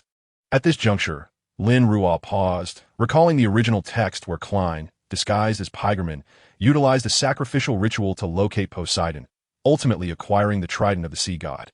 A peculiar smile crept across his face. However, the specifics can be analyzed on a case-by-case basis. Lin Ruo, have you ever courted death in the past?" The ever-diligent Klein, who was engrossed in note-taking, halted at Lin Ruo's enigmatic smile and cautiously inquired. "No, it is you who has courted death." Lin Ruo silently screamed within. Yet outwardly, he merely cast Klein a nonchalant glance and replied, "What are you thinking? I have never sacrificed to unknown entities. Pay attention in class." "Oh." Klein immediately fell silent. Lin Ruo resumed his lecture, stating, "To utilize a sacrificial ritual, we must first set up an altar and inscribe upon it the symbolic representation corresponding to the deity or hidden entity to whom the sacrifice is offered. By the way, Klein, what is the symbol of the Fool?" Lin Ruo suddenly seemed to recall this matter and turned his gaze to Klein. The symbolic representation? Klein was momentarily taken aback, realizing that he, the fool who did not belong to this era, was indeed unaware of his corresponding symbol. Then he heard Lin Ruo's voice laced with mockery. Could it be that our Mr. Fool does not even know his own symbol? Is this what defines the fool? How delightful. Klein, my resolve has hardened. He discerned that Lin Ruo's taste for mischief had long since reached its zenith, continuously plotting his torment. He wondered how he managed to coexist with other friends without facing dire consequences. "No, my child, I merely enjoy targeting specific groups such as you. Or perhaps the delightful taste of a certain witch, and then there's the matter of avenging my former employer and his entire family. 8 legs. Ahem, that cannot be disclosed." Lin Ruo mused leisurely in his heart, fully aware of Klein's thoughts, yet he did not press further. Although Klein's blood pressure spiked momentarily due to Lin Ruo's teasing, he soon regained his composure and began contemplating what the symbol corresponding to the fool might be. Before long, Klein envisioned the high-back chair at the head of the bronze, long table, which bore a complex symbol composed of the eyeless, eye representing secrecy, and the twisted line symbolizing change. That should be my symbol. The corresponding domains are likely secrecy, change, and fortune, but I cannot be certain.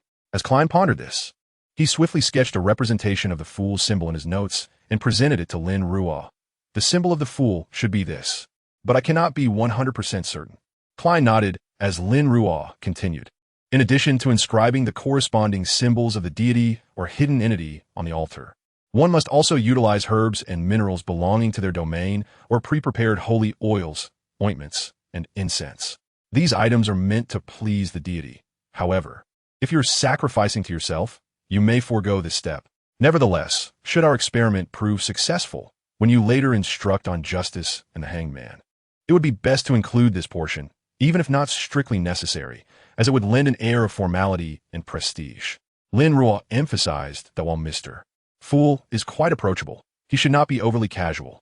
Klein hastily noted this down while contemplating what items would best please himself in the sacrificial ritual. Lin Ruo continued his lecture at a leisurely pace. Next, you must ascertain whether the sacrifice to the corresponding entity requires a specific timing, and then proceed according to the standard ritual process, reciting the name and prayer until completion. It is crucial to note that the prayer must be spoken in the language of giants, dragons, elves, or ancient Hermes, as these languages inherently possess a direct connection to natural forces, aiding communication with unknown entities. At this point, Lin Ruo paused, directing his gaze at Klein, emphasizing, in fact, this necessity for specific languages extends beyond sacrificial rituals. Many rituals and matters related to mysticism require these languages. Therefore, I recommend you learn them. If you cannot find another teacher, I can instruct you. Klein's hand faltered in note-taking. He had never anticipated that learning a sacrificial ritual would entail additional language courses.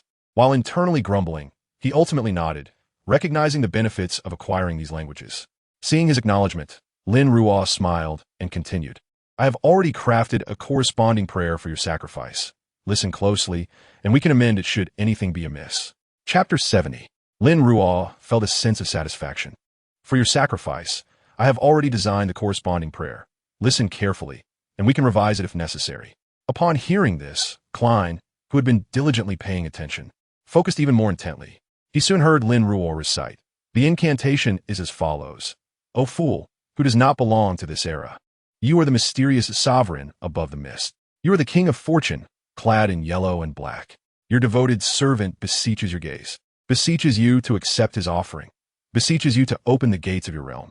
Though it was merely a series of simple sentences, capable of being recited in a tone of reverence, Lin Ruo delivered them with a solemnity and devotion that made it abundantly clear to Klein that he was intentionally being mischievous. Ah, he seeks to torment me again. Klein's hand faltered in note-taking. Having been thoroughly trained, he could calmly address such trivialities. Without a change in expression, he continued to write while asking, Is that all there is to the incantation? My dear child, you have finally matured. It seems my special training has indeed borne fruit. Lin Ruo expressed this sentiment with an air of satisfaction, resembling a weary father who has finally witnessed his child's success. Klein froze, utterly unprepared for Lin Ruo's reaction. After several seconds, he gritted his teeth and remarked, Please teach properly, Teacher Lin. He deliberately emphasized the title.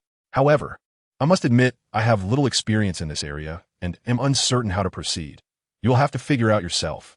Lin Ruo continued. Isn't it quite simple? Indeed, it is not overly difficult, Klein nodded, though he suddenly appeared troubled. However, this ritual experiment requires spiritual materials, and I am afraid I currently lack the funds to procure them. The reimbursement limit from the captain is also quite restricted. Indeed, poverty is, after all, the primary obstacle hindering the development of the Tarot Society. Lin Ruo blinked, yet she felt no surprise. Rather, she was filled with a sense of contemplation as she remarked, Rest assured, I shall undertake all the preliminary experiments before success is attained. A mere essence material is nothing to me. After all, I was the one who decided to instruct you in this ritual, so it is only natural that I bear the cost of trial and error. Then I shall trouble you with it. Klein did not feign refusal, for he genuinely lacked the funds, and he had already incurred enough debt to Lin Ruo. So this particular matter was of little consequence. He could repay her gradually in the future, even upon learning the reason behind Lin Ruo's continuous assistance. Klein did not take all past help for granted, but kept every act of kindness closely held in his heart. It's hardly a trouble. Let's set a time for the experiment. How about tonight? You should be available this evening. Yes? Indeed? Lin Ruo waved her hand. But before she could finish her sentence, she was interrupted by a sudden sharp pain in her brow. The sting arrived swiftly and departed just as quickly, and Lin Ruo, accustomed to such abrupt pangs long ago, understood that it signified a failure of a truth. This was one that he had inscribed. concerning the clues left by Lin Ruo that would be discovered by the Punisher. Lin Ruo was certain that when he had penned this truth, he had not expended significant energy. This indicated that at least prior to this moment, the likelihood of the event occurring was quite high, even without his intervention.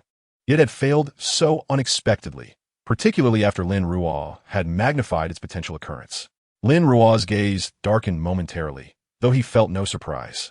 He had long suspected that this matter would be interfered with, and he had never truly harbored hopes that the clues left by Lin Ruo would genuinely be uncovered by the Punisher. Just as he never believed that the gentleman could truly bring Megaeos back from Tenjin. Rather, the failure of this truth was a result Lin Ruo had anticipated, for it implied that Ince did not intend to abandon his schemes against Tenjin. This was precisely what Lin Ruo required at this moment. He knew Ince was an extremist, a fact well documented throughout the original text. Perhaps the moment he failed to ascend to demigod status, Ince had already lost his sanity. In such a state, under the current circumstances, Lin Ruo had a clear understanding of what actions Ince might take and intended to capitalize on it. What's the matter? Why do you look at me like that? Lin Ruo raised an eyebrow and smiled. Lin Ruo, are you all right? Klein inquired, his tone laced with concern. Fear not. I am perfectly fine, merely. A fortunate event has occurred. Lin Ruo smiled nonchalantly. What could be more fortunate than the imminent opportunity to deal with Ince? A fortunate event? Klein furrowed his brow, unconvinced that anything truly good had transpired, as Lin Ruo's expression had been rather terrifying just moments before. Yet Klein ultimately refrained from probing further, as he was not the type to pry into every detail. Lin Ruo resumed his previous line of questioning. As for the experiment, you should be free this evening, correct? Indeed, Klein nodded, and the two proceeded to agree upon a specific time before embarking on their next lesson. Meanwhile, in an apartment in Tenjin, a fire ignited by mere coincidence engulfed Lin Ruo's former bedroom, incinerating it completely, along with the letter he had deliberately left behind for the Punisher. This corresponded precisely with the writings in an open notebook situated in a house with a red chimney on the outskirts of Tenjin, with the assistance of Ince Zangweir. Lin Ruo's ritual was successful, and Megaeos became pregnant with the offspring of the true creator. After conducting the ritual, Lin Ruo finally calmed from his impulsive emotions, realizing that the progeny of the malevolent deity would not permit him to have a mortal father. He decided to flee Tenjin. However, before his departure, he left a letter addressed to the Punisher, perhaps in the hope of enlisting the Punisher's aid to eliminate the malevolent deity's offspring. It was truly unexpected that the gentleman, far away in Beakland, had come to Tenjin, intending to take Megaeos with him.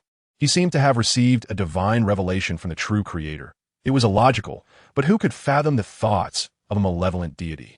Poor Ince Zangweir. His schemes once again veered towards failure. Perhaps it was because he was ill-suited to weaving tales. After all, the handwriting suddenly halted, as if someone had forcefully pressed down on the pen. Following this, a slightly different script emerged. Surprises abound.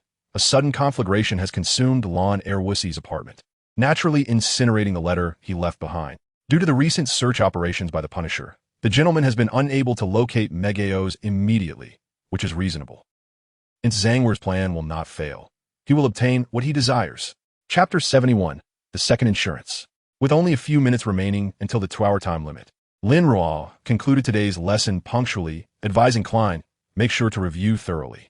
Although this was not the first time he had heard such words, Klein obediently nodded, displaying no impatience despite Lin Ruo's repeated reminders. He understood that the other was looking out for him. Lin Ruo was naturally pleased with Klein's diligent student behavior, and then, as if recalling something, added, by the way, Klein, there's something I need you to relay to Captain Dunn. What is it?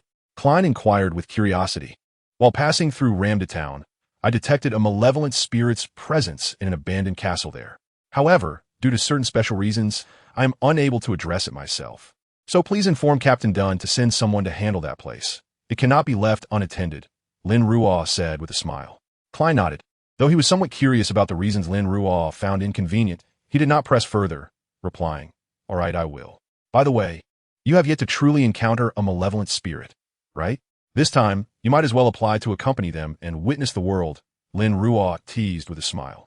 If I am not mistaken, you should be using sealing objects from the sun domain against the malevolent spirit, which would also allow you to appreciate how much the sealing objects from the sun domain adore praising the sun.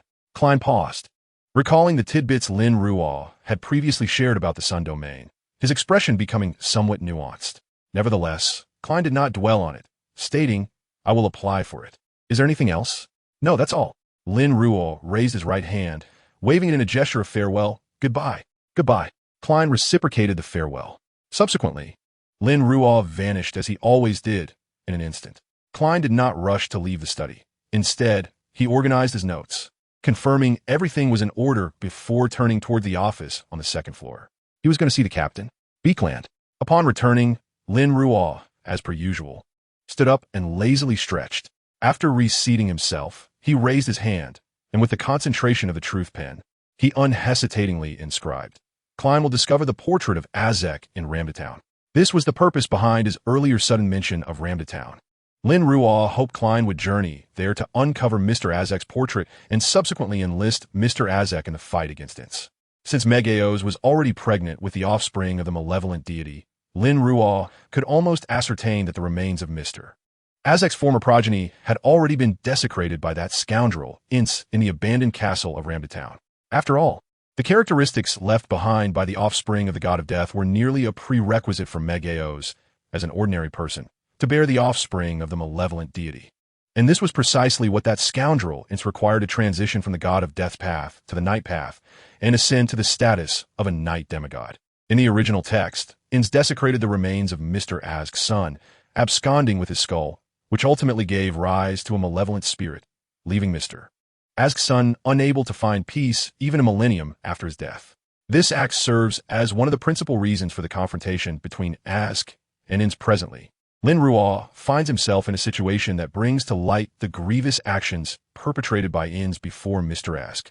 Lin Ruo is confident that the shock of this revelation will jog Mr. Azek's memory, enabling him to reclaim some of the formidable power he once wielded as a significant figure.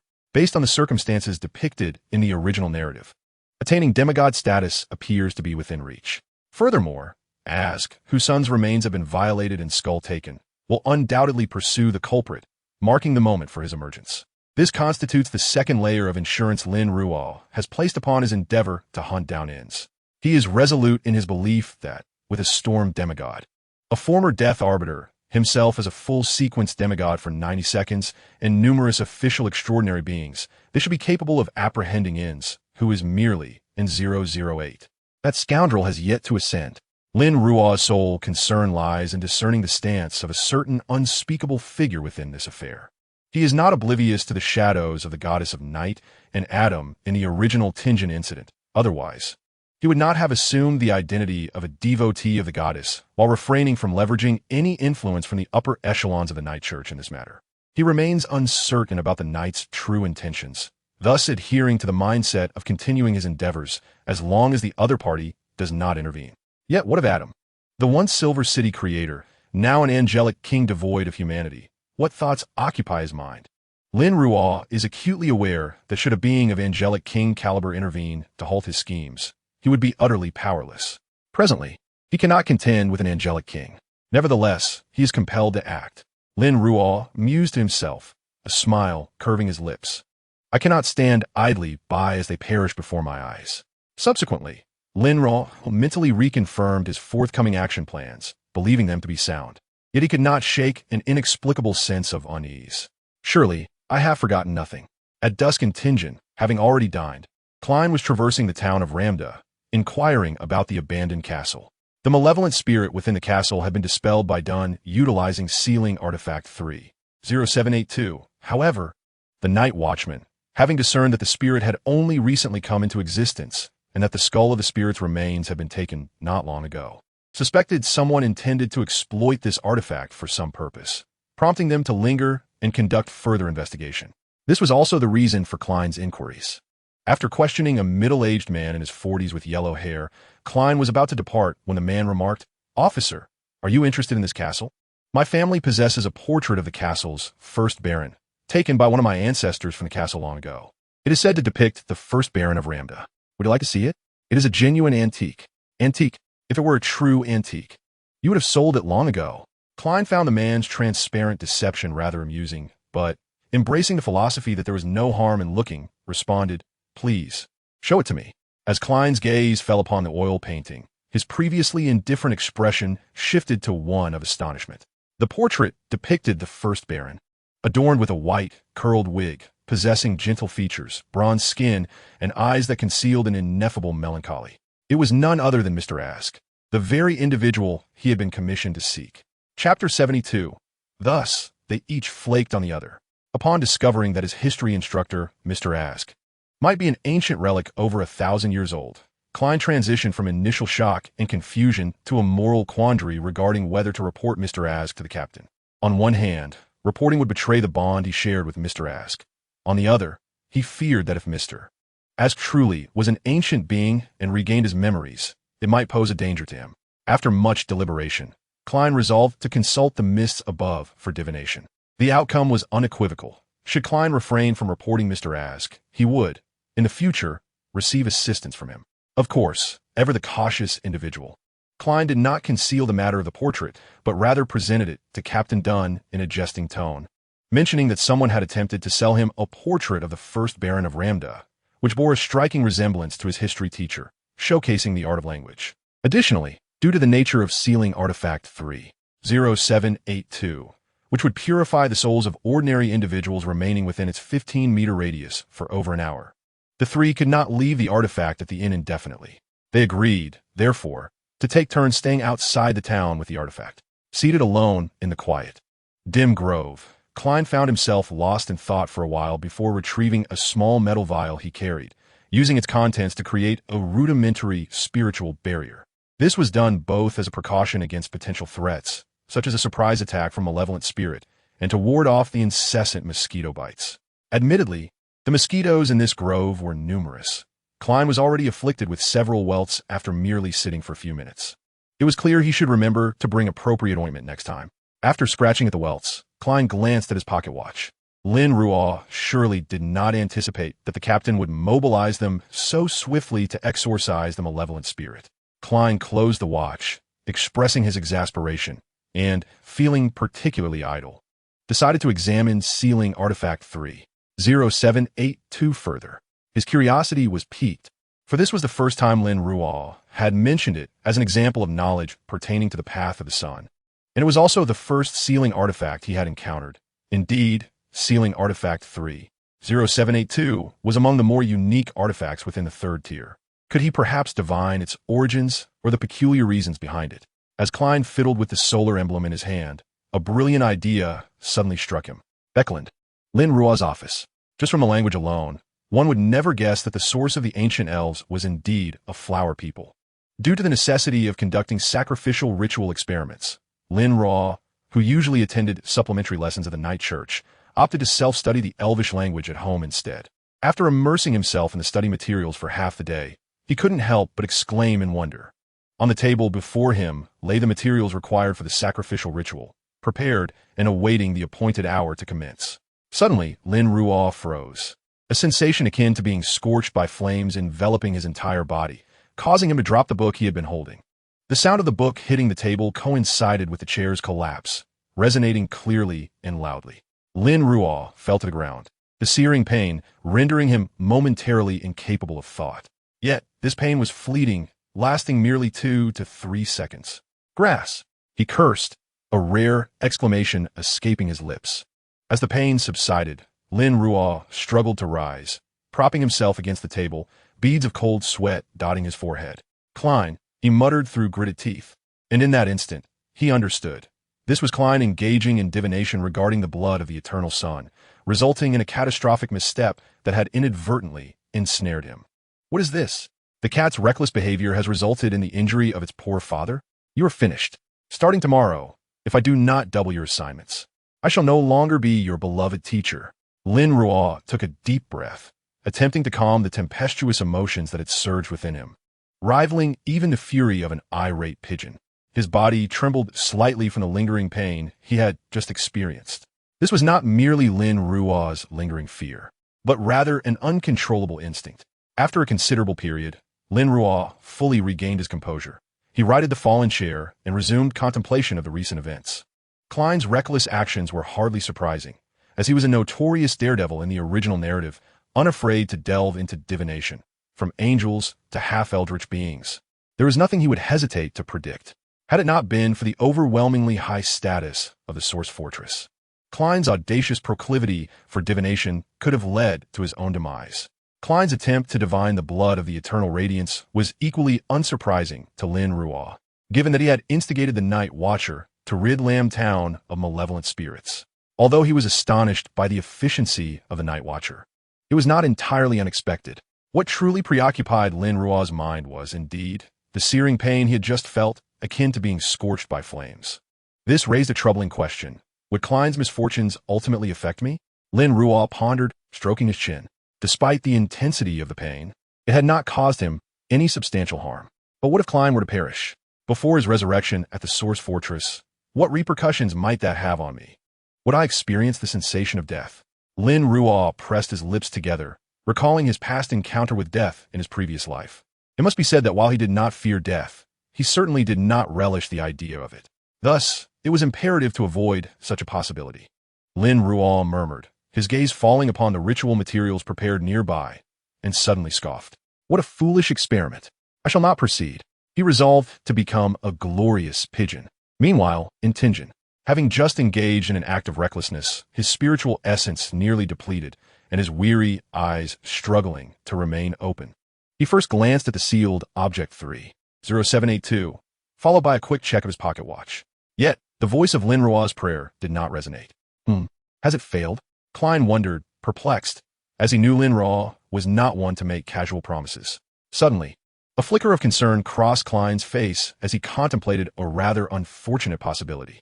Could it be that his recklessness had inadvertently entangled the other party?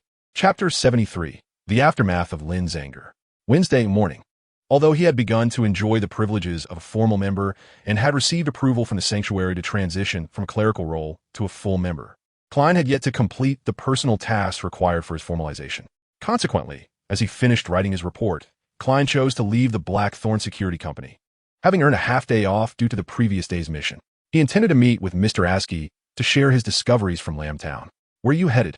Just as Klein settled into the carriage bound for Hoi University, a familiar voice unexpectedly pierced the air. He could discern that Lin Ruo's tone today was notably different, no longer gentle, devoid of teasing, and somewhat cold. This caused a jolt in Klein's heart, as he sensed that one of his suspicions from the previous day might indeed have come to fruition. Haha, Lin Ruo, good morning. Klein greeted awkwardly, feeling slightly uneasy.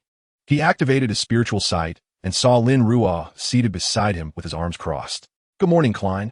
Lin Ruo cast a brief glance his way, opting not to prolong the suspense. Did you enjoy your reckless escapade last night? Indeed. Klein felt a surge of guilt and replied, I did not intend to involve you. I am truly sorry. While it was true that he had acted out of curiosity and taken a great risk, Klein swore that he had not anticipated that the drop of blood would turn out to be the divine blood of the eternal radiance. Apologies are of little use. What need have we for an official extraordinary being? Lin Ruo's tone remained devoid of emotion. The more he spoke, the more Klein's unease grew, for he understood that Lin Ruo was genuinely upset. How could he make amends? Money? He possessed none, and Lin Ruo likely lacked for nothing. Extraordinary materials? He had none of those either. Perhaps he could share the knowledge he had gained from gazing upon the eternal radiance. Lin Ruo might find that intriguing. He was unsure. However, if Lin Ruo was already aware of such information, having made a decision, Klein organized his thoughts and decided to present Lin Ruo with something that might pique his interest. Lin Ruo, are you familiar with the pure white angel? To his surprise, Lin Ruo turned to him and remarked, So you did indeed gaze upon the eternal radiance last night? Klein was taken aback. What exactly is the pure white angel? Why does my mention of it immediately reveal that I have gazed upon the eternal radiance?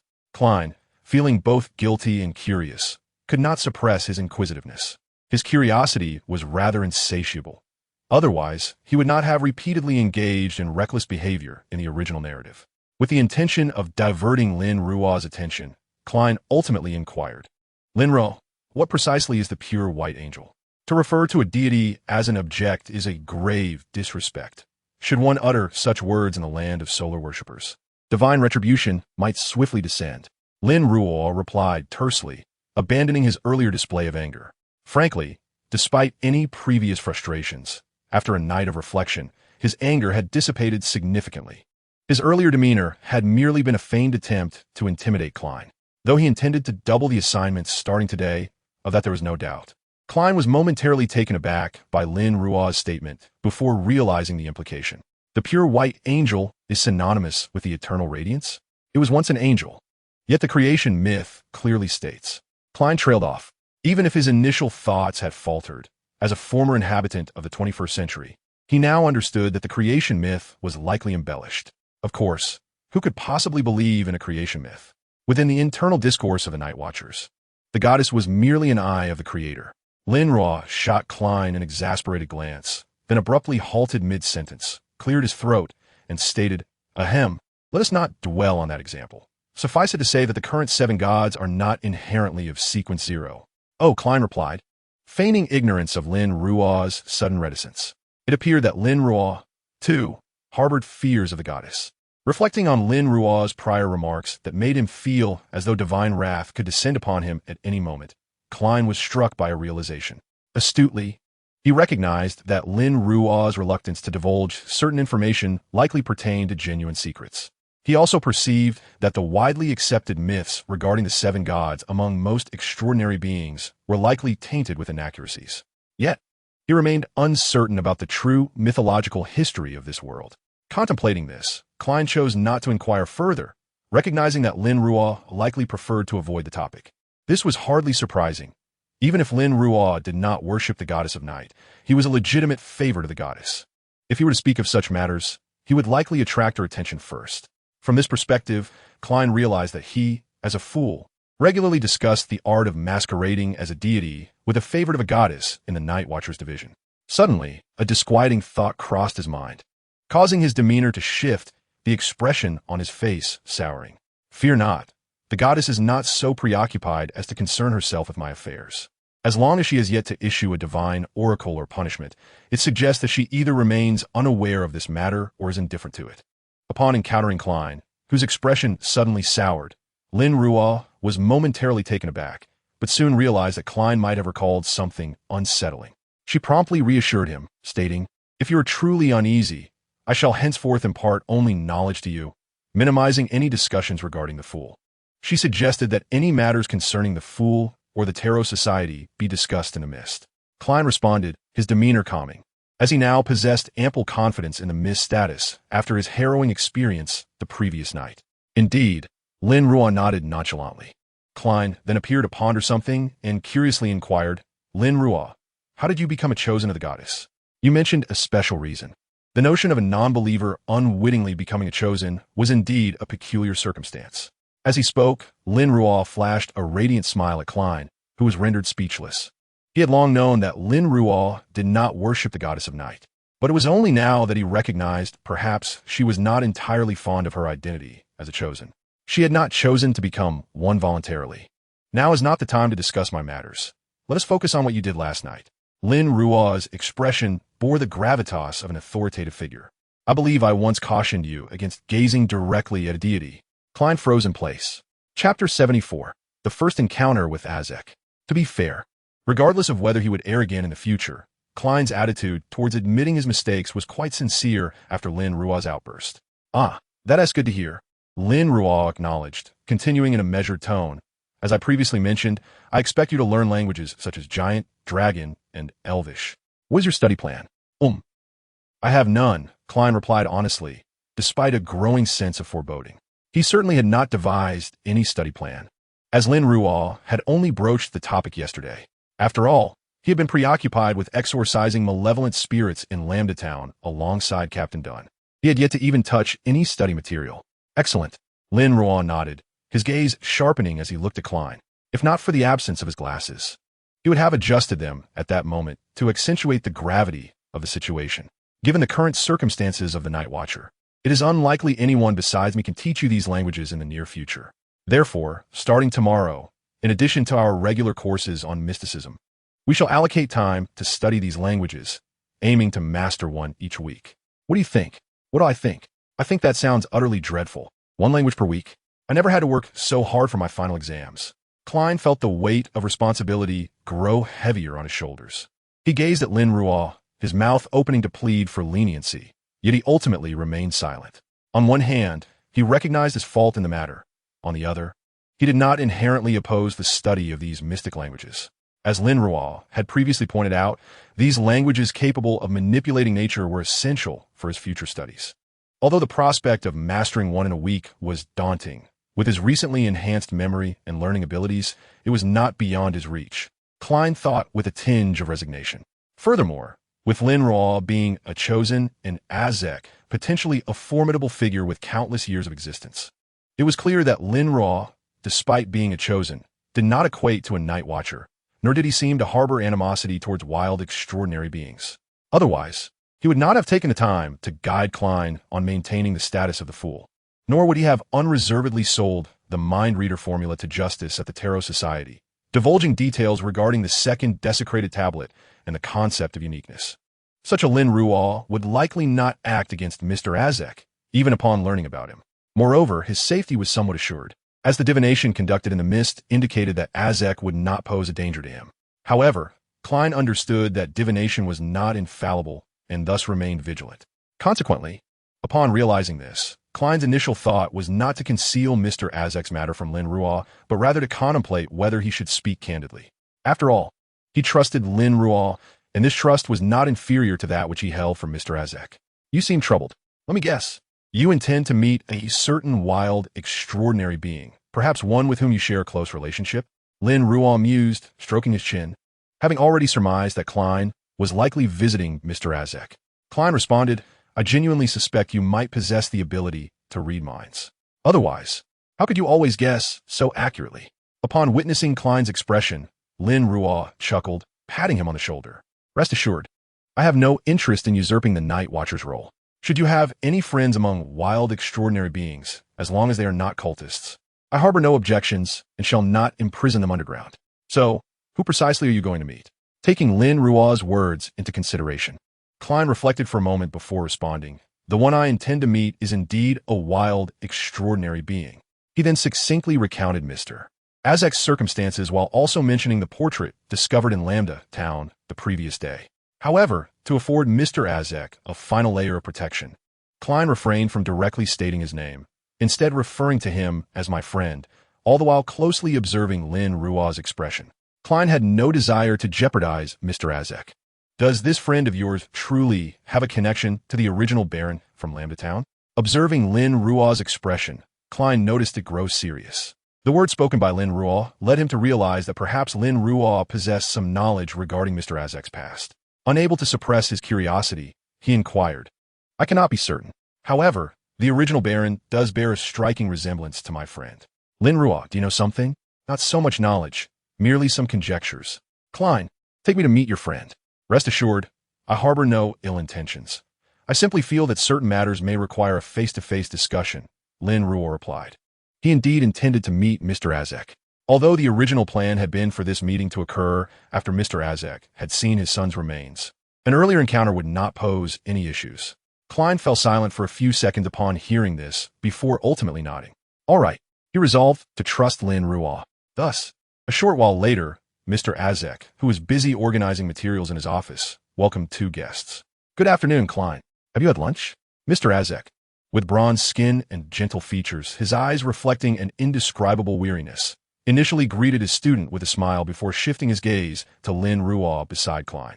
As a powerful figure traversing the realm of death, even if he had forgotten much of his skills, Mr. Azek could still perceive spiritual entities. Likely sensing no malice from Lin Ruo, he maintained his smile and greeted, Hello, I am Azek Aegis. Are you here to see me? Chapter 75, The Amnesiac's Alliance. Hello, I'm Azek Aegis. Are you here to see me? I have indeed come specifically to pay you a visit, Mr. Azek. Allow me to introduce myself. I am Lin Ruo, and you may call me by my name. Lin Ruo replied, his lips curling into his characteristic gentle smile, his demeanor becoming composed. As he spoke, he openly appraised Mr. Azek before him. Interestingly, among the three present, Lin Ruo was the one meeting Mr. Azek for the first time. Compared to the other two individuals present, Lin Ruo is now the one who understands Mr. Azek the most among those gathered. He is aware that the man before him is Azek Aegis, currently a faculty member in the history department at Hoi University, and he was also one of Klein's former teachers. In the original narrative, Mr. Azek holds a rather unique position. being one of the few who consistently addresses Klein by his name throughout the story. He has always been a source of support for Klein, embodying both mentor and friend, with a profound bond that has led book enthusiasts to affectionately refer to him as Papa Ask. He is haunted by memories of the past, yet not excessively so. In the original tale, Mr. Ask became a mere tool for the night goddess to attain the uniqueness of death. Best not to dwell on it. Thinking further may lead to dire consequences. Lin Ruo noticed Mr. Ask's expression, which was a mixture of confusion and daze, as he remarked, "Your name evokes a sense of familiarity, yet I cannot recall from where. Have we met before? Did Lin Ruo and Mr. Ask truly have an acquaintance in the past?" Klein, who overheard this exchange, was taken aback, feeling an inexplicable sense of inevitability. He glanced at Mr. Ask and then at Lin Ruo, suddenly struck by their shared astonishment, which was laced with an intensity he could not comprehend. "You have heard my name. Do you possess any other impressions of it?" Lin Ruo asked, his eagerness rare. He genuinely sought an answer, as he had suspected from the outset of his transdimensional journey that his memory might be flawed. Mr. Ask's gaze softened as he regarded Lin Ruo, almost as if recognizing a kindred spirit, and inquired, "Have you also forgotten the events of the past?" The Death Sovereign is not a figure to be trifled with. It is no coincidence that Mr. Ask managed to retain his humanity in the face of various experiences in this life, particularly the bond with Klein. Lin Ruo could discern that Mr. Ask genuinely projected his feelings of paternal affection and guilt on a Klein, who is both a disciple and a friend. Nevertheless, even as Mr. Ask stood on the brink of regaining his memories, his demeanor towards Klein was not as gentle as it once was. His attitude towards others, such as the unfortunate Hell General, was markedly cold, reducing them to mere pawns in Klein's shadow. "One must not court disaster," Lin Ruo exhaled, casting a glance at Mr. Ask. The warmth in the latter's gaze provided Lin Ruo with an unspoken sense of relief. He gathered his thoughts, his expression reflecting a blend of confusion and bitterness, and confessed, "To be honest, I am uncertain if I have forgotten something. I can relate to you. I often experience a similar sensation regarding my past. I only know that I must have forgotten many things," Lin Ruo added. Perhaps resonating with Lin Ruo's sentiments, Mr. Ask's expression softened further as he suggested, "Perhaps we could seek our lost memories together. The familiarity I feel towards your name implies that we may have crossed paths before." That is exactly what I was waiting to hear. Although his emotions were genuine, Lin Ruo had purposefully crafted those words. Upon hearing them, his initial confusion dissipated somewhat as he replied, "It seems we have no other choice at that moment." Klein was left speechless with astonishment, never having anticipated that Lin Ruo and Mr. Ask would reach an agreement to search for their memories in merely a few exchanges. What is this, an alliance of amnesiacs? No, the focal point indeed remains the fact that Lin Ruo has seemingly lost a portion of his memories. Mr. Ask has forgotten his past. But what has Lin Ruo forgotten? Klein pondered, observing as the two figures he regarded as teachers conversed a bit longer before both turned their attention to him. "Mr. Klein, it seems you have unearthed clues regarding my past memories." Chapter 76. The Old Dove finally arrives at Tingen. "Mr. Klein, it seems you have unearthed clues regarding my past memories." Although his tone remained gentle, there was a palpable urgency in Mr. Ask's voice, and his expression betrayed a hint of anxiety. "Ramda." Mr. Ask murmured the name, his brow furrowing slowly. However, it was clear that a mere name was insufficient to jog his memory further. Noticing his reaction, Klein began to recount the details of what he had discovered in Ramda Town regarding the portrait of the first Baron. "Can you take me there?" Mr. Ask inquired, his eyes alight with anticipation. "It would be my honor." Klein, having resolved to assist from the outset, would naturally not refuse. Just as he was about to step out to hire a carriage to take them to Ramda Town, he heard Lin Ruo chuckle nearby. "The carriage ride to Ramda Town will take at least 2 hours. I don't have that much time, Klein." Klein paused, suddenly realizing that Lin Ruo could only remain in Tingen for 2 hours, leaving him in a quandary. "So, let me handle the journey." Lin Ruo, having savored Klein's troubled expression, leisurely stated. This revelation surprised Klein, while also piquing his curiosity about how Lin Ruo intended to expedite their travel. Then, he witnessed Lin Ruo whisper something, the words too soft for him to discern. Following this, Lin Ruo extended his hands towards both him and Mr. Ask, saying, "Hold on to me." Without hesitation, Klein grasped Lin Ruo's left hand, while Mr. Ask hesitated briefly, as if recalling something, before taking Lin Ruo's right hand. In an instant, the surroundings transformed, and within mere seconds, Klein realized they had arrived at Ramdatown, the abandoned castle looming just a few dozen meters away. This sudden shift left him astonished, and he began to contemplate the nature of this pathway's ability. Just as he began to formulate a name for this pathway in his mind, Mr. Ask voiced his uncertainty. Traveler? Indeed, it is the traveler's ability. Though I'm not of the apprentice pathway. I suppose I'm merely harnessed the power of a remarkable artifact. Lin Ruo chuckled, releasing their hands and gesturing for Mr. Ask to look behind him. Mr. Ask, that abandoned castle is right behind you. As Mr. Ask turned, his gaze froze momentarily upon the castle. It seemed he was recalling something, as his expression shifted between depths of thought and a haze of confusion. Suddenly, he winced, raising a hand to his forehead, his facial muscles contorting in agony. Mr. Ask, what is wrong? Klein inquired, startled, activating his spiritual sight to gauge Mr. Ask's emotional state while approaching cautiously. However, with Lin Ruo nearby, Klein felt a measure of calm. I've seen this castle in my dreams. Once he had recounted all that came to him, Mr. Ask stepped forward into the castle, navigating the familiar corridors until he reached the basement, standing before the coffin containing his son's remains. Mr. Ask pushed open the lid, finally confronting the boy who had appeared in his dreams. His son, now merely a skeleton, had even had his head taken by another.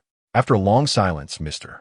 Ask let out a sorrowful wail, laden with anguish and despair. Subsequently, as if unable to bear the weight of such a harrowing revelation, he staggered backward, eventually sliding down the wall to sit on the ground, his hands covering his face, his entire being succumbing to despondency. Simultaneously, a terrifying aura began to emanate from Ask, as the power of the Reaper gradually awakened within him. Although this was merely a fraction of his overall strength, it was sufficient to instill fear in the hearts of ordinary, extraordinary beings. Frankly, everything unfolding left Klein somewhat bewildered. Out of concern for Mr. Ask, he yearned to offer comfort, yet sensed that perhaps allowing Mr. Ask a moment of solitude would be more prudent. Moreover, it must be said that the dreadful aura now radiating from Mr. Ask unsettled Klein, prompting him to instinctively glance at Lin Ruo, who silently mouthed, "Do not panic."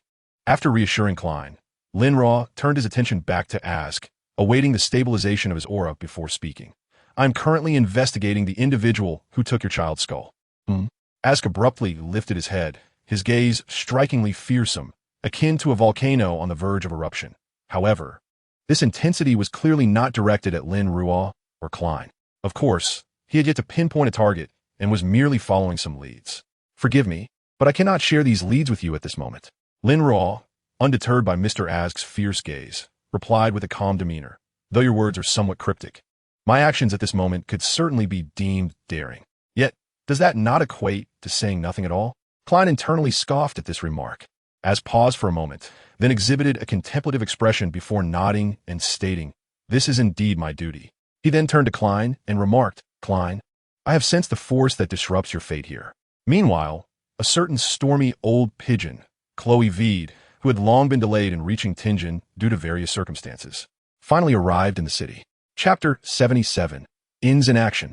Friday, Tingen. For the vast majority of people, it was an entirely ordinary day. Individuals went about their routines, working, studying, or merely passing time. However, for the Punishers and Night Watchers, this day held particular significance.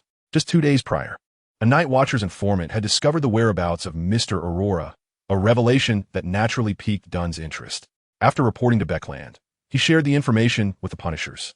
However, since the informant had only traced the gentleman's movements without identifying him, the Stormy Pigeons had to exercise restraint, awaiting further clues. Fortunately, this wait did not last long. For that very morning, the Punishers had pinpointed the gentleman's hiding place and were preparing to take action. Given that the initial intelligence came from the Night Watchers and the need to consider unforeseen variables, the Punishers invited the Night Watchers to participate in the operation. As the sole Night Watcher involved in the capture of the gentleman, Leonard first verified the items he was carrying. Among these was a letter that Klein had just given him, reportedly from Lin Ruo, to be delivered to Chloe Veed that day. With a relaxed demeanor, he smiled at his companion, Roseanne. "I know, you should take this seriously, especially for a task of this caliber," Roseanne grumbled, displaying her discontent before expressing her concern. "Leonard, please be careful. I've heard that this gentleman is quite a formidable, extraordinary being. You must prioritize your safety." Although she was not privy to many details due to confidentiality, She had heard enough to know that the gentleman was exceptionally powerful and dangerous. Rest assured, this operation is led by His Excellency Chloe V to the Storm Church, a genuine high-sequence entity who has transcended the realm of human and divine. Unless a saint from the Aurora Society is present, the risks are minimal. In contrast to Roseanne's anxiety, Leonard appeared quite at ease, even casually stating, as the great Emperor Russell would say, "I'm merely going through the motions." There might not even be an opportunity for combat. Klein, observing this exchange, couldn't help but internally critique, "Poet, you are setting yourself up." At that moment, Leonard turned to him, asking Klein, "Did His Excellency Lin Ruo give you any other instructions when he handed you the letter?" "No. Lin Ruo merely instructed me to pass the letter to whoever was involved in today's operation against the gentleman, so that it could be delivered to His Excellency Chloe Vede." Klein shook his head, contemplating before adding, "He did mention that I absolutely must not peek at the letter." "Of course not. How could I engage in such an unrefined act?" Leonard replied, though a flicker of curiosity about the letter's contents crossed his mind. Nevertheless, as a youth with a sense of ethics, he could not bring himself to indulge in such behavior. Klein had no doubts about Leonard's character, nodding as he glanced at the clock. "It's nearly 9 o'clock. Lin Ruo should be arriving soon. I wonder what we will learn today. I still haven't finished my reflection. In fact, I haven't even touched it. I hope Lin Ruo doesn't check on our progress." Klein felt a sense of trepidation akin to that of a student concerned about unfinished assignments being discovered by a teacher. "It's getting late. I should be on my way. See you at noon." Leonard, having checked the time, waved his hand in farewell. Roseanne and Klein bid him goodbye. Little did they know, nearby Lin Ruo, having arrived in a concealed state, was quietly observing them. Finally, it has begun. Lin Ruo watched Leonard depart, his emotions obscured. He understood why the gentleman had suddenly been tracked down. It was due to his own machinations. More accurately, it was instigated by ins under his influence. Just days prior, after meeting with Mr. Ask and prompting him to regain a portion of his memory and power, Lin Ruo inscribed a truth. The most perilous truth since his arrival in the mysterious world. He magnified Inza's inclination toward obsession, his reluctance to yield, and his decision to go all in. He bore witness to its manifestation. This was a gamble, and Lin Ruo was acutely aware of the risks, especially with 008 in play. His strategies against ins could be detected. Yet, Lin Ruo resolved not to wait any longer, now that everyone was involved. Delaying would only grant ins and 008 greater latitude to maneuver. It was far better to capitalize on the existing conditions and strike, forcing ins to scramble without the luxury of meticulous preparation. This was not a sudden inspiration for Lin Ruo, but a decision he had long since made. As for the current situation, it unfolded precisely as he had anticipated, and he had devised various countermeasures. After all, it had been agreed that he would not survive this week. Lin Ruo smiled faintly, then murmured, "I am not a traveler. That is a fallacy." In a building near the Blackthorn Security, long abandoned but today illegally breached, a middle-aged man with dark golden hair, one blind eye, deep blue-black pupils, a prominent nose, tightly sealed lips, and features as sharply defined as a statue, was perusing a notebook with a somewhat pallid hand, filled with numerous crossed-out lines. How astonishing! It seems Ask has uncovered the influence of In Zangweir behind the scenes. Of course, this is not surprising, as he is a man shrouded in many secrets. Suddenly, a misfortune befell them. Chloe Vede of the Storm Church arrived in Tianjin, pursuing the gentleman, seemingly alerted by a mysterious entity that had foreseen a calamity befalling Tianjin, prompting the Storm Church to take particular interest in matters regarding the Aurora Society. Although it has been reiterated countless times, it bears emphasis that this is an unfortunate reality. A demigod of the Storm Domain possesses the capability to alter the current situation in Tianjin, leading to the dismal failure of our dear In Zangweir's schemes. The handwriting suddenly shifts. Yet, narratives are invariably fraught with turbulence. Chapter 78, Ins Must Perish. Nevertheless, narratives are always punctuated by upheaval. Although Ask has discerned certain clues, he has regrettably lost a considerable portion of his memories, rendering him incapable of uncovering truly useful leads in the short term, and thus unable to pinpoint In Zangweir's whereabouts. Due to a series of fortuitous coincidences, the gentleman's movements were detected by a night watchman-esque informant, which is hardly surprising, considering their extensive efforts to locate Mei Gao's. Such lapses were bound to occur, is a reasonable coincidence. The Punisher and the night watchman successfully identified the gentleman's south hiding place and resolved to apprehend him, with Chloe Vede at the helm of this operation. Naturally, this capture would not prove facile, for the gentleman is no ordinary sequence 5. Even a demigod would find it challenging to ensnare him. Leonard, as a member of the Night Watch, also participated in this endeavor, as it was his informant who uncovered the gentleman's trail. Indeed, this is quite reasonable. Meanwhile, Mei Gao, drawn by an inexplicable summons, arrived at Zotland Street. Entering the Blackthorn Security Company, the child within her womb was at a critical stage, leaving her unable to suppress her impulses. The handwriting concludes here. The middle-aged man's lips curled into a sinister smile as he picked up a quill, seemingly poised to write something. Yet before he could put pen to paper, the quill inexplicably began to inscribe words on its own. An astonishing event has transpired. Ask is located in Zongwei, which defies all logic. Instzangwei is pupils dilated. Before he could take action, he heard a voice that was unfamiliar to him. Finding you is no easy task. Fortunately, I was certain you were nearby. Two figures abruptly materialized within the private room. One, a youth with black hair and eyes, strikingly handsome, wearing a gentle smile, and the other, a man of bronze complexion, with soft features, whose gaze seemed imbued with an ineffable weariness. It was none other than Lin Ruo and Mr. Ask. A letter? Chloe Vade regarded the night watchman before him with curiosity, while he did not deliberately exude an aura of intimidation as a storm demigod. He naturally possessed an air of unspoken authority. Indeed, it is a missive from one of our esteemed devotees, my lord, who entrusted me with its delivery. Though a tinge of trepidation lingered in his heart, Leonard maintained an appearance of composure, his demeanor shifting from casual to unexpectedly earnest. A divine devotee? Chloe Vade expressed surprise. Regardless of the church, the number of divine devotees is exceedingly scarce. Each devotee is invariably associated with the upper echelons of the church. Even if not presently, they are likely to be in the future, yet the church's hierarchy does not necessarily consist solely of divine devotees. Therefore, among the three orthodox churches of a ruined kingdom, they are well aware of each other's divine devotees. Prior to this moment, Chloe Vade had not heard of any devotee of the night church arriving in Tianjin. However, considering the night church's traditionally rigid and conservative methods, Chloe Vade refrained from further speculation and unfolded the letter to read. The contents of the letter were strikingly simple, only a few lines long. Yet they instantaneously transformed Chloe Vade's presence into something fearsome, imbued with an electric intensity, as if a storm were on the verge of erupting. The operation is temporarily cancelled. You are to remain here on standby, ensuring the gentleman does not escape. Grasping the letter tightly, Chloe Vade first instructed the Punisher's attendant beside him. Then, with Leonard looking utterly bewildered, seized him with one hand. You will accompany me, Leonard. What is the matter? What did Lord Lin Ruo write in the letter? If one were to inquire about In's Zongwei's current state of mind, it would undoubtedly reflect the tumultuous nature of life's highs and lows. Indeed, it has all exploded. He could never have anticipated that. Having utilized 008 to divert Chloe Vade's attention, delayed Ask's investigation, and forcefully compelled Mei Gao to approach the Night Watchman's squadron, everything was meticulously arranged.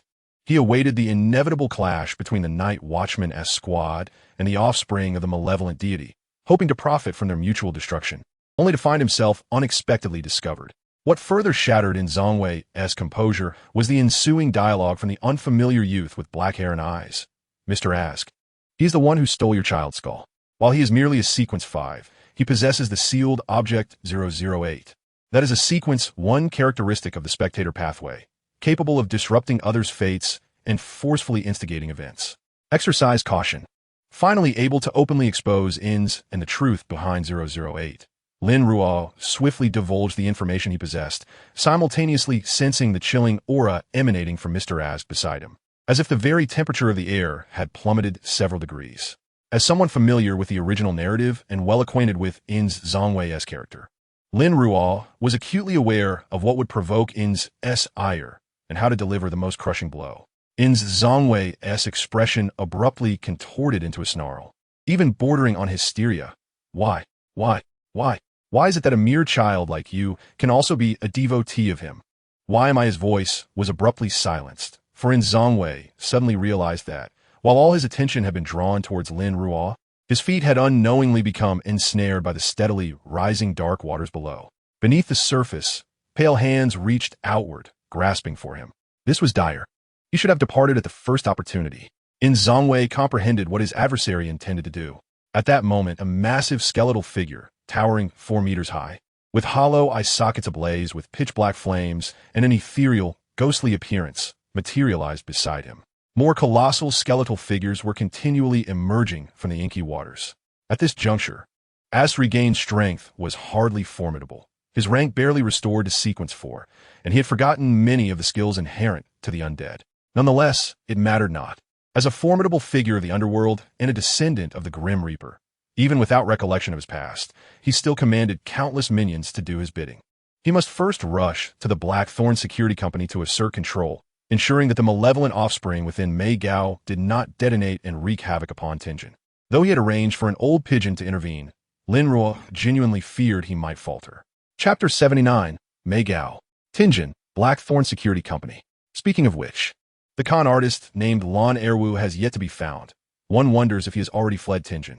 After Leonard's departure, Roshan began perusing the day's newspaper, and after a moment of reading, she suddenly expressed her thoughts aloud. Lin Ruo Klein paused. An image of Lin Ruo automatically manifesting in his mind. A young man with a prominent forehead, black hair, and brown eyes, wearing nearly round glasses. In the wanted poster Klein had previously seen, Lin Ruo's lips curled into a slight smirk, as if mocking everyone. Although Lin Ruo had escaped earlier than in the original narrative due to Lin Ruo's interference, he still managed to execute a scam involving over 10,000 pounds, albeit with fewer interactions with Klein than in the original tale.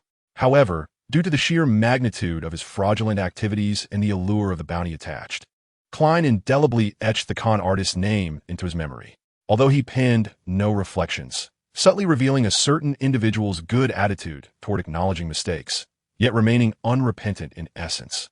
Klein remained earnest in his studies, requiring no prompting from Lin Ruo. This earnest scene of learning did not go unnoticed by Roshan, who suddenly sighed and remarked, "How diligent.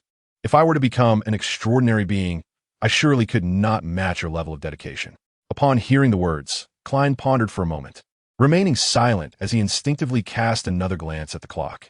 At that moment, his peripheral vision caught sight of a visitor. She was a young lady, no more than in her early 20s, adorned with a frilled hat and dressed in a loose-fitting gown. Her smooth forehead framed golden locks, and her emerald eyes radiated a melancholic yet serene aura, making her an exquisite beauty. However, the most striking feature about her was her prominently rounded belly, suggesting she was over 7 months pregnant. Klein was momentarily taken aback. Due to Lin Ruo's interference, he did not recognize Mai Gaisai, merely left wondering why a pregnant woman would come here. The receptionist, Angelica, at the Divination Club would undoubtedly be astonished upon seeing Mai Gaisai for the last time they met. Her pregnancy was hardly noticeable, as if she were merely a month or two along. Yet now, her belly appeared as if inflated like a balloon, significantly distended. "Good day, Mississippi. How may I assist you?" As a civil servant, Roshan clearly also took on the role of welcoming guests, promptly inquiring, "Hello, miss. What brings you to our Blackthorn Security Company? Is there something you wish to entrust to us?" Roshan asked again, maintaining her amiable demeanor. Perhaps due to Mai Gaisai's condition as a pregnant woman, coupled with her evident distress, she expressed concern. "Or do you require our assistance in any way? I'm not quite sure why, but I suddenly felt compelled to come to Zotellen Street, as if I needed to see it for myself." Klein thought to himself, sensing that this young lady might be grappling with significant mental turmoil. As a diviner, his professional instinct kicked in, and he instinctively raised his teeth, intending to gently tap into his spiritual sight to discern her condition. Just then, a sudden paralysis overtook him, as thoughts raced through his mind with increasing intensity. "Do not look. Do not look. It will bring death. Seeing it will lead to demise." The urgent warnings from his own spirituality echoed in a frenzied alarm, accompanied by an overwhelming dread that seemed to stem from his very essence. "Do not gaze upon the divine." In that moment, Klein's pupils constricted as confusion engulfed his mind, plunging him into an unreal nightmare. Suddenly, he heard a familiar voice. "So, miss, you do not have any matters to entrust us with, do you?" At the same time, a hand rested on his shoulder. Instinctively, Klein turned his head to see someone he recognized. However, this person was no longer the familiar spirit he knew, but rather a corporeal, fleshy human. "Stay calm. Regain your composure." Klein observed Lin Ruo's lips move softly, the words barely audible, yet clear enough for him to comprehend. Accompanying this utterance, Klein felt the terror that had enveloped him dissipate, replaced by an astonishing tranquility. Is this the extraordinary ability of the audience path? Klein was momentarily stunned. Yet relief flooded his heart. Regardless of what lay before him, Lin Ruo's presence provided a significant sense of security. What Klein was unaware of was that, as he breathed a sigh of relief, Lin Ruo, observing my Geisai in her human form, felt a similar relaxation, albeit tinged with suspicion. The relief stemmed from his timely arrival, preventing the offspring of the eldritch god from seizing the tower, while the suspicion arose from having previously confirmed my Geisai's whereabouts during his search for Insanguier. Logically, even if she had been compelled by 008 to visit the Blackthorn Security Company, it was unexpected for her to arrive so swiftly. Has the demigod Old Pigeon of the Storm not yet arrived? Surely he hasn't truly gone silent? Who are you? Roshan, standing nearby, gazed at Lin Ruo with some surprise. As a member of the Blackthorn Security Company, she was aware of Lin Ruo's existence. Yet as an ordinary person, she had never truly encountered him. I am Lin Ruo. You should be familiar with me. Lin Ruo smiled as he spoke, suddenly winking at her. Miss Roshan, could I trouble you to fetch something from Euro Restaurant? Please remember to bring Lady Oleana along. She knows what I need. Before the impending conflict, he needed to ensure that these ordinary individuals were safely distanced. Chapter 80. The Old Pigeon, though late, has arrived. Miss Roshan, could I trouble you to fetch something from Euro Restaurant? Please remember to bring Lady Oleana along. She knows what I need. Upon hearing this, Roshan hesitated, her gaze falling on Klein, whose forehead was still glistening with sweat, before suddenly realizing something. This, however, Lin Ruo interrupted her, stating, I appreciate your assistance. He then turned to Klein and said, Klein, please brew me a cup of coffee. You know where I keep my coffee on the second floor. By the way, if you encounter Captain Dunn, do let him know that I will handle that matter, so he need not worry. With me here, it's not yet time for him to exert himself. Sometimes, overexertion can lead to complications. Understood. Klein immediately grasped that Lin Ruo was instructing him to inform Captain Dunn of the situation and to assure him not to worry. He nodded, though concern lingered in his heart as he swiftly took action. Roshan, seeing this, turned to find Lady Oleana. Seemingly unfazed by their exchange, my Geisai, who appeared to have been listening intently, lifted her gaze to Lin Ruo, stating, my child seems to have taken quite a liking to you. This is the first time I've seen him so fond of someone. Is that so? It appears your child possesses discerning taste. Lin Ruo replied with a radiant smile, though internally, he couldn't help but scoff. What does it mean that your child likes me? We are not connected. My child certainly has discerning taste. He is quite intelligent and has revealed many things to me. As my Geisai spoke, she gently caressed her belly, her expression softening. Has he ever shared anything regarding law and air with sea with you? Lin Ruo seamlessly continued the conversation, evidently stalling for time. Considering the still present Roshan and others, he could not recklessly act without thought. Furthermore, Lin Ruo was genuinely concerned that his 90 seconds might not suffice to deal with the offspring of the eldritch god within my Geisai. Opting to be prudent and see if he could await Chloe Vade. Surely, the other party would not truly go silent. Captain, we have a serious situation.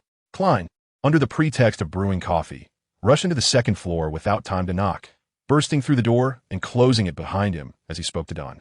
Initially startled, Dunn stared at him in disbelief before quickly regaining his composure, rising with a grave expression. What has happened?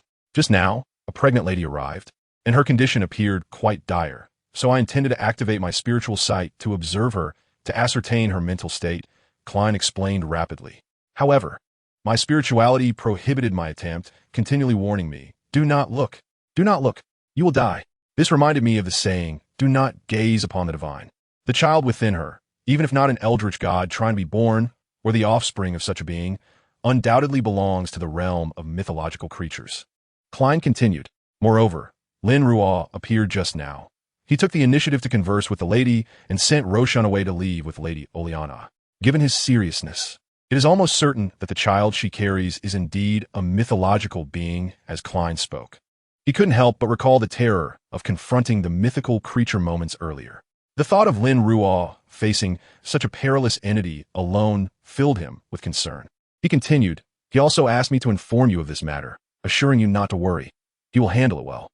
It is not yet the time for desperate measures, and he mentioned that sometimes exerting oneself too fiercely can lead to adverse outcomes. Initially, upon hearing that a lady possibly bearing the offspring of an evil god had arrived at the Blackthorn Security Company, Dunn instinctively contemplated whether he should seek the ashes of Saint Selena behind the Charney's gate. However, he suddenly realized that his thoughts were somewhat misguided. Such actions might not only fail to resolve the issue of the evil god's progeny, but could also potentially invite disaster. It struck him as peculiar that he hadn't considered this before. Dunn rubbed his temples, feeling that his recent state of mind was somewhat amiss.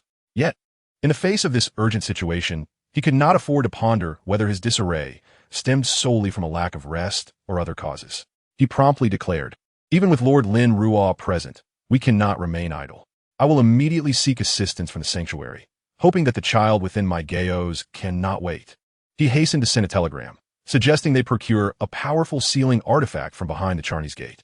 Just as they finished sending the telegram, a tremendous noise erupted from the reception area of the Blackthorn Security Company, accompanied by the faint yet unmistakable sound of a woman's furious roar. "You want to kill my child? Why? My child adores you. Why do you wish to harm him?" Ignoring their current state, the two quickened their pace. In the reception area, Lin Ruo, witnessing my geos transform in mere seconds into a being that scarcely resembled a human, felt a tempest of emotions surge within him. If it weren't for the gravity of the situation, he might have retorted, "Sister, you were the one to mutate first. How can you accuse me of instigating harm?" Suddenly, a vast, sweeping storm of lightning surged throughout the reception area, its silvery brilliance both dazzling and perilous. My geos, unable to evade the onslaught, was forced to endure the electric strikes, letting out a piercing scream. Yet my geos, bearing the offspring of an evil god, retaliated fiercely. "You shall perish." An unseen force seemed intent on hurling Lin Ruo away, but the whirlwind generated around him dissipated this power. Raising his hand toward my geos, the whirlwind instantaneously morphed into countless lethal blades of wind, each imbued with deadly intent. Sensing the imminent danger, my geos opened her mouth wide, splitting her lips to the roots of her ears.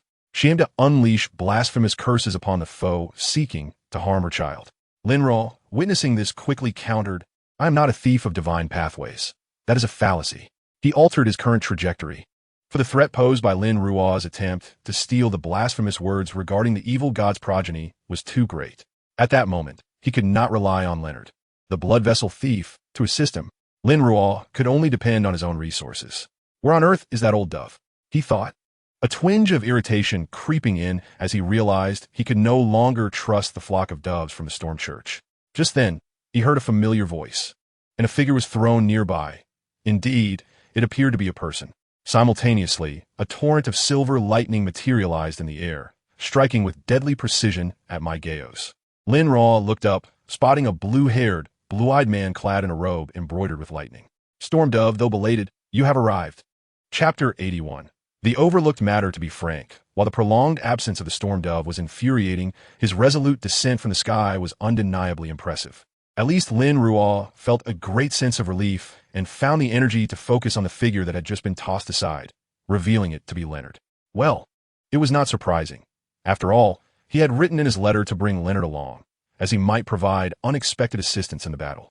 As for whether Leonard's grandfather would sacrifice him to the night goddess for a mere coin, given the cunning nature of Pale Soroyas, Lin Ruo did not believe he would choose to parasitize the night watchman for any unforeseen reason, nor did he think the night goddess would remain oblivious. Otherwise, what would Pale Soroyas gain from Leonard's good looks or intellect? In any case, given the current circumstances, even if Lin Ruo had not explicitly stated that Leonard possessed a grandfather, he suspected that the night goddess would treat it as a non-issue regardless. Now that the Storm Dove had arrived, he could provide support while attempting to steal the blasphemous words regarding the evil god's progeny, allowing him to withdraw from this battlefield and assist Mr. Askey. Though he trusted Mr. Askey's capabilities, Lin Ruo felt compelled to personally eliminate in Zangweir to feel at ease. With this in mind, he raised his hand toward my geos, who was currently engaged in battle with the Storm Dove. In an instant, her menacing expression shifted to one of blankness, as if she had momentarily forgotten her intentions. Lin Ruo had stolen her thoughts. When Dunn and Klein finally emerged with the sealing artifacts, they beheld the Storm Dove unleashing its full power against my geos, who had now completely transformed. Losing all semblance of humanity, a bone blade protruding from her abdomen. The unforeseen scene left both men momentarily stunned, just as they heard a familiar voice. "Do not worry. Everything will be all right." Lin Ruo's figure appeared beside Klein, exhaling a sigh, beads of perspiration dotting his forehead. Stealing from my geos proved more challenging than Lin Ruo had anticipated. given her status as a being of higher rank than Sequence 4. Nonetheless, he had succeeded. "Are you all right, Lin Ruo?" Klein inquired with evident concern. "I'm fine," Lin Ruo replied, shaking his head. "I must go support another battlefield. You can assist Lord Croivide, but do not act recklessly. It is not as dire as it seems." With that, Lin Ruo vanished from sight. This was not the traveler's teleportation. Rather, Lin Ruo had, to some extent, stolen the distance between himself and In's, moving over a short span. It was not considerably slower than teleportation. The dim room had been entirely enveloped by a pitch-black, illusory surface of water, exuding a chill that instinctively repelled ordinary folk. Yet above the water's surface, a feathered quill furiously inscribed words. Upon In Zhangweir's robe, a multitude of characters sprawled densely. An unknown entity had been drawn to the battle between ASCII and In Zhangweir, expressing profound sympathy for In Zhangweir and thus deciding to intervene, intending to extract him from the spirit realm. Alas, ASCII thwarted the unknown entity, seemingly possessing a unique suppression over spiritual beings, unperturbed by the adversary. The unknown being appeared enraged by ASCII's intervention, vowing to slay him. In Zhangweir, seizing the opportunity to escape, found himself battered and bruised, hindered by the very messengers of ASCII. A pale hand grasped the feathered quill, belonging to In Zhangweir, who had finally managed to free a hand amidst the onslaught of the messengers. His excessively drained spiritual energy left him little strength to attend to anything else. He lifted his robe and began to write upon the blank space at his back. Another unknown entity was drawn to the battle.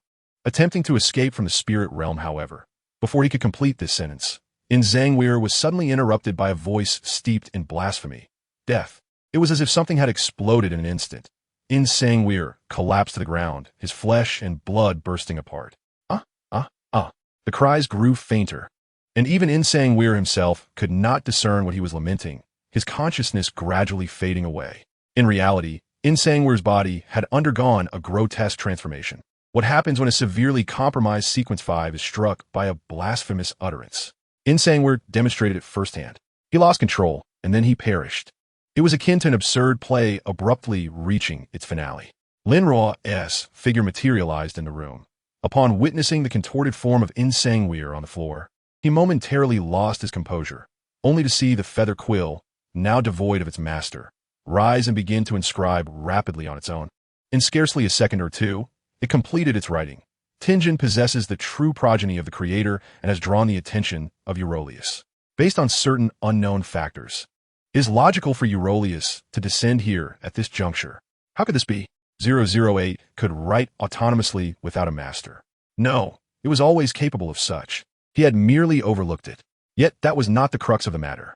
The crux lay in how it could summon Eurolius. No, it indeed could summon him. But he had forgotten.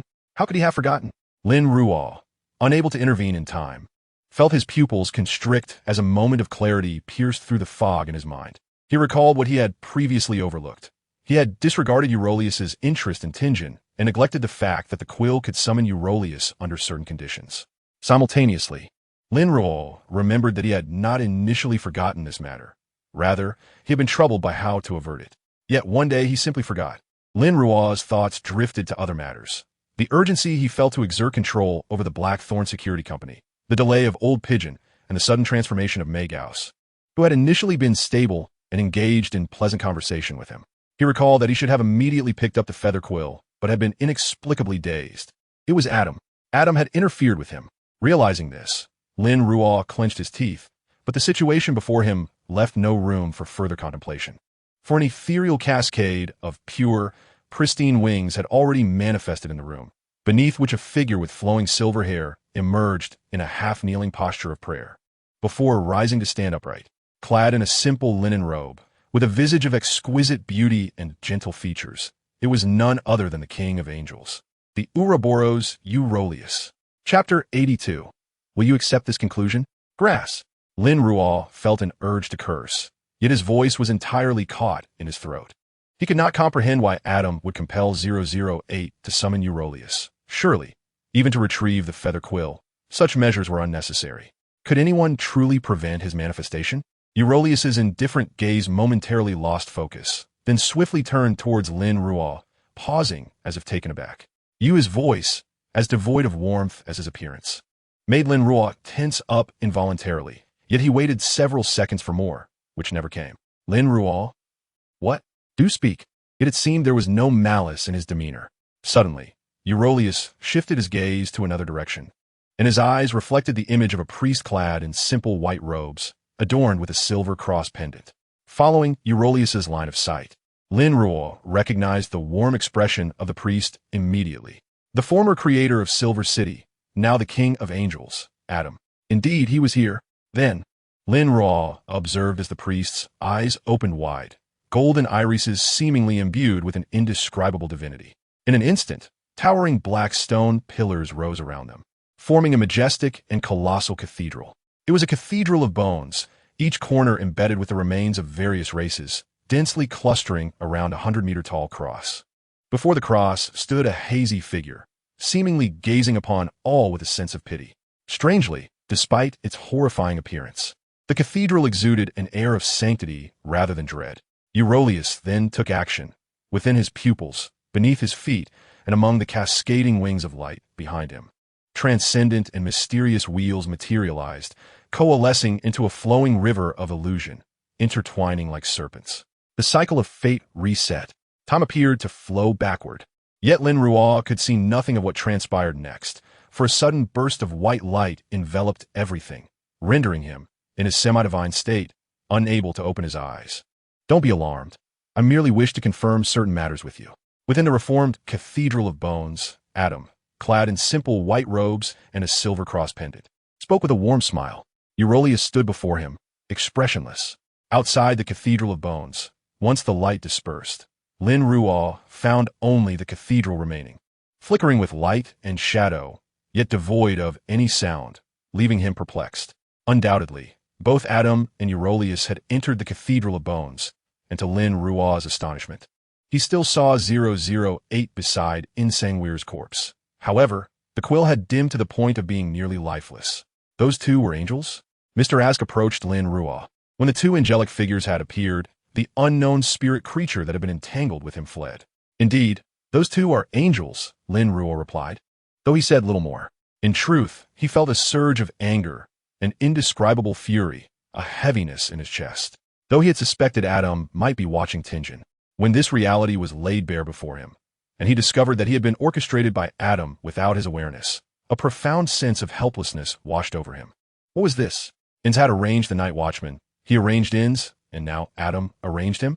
Was he merely a nesting doll in this scenario? The suffocating sense of powerlessness made Lin Ruo clench his teeth. Although he had known from the outset that this world was fraught with peril and had cautioned himself to remain wary of powerful figures, the ease with which he had navigated thus far, due to his anomalous abilities, had dulled his sense of the depth of those waters. For the first time, he felt a visceral sense of crisis. Indeed, only when the knife descends upon oneself does one truly feel the pain. He was woefully inadequate. A self-deprecating smile curled upon Lin Ruo's lips, yet in his obsidian-like eyes, flames seemed to ignite. He would not allow his fate to be dictated by others. If he was not powerful enough, then he would strive to become so. If he was unworthy of being the player, he would upend the board and redraw the game. Lin Ruo, are you all right? Ask inquired, concern etched upon his features as he observed Lin Ruo's changing expression. I'm fine, Lin Ruo shook his head, smiling again as he said, I've merely received a lesson. Ha, it is well. I have been too careless and arrogant. The arrogance of a traveler. The arrogance of a player. TSK. He needed to reflect deeply upon his shortcomings. Mr. Az continued to regard him with worry, but refrained from further questioning, understanding that everyone harbored their own secrets. What shall we do next? Wait, Lin Ruo lowered his gaze and stated, we cannot intervene in the battle between the two angelic kings. However, I intend to await a resolution. He turned his head to Ask and added, Ask, you should leave for now. Insangweir is dead. Your child's vengeance has been avenged. The remaining matters do not concern you, and there is no need for you to stay. Lin Ruo chose to remain rather than depart immediately, partly because he understood that everything occurring now was happening under Adam's watchful gaze, and even instigated by him. Thus, no matter what his intentions were beyond 008, it was highly unlikely that he would face any dire consequences. After all, if Adam had wished to eliminate him, it would not have posed much of a challenge for a king of angels. On the other hand, he genuinely wished to await a resolution and was eager to discern whether Adam, this enigmatic primary author, had anything to convey to him. Lin Ruo's smile grew increasingly radiant. "No, I shall accompany you." However, Mr. Ask, after a few seconds of silence, shook his head and replied gently, "One must always see things through to the end." Lin Ruo's smile faltered as his gaze lingered on Ask's face, whose expression was warm and whose eyes betrayed no attempt to mask his concern and care. Suddenly, Lin Ruo grasped why, in the original story, Klein was willing to bear the burden of destiny in place of Ask. Ask truly was a kind and dependable elder. Suddenly, he felt a tinge of envy towards Klein. "Thank you," Lin Ruo said, tempering his smile and responding softly. Upon hearing this, Ask's gaze grew even softer. Time passed in this state of waiting, though it did not feel lengthy. The bone cathedral suddenly vanished as abruptly as it had appeared, and soon after, Lin Ruo found himself once again in the presence of Adam. Only Adam remained. Euryalus had vanished without a trace. Given this outcome, Lin Ruo observed as Adam approached the corpse of Insanzigual, picked up the now dull feather quill, and then raised his gaze to meet Lin Ruo's. "Do you accept this outcome?" Chapter 83. Lin Ruo. "Klein, you need specialized training. Do you accept this outcome?" "Ah, it truly aligns perfectly with my previous conjectures." Lin Ruo chuckled, gazing at the humble priest adorned with a silver cross pendant, and declared, "I accept." He embraced his mistakes, acknowledged his carelessness, and accepted the reality of becoming a mere pawn. "In fact, I should express my gratitude. Thank you for imparting this lesson." Adam seemed to smile, or perhaps he did not. He simply turned and began to fade away, leaving behind a phrase that drifted like a whisper in the wind. "Beware of the witches. They harbor no goodwill towards you." Witches? Witnessing Adam's disappearance, Lin Ruo was momentarily taken aback, yet a string within him, which had been taut, finally relaxed. Coupled with the overwhelming fatigue from excessively simulating high-sequence abilities due to his complex emotions and a hint of wariness towards Adam, Lin Ruo had not concluded his simulation of the thief demigod's powers, and now he was utterly drained. The sensation of weakness engulfed him, and he nearly lost his footing. Fortunately, Ask, noticing his unusual state, quickly supported him, preventing Lin Ruo from collapsing to the ground. "What is wrong?" Ask inquired, a mix of confusion and concern evident in his tone. "It is merely a side effect of overexerting my extraordinary abilities," Lin Ruo exhaled, a hint of embarrassment in his voice. "Mr. Ask, could you kindly escort me to the Blackthorn Security Company? By the way, do not forget to retrieve the properties derived from Insanzigual." "Of course." Ask nodded. He acknowledged the trembling bone messengers, still shaken from the recent events, and immediately summoned one to retrieve the items that had appeared on Insanzigual's corpse. Perhaps due to Insanzigual's uncontrollable state before death, those items were not merely characteristics. They resembled sealed objects, even somewhat restless in the hands of the bone messenger. However, once this restless item was placed in the capable hands of Mr. Ask, it became as calm as a chicken. Lin Ruo observed as Mr. Ask seemed to inscribe something onto Insanzigual's relic before handing it to him. "I have temporarily sealed its negative effects. How you choose to handle it is entirely up to you. This is your trophy." Lin Ruo accepted it without hesitation, and then Ask led him through the spirit realm. This experience was akin to traveling with the traveler, though it was never quite so swift. Ask guided Lin Ruo through the spirit realm, and they soon arrived at their destination. The battle here appeared to have concluded as well, despite the chaos. Lin Ruo's keen gaze quickly confirmed that all members of the Night Watcher squad were alive, albeit two were missing. "Where's Lord Chloe Wide?" Lin Ruo inquired, looking at those who had spotted him. Lord Chloe Wide, after dealing with the offspring of the evil god, seems to have discovered another conflict and went to assist. Dunn explained, his eyes drifting towards Ask with curiosity. "And who is this? He went to assist? I did not see him. Did he flake out again?" Lin Ruo's expression turned peculiar for a moment. Then he said, "This is my friend Ask, whom I invited to help." There was no need to conceal his name, for if the Night Watchers truly wished to investigate, they could easily uncover it simply by recognizing his face. Dunn ceased his inquiries and, with concern, asked, "My lord, are you all right?" "I am fine, just in need of some rest," Lin Ruo replied, shaking his head. He continued, "What about Klein?" He could ascertain that Klein was unharmed, for given the bond between them, he would undoubtedly sense if Klein were in trouble. Lin Ruo, "Mr. Ask." Klein, who had sent a telegram, hastily descended the stairs. Upon spotting Lin Ruo, who appeared weak and was being supported by Ask, he frowned and rushed over with a hint of concern. "What happened to you?" "I am fine." Lin Ruo shook his head and then, smiling, asked, "But what about you? How did it feel to witness a demigod-level battle today? Klein was momentarily taken aback, then began to articulate his thoughts. It was quite shocking and terrifying. Both Megalos and her offspring could easily kill me, even annihilate this place. In comparison to them, I feel utterly insignificant. Indeed, Lin Ruo nodded and continued. So, Klein, starting tomorrow, we shall commence specialized training. Klein, what is the necessary correlation here? Klein's expression was one of bewilderment as he listened to Lin Ruo's sigh. We are all too weak, and thus we must become stronger. At the very least, I need to ensure that if a similar situation arises again, even if I cannot arrive in time, you'll possess the ability to navigate the danger on your own. Listening to these words, Klein suddenly realized something. Lin Ruo, what has transpired? Nothing much, Lin Ruo shook his head, not intending to reveal the matters concerning Adam to Klein too soon. That would be too oppressive.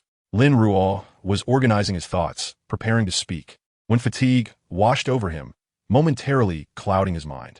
He shook his head and said, Forgive me, let me rest for a while. Once I awaken, I will share everything I can with you. With that, Lin Ruo surrendered to the overwhelming desire for rest and fell into a slumber. After all, within the confines of the Blackthorn Security Company, he could be considered safe. Moreover, he was genuinely exhausted when Lin Ruo awoke. The sky was ablaze with hues of crimson. After shaking his head, he first assessed his condition. He was uninjured, and his extraordinary abilities had largely recovered. Furthermore, he had finally digested the hunter's potion, a fact he had overlooked amidst the recent tumult. Thus, as a hunter, the most crucial lesson was to master the art of setting traps and luring prey into their grasp. Lin Ruo pondered, stroking his chin as he summarized his principles of play acting, emphasizing the necessity of remaining vigilant during hunting to avoid becoming prey himself. He needed to learn to effectively wield his abilities. Every form of power could serve as a lethal weapon. Half a day off. I have an urgent matter to attend to. Please excuse my absence for half a day. Chapter 84 Suggestion to Marry. After silently concluding the principles of playing the hunter, Lin Ruo had resolutely decided to ascend to the role of the provocateur that very night and began to reflect on past events. The reasons of arrogance and carelessness need not be reiterated.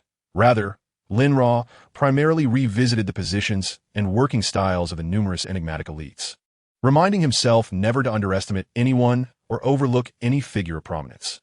Subsequently, he pondered another matter. In the eyes of the night and Adam, as well as the true creator, what sort of chess piece was he? What did they seek from him? Could it possibly relate to the memories he had lost? Though somewhat displeased, Lin Ruo had to concede that, at least thus far, these three prominent figures had not shown him any malice, and had even subtly hinted at goodwill. As for the true creator, that remained Lin Ruo's speculation. He even suspected that if he were to apply for membership in the Aurora Society now, he might succeed. However, he had no desire to sacrifice his intellect to become a foolish beauty. Furthermore, he found the operational style of the Aurora Society unacceptable. Ugh, what a headache. So what did they truly desire from him? After contemplating for a while and considering various possibilities, Lin Ruo pinched his chin and recalled Adam's previous warning. Beware of the sorceress. Was it due to a similar sequence? No, it couldn't merely be that simple. Could it be related to his past before his amnesia? Speaking of which, if he had indeed lost his memories and had interactions with a figure like as before that, would he have left traces in history?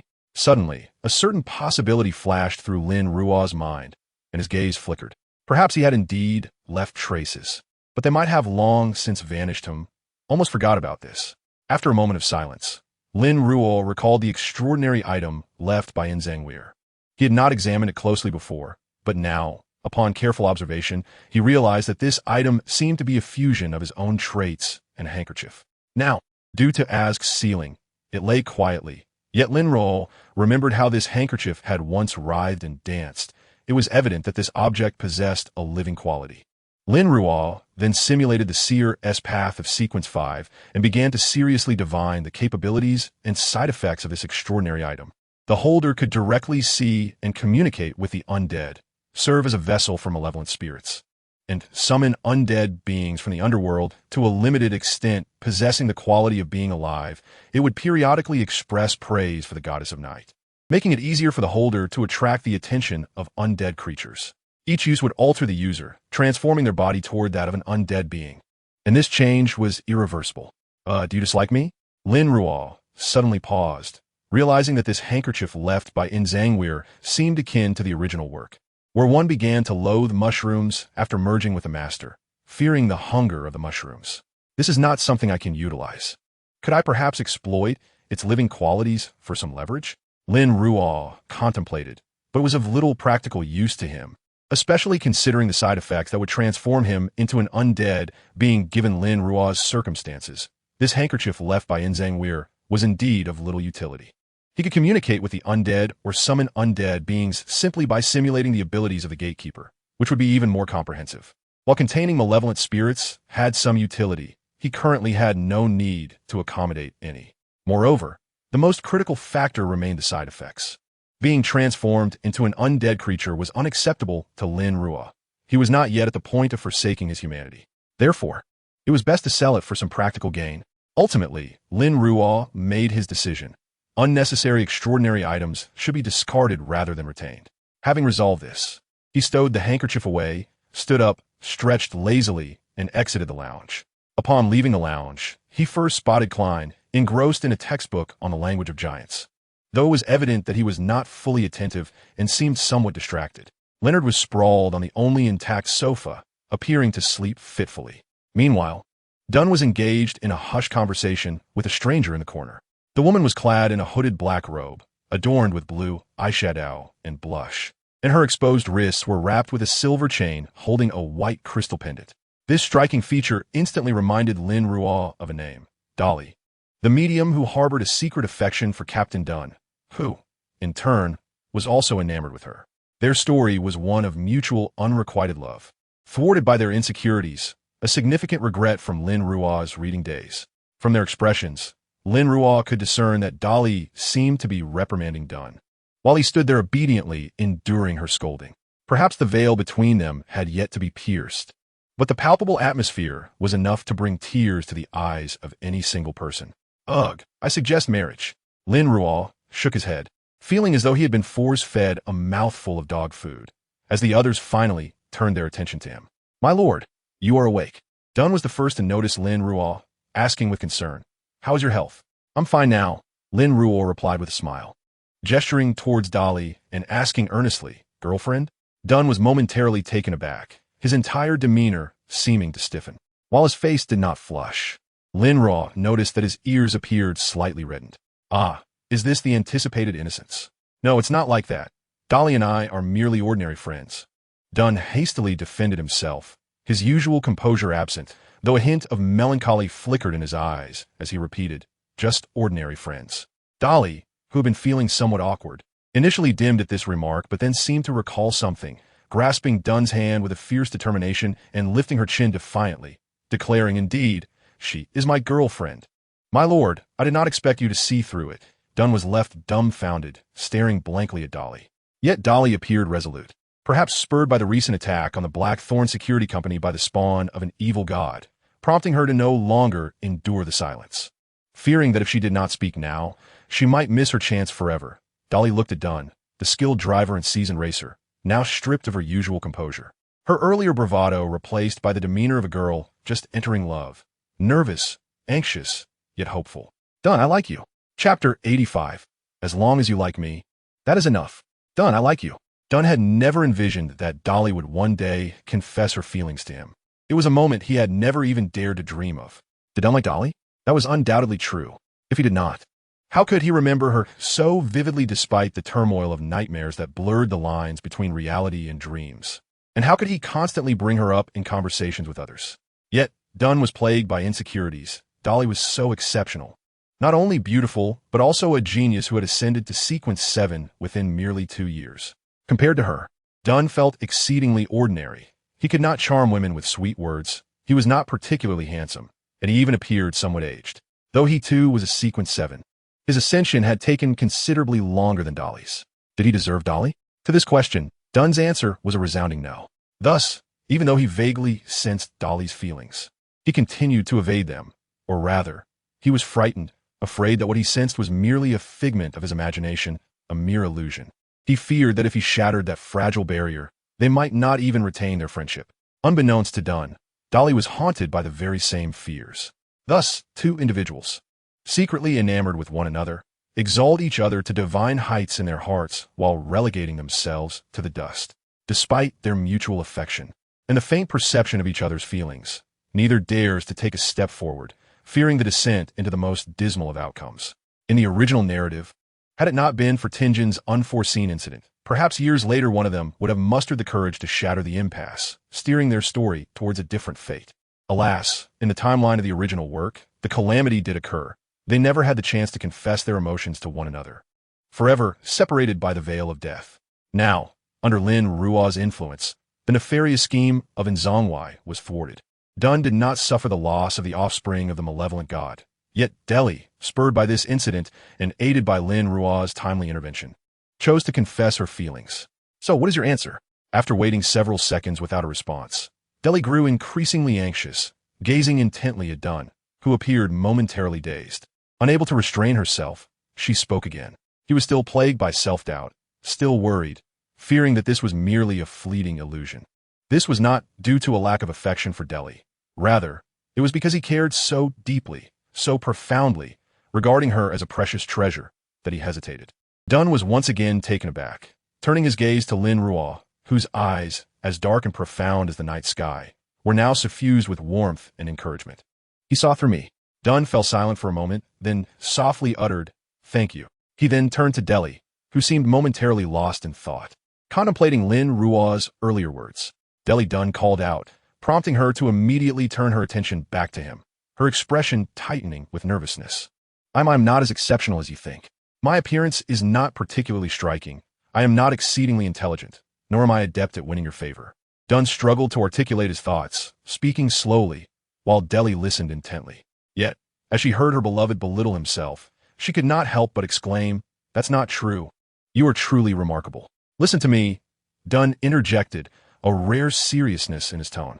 "Compared to others, I am quite ordinary, perhaps incapable of providing you with true happiness. Yet, even as this ordinary person, I hold profound feelings for you. I like you very much." Deli felt her vision blur, a radiant smile breaking forth, one filled with sheer happiness. "You fool, as long as you like me, that is all that matters." She leaned in and kissed him. "Now, that's more like it." Watching the two unabashedly express their affection, Lin Ruo silently mused, his gaze drifting to the side where Klein had been observing the scene with an expression of eager intrigue. Waving a hand in front of Klein, Lin Ruo lowered his voice. "Don't interrupt them. Let's step outside to talk." Klein nodded vigorously.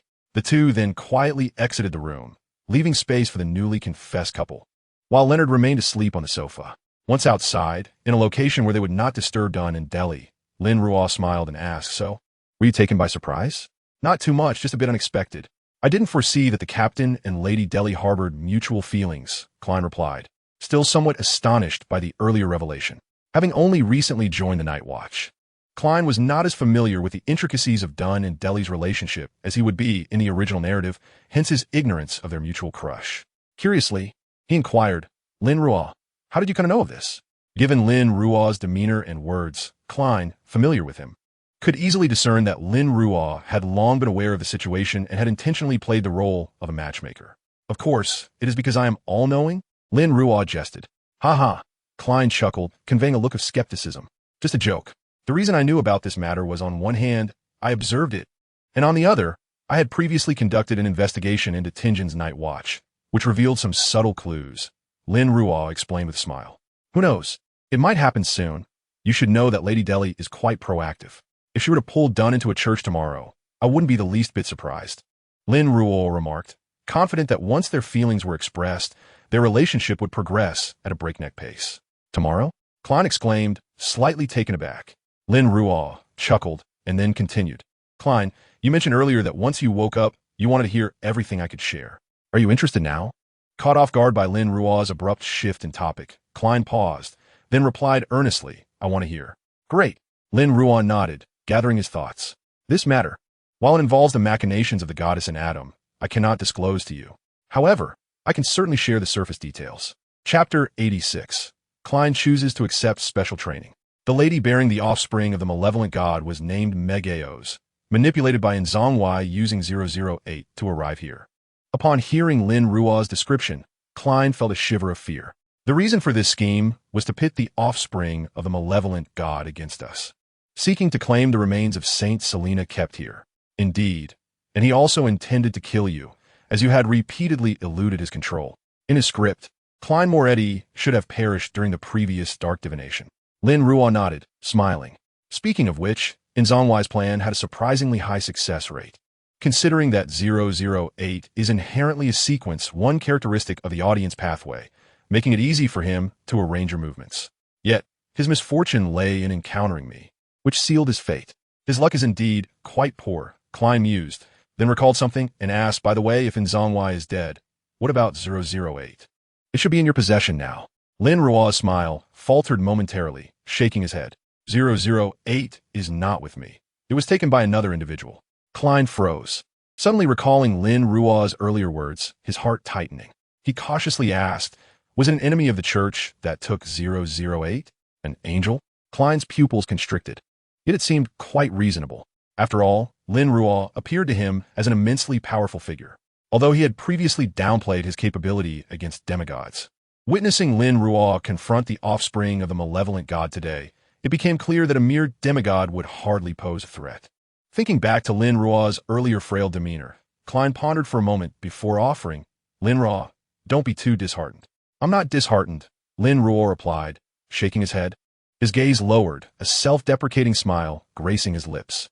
I merely came to understand my own fragility. Klein opened his mouth, momentarily at a loss for words to offer comfort. In his memory, Lin Ruo, while possessing a mischievous nature and occasional unreliability, always exuded an unwavering confidence. That confidence radiated from within, easily discernible to others. Lin Ruo's various displays indeed warranted such confidence. Klein had never imagined that one day Lin Ruo would reveal such a self-mocking smile. Weakness. Klein reflected on his own precarious situation amidst the looming gray mist, recalling the paralyzing fear he felt when confronting the offspring of the malevolent deity today.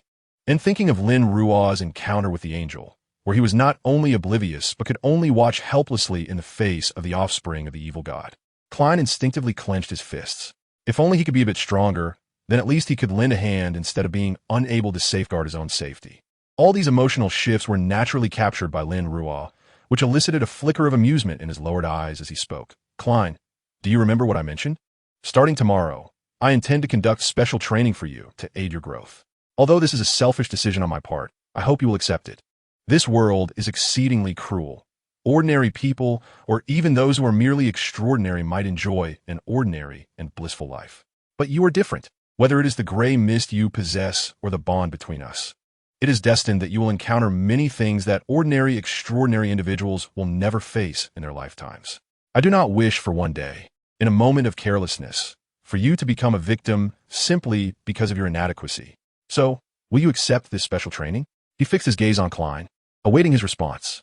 I accept your special training. Under Lin Ruo's watchful eyes, Klein fell silent for a few seconds before replying. Lin Ruo smiled. He was not surprised by this outcome, as he had intentionally displayed that self-deprecating and despondent expression to provoke Klein, making him comprehend the harshness of this world.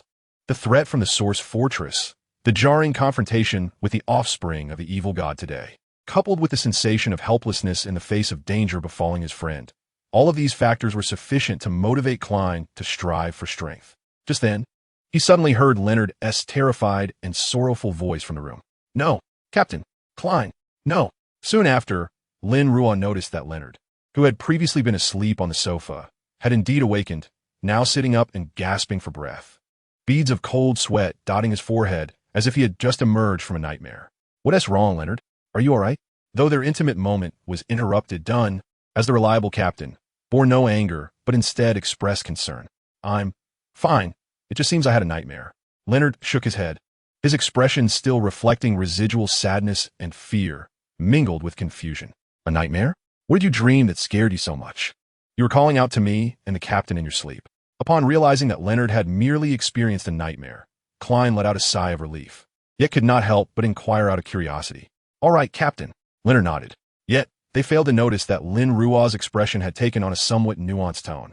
Poet classmate, you didn't dream about the Tingjin incident from the original narrative, did you? However, it seemed he truly had no recollection of it. Lin Ruo observed Leonard once more, confirming that the latter was not performing and likely did not possess the capacity to do so. Thus, he began to ponder the possibility of this matter. Yet, there was no reason for it. Perhaps he was overthinking. Leonard had indeed merely experienced a simple nightmare. Lin Ruo glanced at Leonard again, deciding to retain this possibility. He would observe further later on. Chapter 87, Two Matters. With Leonard's interruption, Dunn and Deli naturally found it awkward to continue their moment. In fact, Deli was quite indifferent, primarily because Dunn felt somewhat embarrassed. By the way, Captain Dunn, how did the operation against Mr. Suppression go? Was it a success or a failure? At this moment, Lin Ruo recalled this matter and casually inquired. Indeed, Lin Ruo nodded, not surprised that Dunn was aware, as the aura of the true creator was quite evident, and recognizing it after facing his offspring was inevitable. However, Lin Ruo's expression suddenly turned serious as he stated, "Speaking of which, Captain Dunn, there are a few matters I need to trouble you to report to the sanctuary. Please, go ahead." Realizing that Lin Ruo was about to discuss something of considerable importance, Dunn's expression grew increasingly earnest, adopting an attentive demeanor.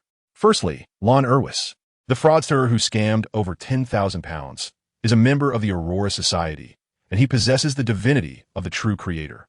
The reason why Megalos became pregnant with the offspring of the evil god is significantly related to him, and he must be found as soon as possible. Previously, Lin Ruo had refrained from reporting Lon Erwis out of concern for alarming the enemy, and due to his familiarity with the original narrative, understanding that for the true creator, the offspring of the evil god Megalos carried was merely a bait to attract attention upon.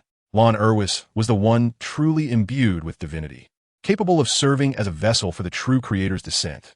Thus, Lin Ruo had not reported him, fearing adverse outcomes.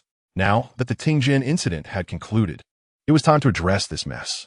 Of course, considering that in the original narrative, Lon Erwis had exploited the divinity within him to deceive numerous night watchers and a goddess of war whose combat prowess rivaled that of demigods. Lin Ruo felt it prudent to proceed with caution and opted to report him. He trusted that the night watchers were not inept, and at the very least, Lin Ruo could contribute some inconsequential efforts behind the scenes. With this in mind, Lin Ruo added, "Be aware that there may already be Aurora Society members protecting Lon Erwis, and he might be able to contend with Sequence 4 for a short period due to the divinity within him. He is likely in B-Clan." Dunn was immediately taken aback. Although he had anticipated that Lin Ruo's revelations would be of great significance, he did not expect that the first matter would pertain to the divinity of the true creator. As an experienced and knowledgeable captain of a Night Watcher team, Dunn instantly recognized the gravity of the situation. Deli quickly grasped a crucial point and asked, "Your Excellency, do you mean to say that the offspring of the evil god that attacked here today was orchestrated by this Lon Erwis? While he was not solely to blame, your interpretation is not incorrect." Lin Ruo nodded. Although there were influences from In Zangweir behind the scenes and the tacit approval of the true creator, it was indeed Lon Erwis who performed the ritual, and attributing the blame to him was justified. "I understand. Thank you very much for your clarification, Your Excellency." Deli's smile was sweet, yet her nails dug deeply into her flesh, her gaze turning fierce. It was evident that, although Dunn had not met with misfortune, Deli still harbored intense loathing for Lon Erwis, the creator of the offspring of the evil god. This was not surprising. After all, as a night watcher, Deli despised individuals like Lon Erwis the most. Personally, Lon Erwis's creation of the offspring of the evil god had nearly cost Dunn, a being she cherished deeply, his life. In such circumstances, if possible, Deli would have relished the opportunity to let Lon Erwis experience what true hell meant. Lin Ruo continued, "As for Dunn and the others, I naturally cannot divulge that 008 was taken by Adam. However, this matter is of little consequence, as I can now assert with certainty that the affair regarding 008 is merely a transaction of interest between the goddess of night and Adam, and reporting it to the sanctuary is merely to mitigate unnecessary manpower consumption for the night watchers in the future." In Zangweir, as someone familiar with various internal wanted notices, Dunn instantly recalled who this person was. He cast a somewhat surprised glance at Lin Ruo, suddenly recalling something, and inquired, "Your Excellency, is this incident related to In Zangweir?" Indeed, not many within the Church of the Night are foolish, inheriting the wisdom of the goddess. One can only wonder about the craftsmanship of the goddess. "Cough. I understand." Dunn said this, suddenly adopting a solemn tone. "I sincerely thank you for all that you have done behind the scenes, Your Excellency. Dunn is not lacking in intelligence.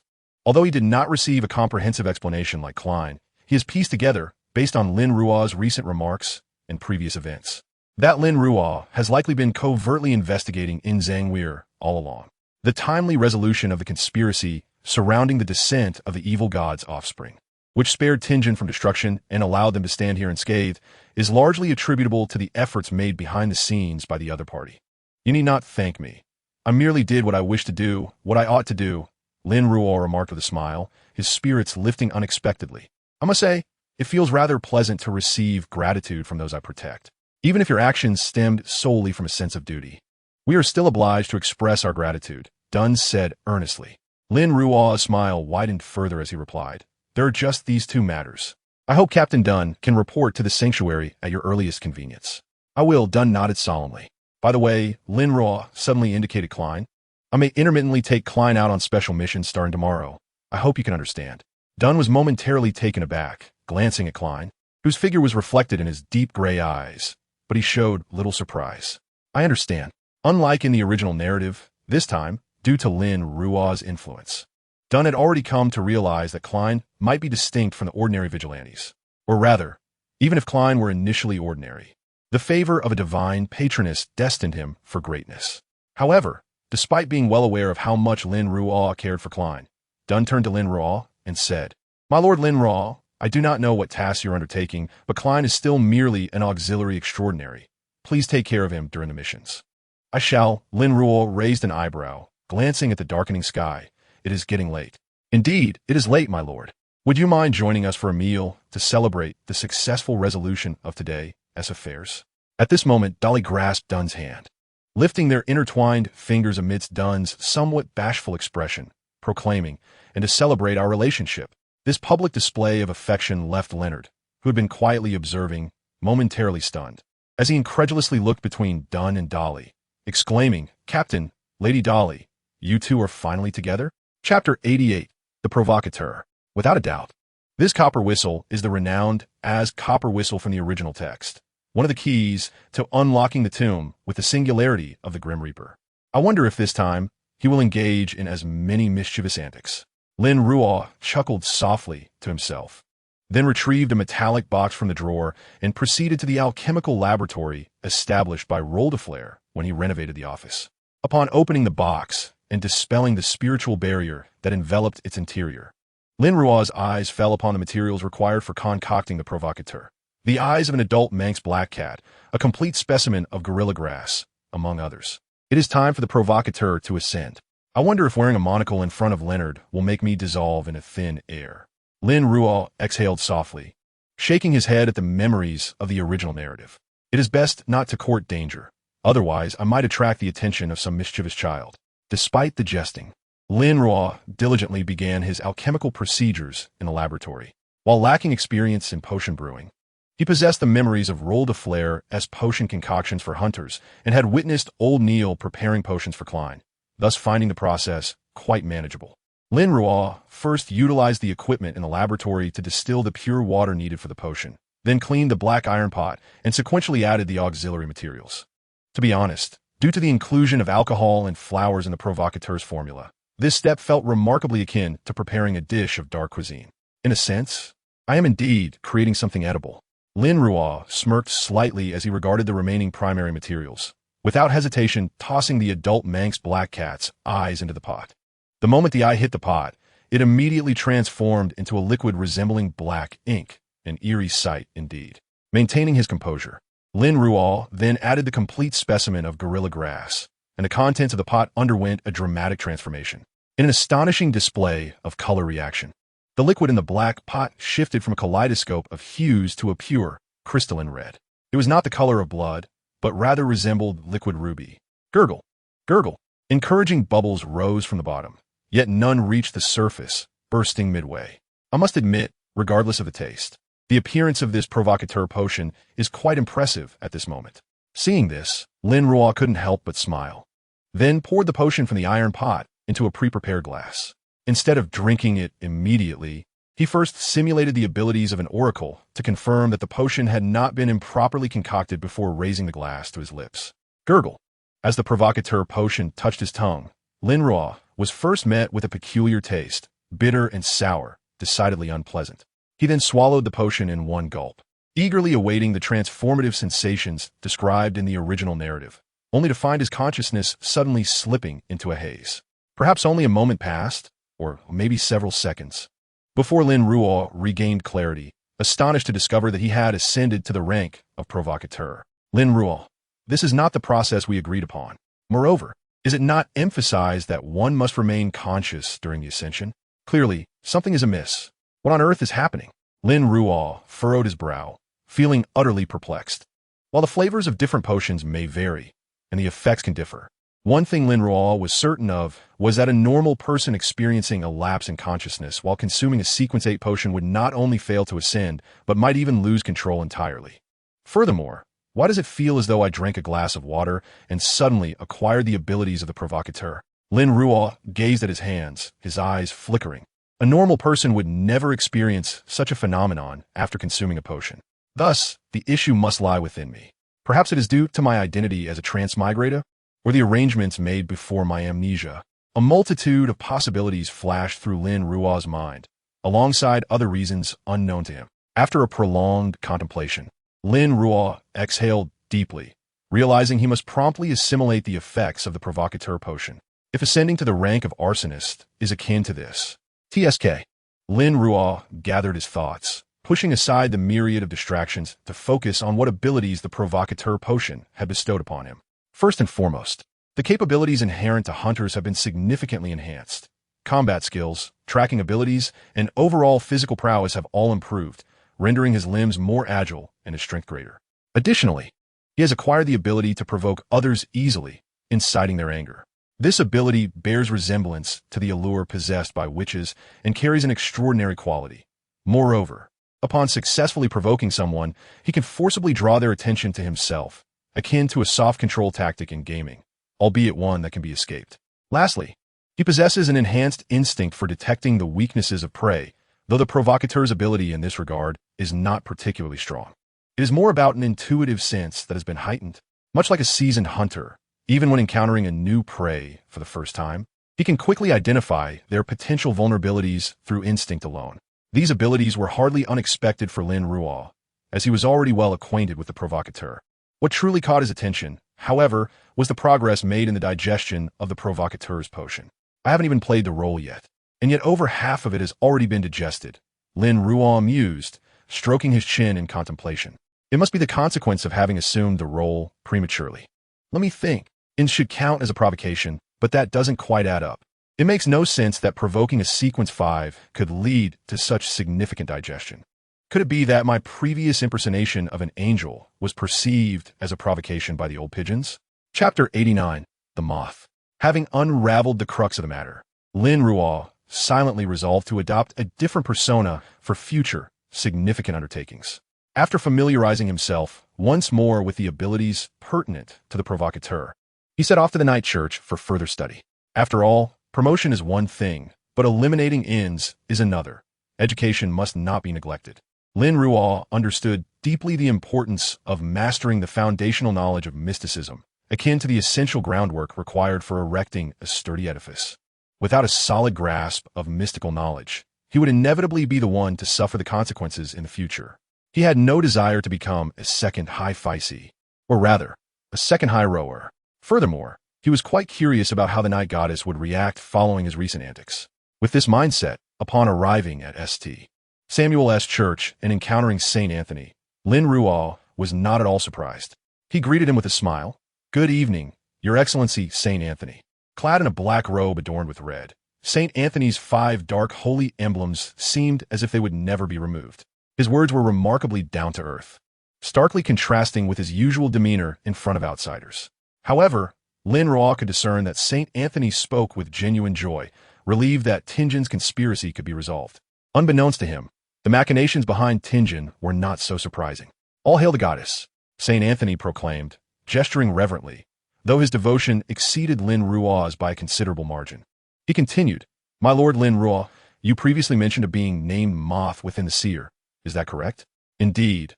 Lin Ruo nodded, and as a realization dawned upon him, he inquired, "Have you found any clues related to the moth?" I'm uncertain if it pertains to the seer you mentioned, St. Anthony replied. But we have indeed uncovered a case related to the moth recently. St. Anthony guided Lin Ruo to the archives, retrieving several documents that were evidently placed there that very day. He handed them to Lin Ruo, explaining this case initially went unnoticed for its involvement with extraordinary forces. Thus, it was never included in the Night Watcher's investigations until recently. Lin Ruo accepted the documents and began to peruse them. The case occurred a week prior, involving a lady who, spurned in love, murdered a gentleman. However, due to her subsequent diagnosis of mental illness and her elevated social status, she was acquitted. Yet, after her release, the lady vanished, and a corpse was later discovered in her basement, identified as hers, with a time of death dating back half a month. Moreover, the scene of the corpse was meticulously arranged as a sacrificial altar, inscribed with symbols resembling the moth, indicative of divine representation. At a mere glance, Lin Ruo recognized the symbols in the photographs as those that represented the moth path within the seer. But why would she leave such blatant clues? And what could her motives be? New doubts flooded his mind, prompting Lin Ruo to reflect on the tenets of the moth path. The principles of the moth path are chaos and yearning. Thus, moth adherents are often adept at deception and performance.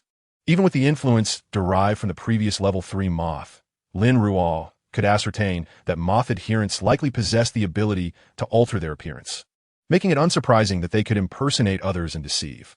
Nonetheless, even so, there was no reason for the moth adherents to leave such conspicuous clues, unless there was an ulterior motive. Suddenly, Lin Ruo recalled something and revisited the case documents, finally resting his gaze upon the photograph of the murder scene.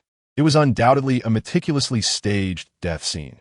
Even through the photograph, one could sense the killer's intense and distorted affection for the victim. In the dark of night, moths often perish in flames, Lin Ruo thought. Turning to St. Anthony, he asked, "Your Excellency St. Anthony, did this case cause a considerable uproar?" "In a sense, it indeed did," St. Anthony nodded. "What are your thoughts?" "This is a drama, a tragic play of love, and also a deception." Lin Ruo tightened his grip on the documents, realizing the truth. She was performing a spectacle, showcasing it to all, allowing everyone to discern that it was merely a ruse. She was orchestrating an influence characteristic of the moth. There are myriad types of influences in esoteric practices. The aftermath of adherents' demise is one, while creating events in alignment with the nature of their path to garner attention and exert influence is another. For a moth adherent seeking ascension, such an influence is imperative. I truly envy you witches. You can so effortlessly attain the affection of others, unlike us moths, who often find ourselves yearning in vain. The fair-faced woman gazed at the striking witch before her, speaking with a tone of wistfulness. The witch merely glanced at her, responding with a faint smile. "Do you truly love him? Or is it merely a performance?" "Wrong. For me, there is no performance, for in this drama, I am the character itself." The woman beamed. "And I do love him very, very much. But alas, he does not love me. So the play must conclude in tragedy." "You truly are a madwoman," the witch remarked, her tone remaining calm. "Do not say that. It will make me angry," the woman quipped, winking as she leaned closer to the witch. "By the way, you are truly beautiful. Would you care to be my leading lady?" "I cannot." The witch took a step back, shaking her head. "I have no interest in women." "Ah, what a pity." The woman shook her head, feigning disappointment. "You ought to ascend. I am here to assist you in your ascension, not to witness your madness," the witch stated. "However, humanity can attain a maximum of 9 tiers, a limit predetermined from the outset. Moreover, regardless of the path taken, each ascension brings forth an additional trait of madness." The witch understood that the moth adherent before her, a 3rd tier elect of the moth path, possessed the traits of madness, fervent performance, yearning, and delusions. She would forever be passionate about performance, eternally longing for love from others, yet perpetually unsatisfied. And this was merely the beginning. How tragic, the witch mused, yet a smile broke forth. Indeed, in any world, the narrative remains the same. Chapter 90. Please send my regards to Pale Soreth. After providing St. Anthony with several ideas and entrusting him with the pursuit of the seer adherents, Lin Ruo found himself devoid of other tasks and submerged in the sea of knowledge. Considering that from this day forward he would not only be imparting knowledge to Klein, but also arranging specialized training, Lin Ruo decided to present himself in his true form. "Good morning, Klein. It appears you rested well last night. Lin Ruo remarked as he entered the Blackthorn Security Company, spotting Klein reclining on the sofa, his gaze fixed upon a textbook on the language of giants. He felt a sense of pride and said, "I am truly gratified by your diligence." Upon hearing this, Klein smiled, about to respond, when suddenly his expression froze. "Tomorrow is Sunday. I hope you can provide me with a satisfactory reflection by then." Oh no! Klein abruptly recalled that he had yet to pen a single word of his reflection. 2 days to complete 5,000 words while juggling other responsibilities. How utterly daunting. Just kill me now.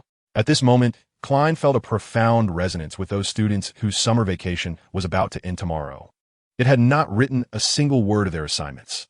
Observing his expression, Lin Ruo raised an eyebrow and squinted, saying, "You wouldn't tell me that you haven't even written a single word of your reflection, would you?" "What if I said I haven't?" Klein tentatively inquired. "Then you should submit a 20,000-word essay next week." "Don't worry, I'm quite lenient. If you can hand in your reflection on time tomorrow, 5,000 words would suffice." Lin Ruo replied, her smile radiating warmth, albeit with an unexpectedly strenuous demand. Klein exclaimed, "Please don't utter such terrifying words with such a gentle demeanor." Suddenly, Klein glanced at Leonard, who seemed engrossed in a poetry collection, and asked, "Leonard, do you sleepless beings possess the ability to keep others awake and alert?" Leonard appeared momentarily taken aback and genuinely pondered the question, replying, "Theoretically, that's not possible.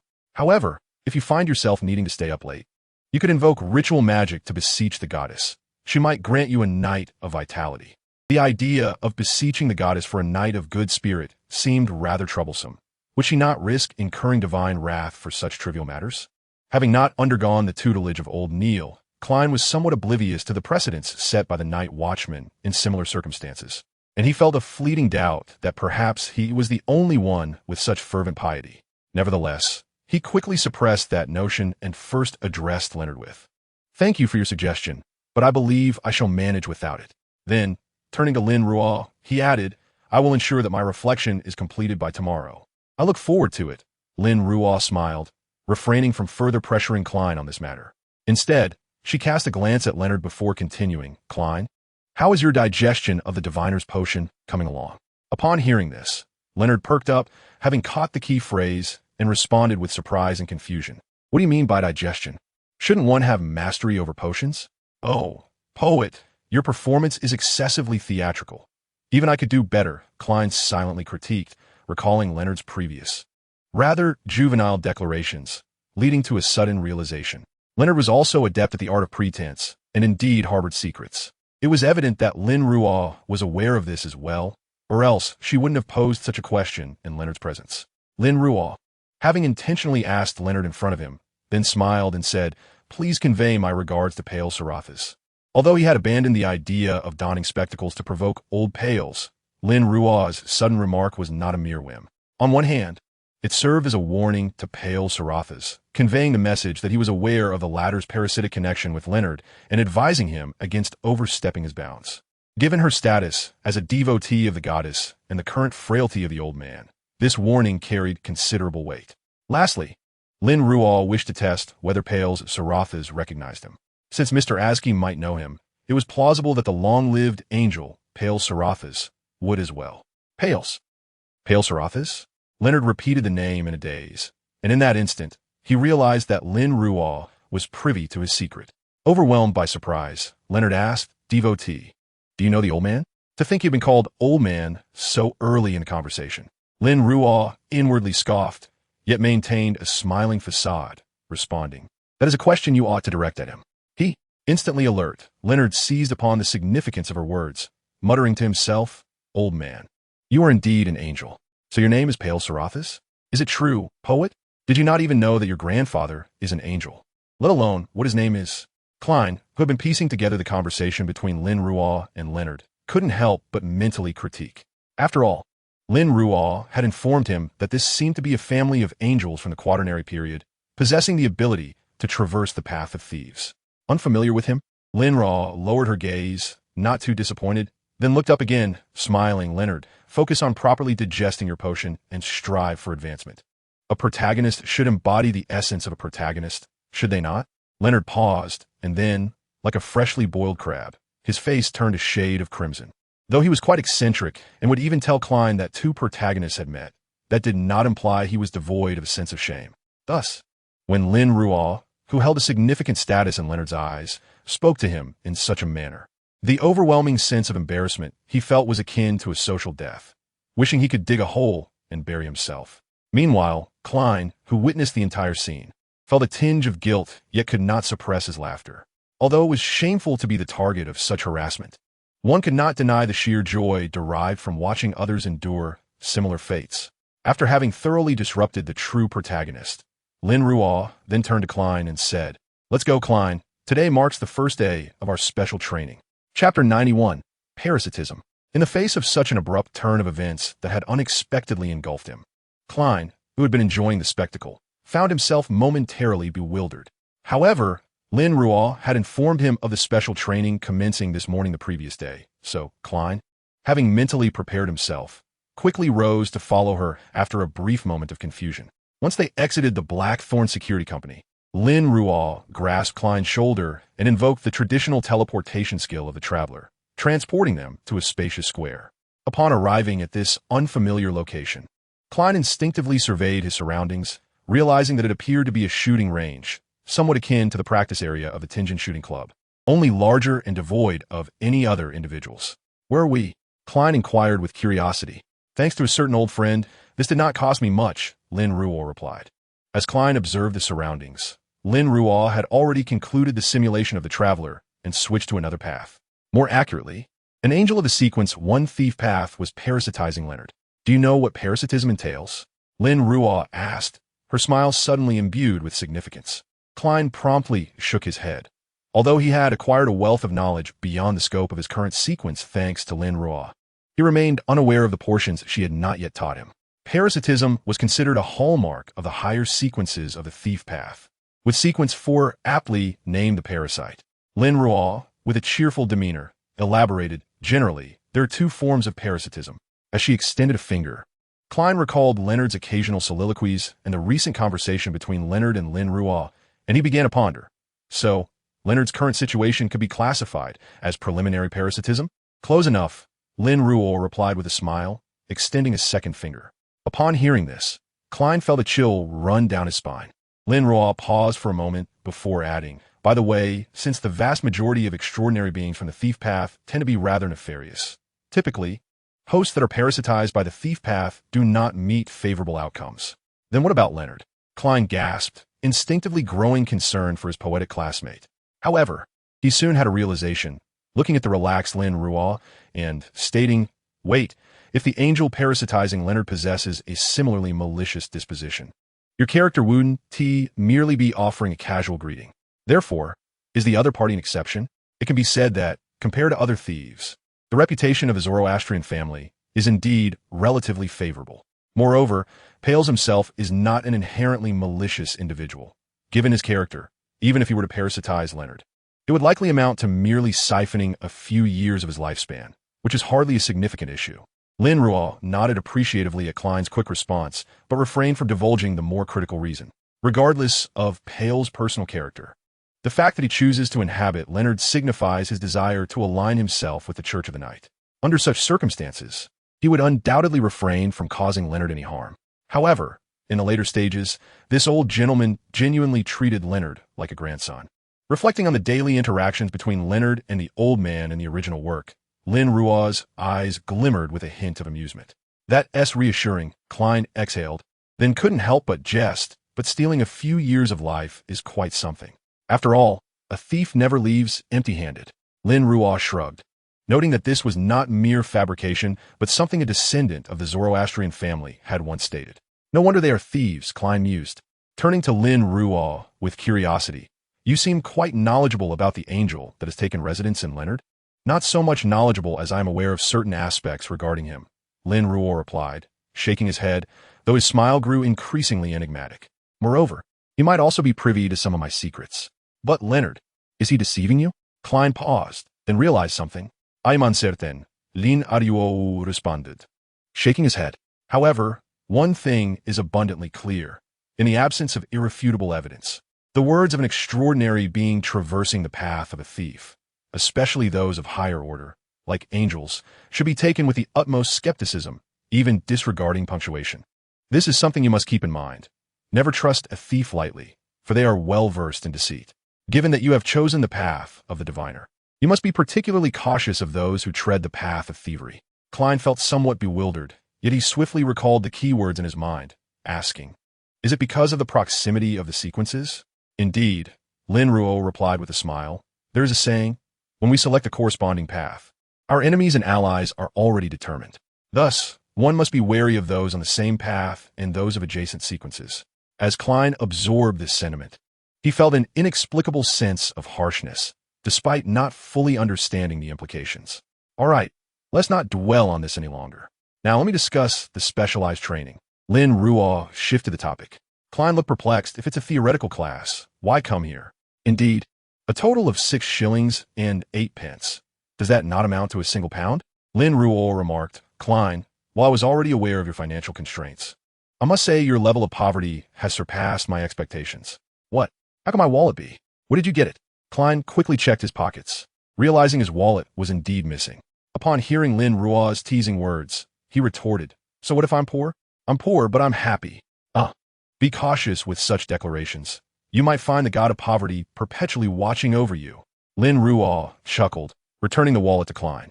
As Klein bent down to organize it, Lin Ruo took a step back and leisurely produced another item, shaking it as he queried, "Whose pendulum did this little diviner misplace?" Upon closing his wallet, Klein instinctively glanced at his sleeve, only to discover that the pendulum had vanished. How did you do that? It was just there. Klein was even more astonished this time, for he was certain the pendulum had been securely fastened to his sleeve when Lin Ruo retrieved his wallet. Correct. Lin Ruo nodded, playfully handling the pendulum while asking, "Why not take a guess at what extraordinary ability I utilized?" Thief. Klein immediately surmised the answer, his curiosity piqued. "Did you use an extraordinary item from the path of a thief?" "Indeed, it is a thief's ability," Lin Ruo responded as he tossed the pendulum to Klein. "I possess a rather unique, extraordinary item that allows me to partially simulate the abilities of other sequences." This was undoubtedly a fabrication. Yet the marvelous item Lin Ruo described could plausibly exist, as there are indeed paths that can simulate the abilities of other sequences, such as that of iceberg. If it were an extraordinary item from that path, achieving this feat would be possible, albeit the effects would undoubtedly not be as remarkable as those of a fallacy. "Such extraordinary items exist?" Klein exclaimed, though he held no doubts about Lin Ruo's words, as he could hardly fathom the existence of a person with such anomalous abilities. Thus, he simply remarked, "So you just simulated the extraordinary abilities of a thief and stole my wallet and pendulum." Realization struck Klein as he continued. "So when you mentioned wanting to expand my horizons, it was to use that extraordinary item to showcase the abilities of various paths?" "Correct, but not entirely." Lin Ruo smiled at Klein before his form seemed to shatter like glass. Klein was momentarily taken aback, as Lin Ruo's voice echoed from behind him. "I don't merely intend to show you. I want you to personally experience the effects of these abilities within a tolerable range. Nothing deepens your understanding and retention of these abilities more than first-hand experience." Klein paused, quickly grasping that the Lin Ruo he had just seen was an illusion. He was about to turn around when his movement abruptly halted, his expression turning blank as if he had entirely forgotten what he intended to do. Lin Ruo, standing behind him, turned around, unaffected by the momentary lapse. Once Klein's mind returned to normal, Lin Ruo continued, "Considering your path as a diviner, today we will focus on experiencing the various abilities of a thief's path. Theft, deception, illusion creation, mental interference, ability theft, even the theft of thoughts and memories."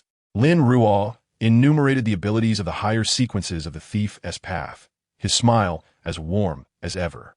These extraordinary abilities are what you may encounter when facing enemies in the future. So you must not only experience their effects, but also contemplate how to counter a thief should you ever cross paths with one. "But I am merely sequence 9. Klein recalled the disorienting sensation he felt when his thoughts were stolen, a shiver running down his spine, yet he refrained from voicing any objections. He was no fool. He understood the rarity of an opportunity to safely observe and experience the abilities of all sequences. Extraordinary battles often boil down to battles of information. Therefore, if one comprehends an extraordinary being's capabilities well enough, even if their own sequence is lower, they can prepare adequately and potentially overcome their opponent. In a certain sense, this is akin to having an unfair advantage. However, With such a remarkable extraordinary item, Lin Ruo also had an unfair advantage. Such miraculous effects must surely be at least a first-level sealed item. Klein suddenly felt a twinge of envy. He didn't possess a single extraordinary item. Lin Ruo was indeed quite affluent. Here's the deal, Klein. After I demonstrate all the extraordinary abilities of the higher sequences of the thief's path today, I will use the abilities of a thief to steal your items. If by the end of today's specialized training, you can successfully prevent me from stealing even once, I will cover all the material costs for your practice in ritual magic, talisman creation, and all fields of mysticism for the following week. What do you think? Klein's eyes instantly lit up. Heaven knows the heartache he endures each day while practicing various ritualistic magics after exhausting his reimbursement quota. His wallet has long been lamenting. However, despite the temptation, Klein hesitated momentarily before suppressing his anguish and saying, "Isn't that rather inappropriate? Your expression resembles that of a child during the new year," hesitantly refusing the red envelope from an aunt, exuding an air of reluctant acceptance. Lin Ruo commented with a teasing tone, observing Klein's face redden with embarrassment. "Rest assured, it hardly constitutes a lavish expense. Ordinary, extraordinary materials are trivial to me. And are you truly so confident in yourself? Let me make it clear, I will not go easy on you. To obtain the reward, you must rely on your own abilities. I will do my utmost." Klein suppressed the embarrassment and shame that had surged within him, refraining from further refusals. After all, since Lin Ruo had already stated so, to reject again would seem overly pretentious. Lin Ruo, upon noticing this, couldn't help but smile. His intention in providing such specialized training for Klein wasn't solely for Klein's benefit. It was also to familiarize himself with the abilities of various pathways and sequences. Otherwise, encountering an unfamiliar pathway in the future would render him awkwardly incapable of utilizing its powers. Furthermore, gathering intelligence held significant importance. Chapter 93, The Banquet. To be candid, while never doubting Klein's potential, Lin Ruo was still taken aback when, as the first lesson of the specialized training neared its conclusion, his attempt to pilfer Klein's wallet was thwarted as Klein seized his wrist. After all, Lin Ruo had genuinely not held back. He merely moderated his speed, refraining from exhibiting the innate physical prowess of a provocateur, and instead displayed a level akin to that of a Sequence 9 thief. In such circumstances, Klein managed to promptly catch Lin Ruo's wrist during the theft, indicating that if he were indeed confronted by a Sequence 9 thief attempting to pilfer or ambush him, he would be capable of responding. Yet, at the outset, Klein had been oblivious to the fact that he was being robbed. This remarkable rate of improvement and combat acumen left Lin Ruo contemplating the future persona of Klein, the mad adventurer known as Jermaine Sparrow. Despite being an auxiliary in terms of extraordinary abilities, became a force of reckoning, shocking the seas with his reckless exploits. Truly, there was a reason Klein could ascend to become Jermaine Sparrow. His talent in combat was nothing short of terrifying. With this thought, Lin Ruo's smile widened, for he aimed to cultivate a master of the arcane, and the better Klein's talents, the more pleased he felt. From this perspective, Klein indeed seemed well suited for the hunter role. As expected, the best prospects for hunters had all gravitated towards the Gord family. Medicis do not deceive me. Thank you. Klein secured his wallet and wiped the cold sweat from his forehead. He was now somewhat fatigued. After all, even disregarding the earlier portion of specialized training, the latter part required him to detect and thwart a thief mid-theft, which was no small feat regardless of Klein's innate gifts. Achieving this necessitated him to be fully alert during Lin Ruo's actions, which inevitably led to mental exhaustion over time. Yet, despite his fatigue, Klein's heart brimmed with exhilaration. This was not solely due to the promised reward, though that accounted for a portion, but more so because through these repeated exercises of thwarting theft, he could sense his marked improvement. Who wouldn't feel joy at their own progression? Shall we continue? Despite feeling fatigued, Klein did not suggest ending the specialized training. Instead, he inquired. No. Lin Ruo shook his head, smiling as he said, "There's no rush with the specialized training. You've performed admirably today. Besides, you're quite exhausted. Aren't you? Continuing in your current state would yield diminishing returns, rendering it unnecessary. You should take the time to digest today's training content. Let us grab a bite to eat. Though it's a bit early for lunch, we just finished training, and I'm feeling a bit hungry as well." Lin Ruo pulled out his pocket watch to check the time, and then added, "How about dessert? I know a delightful restaurant in Beckland." Klein's eyes brightened at this suggestion, and he did not hesitate to agree. Lin Ruo had no objections, merely stating, by the way, you've been self-studying the giantess language for a few days now. Once we reach the restaurant, I'd like to assess your learning progress. I hope you won't disappoint me. Klein, who was fervently craving sweets and, given the recent mental exertion, was already contemplating what to eat next, replied, Are you a devil? Didn't we agree that today would be solely for practical training, not theoretical knowledge? As he posed this question, he felt a dull ache in his liver. Considering that one's energy is limited and Lin Ruo had other matters to attend to, he had structured Klein's schedule to alternate between a day of pure theory, learning various foundational knowledge of mysticism, and a day of practical training, experiencing the abilities of 22 different pathways. Thus, Klein's inquiry made sense. In response, Lin Ruo merely shot him a glance and cheerfully replied, I'm merely assessing your progress in the giantess language. This was established in our prior agreement, one mystical language per week. Klein could only acquiesce, feeling somewhat speechless. However, despite the discomfort in his liver, he did not harbor much resistance or worry. After all, he had been progressing quite well in learning the giant's language. Having studied for several days, he had already grasped many basic words and could manage rudimentary conversations. His learning progress was indeed commendable, which was hardly surprising, given that in the original text, Klein had mastered the giant's language in around 10 days. In a sense, Klein was undoubtedly a prodigy. As Lin Ruo observed Klein's expression, he couldn't help but smile, feeling a sense of paternal pride. He then murmured, I am not a traveler. That is a fallacy. Incidentally, after a morning of specialized training, Lin Ruo had not only familiarized himself with the various abilities of high-sequence thieves, but had also absorbed some aspects of the provocateur's potion, which was indeed commendable. After Lin Ruo awoke from a nap, had a rather late lunch, and self-studied the Elvish language for several hours, he returned to the mirror to don a disguise. This afternoon marked the day he was to attend the salon hosted by Viscount Grelint, where he hoped to meet Miss Justice Audrey. However, after preparing his disguise, Lin Ruo found himself lost in thought before the mirror. He pondered which sequence of extraordinary beings he should simulate for the meeting with Audrey. Considering her identity as a Sequence 9 audience member, this decision required careful consideration. Initially, Lin Ruo intended to simulate the capabilities of a fool as he had previously planned. But at the last moment, he realized that such an approach would seem overly contrived. While simulating the abilities of a fool might allow him to conceal his true thoughts before Audrey, it would be challenging to convincingly embody the demeanor expected of a role de fleur in the presence of an audience member. Perhaps I should simulate the abilities of a psychologist? Lin Ruo mused, suddenly struck by an excellent idea. While the audience indeed possessed keen observational skills, a psychologist of Sequence 7 from the audience pathway could undoubtedly surpass them in this regard. Moreover, the current Miss Justice was far less seasoned than she would be in the future. Lin Ruo smiled, having reached a decisive conclusion. Chapter 94, The Audience and the Psychologist. In the afternoon, at the luxurious villa of Viscount Grelint in Beckland, Audrey, who had been invited, extended her hand to the host of the salon, receiving a light kiss in return. Your beauty graces my salon with brilliance.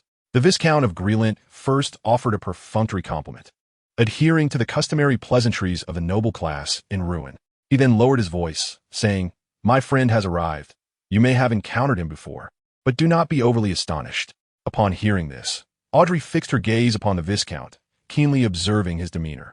As an onlooker, she could effortlessly discern the subtle nuances in the Viscount's attitude when he made that remark. He genuinely believed I would be surprised, perhaps even still apprehensive. It seems his friend's identity is indeed quite extraordinary. Who could it be, if I have also met him?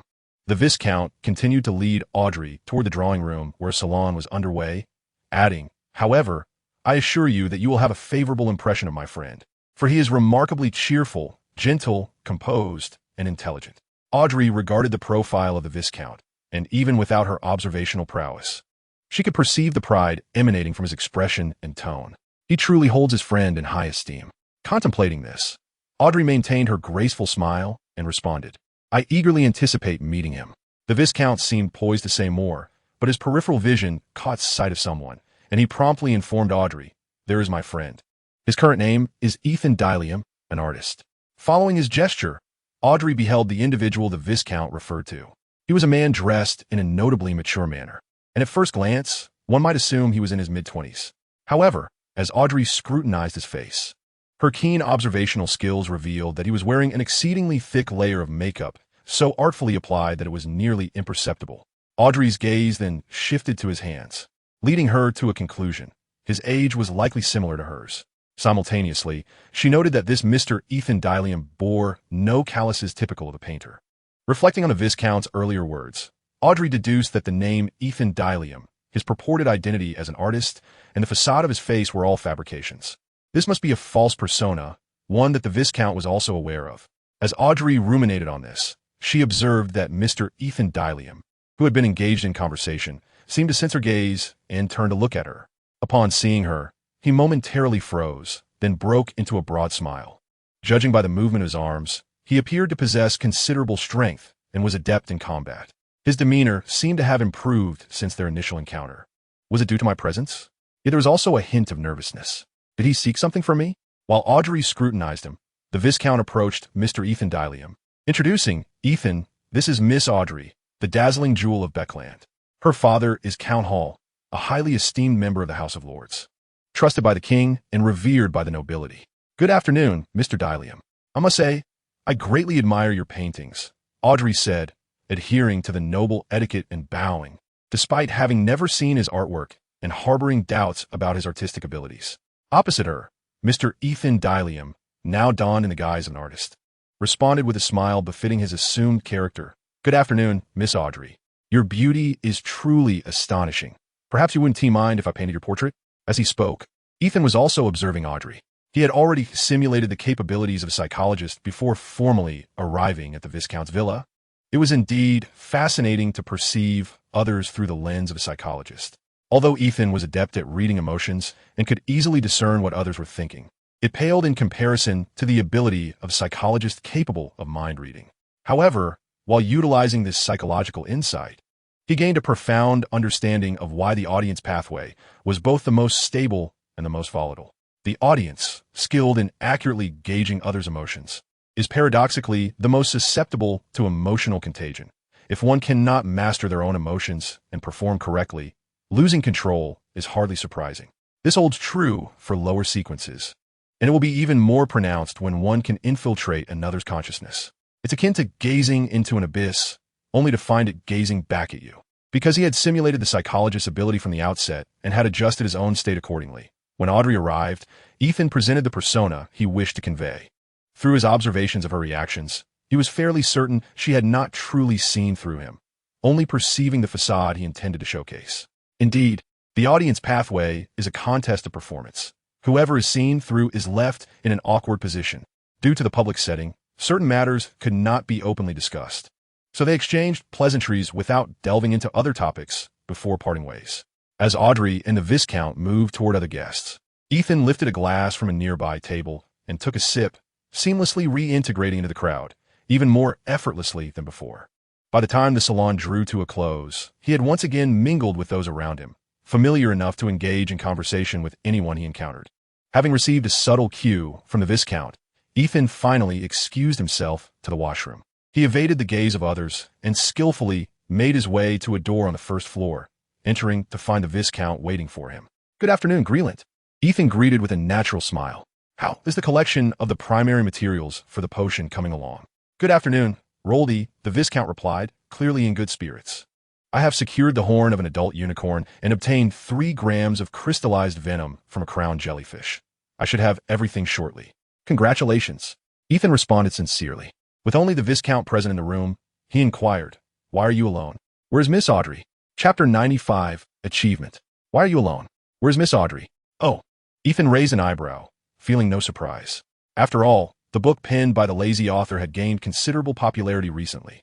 It was not surprising that the Viscount had read it. Ethan's thoughts drifted, leading him to question whether his prolonged hiatus from writing had caused a regression in his professional abilities.